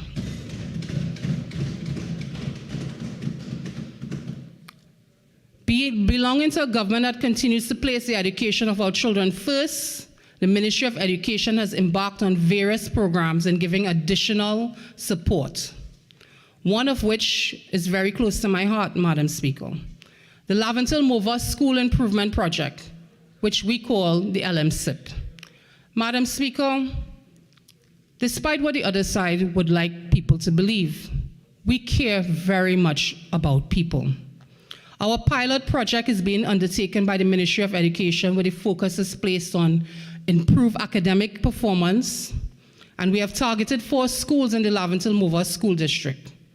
Through the implementation of this pilot, the Ministry of Education aims to create a working model that can be employed at all schools throughout Trinidad and Tobago, where similar challenges are faced. The project which started in April in 2021, and I thank my colleague, the Minister of Education, for placing this in my hands. Its purpose was to increase the level of literacy and numeracy, to improve overall academic performance, to increase the percentage of students completing the primary and secondary school education levels, and to reduce the incidence of violence and indiscipline in schools, to foster a safe, secure, and aesthetically pleasing environment at all the schools. And Madam Speaker, I'm so very happy to see it has been a great success. We aim to strengthen the parental and community involvement in the schools. We have engaged NGOs, we have engaged local stars. We are supporting the educational experience of these children who, despite many challenges in the various communities, they continue and will always shine. That is to say, Madam Speaker, we at the Ministry of Education will continue to say, none shall be left behind. We accept all learn differently, and we all have different strengths and capabilities. Therefore, it is our responsibility as leaders to find the most efficient and effective way to assist, support the process by which every child, Madam Speaker, has the opportunity to discover their own ability and greatness. Only then can we truly develop as a nation. In furtherance, Madam Speaker, of all these goals, the ministry developed and implemented the activities in the 5 areas within those schools achieve the following objectives: special education, the development and execution of programs designed to address numeracy and literacy gaps; remediation, the conducting of online after-school lessons programs to get the examination year students ready for the finals at SCA and CSEC levels; curriculum adjustment, the development and delivery of programs that tapped into visual and performing arts, the VAPA program, where we discovered the talents and potential of many students who once felt they were not being seen or heard. We celebrate the Laventil Mova community history and culture, and, Madam Speaker, agriculture. We have introduced agriculture initiatives in each of these schools, and these children are quite proud, and I invite my colleagues to participate in their very soon AgriFest that they will be having among themselves. We looked at special education intervention.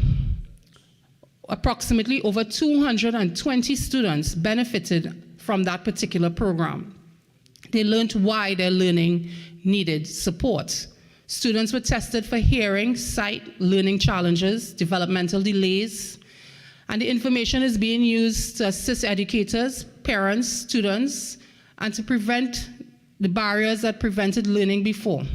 Special education officers were directly employed under this initiative to give sustained support to the teachers in the schools. Diagnostic rooms were allocated and outfitted at each school to ensure the sustainability of the special education delivery. These rooms provided the best environment for those with challenges to learn and to grow at their own pace, with suitable resources and support. A system was set up for consistent communication between the special education officers and the parents, caregivers of these children. It improved the overall understanding of and communication between all parties. A PNM government has been working, Madam Speaker. A PNM government is continued to work, Madam Speaker, with the remediation intervention, which I would like to recommend for a few. was targeted at select students who were deemed at risk and identified as needing additional contact teaching. We helped build their self-esteem while we helped them with numeracy, and we prepared them for the SCA exam and the secondary education certificate exam. Tutors with the relevant qualifications and teaching experience were employed to provide online classes in English language and mathematics to the selected students. Students were provided with electronic devices, Madam Speaker, and internet for accessing online teaching. We established community liaison officers who recruited from the community to serve as a bridge between principals, tutors, parents, and students in an attempt to bring about improved examination results. And thus far, Madam Speaker, it proves that the PNM cares. In the agriculture initiative, over 66 students were engaged in a green gardening project. This including planting and harvesting the crops at school and at home as well. Interactive teaching sessions where they learned about reducing their carbon footprint, Madam Speaker, climate change, smart food systems, biodiversity, self-reflection, conflict resolution. With respect to the environment, the students learn if they take care of what is theirs, it will benefit everyone. The 4-H clubs, the agricultural clubs, and we thank the Minister of Agriculture for his special interest and giving us the support that we so clearly needed as we taught these children what it is like to grow something with your very own hands. An infrastructure component consisting of upgraded works to the agriculture science blocks at the 2 secondary schools has begun, and it is going to provide a focused space for the implementation of our agricultural program where the students will be raising their own chicks and allowing the students to have life skills while learning academically. Far too long we have noted the curriculum needs revamping. It is under the Minister of Education that this is getting done. We are building an initiative titled The History of Laventille because Laventille is a rich community and it deserves all the praise that it can get, and we are going to make sure that the story is told. The community history and culture must be celebrated because, as you know, Madam Speaker, the negativity is what persists in the media and as from those on the other side. But we in the PNM believe that this is a beautiful story that must be told. The students have created jingles on English language, mathematics. They have recorded their jingles, and I thank the Minister of Communication for providing the resources that we needed to make sure that these children learned about the special equipment needed and the support that he provided every step of the way. Madam Speaker, when you use these programs and develop and execute programs such as these, it helps bridge the gaps. 36 jingles and a lyric book were all created from all the strands, from mathematics to vapor. It was reformatted to a soft digital copy that will be able to be used for online learning for many classes to come.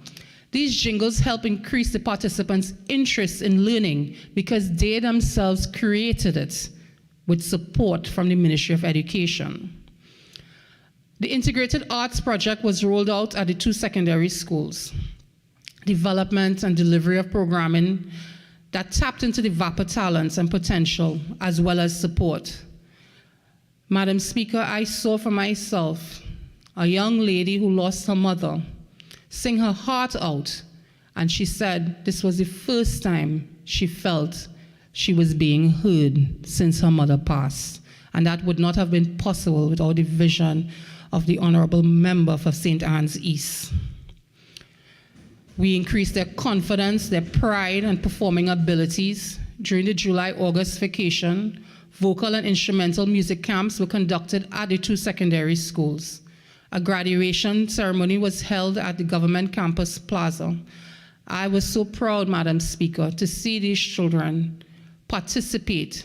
I felt really grateful because some of these children never pick up a pan stick, before that day. And by the end of the camp, they were all able to play at least 4 songs. This is the development of a community of practice. This was initiated among the teachers of the 4 pilot schools, and we acknowledge all the teachers that gave and that were willing to be positive influence, and the school districts and the school supervisors and the curriculum officers. Notwithstanding, the progress was affected by the fact that students only came out of school physically in April 2022. But many of the initiatives, Madam Speaker, could therefore only begin at that time. And even though this slowed us down a bit, it did not stop the progress. The children drove that particular bus. The ministry is therefore proposing to continue the pilot project, and again, I thank the Minister of Finance, because the initiatives can be brought to fruition, and some of the early success can be built upon. Some of the main activities and intended outcomes, Madam Speaker, projected for the 2023 academic year are as follows. Too often, students are left behind because of learning deficits. Madam Speaker, we will be addressing this with a series of interventions. Our special education intervention will be held, and it will be made, we will make sure that the needs and the assessments of the students of these schools continue. We will be there supporting them every step of the way. Our school-based intervention will also head to the homes, Madam Speaker. Generalized special education intervention will continue. The management of cases for students identified as requiring targeted and intensive special education help will continue, and we will make sure that the professional development and training for the general education of the teachers at these schools would also continue.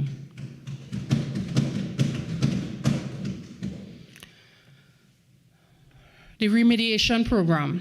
Madam Speaker, I heard a lot of mockery regarding the vacation program for the SA students. You know what is sad about that? Instead of encouraging your constituents to put their children in the program, instead of saying we can do this together, instead of saying let us as the adults, as the leaders, push and promote and make sure that these children have a fighting chance, we decided to mock, jeer.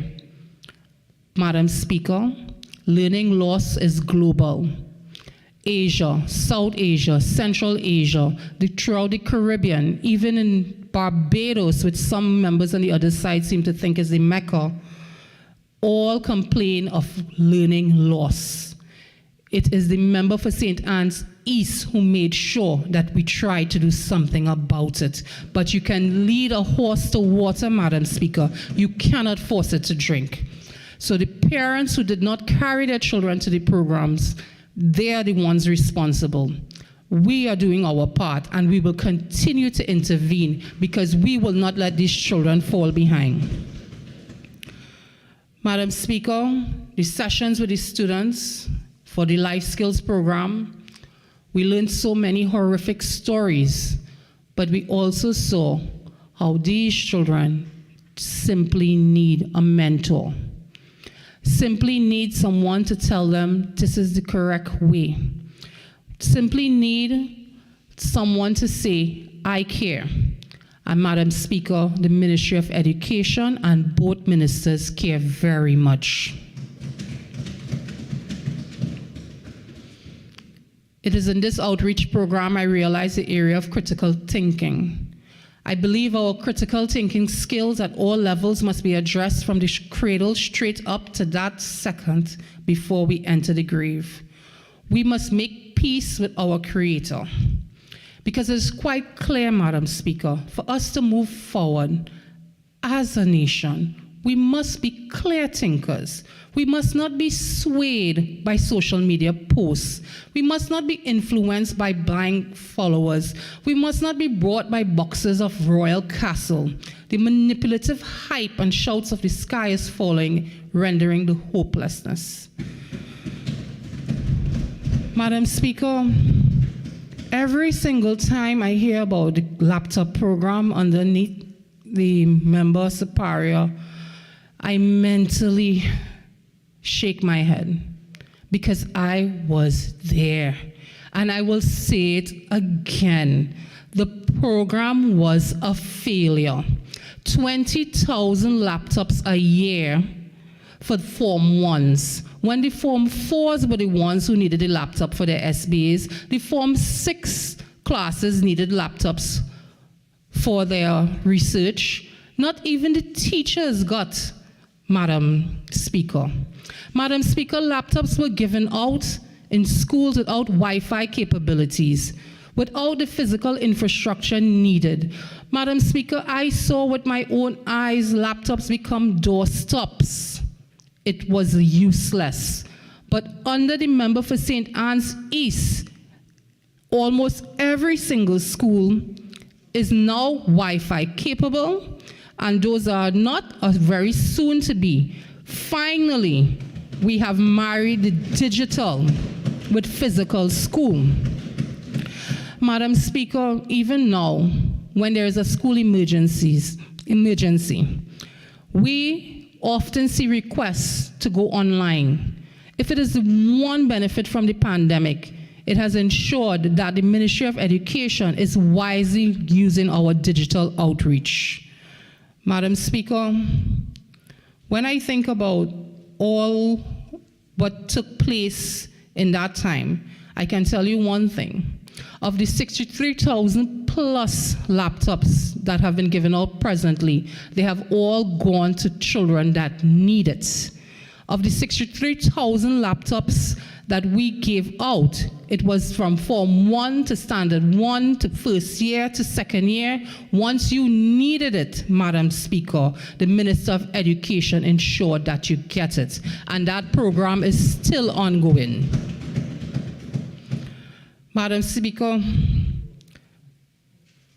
it takes a special type of person to feel hopelessness and desperation. From a mental health perspective, we understand. We understand their need for greed to sow hatred, discord. We understand why they want to divide up people and a country. Madam Speaker, when we go back to critical thinking, it also speaks of careful thinking. And this is why the Prime Minister is so very sure that every right-thinking citizen of Trinidad and Tobago will understand and support our good governance.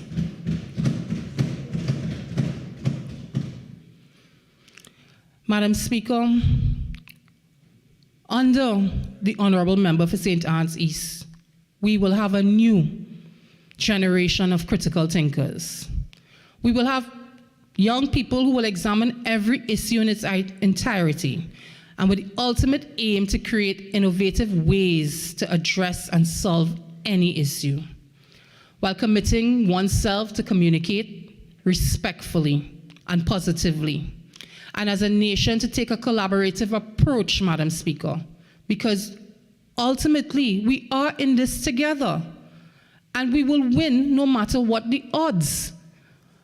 Madam Speaker, I know this message may be easier said than done, but I honestly believe it is the only way forward. In how we must approach all and any challenge, we must put our children first. We would face so many negativity on a daily basis. Our words would be twisted and misconstrued.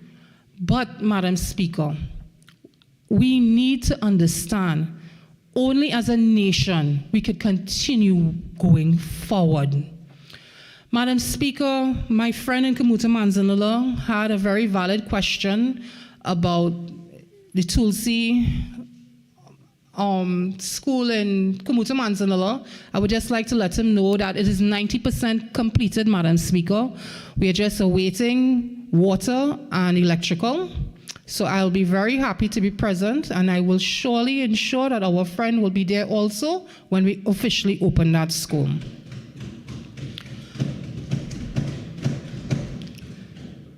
Madam Speaker, I'm quite proud of the ECCE And I would like to acknowledge Ms. Carol Bagwandine of the Ministry of Education and all her staff members for their hard work in teaching families and other stakeholders. She has developed a professional developmental hub. The entire team has created a creation of an online hub. So even now, Madam Speaker, we continue with our digital education at the ECCE level. Technical assistance, resources, support. Madam Speaker, this was the vision of Ms. Hazel Manning, former Minister of Education, and I am so very happy that under the Honorable Member for St. Anne's East, the ECC school is moving forward. And Madam Speaker, which brings me to a very sad story. In Springvale, for example, there's an ECC school that we have to ensure will get its feet back on the ground. And I will say, I've noticed some members on the other side defending the Scrap Iron Association. In that particular school, Madam Speaker, the entire school was stripped for scrap iron metal. It was not too far from one of the heads of the Scrap Iron Association. Madam Speaker, I cannot understand for the life of me, why would someone rob their very own children? And then I thought of who supported them. You see, Madam Speaker, we cannot blame the government when the persons who are supposed to be responsible are shirking their duties. How can I, as a citizen, see a truck pull up in front of an ECC school, cut all the burglar bars, remove all the furniture, and I say nothing? Meanwhile, those from the other side screaming, they're too wicked. We are wicked to ourselves because we cannot let people like that ever be in charge again.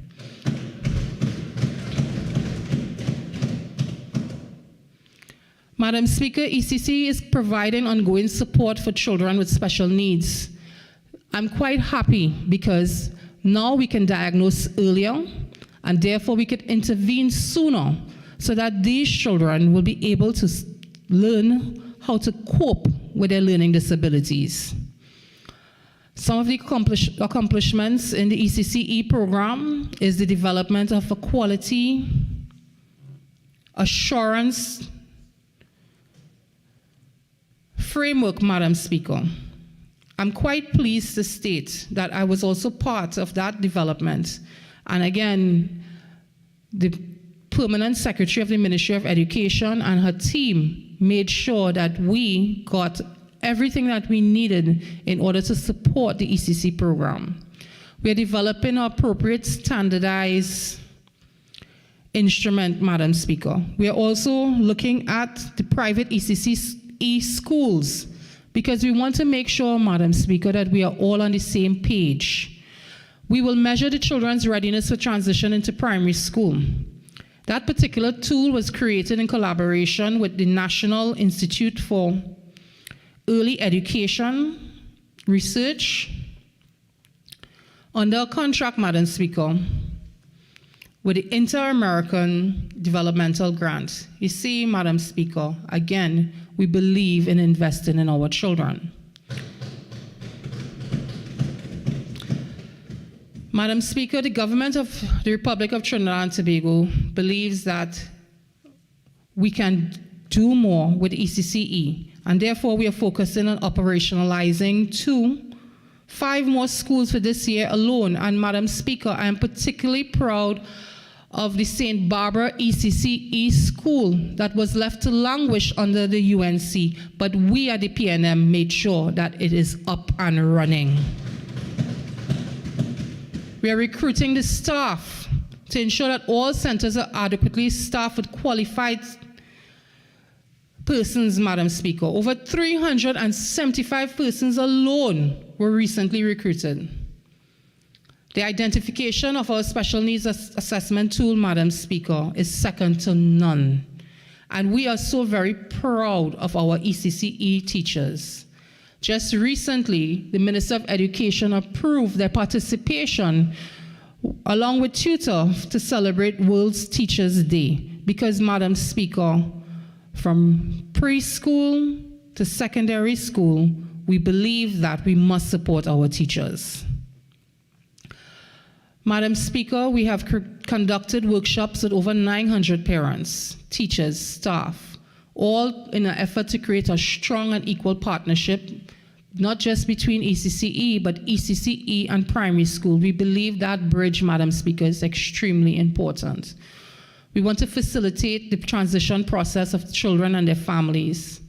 Our ECC program prides itself in having strong community ties, Madam Speaker.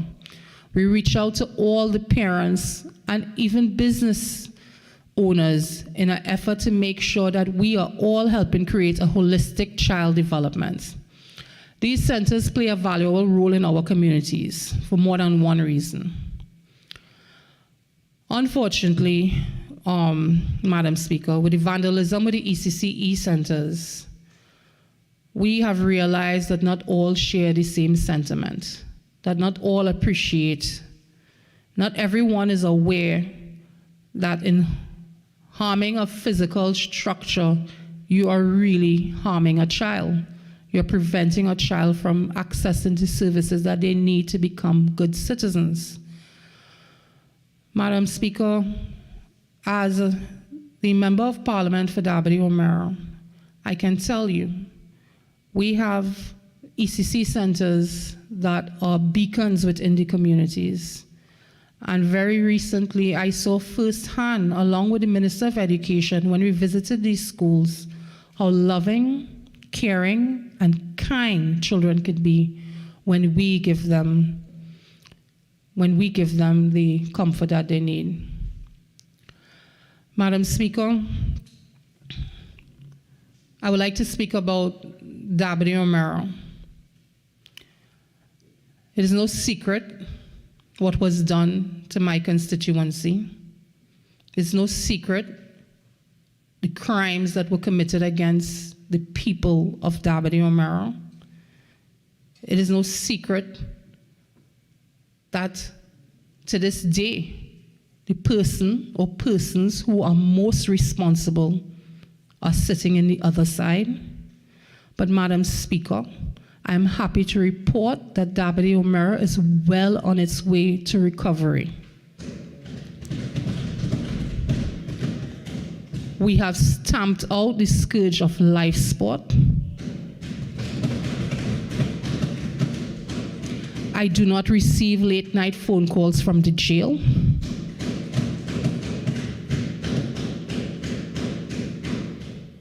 I can walk my area freely.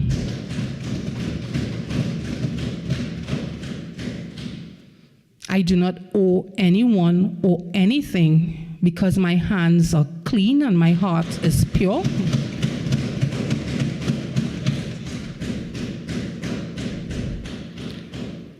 I would like to thank the Minister of Local Government and Rural Development for his special interest in Karapo.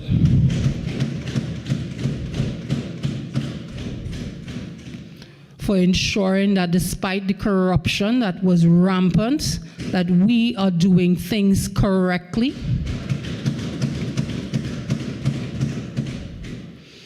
When I hear the member for Caroni Central speak about TSTT, my ears perked up, Madam Speaker, because I thought he was going to talk about TSTT procurement practice.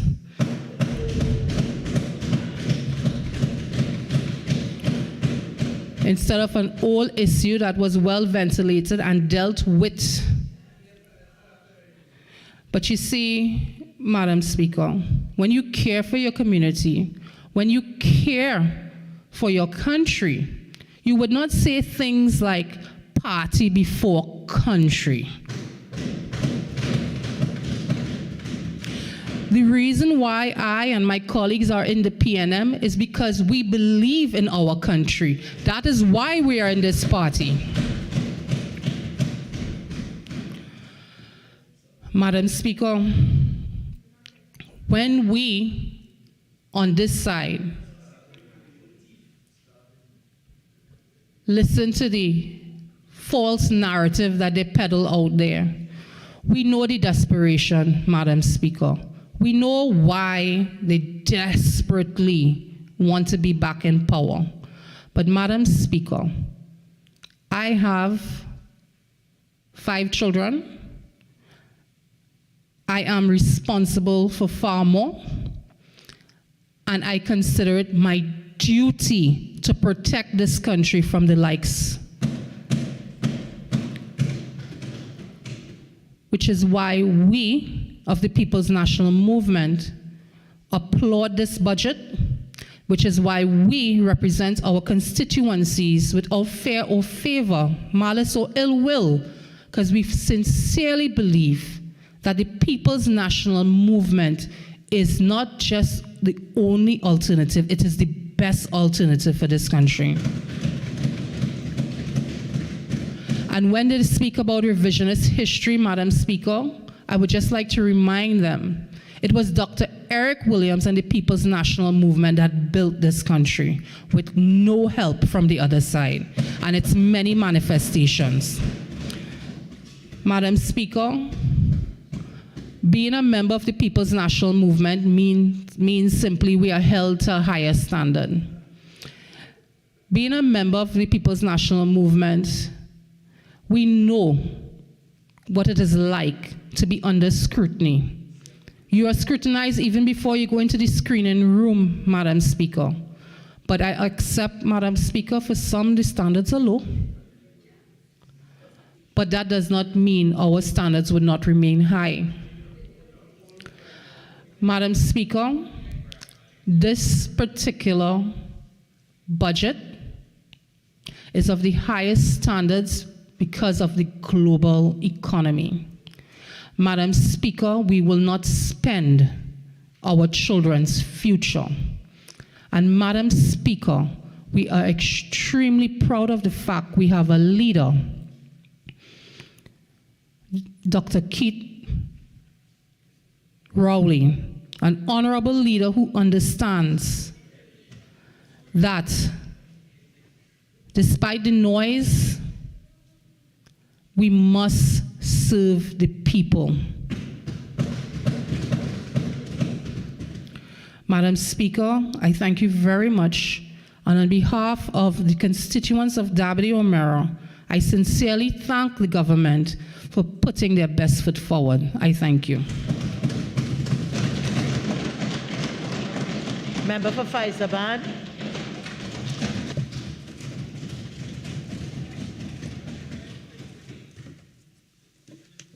Thank you very much, Madam Speaker, for the opportunity to join this debate on the Appropriation Bill 2023. Madam Speaker, may I first take the opportunity to congratulate the Honourable Leader of the Opposition, the Member of Parliament for Siparia, for her very insightful, powerful and valuable contribution to this debate. The Leader of the Opposition indeed shows a true understanding of the needs of the ordinary people of Trinidad and Tobago, and shared as well with the country and with this House the policies required to enhance their lives. Madam Speaker, I also want to thank and congratulate my other colleagues who have contributed brilliantly in the sectors in which they shadow in this honorable House. Madam Speaker, before I go into my main contribution, I just wanted to put on the record for clarification just a few points that was made by the previous speaker, my colleague for the Member of Parliament for Dabity O'Meara. And, you know, at the beginning of the presentation from my colleague, Madam Speaker, I got a text from a constituent when the honourable member mentioned that the hope on that side for the government was the fact that calm is at the end of the tunnel. But the text I got, Madam Speaker, from this constituent is that the problem for Trinidad and Tobago is that calm is at the end of the tunnel. But I leave that there, Madam Speaker. So, Madam Speaker, the Minister in the Ministry of Education spoke about jingles, but nothing about the 46,000 plus students who never logged on to online school. So the question is, where are they now? What are the dropout numbers? 46,000 plus students left out, but the minister came here to talk about jingles. Madam Speaker, the vacation revision program is as a result of the failure of this government to take proactive action, and they seem to be reactive instead of proactive. Madam Speaker, I ask, is there any assessment as to what caused the lack of participation? Perhaps the high cost of transport. And perhaps the students need more than care and they need effective policies. Madam Speaker, in response to the minister also spoke about special education, but the question has to be asked, what is happening with the special education school in Pointe-a-Pierre? And Madam Speaker, the minister in the ministry went on to speak a whole lot about ECCE program, and that's commendable, and the country appreciates that. But it would be remiss of me, Madam Speaker, if I don't put on the record the contribution to ECC under the People's Partnership Government, Madam Speaker. Under our term, every one of our 36,000 children aged 3 and 4 can now be assured of a place in an ECCE center. And private across the country, there were 210 government and government-assisted ECCE providing early childhood care and education. Madam Speaker, our achievements spoke so much so that the former US Secretary of State, Hillary Clinton, at the second edition of the Inter-American Development Bank and the ALAS Foundation Award celebrated in Washington in May last year, and praised the PP administration for taking an important role in leading this effort while investing in childhood development. But I leave that there. I'll leave that there, Madam Speaker. And Madam Speaker, of course, I would want to ask the Honorable Minister as to when I can expect her presence in the constituency of Faizabad to open the Davy Avenue Avocat ECCE school, which is now 97% complete, Madam Speaker. And therefore, I look forward to this school being opened very shortly, Madam Speaker. Madam Speaker, there are just a few issues with regards to the contribution by the Minister of Health. And again, I want to put on the record, some issues that were raised by the Minister of Health regarding to the health sector. Madam Speaker, the Minister of Health's contribution, gave little hope to citizens that the $6.892 billion allocated to his ministry will improve their lives in the health sector in this coming year. In fact, he flitted from area to area within the health sector without going into any real details of his proposed initiatives, and I was a bit disappointed about that, Madam Speaker. But there are certain issues, and in fact, there are 3 issues which I pull out of his contribution, which I feel need to be clarified on the record. And the first, Madam Speaker, has to deal with the issue of maternal and neonatal mortality rates. And, Madam Speaker, in this House, we come and we speak and, we operate as if, governments, administrations operate in silos. But the point I'm making is that when a new government comes in, you have platforms on which you build. And I'm not saying that you necessarily credit the previous administration, but, it is disingenuous when you don't say why you have achieved the results you have achieved. And, Madam Speaker, it's amazing that the Honorable Minister claimed that he fixed, the whole issue of maternal mortality. With the greatest of respect, Madam Speaker, I being an obstetrician gynecologist myself for the last 35 plus years, we can't, Madam Speaker, this whole issue, again, this is for the edification of the public.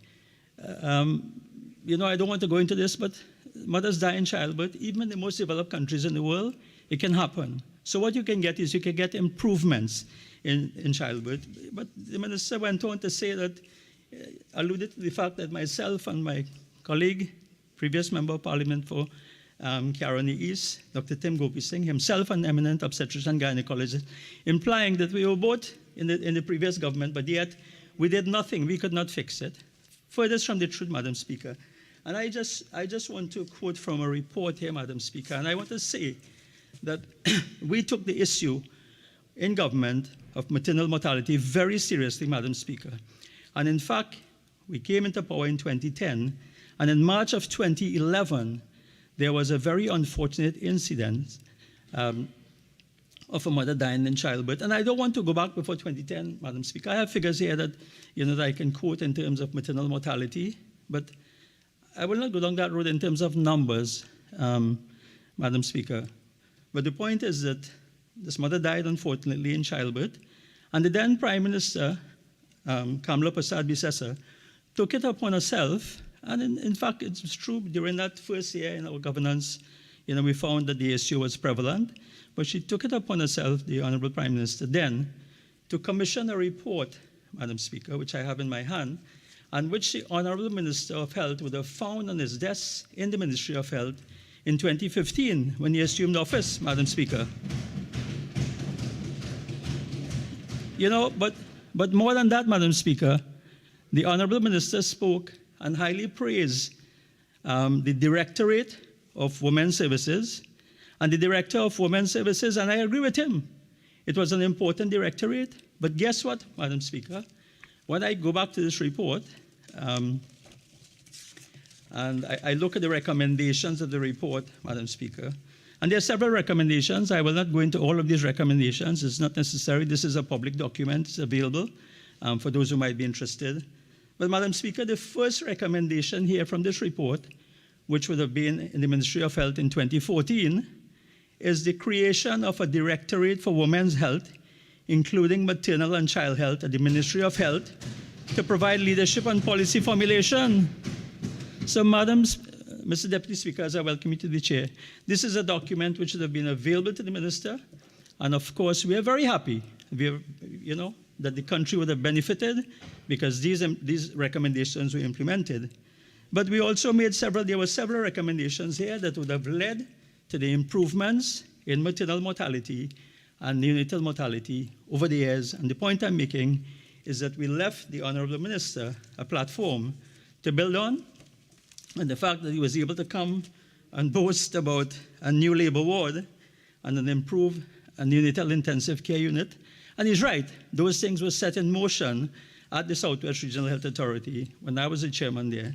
But before I leave this report, Mr. Deputy Speaker, I think it would be remiss of me not to put on the record the people who were involved in compiling this report. And I say this simply because this was a very important national issue.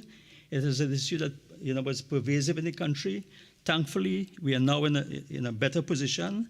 But it's a report, and I have the permission of the people here to put their names on the record. And I see one, Mrs. Valerie Arlene Rollins, who is now the current chairman of the Southwest Regional Health Authority under this administration. I see Dr. Maria Dillon Remy, who is an independent senator in this very house, Madam Speaker. I see the name of Professor Samuel Ramsewak, a former dean of the University of the West Indies. I see the name Dr. Victor Wheeler, who is a former independent senator. And the point I'm making here, Mr. Deputy Speaker, is that this report was commissioned and the composition of the team was such that it encompassed everybody. We were looking for expertise. We wanted to ensure that the report was solid and the recommendations could be implemented. And I'm grateful and happy that those recommendations have been and will be implemented, Mr. Deputy Speaker. So I will just leave that for the time, but also to say that was one platform that we left for the government coming in 2015. And I'm happy that the minister took that platform and ran with it to the benefit of the country. But Mr. Deputy Speaker, we left him and we left his government another very important platform, this time in the area of infrastructure. And I speak, of course, of the Couva Hospital. And the population still has to be given an explanation why between 2016 and 2020, a fully equipped 230-bed state-of-the-art hospital with equipment, fully equipped, Mr. Deputy Speaker, was locked and was not being available to service the people of Trinidad and Tobago until the pandemic came. But that's for the people to judge. The people will have to judge, the population will have to judge why that happened. But I'll leave that there, Mr. Deputy Speaker. Now, the other issue, the rest of my contribution, Mr. Deputy Speaker, will just to be on a few aspects of health. Now, my two medical colleagues in this parliament have already covered several areas, but health is a very big sector. I mean, the budgetary allocation over the last 7 years has crossed $40 billion. And of course, the question arises as to whether citizens are getting value for money and why there are so many complaints about the health sector.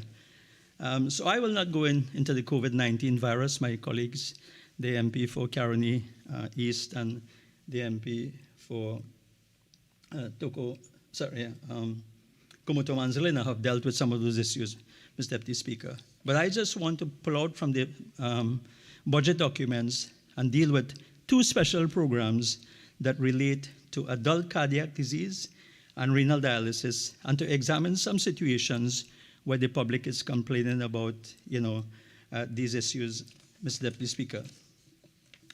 I also want to point out, before I get into the details of those programs, that the budgetary allocation for health this year represents close to $500 million more from fiscal 2022. In fact, it's some $497 million extra. But I only ask the question, and hopefully this question will be answered at the next stage of this debate, which is the Standing Finance Committee stage, whether that allocation will be to meet the arrears of suppliers, or whether, in fact, this additional expenditure is going to be used directly to treat patients in the current financial year. And I raise that in the context of what we have described now as a NCD morbidity debt, the EBT, not a financial debt, but a disease debt. And this is a term that was coined in the Symon report, and it refers to the accumulation of the NCD burden during the time of the 2 years of COVID, when we were told that we had a parallel healthcare system, but in fact we didn't.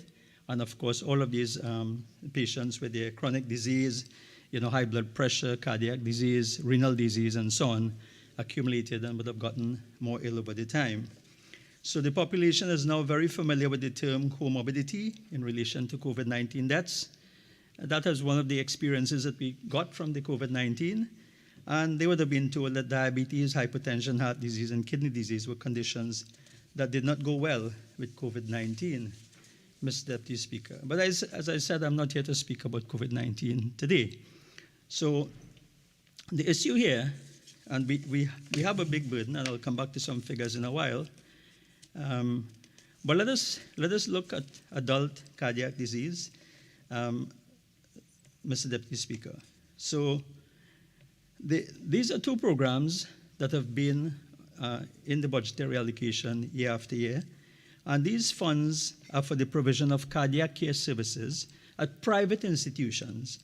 And this is in recognition of the limited capacity in the public health sector to adequately treat patients with life-threatening heart disease. Now, Mr. Deputy Speaker, we are here to talk about health. We are here to talk about a $6 billion expenditure in health. And what's the most common thing? I mean, what does the ordinary man, look for? In addition to, getting his or her drugs and so on, and that's fine, getting quality service at the institutions and so on. But at the end of the day, you also want to ensure that, when you present yourself, to one of the facilities with a serious problem, that there is a good chance that everything possible will be done to save your life at the end of the day. I mean, you might get, bad treatment here. We're not going to talk too much about that, but so let's talk about what happens to the ordinary man when he faces a heart attack. And this is something that is dear to my heart, Mr. Deputy Speaker, no pun intended, but it's a very important point, because why am I worried about heart disease? And I'll tell you why, Mr. Deputy Speaker, because if we just look at the deaths in this country from heart disease, let's go back from 2015. 2015, 1,495. 2016, 1,504. 2017, 1,500. 2018, 1,485. 2019, 1,476. I stopped there at 2019 because I don't want to mix up the pandemic. That's another issue. that will be something that will be ventilated when the figures and so on are available. But I'm looking at the pre-pandemic levels, and if we were to put this another way, Mr. Deputy Speaker, in terms of mortality from heart disease, it comes up to about 105 deaths per 100,000 population. So it is a significant problem in Trinidad and Tobago. But what are we doing about it? What happens when you get a heart attack and you get chest pain and you go to a facility? You go to San Fernando Hospital, or you go to Point Fortin Hospital, or the new Arima Hospital that the minister proudly boasted of, and we are happy about that as well. The member for Oropuchis is aware that it was under his stewardship, Udicot and so on, that the sun was turned for those two hospitals. We are happy. We are happy that those are being completed. But Mr. Deputy Speaker, when you go to the hospital with chest pain, and in this day and age, Mr. Deputy Speaker, and 7 years on in the reign of this government and this Minister of Health, you end up at, let's just take San Fernando Emergency Department as an example. You go with chest pain, there's a high likelihood you might have a heart attack. Now, what's the next step? You have a blood test done, you have an ECG done, but the very next step you need to determine where you go from here is you need to have something called a coronary angiogram, Mr. Deputy Speaker. It's a simple test, they inject some dye into your vein, right? They take an X-ray and they can see the extent of the blockage. You have blockages, then you get something called stenting, or you might be a candidate to have what is called coronary artery bypass. Grafting is called CABG, cabbage for short. This is standard procedure in many parts of the world, right? In other countries, not necessarily even advanced countries. In fact, the treatment for heart disease and in other places, they talk about something called door to stenting, and there's a standard time for that, Mr. Deputy Speaker.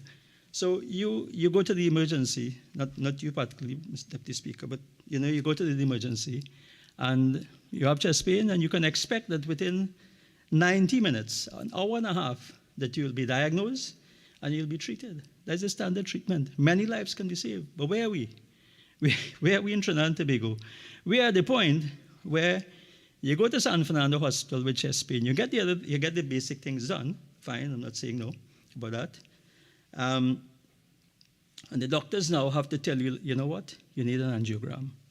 But we don't have a cardiac catheterization laboratory here. We don't have a cath lab here. So you have to get this angiogram. You have two choices.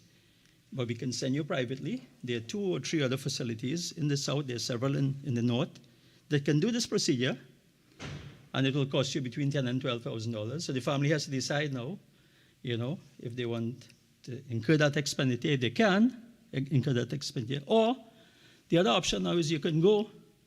The other option is to go on the waiting list for the adult cardiac program, which is administered under something called the External Patient Program of the Ministry of Health, and I'll come to that in a minute and look at the allocations for that and look at the expenditure, because there's something doesn't add up there. But the point about all of this is that you have, in the interim, you have this long waiting for these procedures. So at the end of the day, you're waiting, and in fact, Mr. Deputy Speaker, there have been many instances left, in situations where, unfortunately, patients have demised whilst they're waiting. And I just want to, say to the Minister of Health, because, I want to admit that on occasions I have reached out to him to assist, and he has. But the point I'm making is it should not be that somebody has to come to the Member of Parliament and ask, It should not be that. It should be that there's a system in place where the ordinary citizen, everyone, can have and access equal care. We talk about equity and we talk about fairness and so on, and that is how the system should be. And the 2 members for Tobago, you also have an issue. You actually are very fortunate because you have a cardiac cath lab in the Tobago, in the Scarborough General Hospital, which was completed by the partnership in 2011. Mr. Deputy Speaker, we talk about doing things here and there, but the first project that the People's Partnership government did in the health sector was to complete the Scarborough General Hospital. But you're smiling, member. But you have a cath lab there too, you know. But since 2016, it has not been functional. I don't want to go into the reason for that. You might, the members might know the reason. But since 2016, you have a cath lab there. But you're in a worse situation because in Tobago, place I hold dearly in my heart, again, no pun intended, it's beautiful, I love it. But whenever I'm there, I'm a little afraid. I get a heart attack, you know what happens to me? I have to be put on a plane to come back to Trinidad. And, you know, members, I say that is something that you need to look at to get that operational, and that's an important facility. It's also an opportunity for medical tourism as well. You have people who might come with their heart problems and they come and they get it sorted out and they enjoy a beautiful island and so on. So I just putting that out, Mr. Deputy Speaker. But before I leave the issue of cardiac disease, the adult cardiac program, Mr. Deputy Speaker, you know, I was amazed, the Minister of Health, my colleague from St. Joseph, the MP for St. Joseph, spent all of one... Members, please. If you all are not interested in listening, I would like to hear the discourse of the member for Faisalabad. Proceed. Thank you, Mr. Deputy Speaker. So I was saying my colleague, the Honorable Minister of Health, spent all of one sentence in his presentation yesterday, Mr. Deputy Speaker, to say that cardiac services will be upgraded at San Fernando Hospital. Please. So I am a little bit worried about that, you know, Mr. Deputy Speaker. And I really, on behalf of the people of this country, ask and seek clarification. And again, hopefully we have the Standing Finance Committee stage of this debate, and hopefully we'll get a commitment from the Minister, because I see in the budget document presented by the Honorable Minister of Finance, speaking about an upgraded catheterization laboratory at San Fernando. I just want to clarify that there is no cath lab at San Fernando. I don't know how you're going to upgrade one if there's no one, but I just say that in passing. And of course, this country has been promised a cath lab since 2015. But before I leave the cath lab at San Fernando, again, you know, it's a matter of priorities, you know, Mr. Deputy Speaker. I have made a case for something which I think is critical, which is important. You've had 40 billion in expenditure in the health sector in the last 7 years, and yet you can't get something which will cost, you know, in the vicinity of a few $1 million. We'll come and speak about that. But even more important is that in 2014, a space was identified in the San Fernando Hospital. Yeah, yes, Member for Puchis, you're looking on. It was identified, right? The RFPs were sent out, tenders were received, and so on. Now, I could understand in 2015, you know, the minister comes in, you're not happy with the contractor and so on, he wants to do his own thing, or the government wants to do his own thing, that's fine. So, you know, they went ahead and did, you know, they resubmit tenders and so on. But can you imagine, Mr. Deputy Speaker, 7 years later, you still can't, you know, construct and, you know, and commission a cath lab in San Fernando Hospital. So my colleague, the Member of Parliament for San Fernando West, it's your constituency. I trust and urge that you will encourage your ministerial colleague. This will benefit not only San Fernando West, but, you know, my colleague from Point Fortin is there, and, you know, you have a brand new hospital in Point Fortin, but you don't have a cath lab. So once you get the highway completed, Member of Parliament for Point Fortin, your patients as well will benefit, and of course, a colleague from Ragbir as well.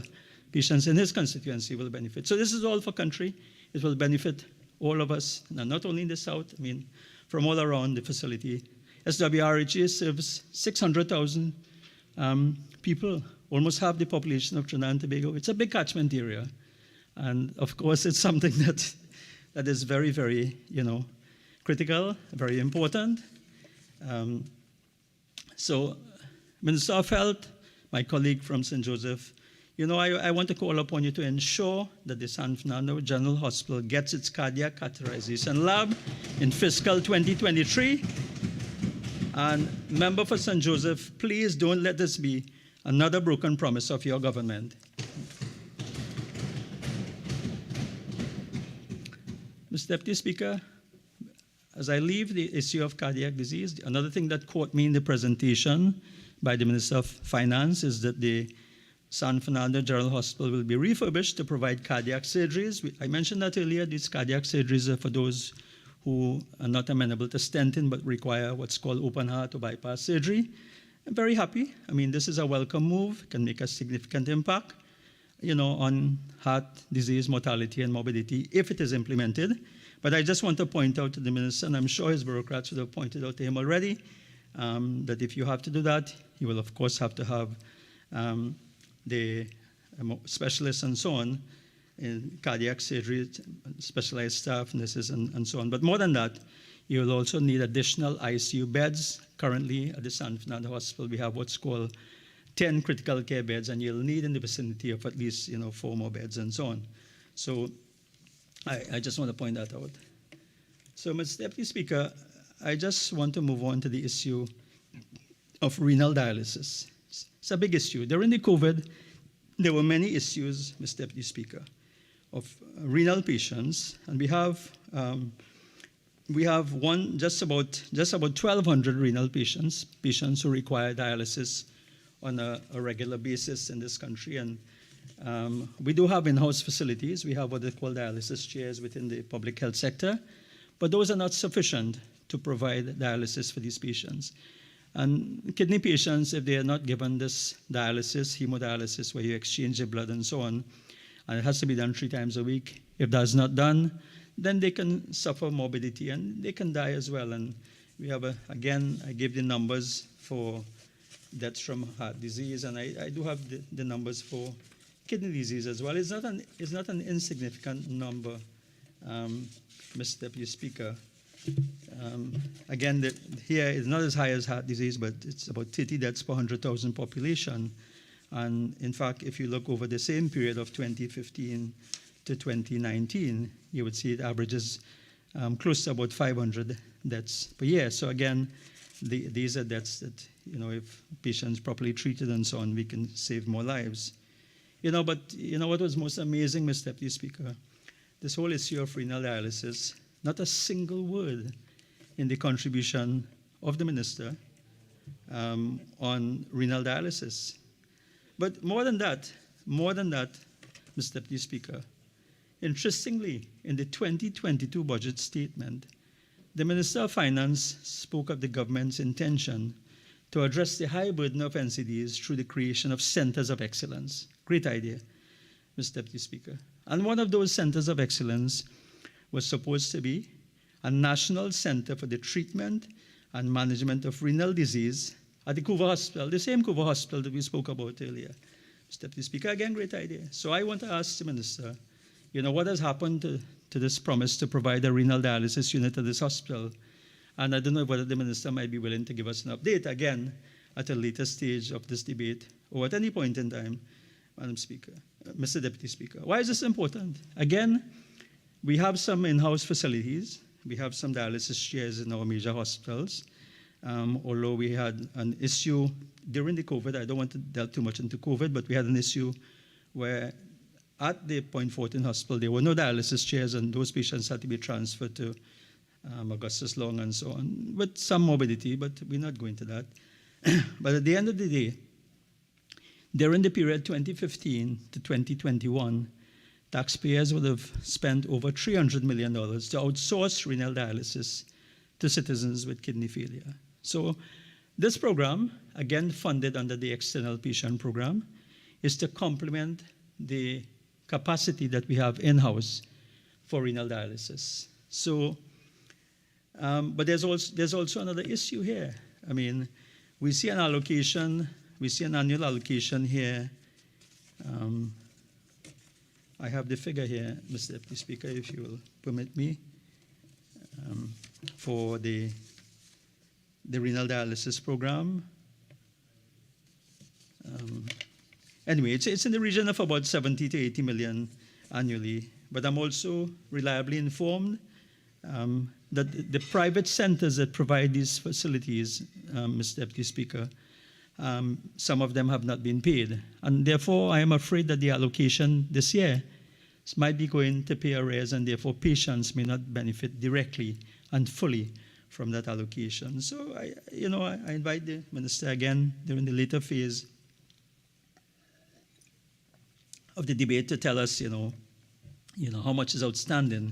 But more than that, Mr. Deputy Speaker, when people don't get paid for their services, sometimes things change. And I'm told that some of these centers are finding it difficult, finding it hard to survive, and others might be cutting corners to save costs and so on. And this could possibly put patients' lives at risk. And again, I asked the minister to look into whether there are any real international standards for all of these centers. There have been concerns and complaints that the standard of care at all of the private centers that provide service to the government is not the same, and there might be issues. So again, I asked this in the context of where is this National Center for the Management of Renal Disease? A great idea, something that will come under one roof, and you'll have standardized care and so on. But Mr. Deputy Speaker, this need for such national facilities for kidney and renal dialysis was recognized way back, as far back as 2008, under another government which proposed the construction of 2 renal dialysis centers, one at the Eric Williams Medical Sciences Complex and the other at the San Fernando General Hospital. Again, a commendable idea. And Mr. the minister Deputy is going Speaker, to say Standing it's Order sub judice. 29, that matter is sub judice, and the member knows that.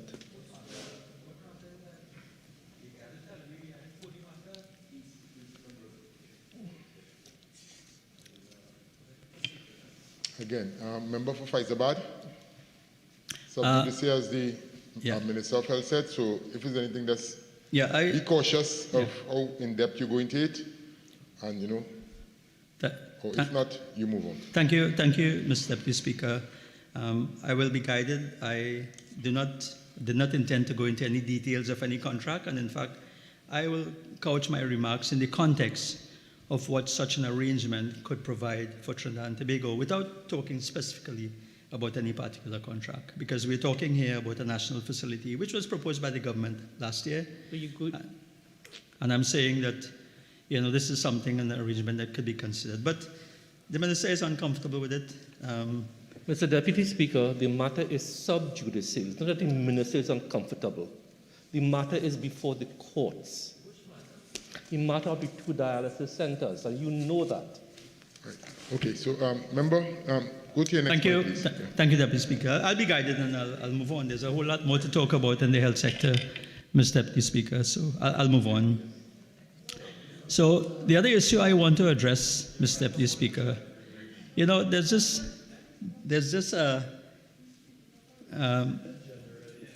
this issue about the shortage of drugs and supplies. It's a recurring theme, Mr. Deputy Speaker. And in yesterday's contribution, the minister alluded to 2 things, which I found quite interesting. The minister alluded to the fact that, whilst he was a patient at the Arima Hospital, and I'm happy that he's fully recovered from the episode, but he did allude to the fact that he got a letter of commendation and gratitude from a patient at the Arima Hospital. And I'm very happy to hear that, Mr. Deputy Speaker. It's nice to know that there are those who appreciate the service that is provided to them in the public health sector, having been an administrator for a public health facility region for 5 years myself.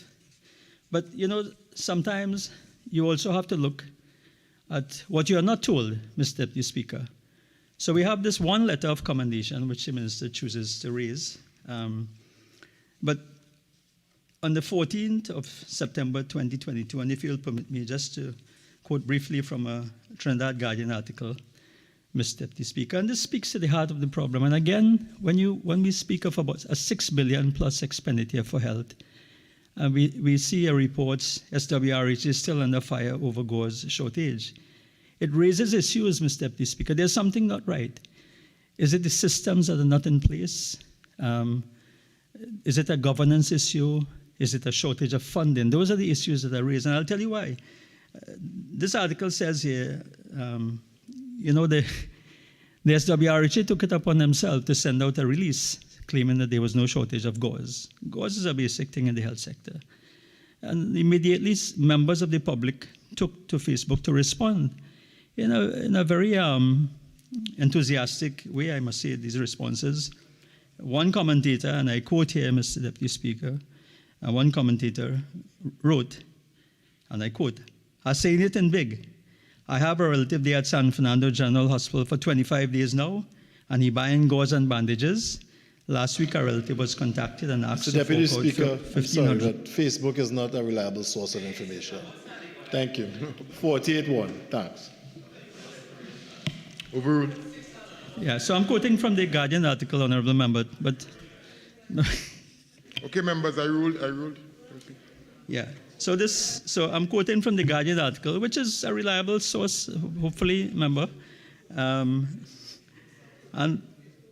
you know, another person is saying that, well, the Sipari Health Center had none for a few weeks ago because I had to buy and drop off for a friend to get a dressing change. Another person is saying, and again, this is all part of the article, which is in the public domain, Mr. Deputy Speaker, in the public domain.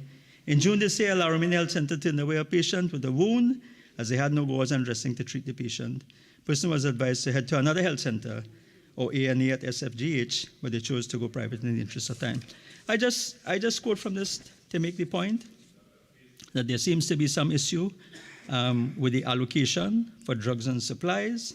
And again, I just want to throw out some figures because, you know, there is a line item in the budget, Mr. Deputy Speaker, and I raised this in 2020, and the Honorable Minister, when I asked for an explanation, seemed a bit uncomfortable, but let me throw out the figures for you. This line item for drugs and supplies under goods and services in the budget, and we'll examine this in Standing Finance Committee, and hopefully we'll get a straight answer. You know, in 2015, the allocation was $617 million. 2016, $507 million. 2017, $531 million. 2018, $498 million. 2019, $573 million. So all within around the same allocation.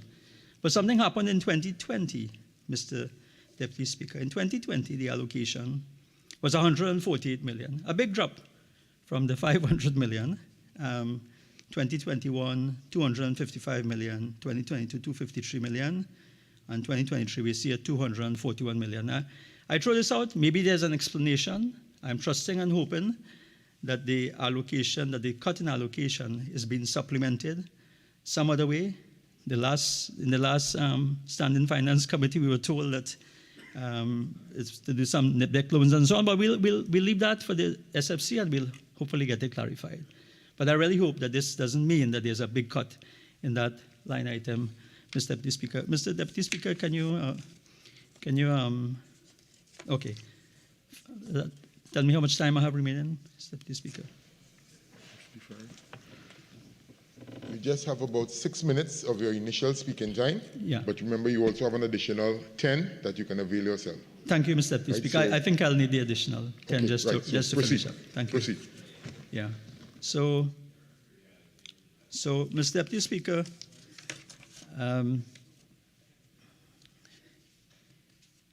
right. So, the Minister mentioned some initiatives again in terms of preventing NCDs, the non-communicable diseases.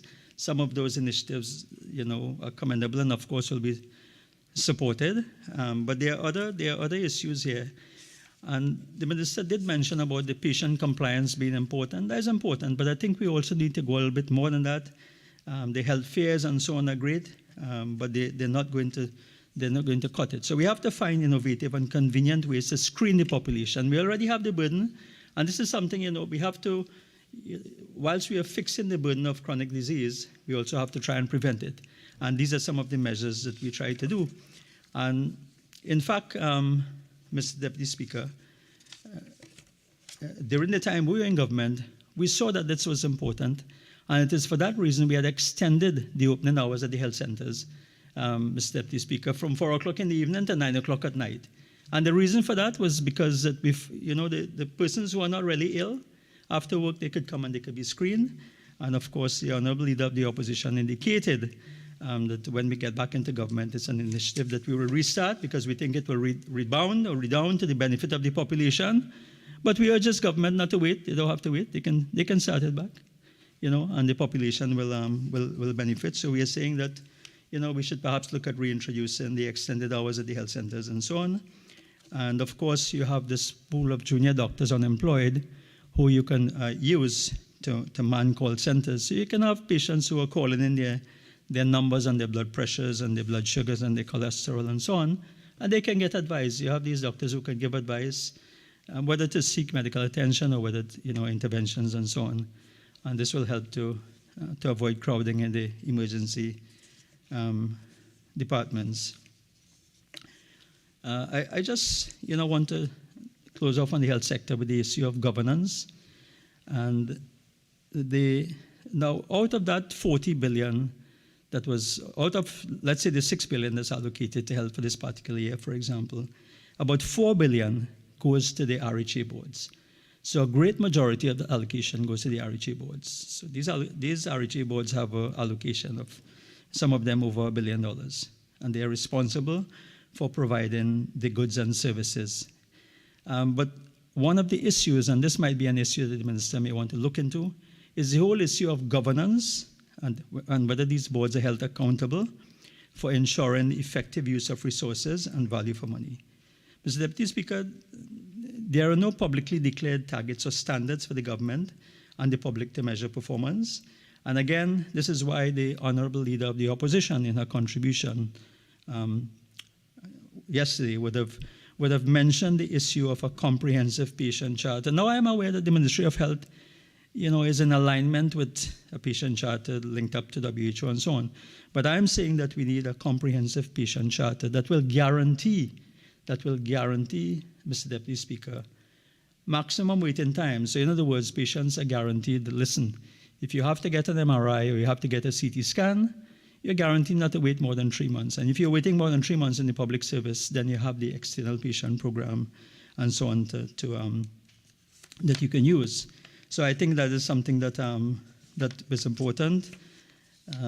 The whole issue of staffing would have been mentioned by my two medical colleagues, and I just want to join and support the call of my colleagues for the government to pay the nurses what is due to them as soon as possible. I think that's very important, Mr. Deputy Speaker.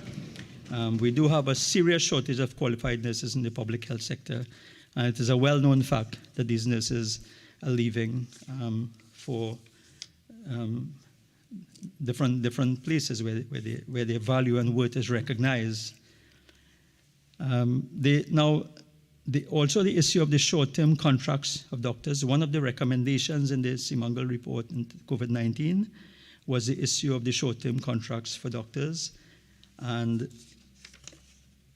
Mr. Deputy Speaker, I just want to quote directly one of the recommendations and to ask whether it is the intention of the government to implement this recommendation.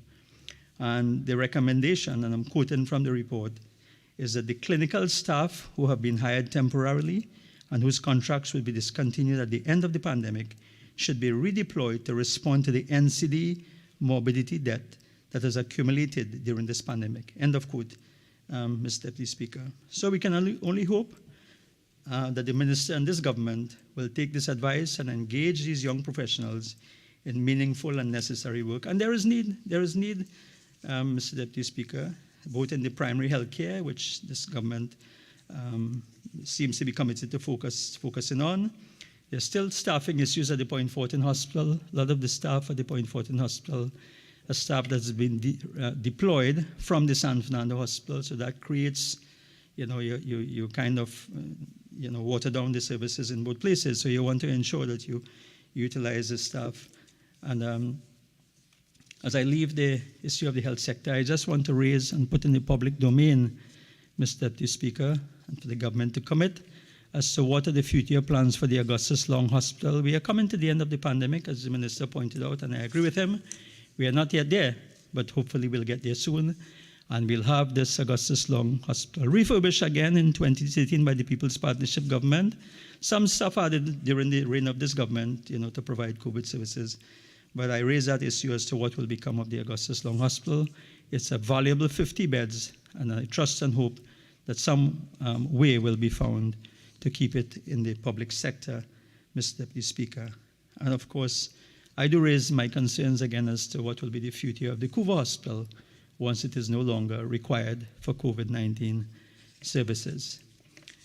Mr. Deputy Speaker, in the few remaining minutes, I want to just raise a few issues with regards to the very historic and patient constituency of Faizabad, Mr. Deputy Speaker. So I want to thank my constituents for their patience and their understanding, in the face of all of the issues that they face in terms of infrastructure and so on.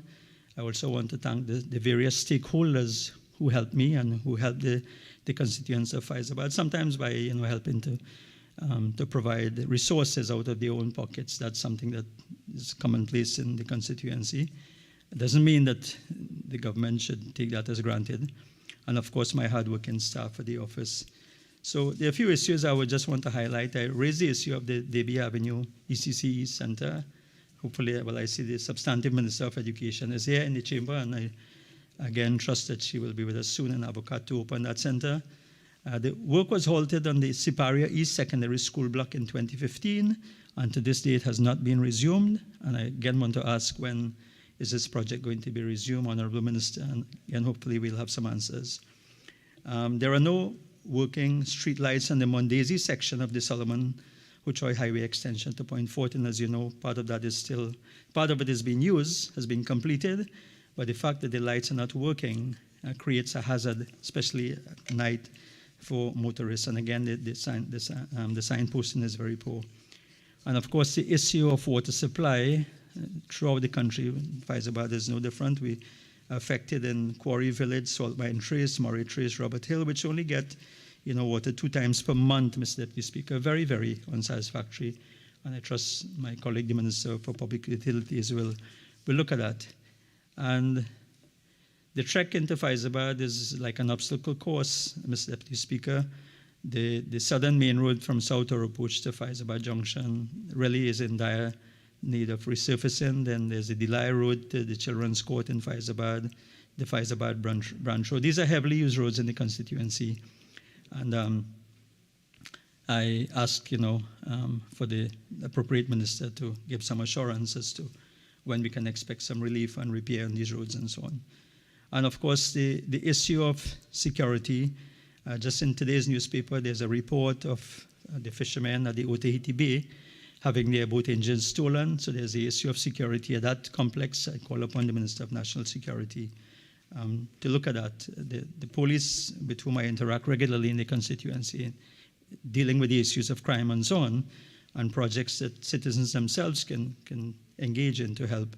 One of their recurring concerns has been the lack of resources for the Oropuch and the Faizabad police station, especially in terms of vehicles. And I make a call in this parliament for that to take place. The Minister of Social Services spoke this morning. I just want to draw to Minister's attention, if she is listening, that there are 26 applications for self-help grants outstanding since October 2021, and I trust that these can be addressed. It's for minor house repair, materials and house wiring and so on. So these are some of the issues, Mr. Deputy Speaker. I also had consultation with the Faizabad Chamber of Commerce, who've sent in some recommendations, Mr. Deputy Speaker, in line with what I have raised, the common issues with regards to the issues in the constituency. So, Mr. Deputy Speaker, as I close, I want to thank you for the opportunity. I want to raise the fact that, we are hoping that with the $6+ billion expenditure under the health sector, that we'll see some improvement, in the health sector in terms of the service, but also in terms of infrastructure. I mean, the Minister, I'm happy that infrastructure has been looked at. You have the Sandy Grande Hospital and so on. People of the East will be very happy. But I want to close with a call for the cardiac catheterization laboratory to be built this financial year at the San Fernando General Hospital. I thank you, Mr. Deputy Speaker.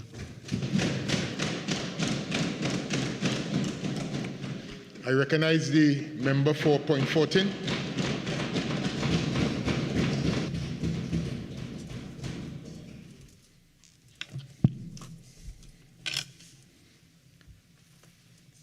Thank you for recognizing me, Mr. Deputy Speaker.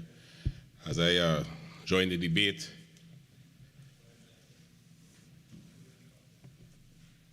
Mr. Deputy Speaker, allow me to first congratulate our Minister of Finance, member for the Digo-Martin Northeast, for presenting his 8th successive presentation that continues to place Trinidad and Tobago on a pedestal for growth and innovation while navigating the adversarial external environment that attempts to hinder our development. Mr. Deputy Speaker, the Minister of Finance spoke extensively on government's developmental agenda for fiscal 2023. And 5 days since the budget was read, various armchair economists, sensational media, and visionless politicians, Mr. Deputy Speaker, cared not to delve into the developmental attributes of this budget, focusing merely on one or two controversial topics. And Mr. Deputy Speaker, this is arguably one of the most comprehensive budget presentations ever read in this House. It explains where we come from, how we are managing our present situation, and our trajectory for the future. So, Deputy Speaker, my presentation today is built on how these national measures outlined in 2023's fiscal package will transform our economy into the innovative and progressive one that the 21st century demands, and as the Member of Parliament for Point 14, how it will impact and improve the lives of the constituents. So, Deputy Speaker, since 2015, the Minister of Finance has been very transparent on our economic situation. The government has explained, and we ourselves have seen the decline of our heavily dependent oil and gas industry since 2014. In Trinidad and Tobago, we often experience a dose of loss of memory. We forget how the administration before us managed our economy through rum shop and parlor economics, having revenue plummeting to under 36 billion, and a year after year presenting deficit budgets of over 24 odd billion. Wastage, mismanagement, and lack of leadership, said Deputy Speaker. So, Deputy Speaker, since taking office, this administration had the Herculean task of increasing revenue and matching expenditure through wisdom with the revenue. Where today, a budget can be presented with just over $1 billion in deficit, said Deputy Speaker.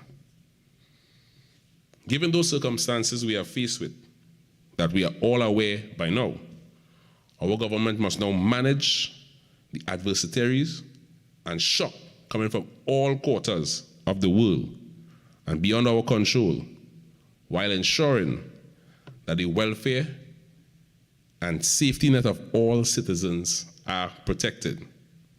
A duty like this would require all our contributions and support, which means adjustments and change in the way we do things. I take a look now at national subsidies, so Deputy Speaker. So, Deputy Speaker, from our nation's inception, we have been governed under a system of state capitalism, where most of our services are regulated, supported, and subsidized by the state, one of which is the fuel subsidy. We have enjoyed, and we continue to enjoy, living with the lowest fuel rates in the Western Hemisphere and one of the few in the world for most part as an oil-producing nation. However, so Deputy Speaker, there comes a time where we must recalibrate how things are done and reevaluate policies to examine the impact on the macroeconomy and how resources can be managed accordingly. So, Deputy Speaker, we continue to face the reality where gas subsidies alone have the potential to account for some 2.2 billion a year, dependent on international gas prices. And we must now prioritize our limited resources to invest in various sectors of our economy and lend support to the multiplicity of programs, initiatives, projects, and institutions that aid in our nation's development and growth of our people. The decision to cap our spend on fuel subsidies is indeed a hard one to make. However, it must be examined to the plethora of other heavily subsidized facilities to support the welfare of our people.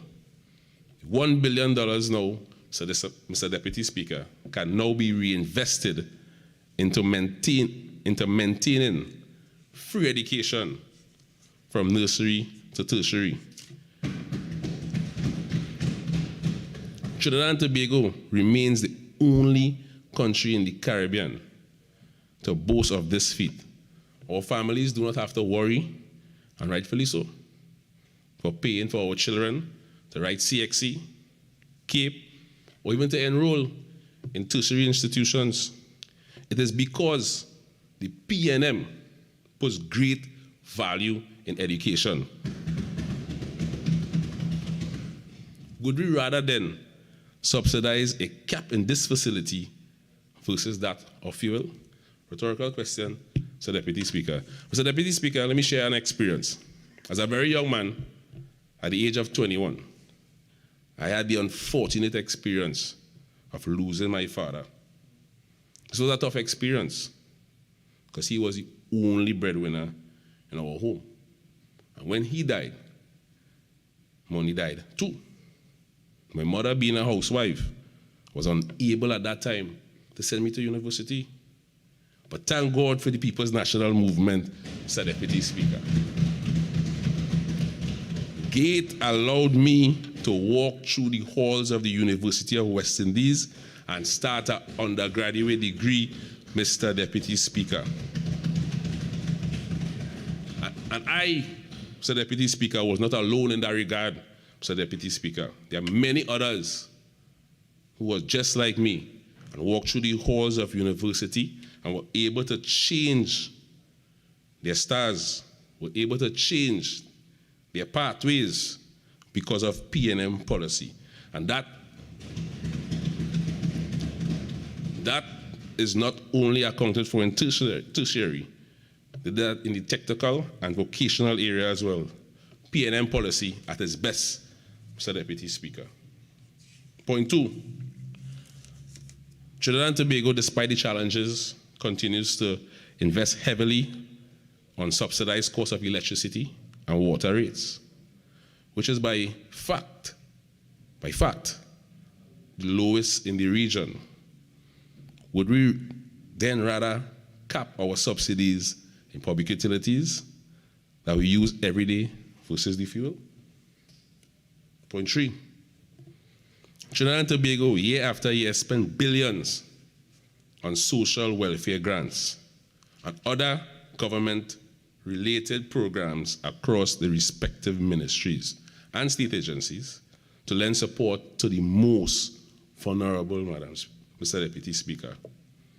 We cannot afford, as a nation, to lose our duty of equitable governance by neglecting the most vulnerable by placing more money into the fuel subsidy of which we are unable to fully afford. Point 4, free healthcare. Free healthcare, which costs approximately $6 billion annually, Mr. Deputy Speaker. And at this point, I'd like to take the opportunity to set the record straight. Because yesterday in the debate, it was said that the Point Fortin Hospital was started under the People's Partnership government. Let me explain to you what had happened, Mr. Deputy Speaker, and for all here. Let's set the record straight today. The hospital was not started under the UNC. The sod was turned. The area was hoarded. They dropped 2 pieces of equipment there. Not a bag of cement was interfered with between the time that they did that, Mr. Deputy Speaker. It was the Honorable Prime Minister of this country, Dr. Keith Christopher Rowley, who came to Point Fortin early in 2015 and said, if you vote for me, I can guarantee you that you would have a state-of-the-art hospital in Point Fortin. So said, so done. I also listened to one of the members opposite yesterday, Mr. Deputy Speaker, and he said that the hospital is in Egypt village. And the people of Point Fortin will be disappointed today if I didn't explain to him the difference between Egypt and Tiche. Egypt village does not carry the hospital, the Point Fortin General Hospital, Mr. Deputy Speaker. And the Minister of Health can tell you that because he's always on point ensuring that we get good service and good value in the hospital. The hospital in Point Fortin is located in Tiche village, in front of the Neville Watty Douglas Recreation Ground, half a mile or quarter mile from the Point Fortin East Secondary School, obliquely opposite the Tea and Tech in Point, and right next to the E-Tech Park. Google it. You'll know that is Tiche village. It is not Egypt village. And if they had built the hospital, Mr. Deputy Speaker, they would have known that. Point 5, the Inter-Island Sea and Air Bridge. Accounting for the increase of the air and sea bridge, the fare is still relatively low according to market prices. I know everybody listened to the Honorable Prime Minister last night when they would have said that the price is approximately $7.50 to go by air. This government understands the need to make transportation between the islands seamless and available for citizens, which is why the cost is subsidized. However, we all require greater efficiency and effectiveness as well as sustainability of the service, such as increasing flights and sailings, among other service-related concerns, which all comes at a cost to the state. These things are not free. If we are to do a comparative analysis of fellow sister island states in the region, it will prove that our transportation mechanisms between the islands remain affordable and available and at the level of support of the taxpayers placed on this. Let's investigate Antigua and Barbuda. Children between the ages of 3 and 11 for a round trip between Antigua and Barbuda pay $60 US, approximately 430 TT dollars, and adults pay 100 US for a round trip, approximately 700 TT dollars. This is according to the Barbuda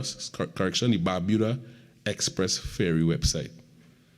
So if we contextualize this, we have children in Antigua and Barbuda paying about 3 times more than Trinbagonian adults, while adults in Antigua and Barbuda are paying 5 times more than Trinbagonian adults, Madam Speaker. And we are still hearing the talk about shame on the government for raising it by $100. Point B, between St. Kitts and Nevis, the base price of a single person without a vehicle starts at 70 EC. And Madam Speaker, in addition to which, they do not enjoy an APT James or a Boko Reef catamaran where we sail in comfort and ease. Madam Speaker, I express these sentiments on our subsidy system in this country to show the many things we take for granted and how the reduction of this fuel subsidy is not a reduction based on malice, but based on prudence in the management of our affairs so that we can maintain the Trinbagonian experience. And I want to say that again. I express these sentiments in our subsidy in this country to show that many things we take for granted and how the reduction of the fuel subsidy is not a reduction based on malice, but based on prudence in the management of our affairs, that we can maintain the Trinbagonian experience.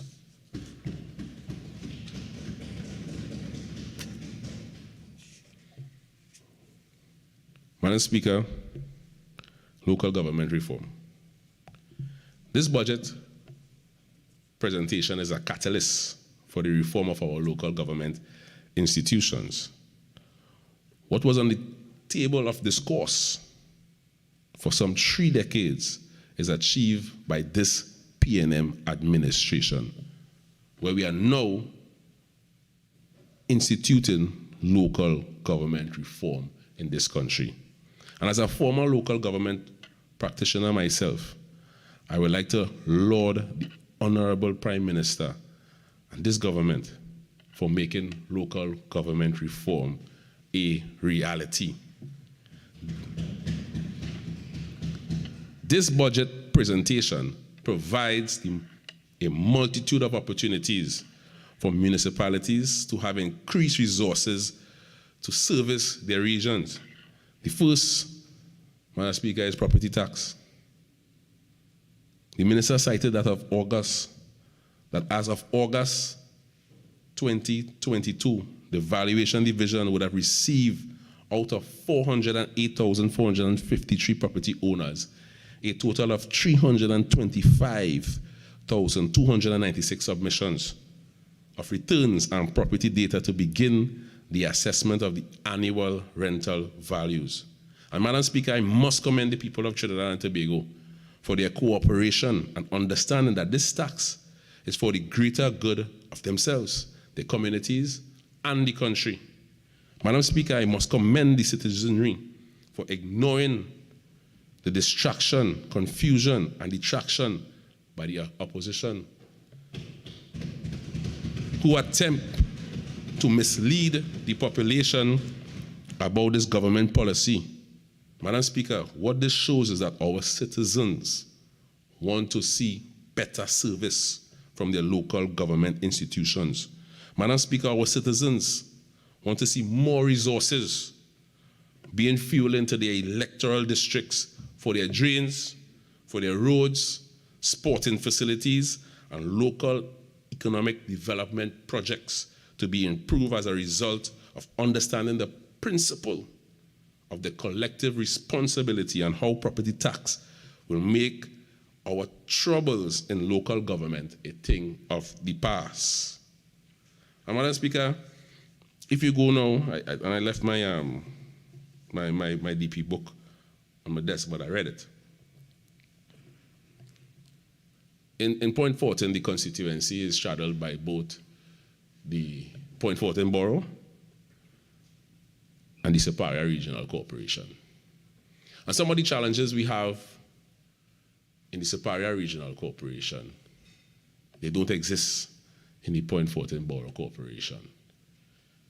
And there is a councillor, Madam Speaker, in the same road that the Honorable Opposition Leader called, went around the people of that community, Fullerton Village, asking to fix the drains, fix the roads. And he told them, in a letter, and they wrote to me, he told them, when your government give me money, then I could fix it. And today, Madam Speaker, this government, under this minister, gave the highest ever money towards local government development programs. And I want to thank him.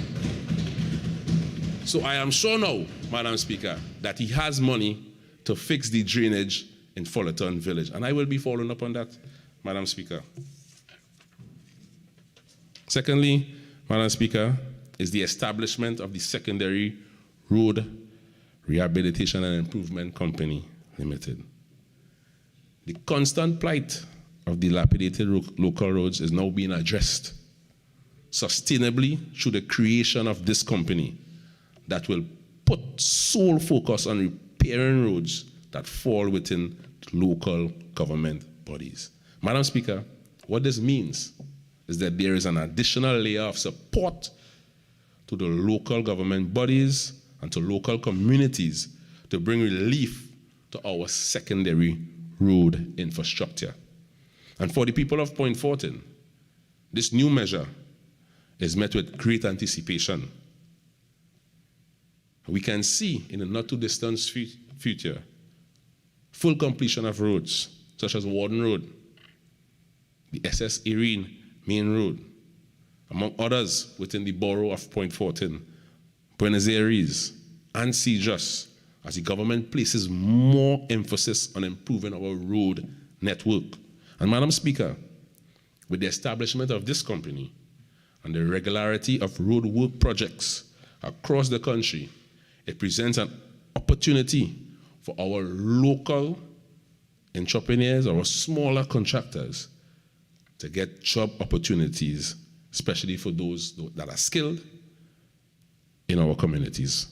And Madam Speaker, this is vision undefeated, and our colleagues across are unable to see it because shallow is their reach and confusion is their mission.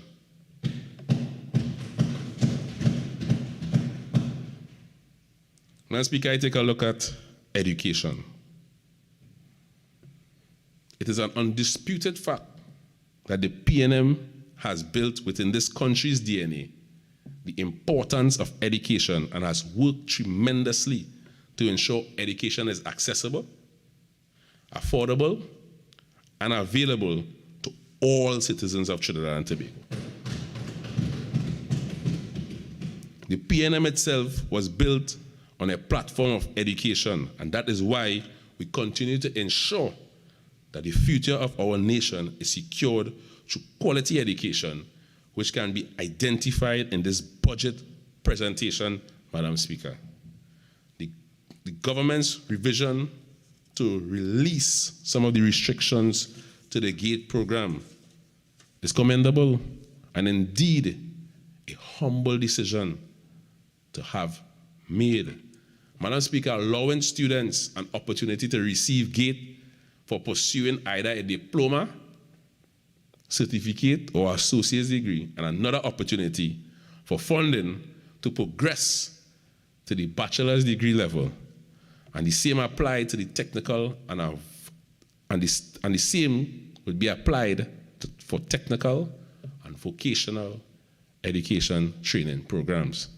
Madam Speaker, what this would do is allow the most vulnerable among us to attain higher education facilitated by the government to be progressive contributors to our society. Madam Speaker, Point Fortin felt this investment in education by the government. And I am pleased, I am indeed pleased to report that Point Fortin in under 24 months has seen an exponential improvement in educational facilities through the reconstruction of 4 primary schools within the constituency and 1 early childhood center.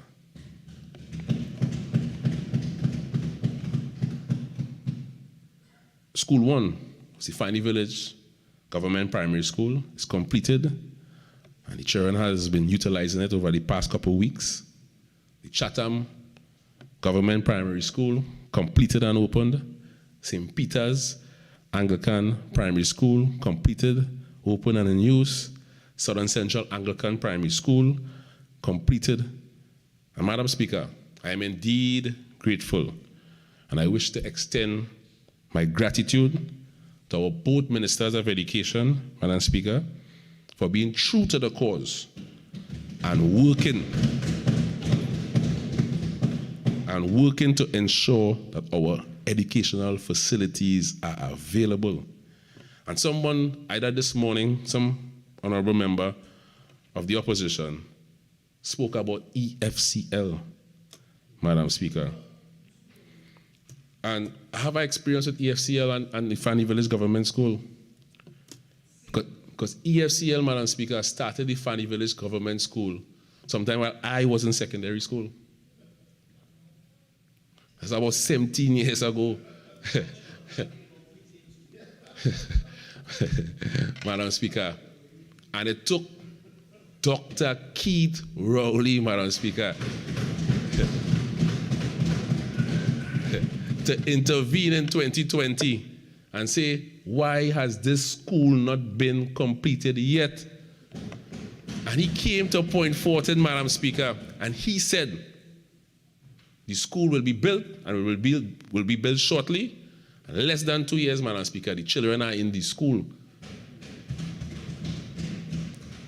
The Honorable Prime Minister, a man of his word. So it was the hospital and it was Fanny Village School. And I'll give you a little bit more as we go along. Youth development, Madam Speaker. If we do a deep dive into every sustainable youth development initiative, project, or program in this country, whether it is High Program, MOS, MyLat, MyPath, CCC, YTEP, OJT, amongst other programs, Madam Speaker, there's one silver lining in each one of them, Madam Speaker, and that is P&M vision in action. Madam Speaker, the government continues to pour resources to ensure that the youth of this nation is given an advantage to be self-sustained and progressive citizens. Madam Speaker, this Minister of Finance would have made an addition to our youth and work economic agenda by the creation of the School to Work Apprenticeship Allowance. Madam Speaker, this is the government incentivizing the private sector to hire young people coming out of school.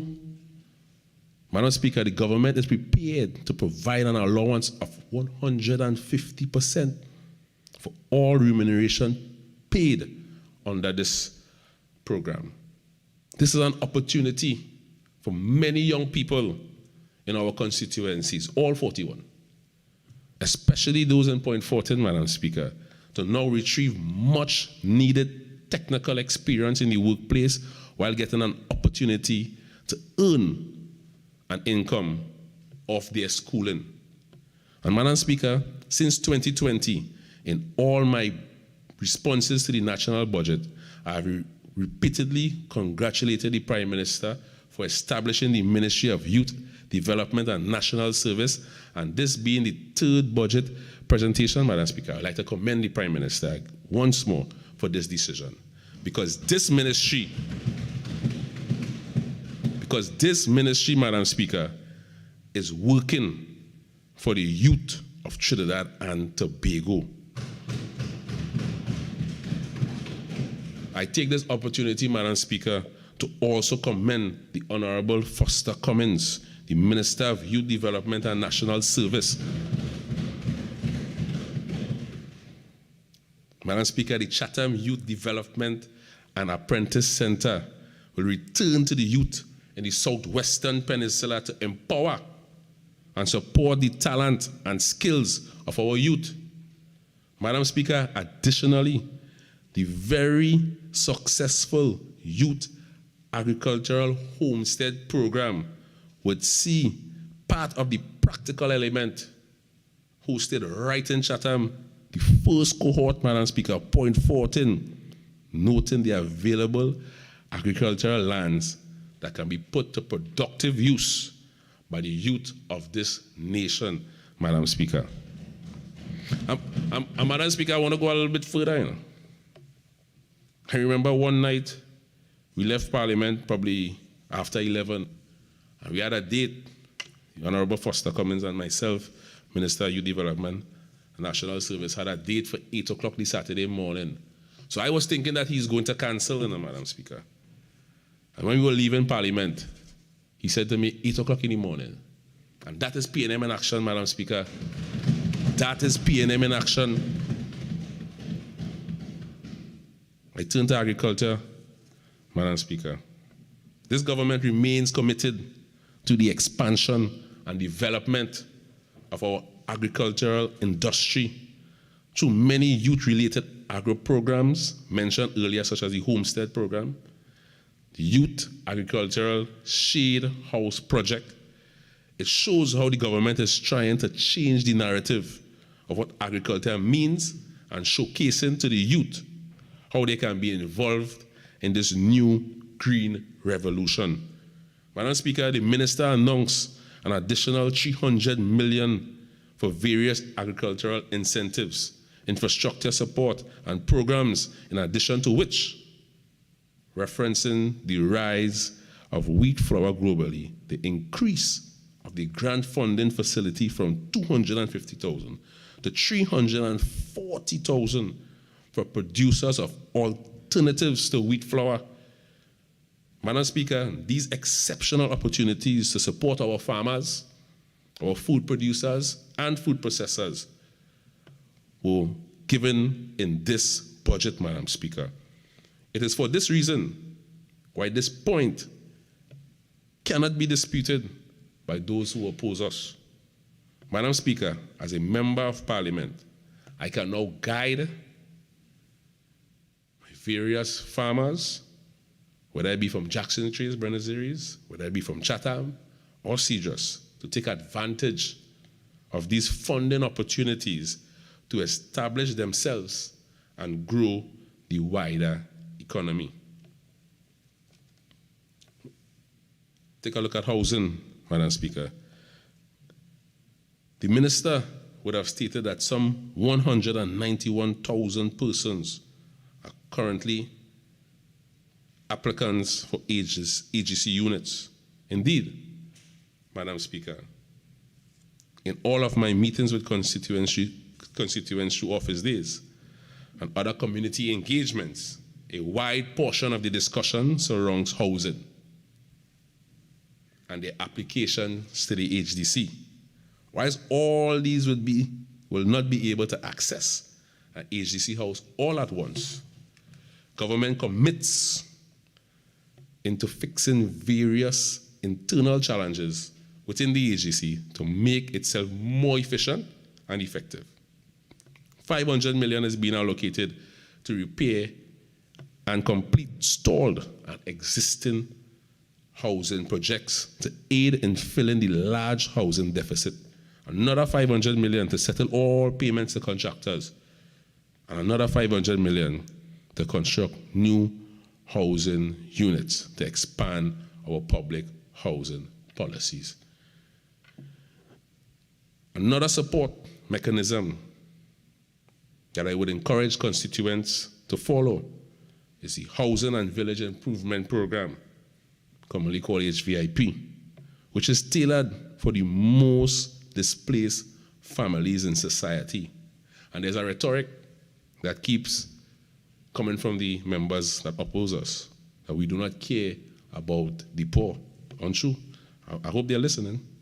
Having appreciated the objective of this program, I ensure that the application forms have been made widely accessible to the public, my office, so that that those who live under inhumane housing arrangements can now have the opportunity to live in decency and respect.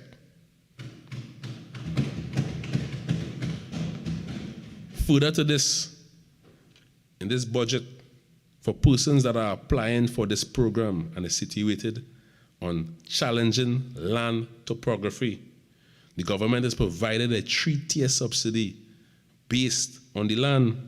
And as such, and I am sending an appeal to the citizens to take full advantage of this opportunity. And as an MP, we should ensure that the awareness and guidance is brought to this program so that our constituents can be beneficiaries of good quality standard of living. Madam Speaker, last night on my drive home from Parliament, so everybody know I live far, I listened to the Honorable Prime Minister. And he said on his walk to Nobriga in 2015, he saw some families and where they were living. And he felt as though that people in this country should not be living under those conditions. And today, even though they may not have voted for the People's National Movement in the 2020 general election, when he went back, he was able as Prime Minister to upgrade their standard of living. That, Madam Speaker, is PNM in action.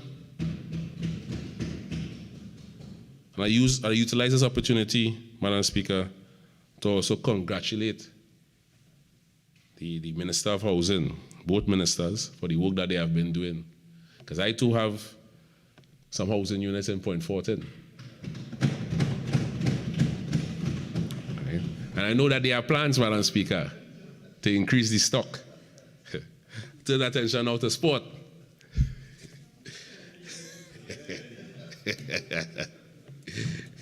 Madam Speaker, it would be remiss of me as the Member of Parliament for Point Fortin not to congratulate on Hansard our sporting national heroes, Jerome Richards, Chief King, and Marshall Sidenio, all born and bred from Point Fortin, for their outstanding representation of sport on the international stage and for receiving this country's second highest honor, Madam Speaker. In the same way, I must also express congratulations to our local water lord, Madam Speaker, Neil Iowa George, for the Hummingbird Medal. Madam Speaker, yesterday, the Borough Council, along with myself, even though I was in Parliament, would have conducted a celebration motorcade through the streets of Point Fortin in honor of our local heroes. And I dare say, Madam Speaker, it was well received, Madam Speaker. And I say to these young gentlemen, thank you. You have done us proud, and you have done your nation proud. Madam Speaker, but the work does not stop there. We must now facilitate the birth of more Jerome Richards, more Marshall Sidenios, more Chief Kings. This is done by ensuring our sporting facilities and programs are available to our children. It is for that reason why I am happy to report to this House that in a few days' time, tarry not much longer, the long-awaited Mahika Oval shall be open and returned to the people of Point Fortin.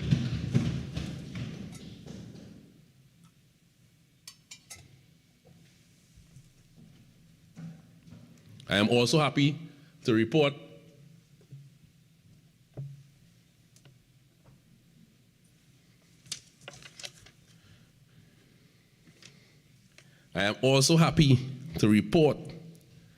that in the next fiscal year, there is a budgetary allocation for the Coronation Park in Egypt Village, Point Fortin, and something shall take place there.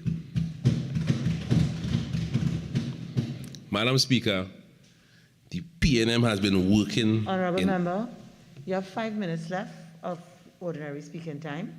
You're entitled to 10 more minutes, 10 additional minutes if you so wish. I so wish, Madam Speaker. Please proceed. Thank you. Madam Speaker, these two facilities have been the home ground to multiple national sportsmen and women.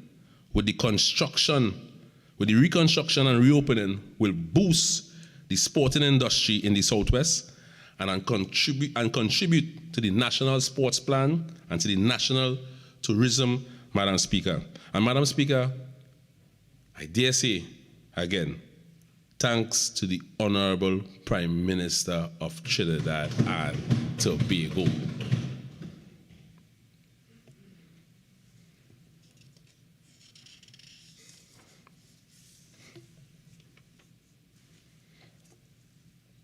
Madam Speaker, I also take this opportunity to thank the Minister of Sport for ensuring that this facility came to fruit.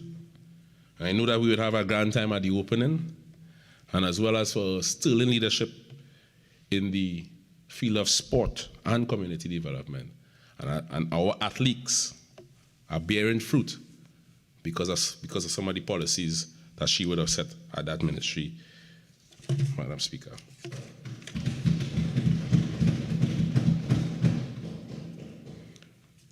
Madam Speaker, I also now want to touch on the Empower program that the minister launched a few weeks ago. And I must say, it was with great thought that program came alive. And as a young man in this country, I understand the challenges that other young men have. And as a young man in this country, Madam Speaker, when speaking to other young men, they do not understand, Madam Speaker, sometimes how to go from point A to point B in terms of success. And that program, Madam Speaker, will be the turning point of a lot of young men in this country. And I say thank you to the Minister of Sport and Community Development. And I commit myself today to be a mentor in that program.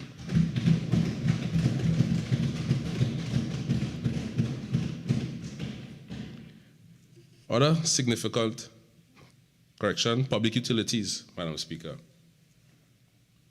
Madam Speaker, the Minister of Public Utilities from day one has not just been a minister to the people of Point Fortin, but he's been a brother and a friend to those in Point Fortin. And I take the opportunity today to thank him for all the lights, both new and all the replacement that he would have done. And I also thank him for giving us the opportunity to send in more, because you know I will send in more, right? Madam Speaker, in the community, the village of Sieges, last couple weeks or couple months, it's been very challenging to the people of Sieges when it comes to water. And the minister sought to alleviate that by doing a couple things. One, he sent his team down to check every pipe in the community. Two, he reestablished a booster station in Bonas village, which would have assisted the people in Ikakas. And three, which will be coming in this fiscal year, we put in a modular plant in the Sieges area so that every single citizen in that catchment area, Madam Speaker, will have a 24-hour supply of water. And I wouldn't have to wake up in the morning and see the councillor with 10 same people going from here to there and everywhere with the same placards, Madam Speaker. We're turning around this country PNM style. Other significant measures, the Point Fortin Fire Station. The Point Fortin Fire Station, also long awaited, is almost 70% complete. And in fiscal 2023, we do expect this project to be fully completed and our fire officers to move into this facility as soon as possible. With the expansion of the home for our officers, it would allow them to respond to any crisis or emergency with more efficiency and effectiveness. The Solomon Hochai Highway extension to Point Fortin in 2023. We do expect, as announced by the Minister of Finance, to be opened or partially open. This highway project will come under great anticipation for the people of Point Fortin, as it would seek to bring Point Fortin and environs closer to other communities and industries in the nation, and would exponentially increase the constituency's road network that would add economic value to the community and surrounding areas. The construction of the ANR Airport Terminal. Madam Speaker, I spent 6.5 years flying between Trinidad and Tobago on the ATR. And I've heard a lot of people speak negative about the construction of the airport terminal.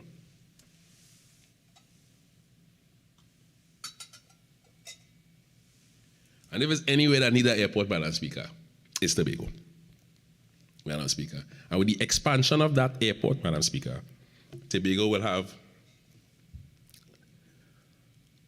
a proper terminal, proper runway, taxiways, as well as jet bridges for the large aircrafts that will be coming in there. Further to that, significant investments can be made into aircraft maintenance at that facility and in Piarco. And we have a stock of engineers, mechanics, technicians coming out of the aviation school in UTT. So it is well within PNM policy to set up the aviation industry in Trinidad and Tobago so that foreign aircraft could come in here in Trinidad and Tobago, be serviced, be fueled, and leave their US dollars right here in this country, Madam Speaker. In conclusion, Madam Speaker, the budget presentation for fiscal 2023 is a very comprehensive one that gives the people of Trinidad and Tobago an improved opportunity to strengthen its position on the world stage through navigating international adversities and managing the affairs of this nation with utmost stability and sobriety. Despite the rhetoric and confusion spewed by members opposite, this country is in a better place under the hand of the PNM administration. I would like to congratulate Minister of Finance for his resolution to rescue TNT's economy through the most economically difficult periods of our nation's history. And to our leader phenomenal and Prime Minister for his astute leadership that continues to ensure that we maintain boundless faith in our destiny. We came from a tumultuous past. However, we are committed to ensure smooth navigation for our affairs in the present, while being committed that future of our nation is secured and sustained. Madam Speaker,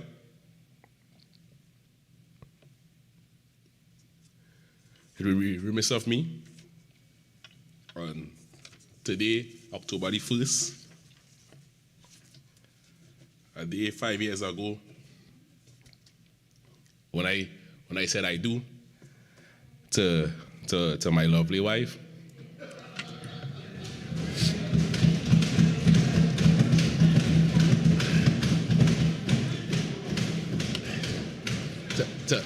To not take the opportunity to also thank her for lending me today to Parliament.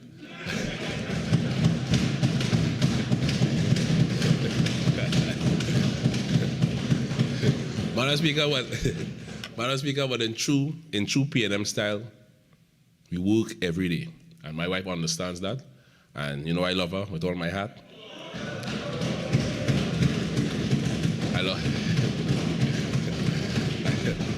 I love her with all my heart. You know, but today, we will fix it later. Later I go finish. But you know, business is business, and we must take care of the business of the people of Trinidad and Tobago. And you know, I also would like to thank the Prime Minister for the opportunity to serve.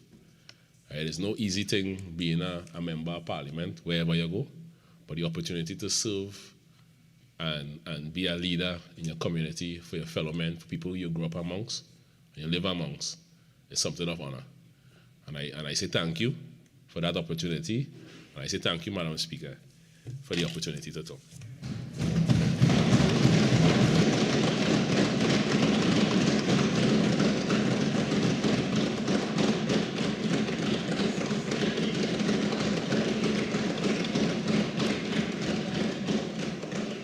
So, member for Point Fortin, on behalf of the Parliament, I want to wish you and your wife a happy anniversary.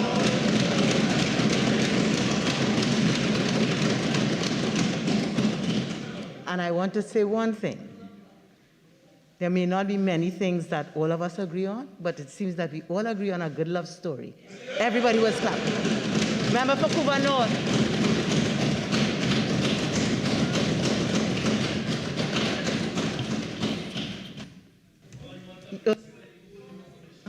Apparently, I will allow it. Yes, member for Naparima. On behalf of the political leader of the opposition and all of us on this side, we wish you all the best on your anniversary. May you have a long life. Member for Cuba North.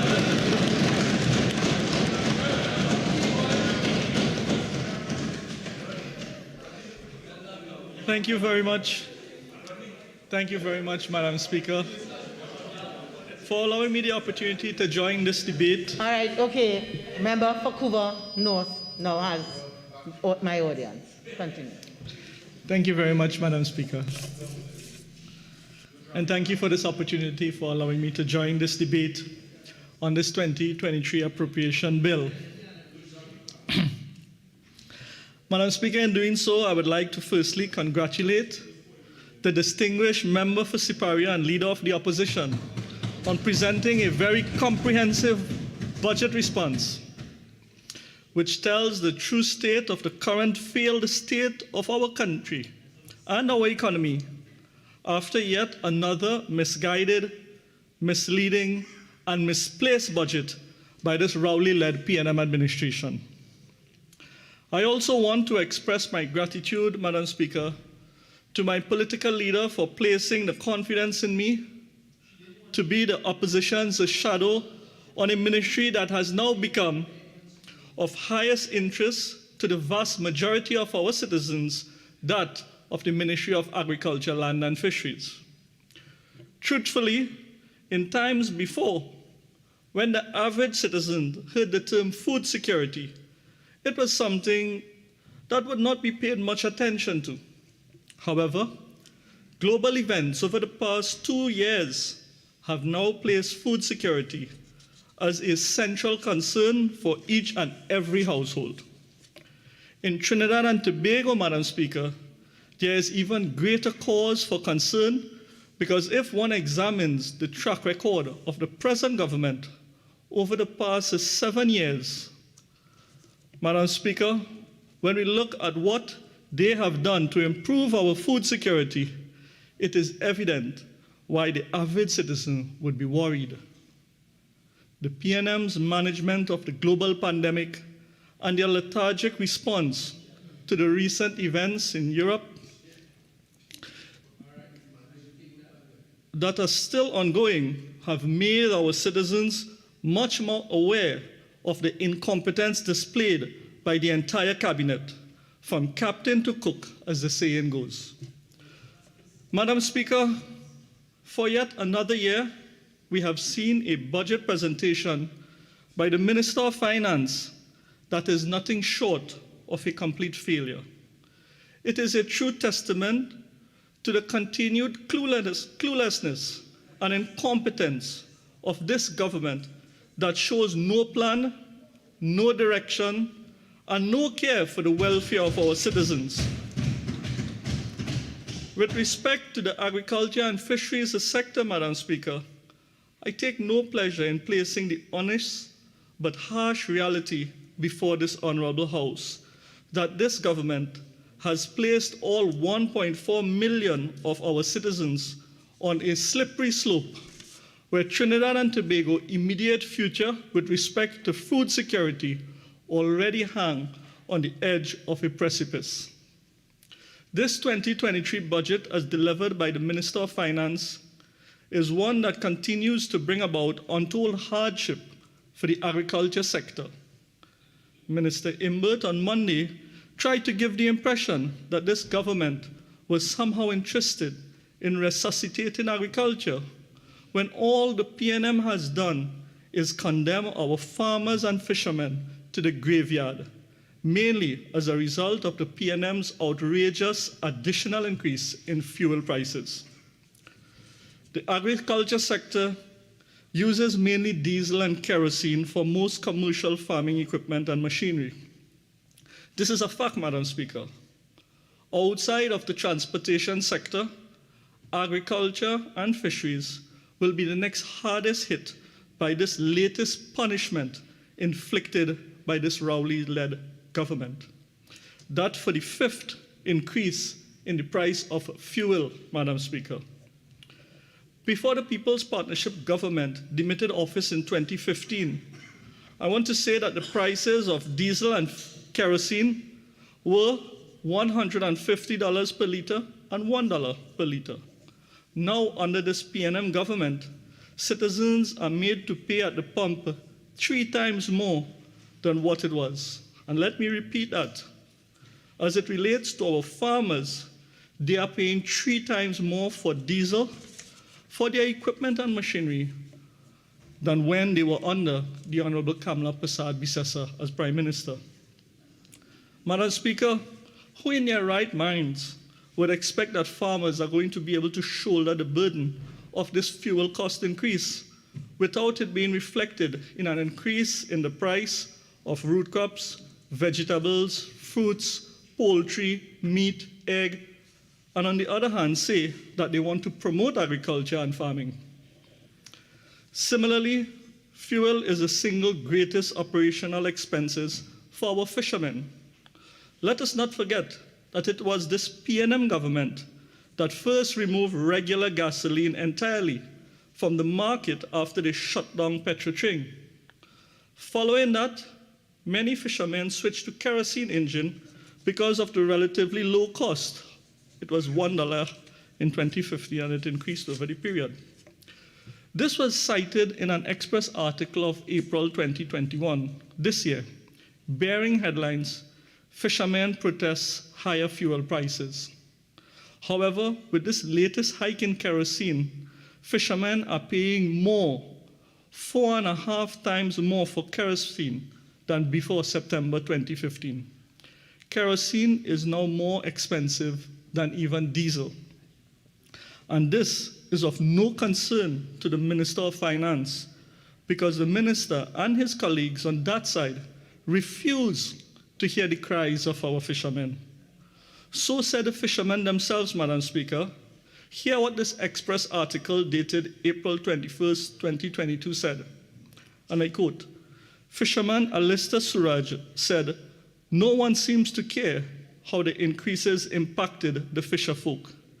Anytime we try to subsidize our fuel expenses, it keeps going up with this government, and they are doing nothing to help us.'" Another article reported by the TV6 News dated May 3rd, 2022, Guayari fisher folk protested. May 4th, 2022, Trinidad Express reported, "Call for fuel subsidy for fisher folk." All of these are saying the same thing, that fishermen have been telling the government that the escalated cost of plying their trade was not feasible. The fuel subsidy that is supposed to be paid to fishermen is 12 cents per liter at this time on gasoline and 10 cents per liter on diesel. And through all these many fuel prices increase, Madam Speaker, by this wicked and this uncaring government, I should say, the fuel subsidy has not changed. When last has the government paid this fuel subsidy to our fisher folk? Because none of our fisher folk that we have consulted has received this fuel subsidy. Some do not even know of what we're referring to. So I am calling on the Honorable Minister of Agriculture, Land and Fisheries to kindly look into the fuel subsidy rebate for our fishing community and somehow appeal to the Honorable Minister of Finance to do something about the fishing subsidy and the subsidy rebate for our fisher folks.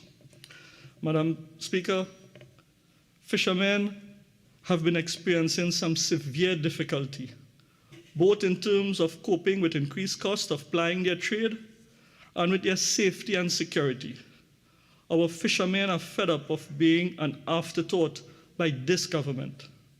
About 2 weeks ago, another fisherman was murdered out at sea when he went to ply his trade, Madam Speaker. And on behalf of the leader and my colleagues, I express condolences to the family of Mr. Lennox Jofield and pray that his death do not go in vain. May his soul rest in peace. When his fellow fishermen sought assistance to search for their colleague, they turned to the Coastal and Riverine Unit of the TTPS, formed only last year, but were told that the unit had no vessel. When they called on the Coast Guard for assistance to go search for their missing friend, the Coast Guard never answered the phone. While all this was happening, Madam Speaker, the Minister of National Security sat silent and has not done anything to address the situation. This is almost a repeat of what happened in last year, July, to two central fishermen, Narendra Garib and Parasram Bodoe, who were murdered at sea.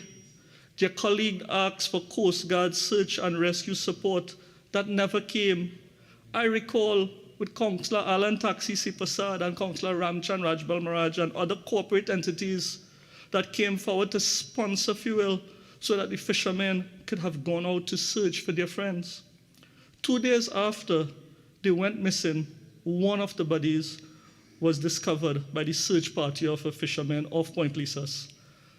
Madam Speaker, the loss of these two fishermen last year took place just a few weeks after I met with the Minister of National Security and his team, which included representatives of the TTPS and Coast Guard, the president of both the Claxton Bay Fishing Association and the Cali Bay Fishing Association accompanied me to that meeting.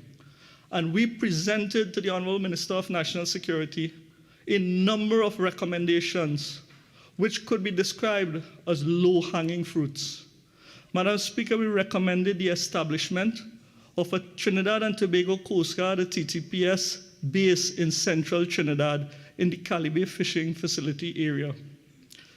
We recommended the construction of a security booth at Cali Bay Fishing Facility because boats were being burnt down. We pleaded for the installation of CCTV cameras at Cali Bay.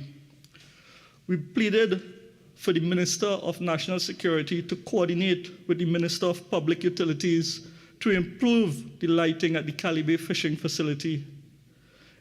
We asked for the emergency repair of the Trinidad and Tobago Coast Guard interceptors that can operate in the shallow Gulf of Paria. This was promised by the former Minister of National Security way back in November 2018.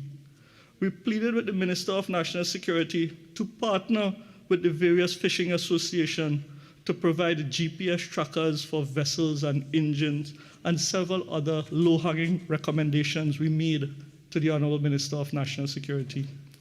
Madam Speaker, more than a year later, and we are still waiting for those recommendations to be implemented, while our fishermen continue to be brutalized and victimized and murdered out at sea. After another year, there have been no improvement to the lighting or the jetty at the Cali Bay Fishing Facility. Fishermen are still launching their boats in complete darkness. 1 year later, and no CCTV camera, even though the minister was asked to consider this. The fishermen have also been begging for a Coast Guard base at Cali Bay year after year, and nothing. Added to that, Madam Speaker, fishermen have had to bear the brunt of every single increase in the price of fuel from this Minister of Finance. Madam Speaker, how much more can the fishing community handle? And if it is this is passed on to the citizens of the country, how high will the price of fish go? I'm pleading on behalf of the fishing community that the members of the government do something to assist. Madam Speaker, I want to take a moment to respond to the government's recently held 3-day puppy show disguised as an agri-investment expo. The Minister of Finance spoke of 30,000 attendees, but coming out of that and the $9 million that was spent, what specific investment benefit has the Investment Expo brought to our farmers and our fishermen and the agriculture sector here in Trinidad and Tobago, Madam Speaker? What signed export agreement has this government entered into that will see our farmers receive their just due? What regional and/or international market access was the government able to guarantee our farmers? How has that Agri-Expo reduced the price of fertilizer, pesticide, animal feed, packaging material, and so on? What are the identifiable targets and/or milestones of Trinidad and Tobago coming out of this Agri-Expo forum that our agriculture sector can look forward to, and under what timelines? We have heard nothing of the sort from any of the 3 ministers of agriculture, nor from the Prime Minister or the Minister of Finance. And this is because, Madam Speaker, that so-called Agri-Investment Expo was nothing but a big mama guy that our farmers, as they continue to suffer under this government by the issues they are being affected by. Madam Speaker, I now turn to the issues affecting the farmers. Issues such as predial larceny, lack of land tenure, resulting in their inability to become registered farmers and unable to access the various incentive programs, unmaintained watercourses that cause flooding to farms, overgrown bushes along dilapidated access roads, increased cost of fertilizer, chemical, and fuel, just to name a few. Madam Speaker, the Prime Minister and his various ministers of agriculture have all failed and continue to fail our farmers, Madam Speaker. Year after year, for several years now, farmers have been pleading for the support of the Drainage Division of the Ministry of Works and Transport for these rivers to be cleaned and desilted all the way to the sea. When the rainy season hits, the water backs up and farmland are flooded out and crops remain rotting in the field. The feeder canal, which are the waterways inside of the farmland between agricultural plot, it falls under the responsibility of the Ministry of Agriculture, Land and Fisheries. And they are not being cleaned, Madam Speaker. During the Standing Finance Committee discussion of fiscal 2021, I asked the former Minister of Agriculture why the allocation of $3 million was not being utilized for the proper maintenance of watercourses traditionally upheld by the Ministry of Agriculture and by Caroni 1975 Limited. The former minister passed the buck to the Minister of Works and Transport as he responded, and I quote, "The responsibility, as you may or may not know, of watercourses lies under law with the Ministry of Works and Transport. They are the ones who maintain watercourses. If there was a time in Couva North that drainage and those large drains were maintained, it was because Caroni 1975 Limited maintaining, looking after its own interests," end quote. This year, when we look at the draft estimates of recurrent expenditure, we see that out of the $3 million allocated, only approximately $850,000 was utilized as reflected in the revised estimate of 2022. So, Madam Speaker, another year has passed. Both Ministry of Agriculture, Land and Fisheries and Ministry of Works and Transport have failed to maintain the watercourses. Farmers have been flooded out. They have lost their entire crops, resulting in limited supply at the markets, causing the price of agricultural produce to be sky high, which is now affecting every single one of our citizens, Madam Speaker, especially those who are on social support, those unemployed, and the most vulnerable amongst us. And Madam Speaker, on behalf of this group, I want to ask the Minister of Finance, what happened to the Namdevco food box hamper, which was discontinued and then promised by your government to return under the Ministry of Social Development and Family Services? Is this another one of your promise that did not materialize? And is this another reason why the citizens of this country cannot trust this government? Many times, farmers cannot enter the agricultural plot except on foot because the access roads are in a deplorable state, overgrown with bushes. And then when the rain comes, they are entirely flooded out. In last year's budget, the Minister of Finance stated, and I quote, "An access road repair program to commence in 2022 will cover 80 kilometers and provide relief for over 400 farmers and cost 75 million," end quote. Madam Speaker, how many kilometers of access road were actually repaired and where? Because I can tell you that in my constituency of Couva North, which is considered as one of the nation's food baskets, there are 0 access roads that were actually repaired. Not 1 kilometer was paved, Madam Speaker. And I'm certain if I ask my colleagues in the opposition benches, they will say the same. Madam Speaker, I want to turn to the fiscal incentive program for farmers, known as the stimulus package for agriculture.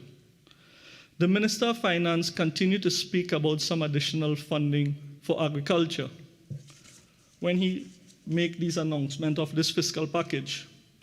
So when we're talking about additional funding for agriculture, Madam Speaker, I just want to place on record so the country will understand what has been the agricultural budget allocation over the years gone by. Madam Speaker, I go way back to the beginning of the People's Partnership Administration from 2010 to 2011.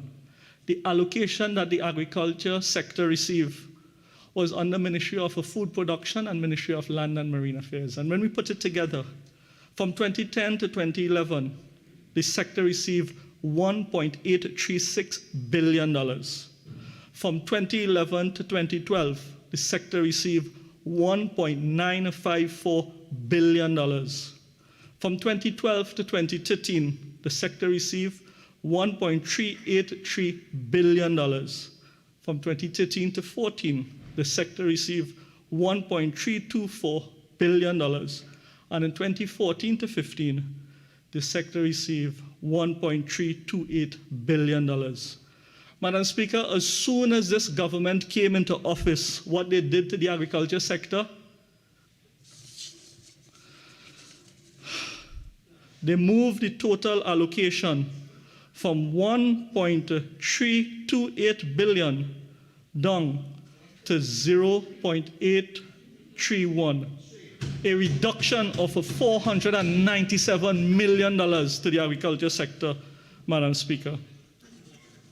Madam Speaker, from 2016 to 2017, they gave agriculture $766 million. That is $0.766 billion. In 2017 to 2018, here it is, they gave agriculture an allocation of $0.54 billion. In 2018 to 19, agriculture received $0.7 billion, and in 2019 to 2020, $0.7 billion. So, Madam Speaker, in the budget of 2020, we heard the announcement of a $500 million stimulus package for agriculture, which moved the total allocation from $708 million to $1.198 billion. In last year, I recall my colleague, the MP from Mayaro, putting forward a question to the Minister of Agriculture with reference to this $500 million stimulus package on whether there were any projects being considered for execution in the constituency of Mayaro. The leader of government business answered for the Minister of Agriculture, rattling off a whole list of projects and places that were supposed to benefit from this $500 million stimulus package. A newspaper article of June 21st, 2021 reported, and I quote, "Leader of government business Camille Robinson Regis said a $500 million agriculture stimulus package, which was mentioned in last year's budget, will allow the Agriculture Ministry to commit to the critical projects throughout the country on a timely basis. However, if we look at the draft estimate of expenditure for 2023, we can see that the initial 500 million estimate was revised to 10 million. And the actual expenditure that we can now see under that line item, Madam Speaker, is now $14,972,676.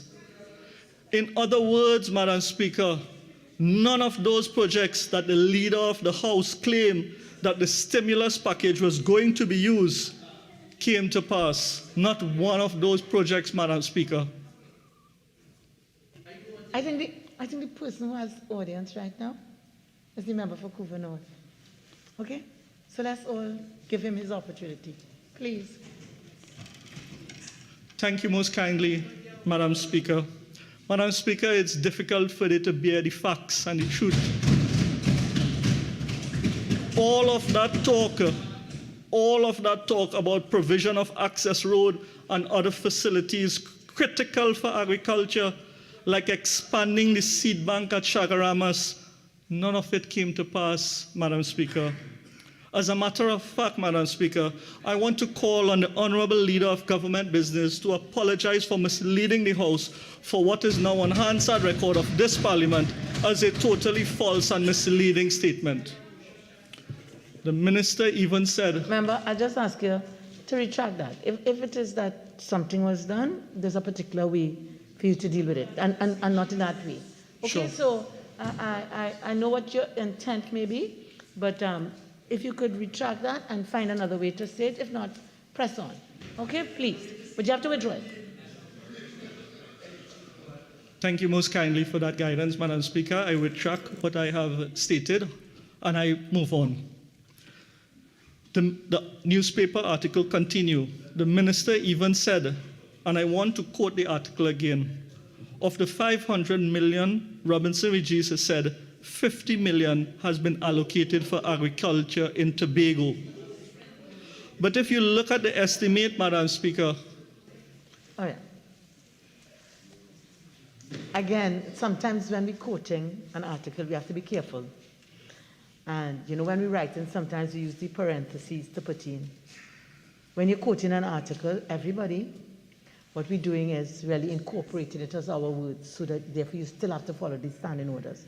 So your article might say Robinson Regis, but you will have to say either Honorable or Minister Robinson Regis or Member Farouk Amoloni. Okay?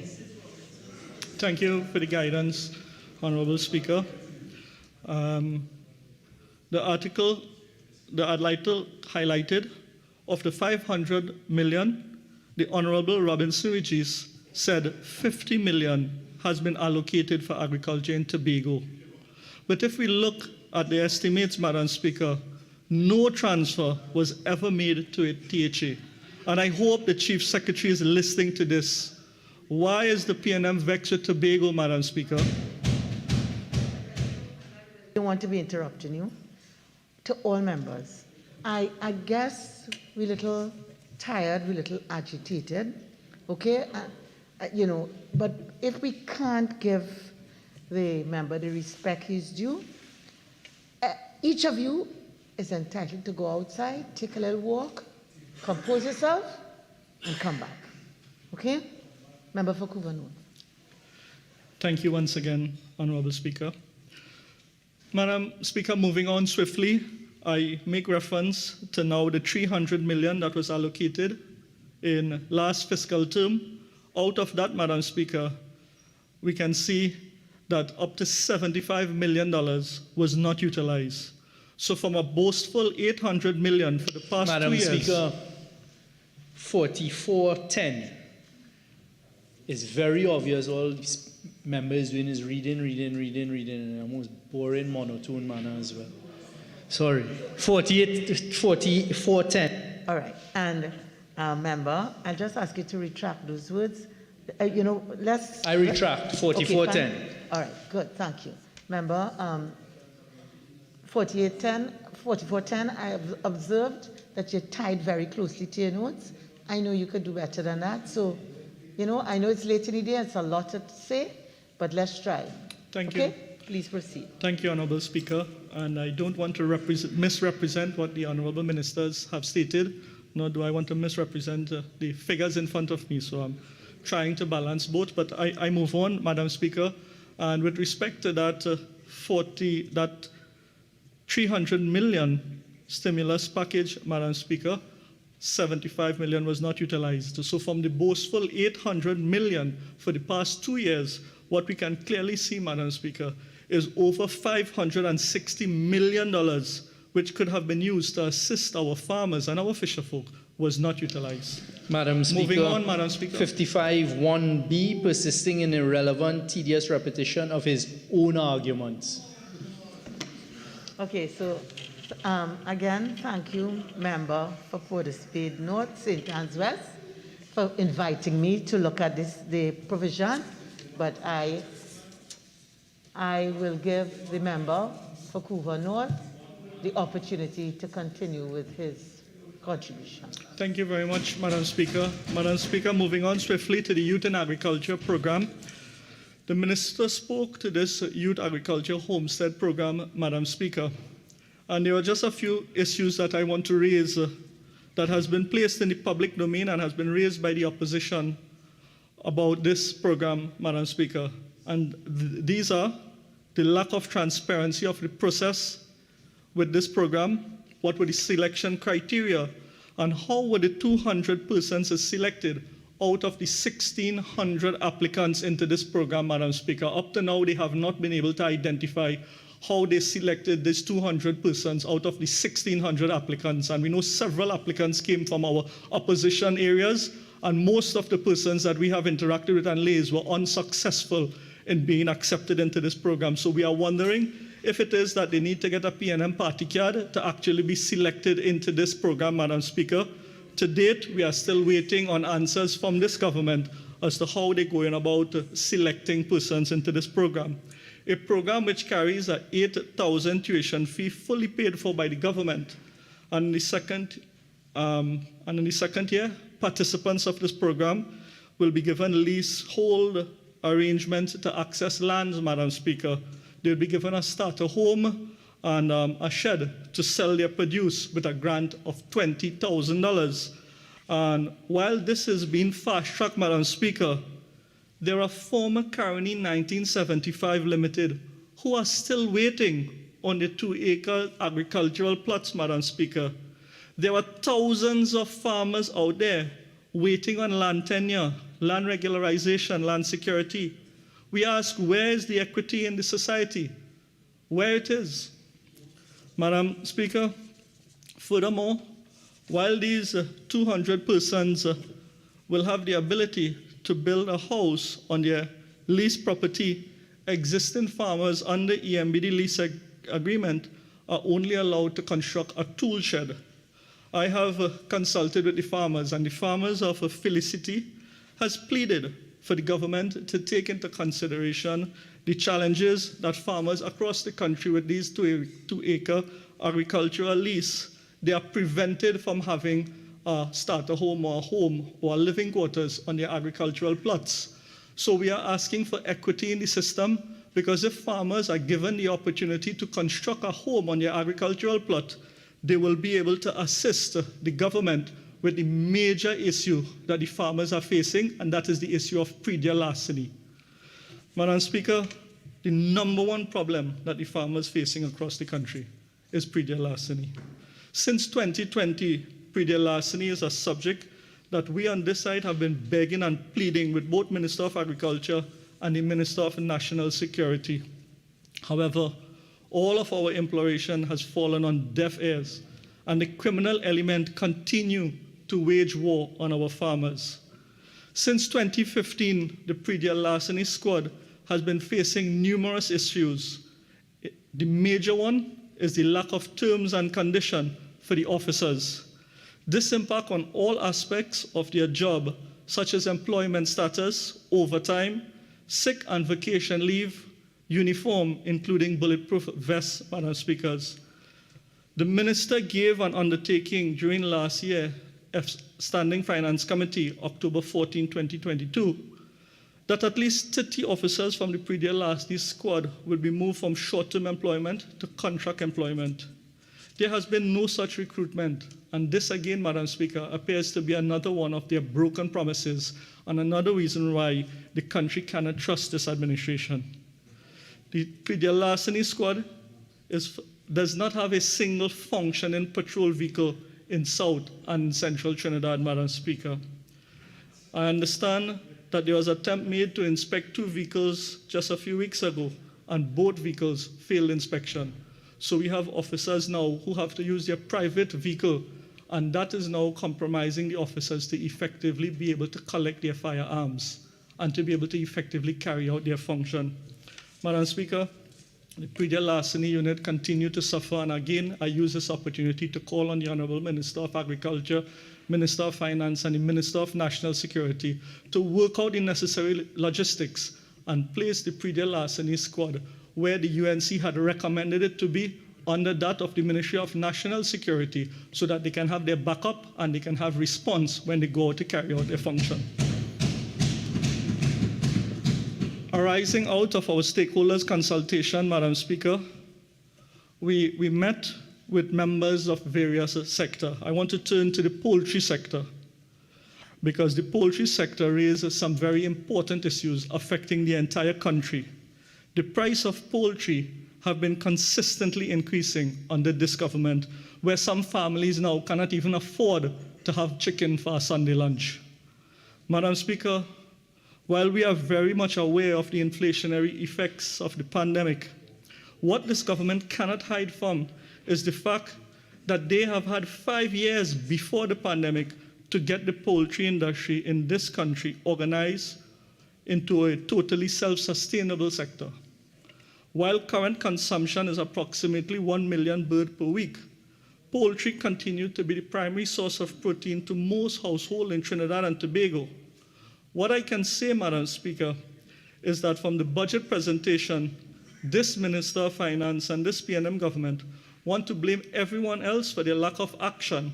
While feed prices have increased, there have been no rebate offered to the sector or any assistance by this government to reduce this escalating price. Has the government looked into options of using alternative feedstock, such as the local production of corn utilizing modern technology and machinery? The poultry farmers indicate this would improve the access to feed locally at a lower cost, not to mention saving US currency in the reducing the import of grains, Madam Speaker. Madam Speaker, another sector that we met with and we consulted is the dairy farmers. That group sat with us during our stakeholder consultation, and they raised some very interesting points, Madam Speaker. Madam Speaker, did you know that milk production in Trinidad and Tobago, according to the Ministry of Finance Review of the Economy, their document Review of the Economy, it fell from 3.7 million liters per year in 2015 to just 1.7 million liters in 2021? Madam Speaker, that is a reduction of 2 million liters per annum. Farmers have been paid an average of $4.50 per liter. So this reduction in production equates to the sum of 9.1 million in losses that the dairy sector has suffered as a result of this PNM mismanagement of the sector, Madam Speaker. Madam Speaker, similar to poultry, farmers in the dairy sector have asked that the government look at the challenges they are facing with respect to the increasing cost of feed. Madam Speaker, feed prices have increased by approximately 65% for the last 3 years, and this government remain sitting idly by and doing absolutely nothing to assist with the feed for the livestock, for the dairy, for the poultry sector. Again, I ask, has the government looked into the option of providing alternative feedstock to support the dairy and livestock sector? Madam Speaker, a support system that the People's Partnership Administration had initiated is the Morris-Julian Forage Bank, which this government has totally abandoned since they came into office. In our discussions with the farmers, they have testified that the quality of forage is now very poor and is being rejected by their animals. What has this PNM government done to address this, Madam Speaker? Given their track record, they probably maybe don't even know what is going on, as long as they're able to stand up and say, we have a forage bank in place. Madam Speaker, in 2013, the Forage Bank at Modulo was a new project under the People's Partnership Administration. And if we go back to the 2014 development program, we will see that $5.5 million was allocated to this project because we had a government that understood the needs of the industry and a government that was led by the most visionary prime minister this country has ever had, the most compassionate leader, Honorable Kamla Prasad Bisesa. Madam Speaker, in 2015, the actual spent to that Modulo Forage Bank project was $5.1 million. And as soon as they came into office, Madam Speaker, they drove a Balige stake into the heart of the Forage Bank, bringing the allocation of that project down to only $974,000. Since the PNM came into office, Madam Speaker, they have totally abandoned the Forage Bank at Modulo. And when we look at the 2023... Remember, you have 5 more minutes of speaking time left. You may request a further 10 more minutes if you wish. 1 minute, please. I think I am on my legs. So if we could all do what we know we're supposed to do. You're entitled to 10 more minutes, additional minutes. Thank you most kindly, Madam Speaker, and I will utilize the additional 10 more minutes. Okay, please proceed. Madam Speaker, when we look at the 2023 development program under Head 77, Project H552, Development of Forage Farm at Modulo and La Gloria, the actual for 2021 was nil. The revised estimate for 2022 was also nil. They are now coming to talk about food security in the attempt to cover up their 7 years of destruction that agriculture faced under this uncaring administration. No, Madam Speaker, we reject that. We reject that on behalf of the citizens of this country. We reject that on behalf of the livestock industry and the dairy industry. Returning to dairy farm, Madam Speakers, another complaint that we received from our dairy farmers was that since 2015, when the PNM came into government, WASA began shutting off the wells and metering the WASA lines, which despite being metered, Madam Speaker, listen to this, dairy farmers in Carson Field only receive water twice per week, even though the lines were metered. Imagine you as a dairy farmer having to tell your cow, don't go outside and get dirty, because water coming next week Thursday. That is what they have done in governing this sector, Madam Speaker. They continue to put farmers at significant challenging position to take care of their business. Madam Speaker, I want to say that when we form the next government of Trinidad and Tobago, I want to assure the dairy and livestock farmers that the UNC government, under the leadership of Kamla Prasad Bisesa, will provide the necessary support to the industry and foster through PSIP support a diversified dairy sector to produce not only high-quality milk, but cheese, buttermilk, yogurt, dahi, clarified butter, known as ghee.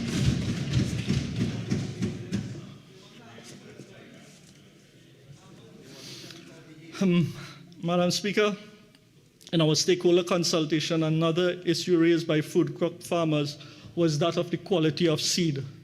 Food crop farmers have stated the difficulty in acquiring quality seeds. They have complained that the quality of seed at the seed bank at Centeno and at the Ministry of Agriculture offices are poor and inconsistent. Farmers therefore have to rely on purchasing seeds offered by private importers at premium prices. Some have stated that in an attempt to import seed, it is very bureaucratic, and the delays in getting the necessary paperwork and clearing the seed, it eventually results in spoilage. Madam Speaker, I'm asking again once more the Honorable Minister of Agriculture, Land and Fisheries to look into this issue. Madam Speaker, I want to share with you this evening a story of a gentleman, the head of the William family, who cultivated lands in Vega de Urupuch. And he planted on these lands, Madam Speaker, trees, fruit trees like balata, like pomerak, and other trees he cultivated. And he picked the fruit and walked around the village. And he sold the fruits from his lands in the village of Vega de Urupuch, that he utilized that fund to take care of his family and bring up his kids. And one of his sons, Madam Speaker, Mr. Mark William, saw his father in the agriculture sector and he went in to help him, second generation farmer. And he assisted his father and he continued the garden, as he himself had a family of his own, and he used that garden to take care of his family. Lo and behold, Madam Speaker, one sad morning, Mr. Mark William was awakened by noise of heavy equipment bulldozing the balata tree planted by his father, bulldozing the coconut trees that he himself planted, and watching the livelihood that he had, the source of revenue to feed his family, go in vain, Madam Speaker, being destroyed by the LSA. Madam Speaker, as we investigate deeper into this story, we recognize that the LSA did not have the statutory requirements to execute that project in Vega de Urupuch. And the regional corporation at Sandy Grande Corporation had to intervene and serve notice for LSA to evacuate themselves from that garden. Madam Speaker, up to now, not 1 cent in damage or compensation has been provided to that farmer. And this is the story that farmers face out there, Madam Speaker, because of the challenge they have with land tenure and land security, Madam Speaker. I want to say that there seems to be a serious disconnect with the 3 ministers of Agriculture, Land and Fishery and the former minister, because the former minister had promised that he was going to accelerate land tenure. This is yet to be realized, Madam Speaker. Farmers are still waiting. When we look at the draft estimates of development program this year, Madam Speaker, the government there has been an allocation of 500,000 under the establishment of a land management authority. And that was, sorry, I stand corrected, Madam Speaker. In last year's draft estimates for the development program, there was an allocation of 500,000 for the establishment of land management authority. When we look this year at the draft estimates, we see that same item was revised to 0 for this fiscal year. Nothing was allocated towards the land management authority. What is the reason for this, Madam Speaker? Could it somehow be linked to allegations of land grabbing involving senior officials, which resulted in the resignation of the former minister? 6, please. I uphold the objection. Please withdraw and move on. Withdraw and moving on to another item, Madam Speaker. I want to turn to the establishment of packing house facility for fresh produce. Madam Speaker, under the development program, is a reactivated project 09003018 H538, a packaging house facility for fresh produce. And Madam Speaker, can the minister say what has happened to the 2 packaging houses that they met at BC Couva and at Bodoe Road, Tabakit? They have been left totally abandoned, Madam Speaker. These 2 packaging houses could have contributed significantly to the sector. But again, this PNM administration continued to abandon agriculture. Moving on swiftly, Madam Speaker, every year, including this year, the Minister of Finance speaks to the term agro-processing. When we look at the estimates of Development Program 2023, we see that after allocating 5 million to the farm to agro-processing project in fiscal 2022, it was revised to nothing. zero again, Madam Speaker. And now they come to allocate a meager 800,000 in this fiscal period. From 500 million last year, nothing happened, allocating an 800 million to this project, Madam Speaker. It is clear that this government is not serious about providing land tenure. It is clear that this government is not serious about agro-processing, Madam Speaker. And when we look at pest management with respect to the giant African snail and the tomato leaf miner, Madam Speaker, how many more years have our farmers have to face the threat of the giant African snails? Madam Speaker, the Minister of Finance has finally decided to do something about this giant African snail after the opposition put very specific and pertinent question to the Minister of Agriculture, in which the minister was unable to give any informative or reliable response.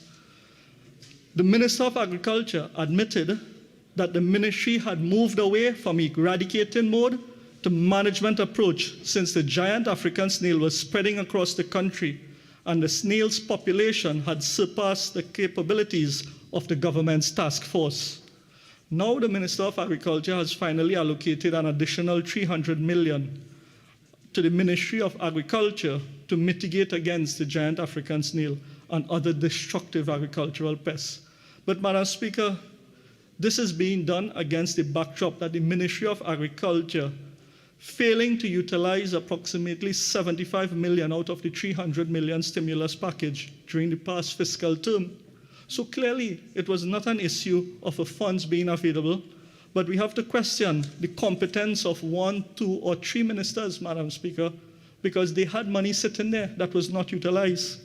However, while the government has failed to address the issue of the giant African snail, and they have been outrun and outmaneuvered by this pest, that it now covers all of Trinidad and Tobago, now there is a new pest called the tomato leaf miner, which can destroy tomato, pepper, and melangin. We are now left to wonder, how long will we have to wait to see the Ministry of Agriculture take action on the pest? I recall Fazir on the morning edition interviewing a gentleman from the Ministry of Agriculture, and the gentleman was talking about the solutions with respect to a trap with the pheromones of the female insect that will capture up to 100 male. And you know, sadly, when he was asked, where can persons purchase this trap? He said, none is available in the country at this time. At this point in time, there is no traps in the country to assist in the eradication of the tomato leaf miner.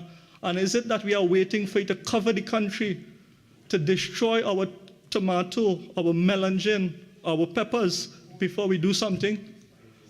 Are we really serious of food security in this country, Madam Speaker?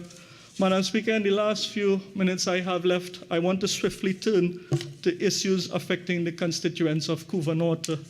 Madam Speaker, we have written to the various ministers highlighting the need to pave roads in the country, to clean water courses, to fix bridges, to open our ECC center, Madam Speakers, and it appears as though they have basically closed their ears on the requests coming on behalf of the constituents of Couva North. Madam Speaker, I want to use this opportunity to call on the Minister of Works and Transport to focus on all the main roads like the Exchange Perseverance Main Road, the Orangefield Road, the Waterloo Main Road, Joyce Road, the Old Southern Main Road in McBean, Madam Speaker, and the other roads that are in a 2 more minutes. No, it's both sides. Both sides having conversations. Okay? Please resume your composure. Member.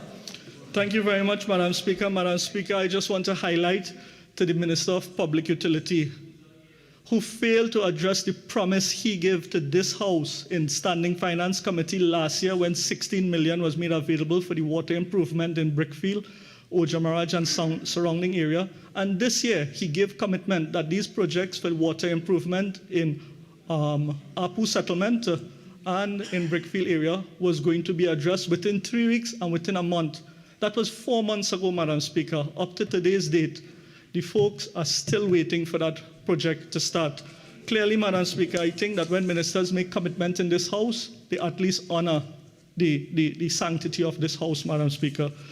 Madam Speaker, in concluding, I just want to say that based on the Minister's finance statement, that agriculture receiving a total allocation of 1.3 billion for this coming year, the last time that Trinidad and Tobago saw such an allocation, it was under the People's Partnership Government, because we had a Prime Minister who understood that it needed to be funded. They have failed to show any sort of sustainable plans for agriculture. They continue to fail the citizens of this country. And I want to say to them that if they do not know how to govern this country, withdraw this budget and call the elections now. Let the citizens of Trinidad and Tobago decide on the way forward. I thank you very much for this opportunity.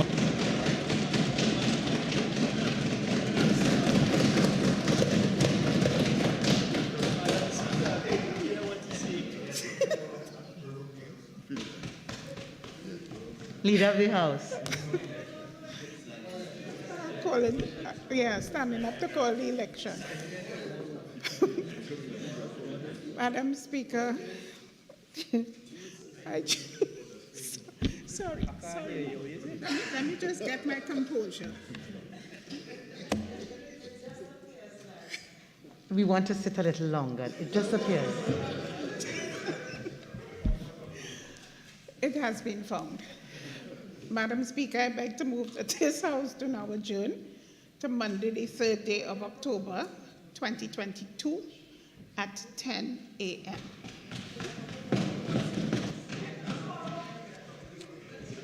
Honorable members, the question is that this House do now adjourn to Monday, the 3rd day of October, 2022 at 10 a.m. All in favor say aye. Aye. Any against? I think the ayes have it. This House now stands adjourned to Monday, the 3rd day of October, 2022 at 10 a.m.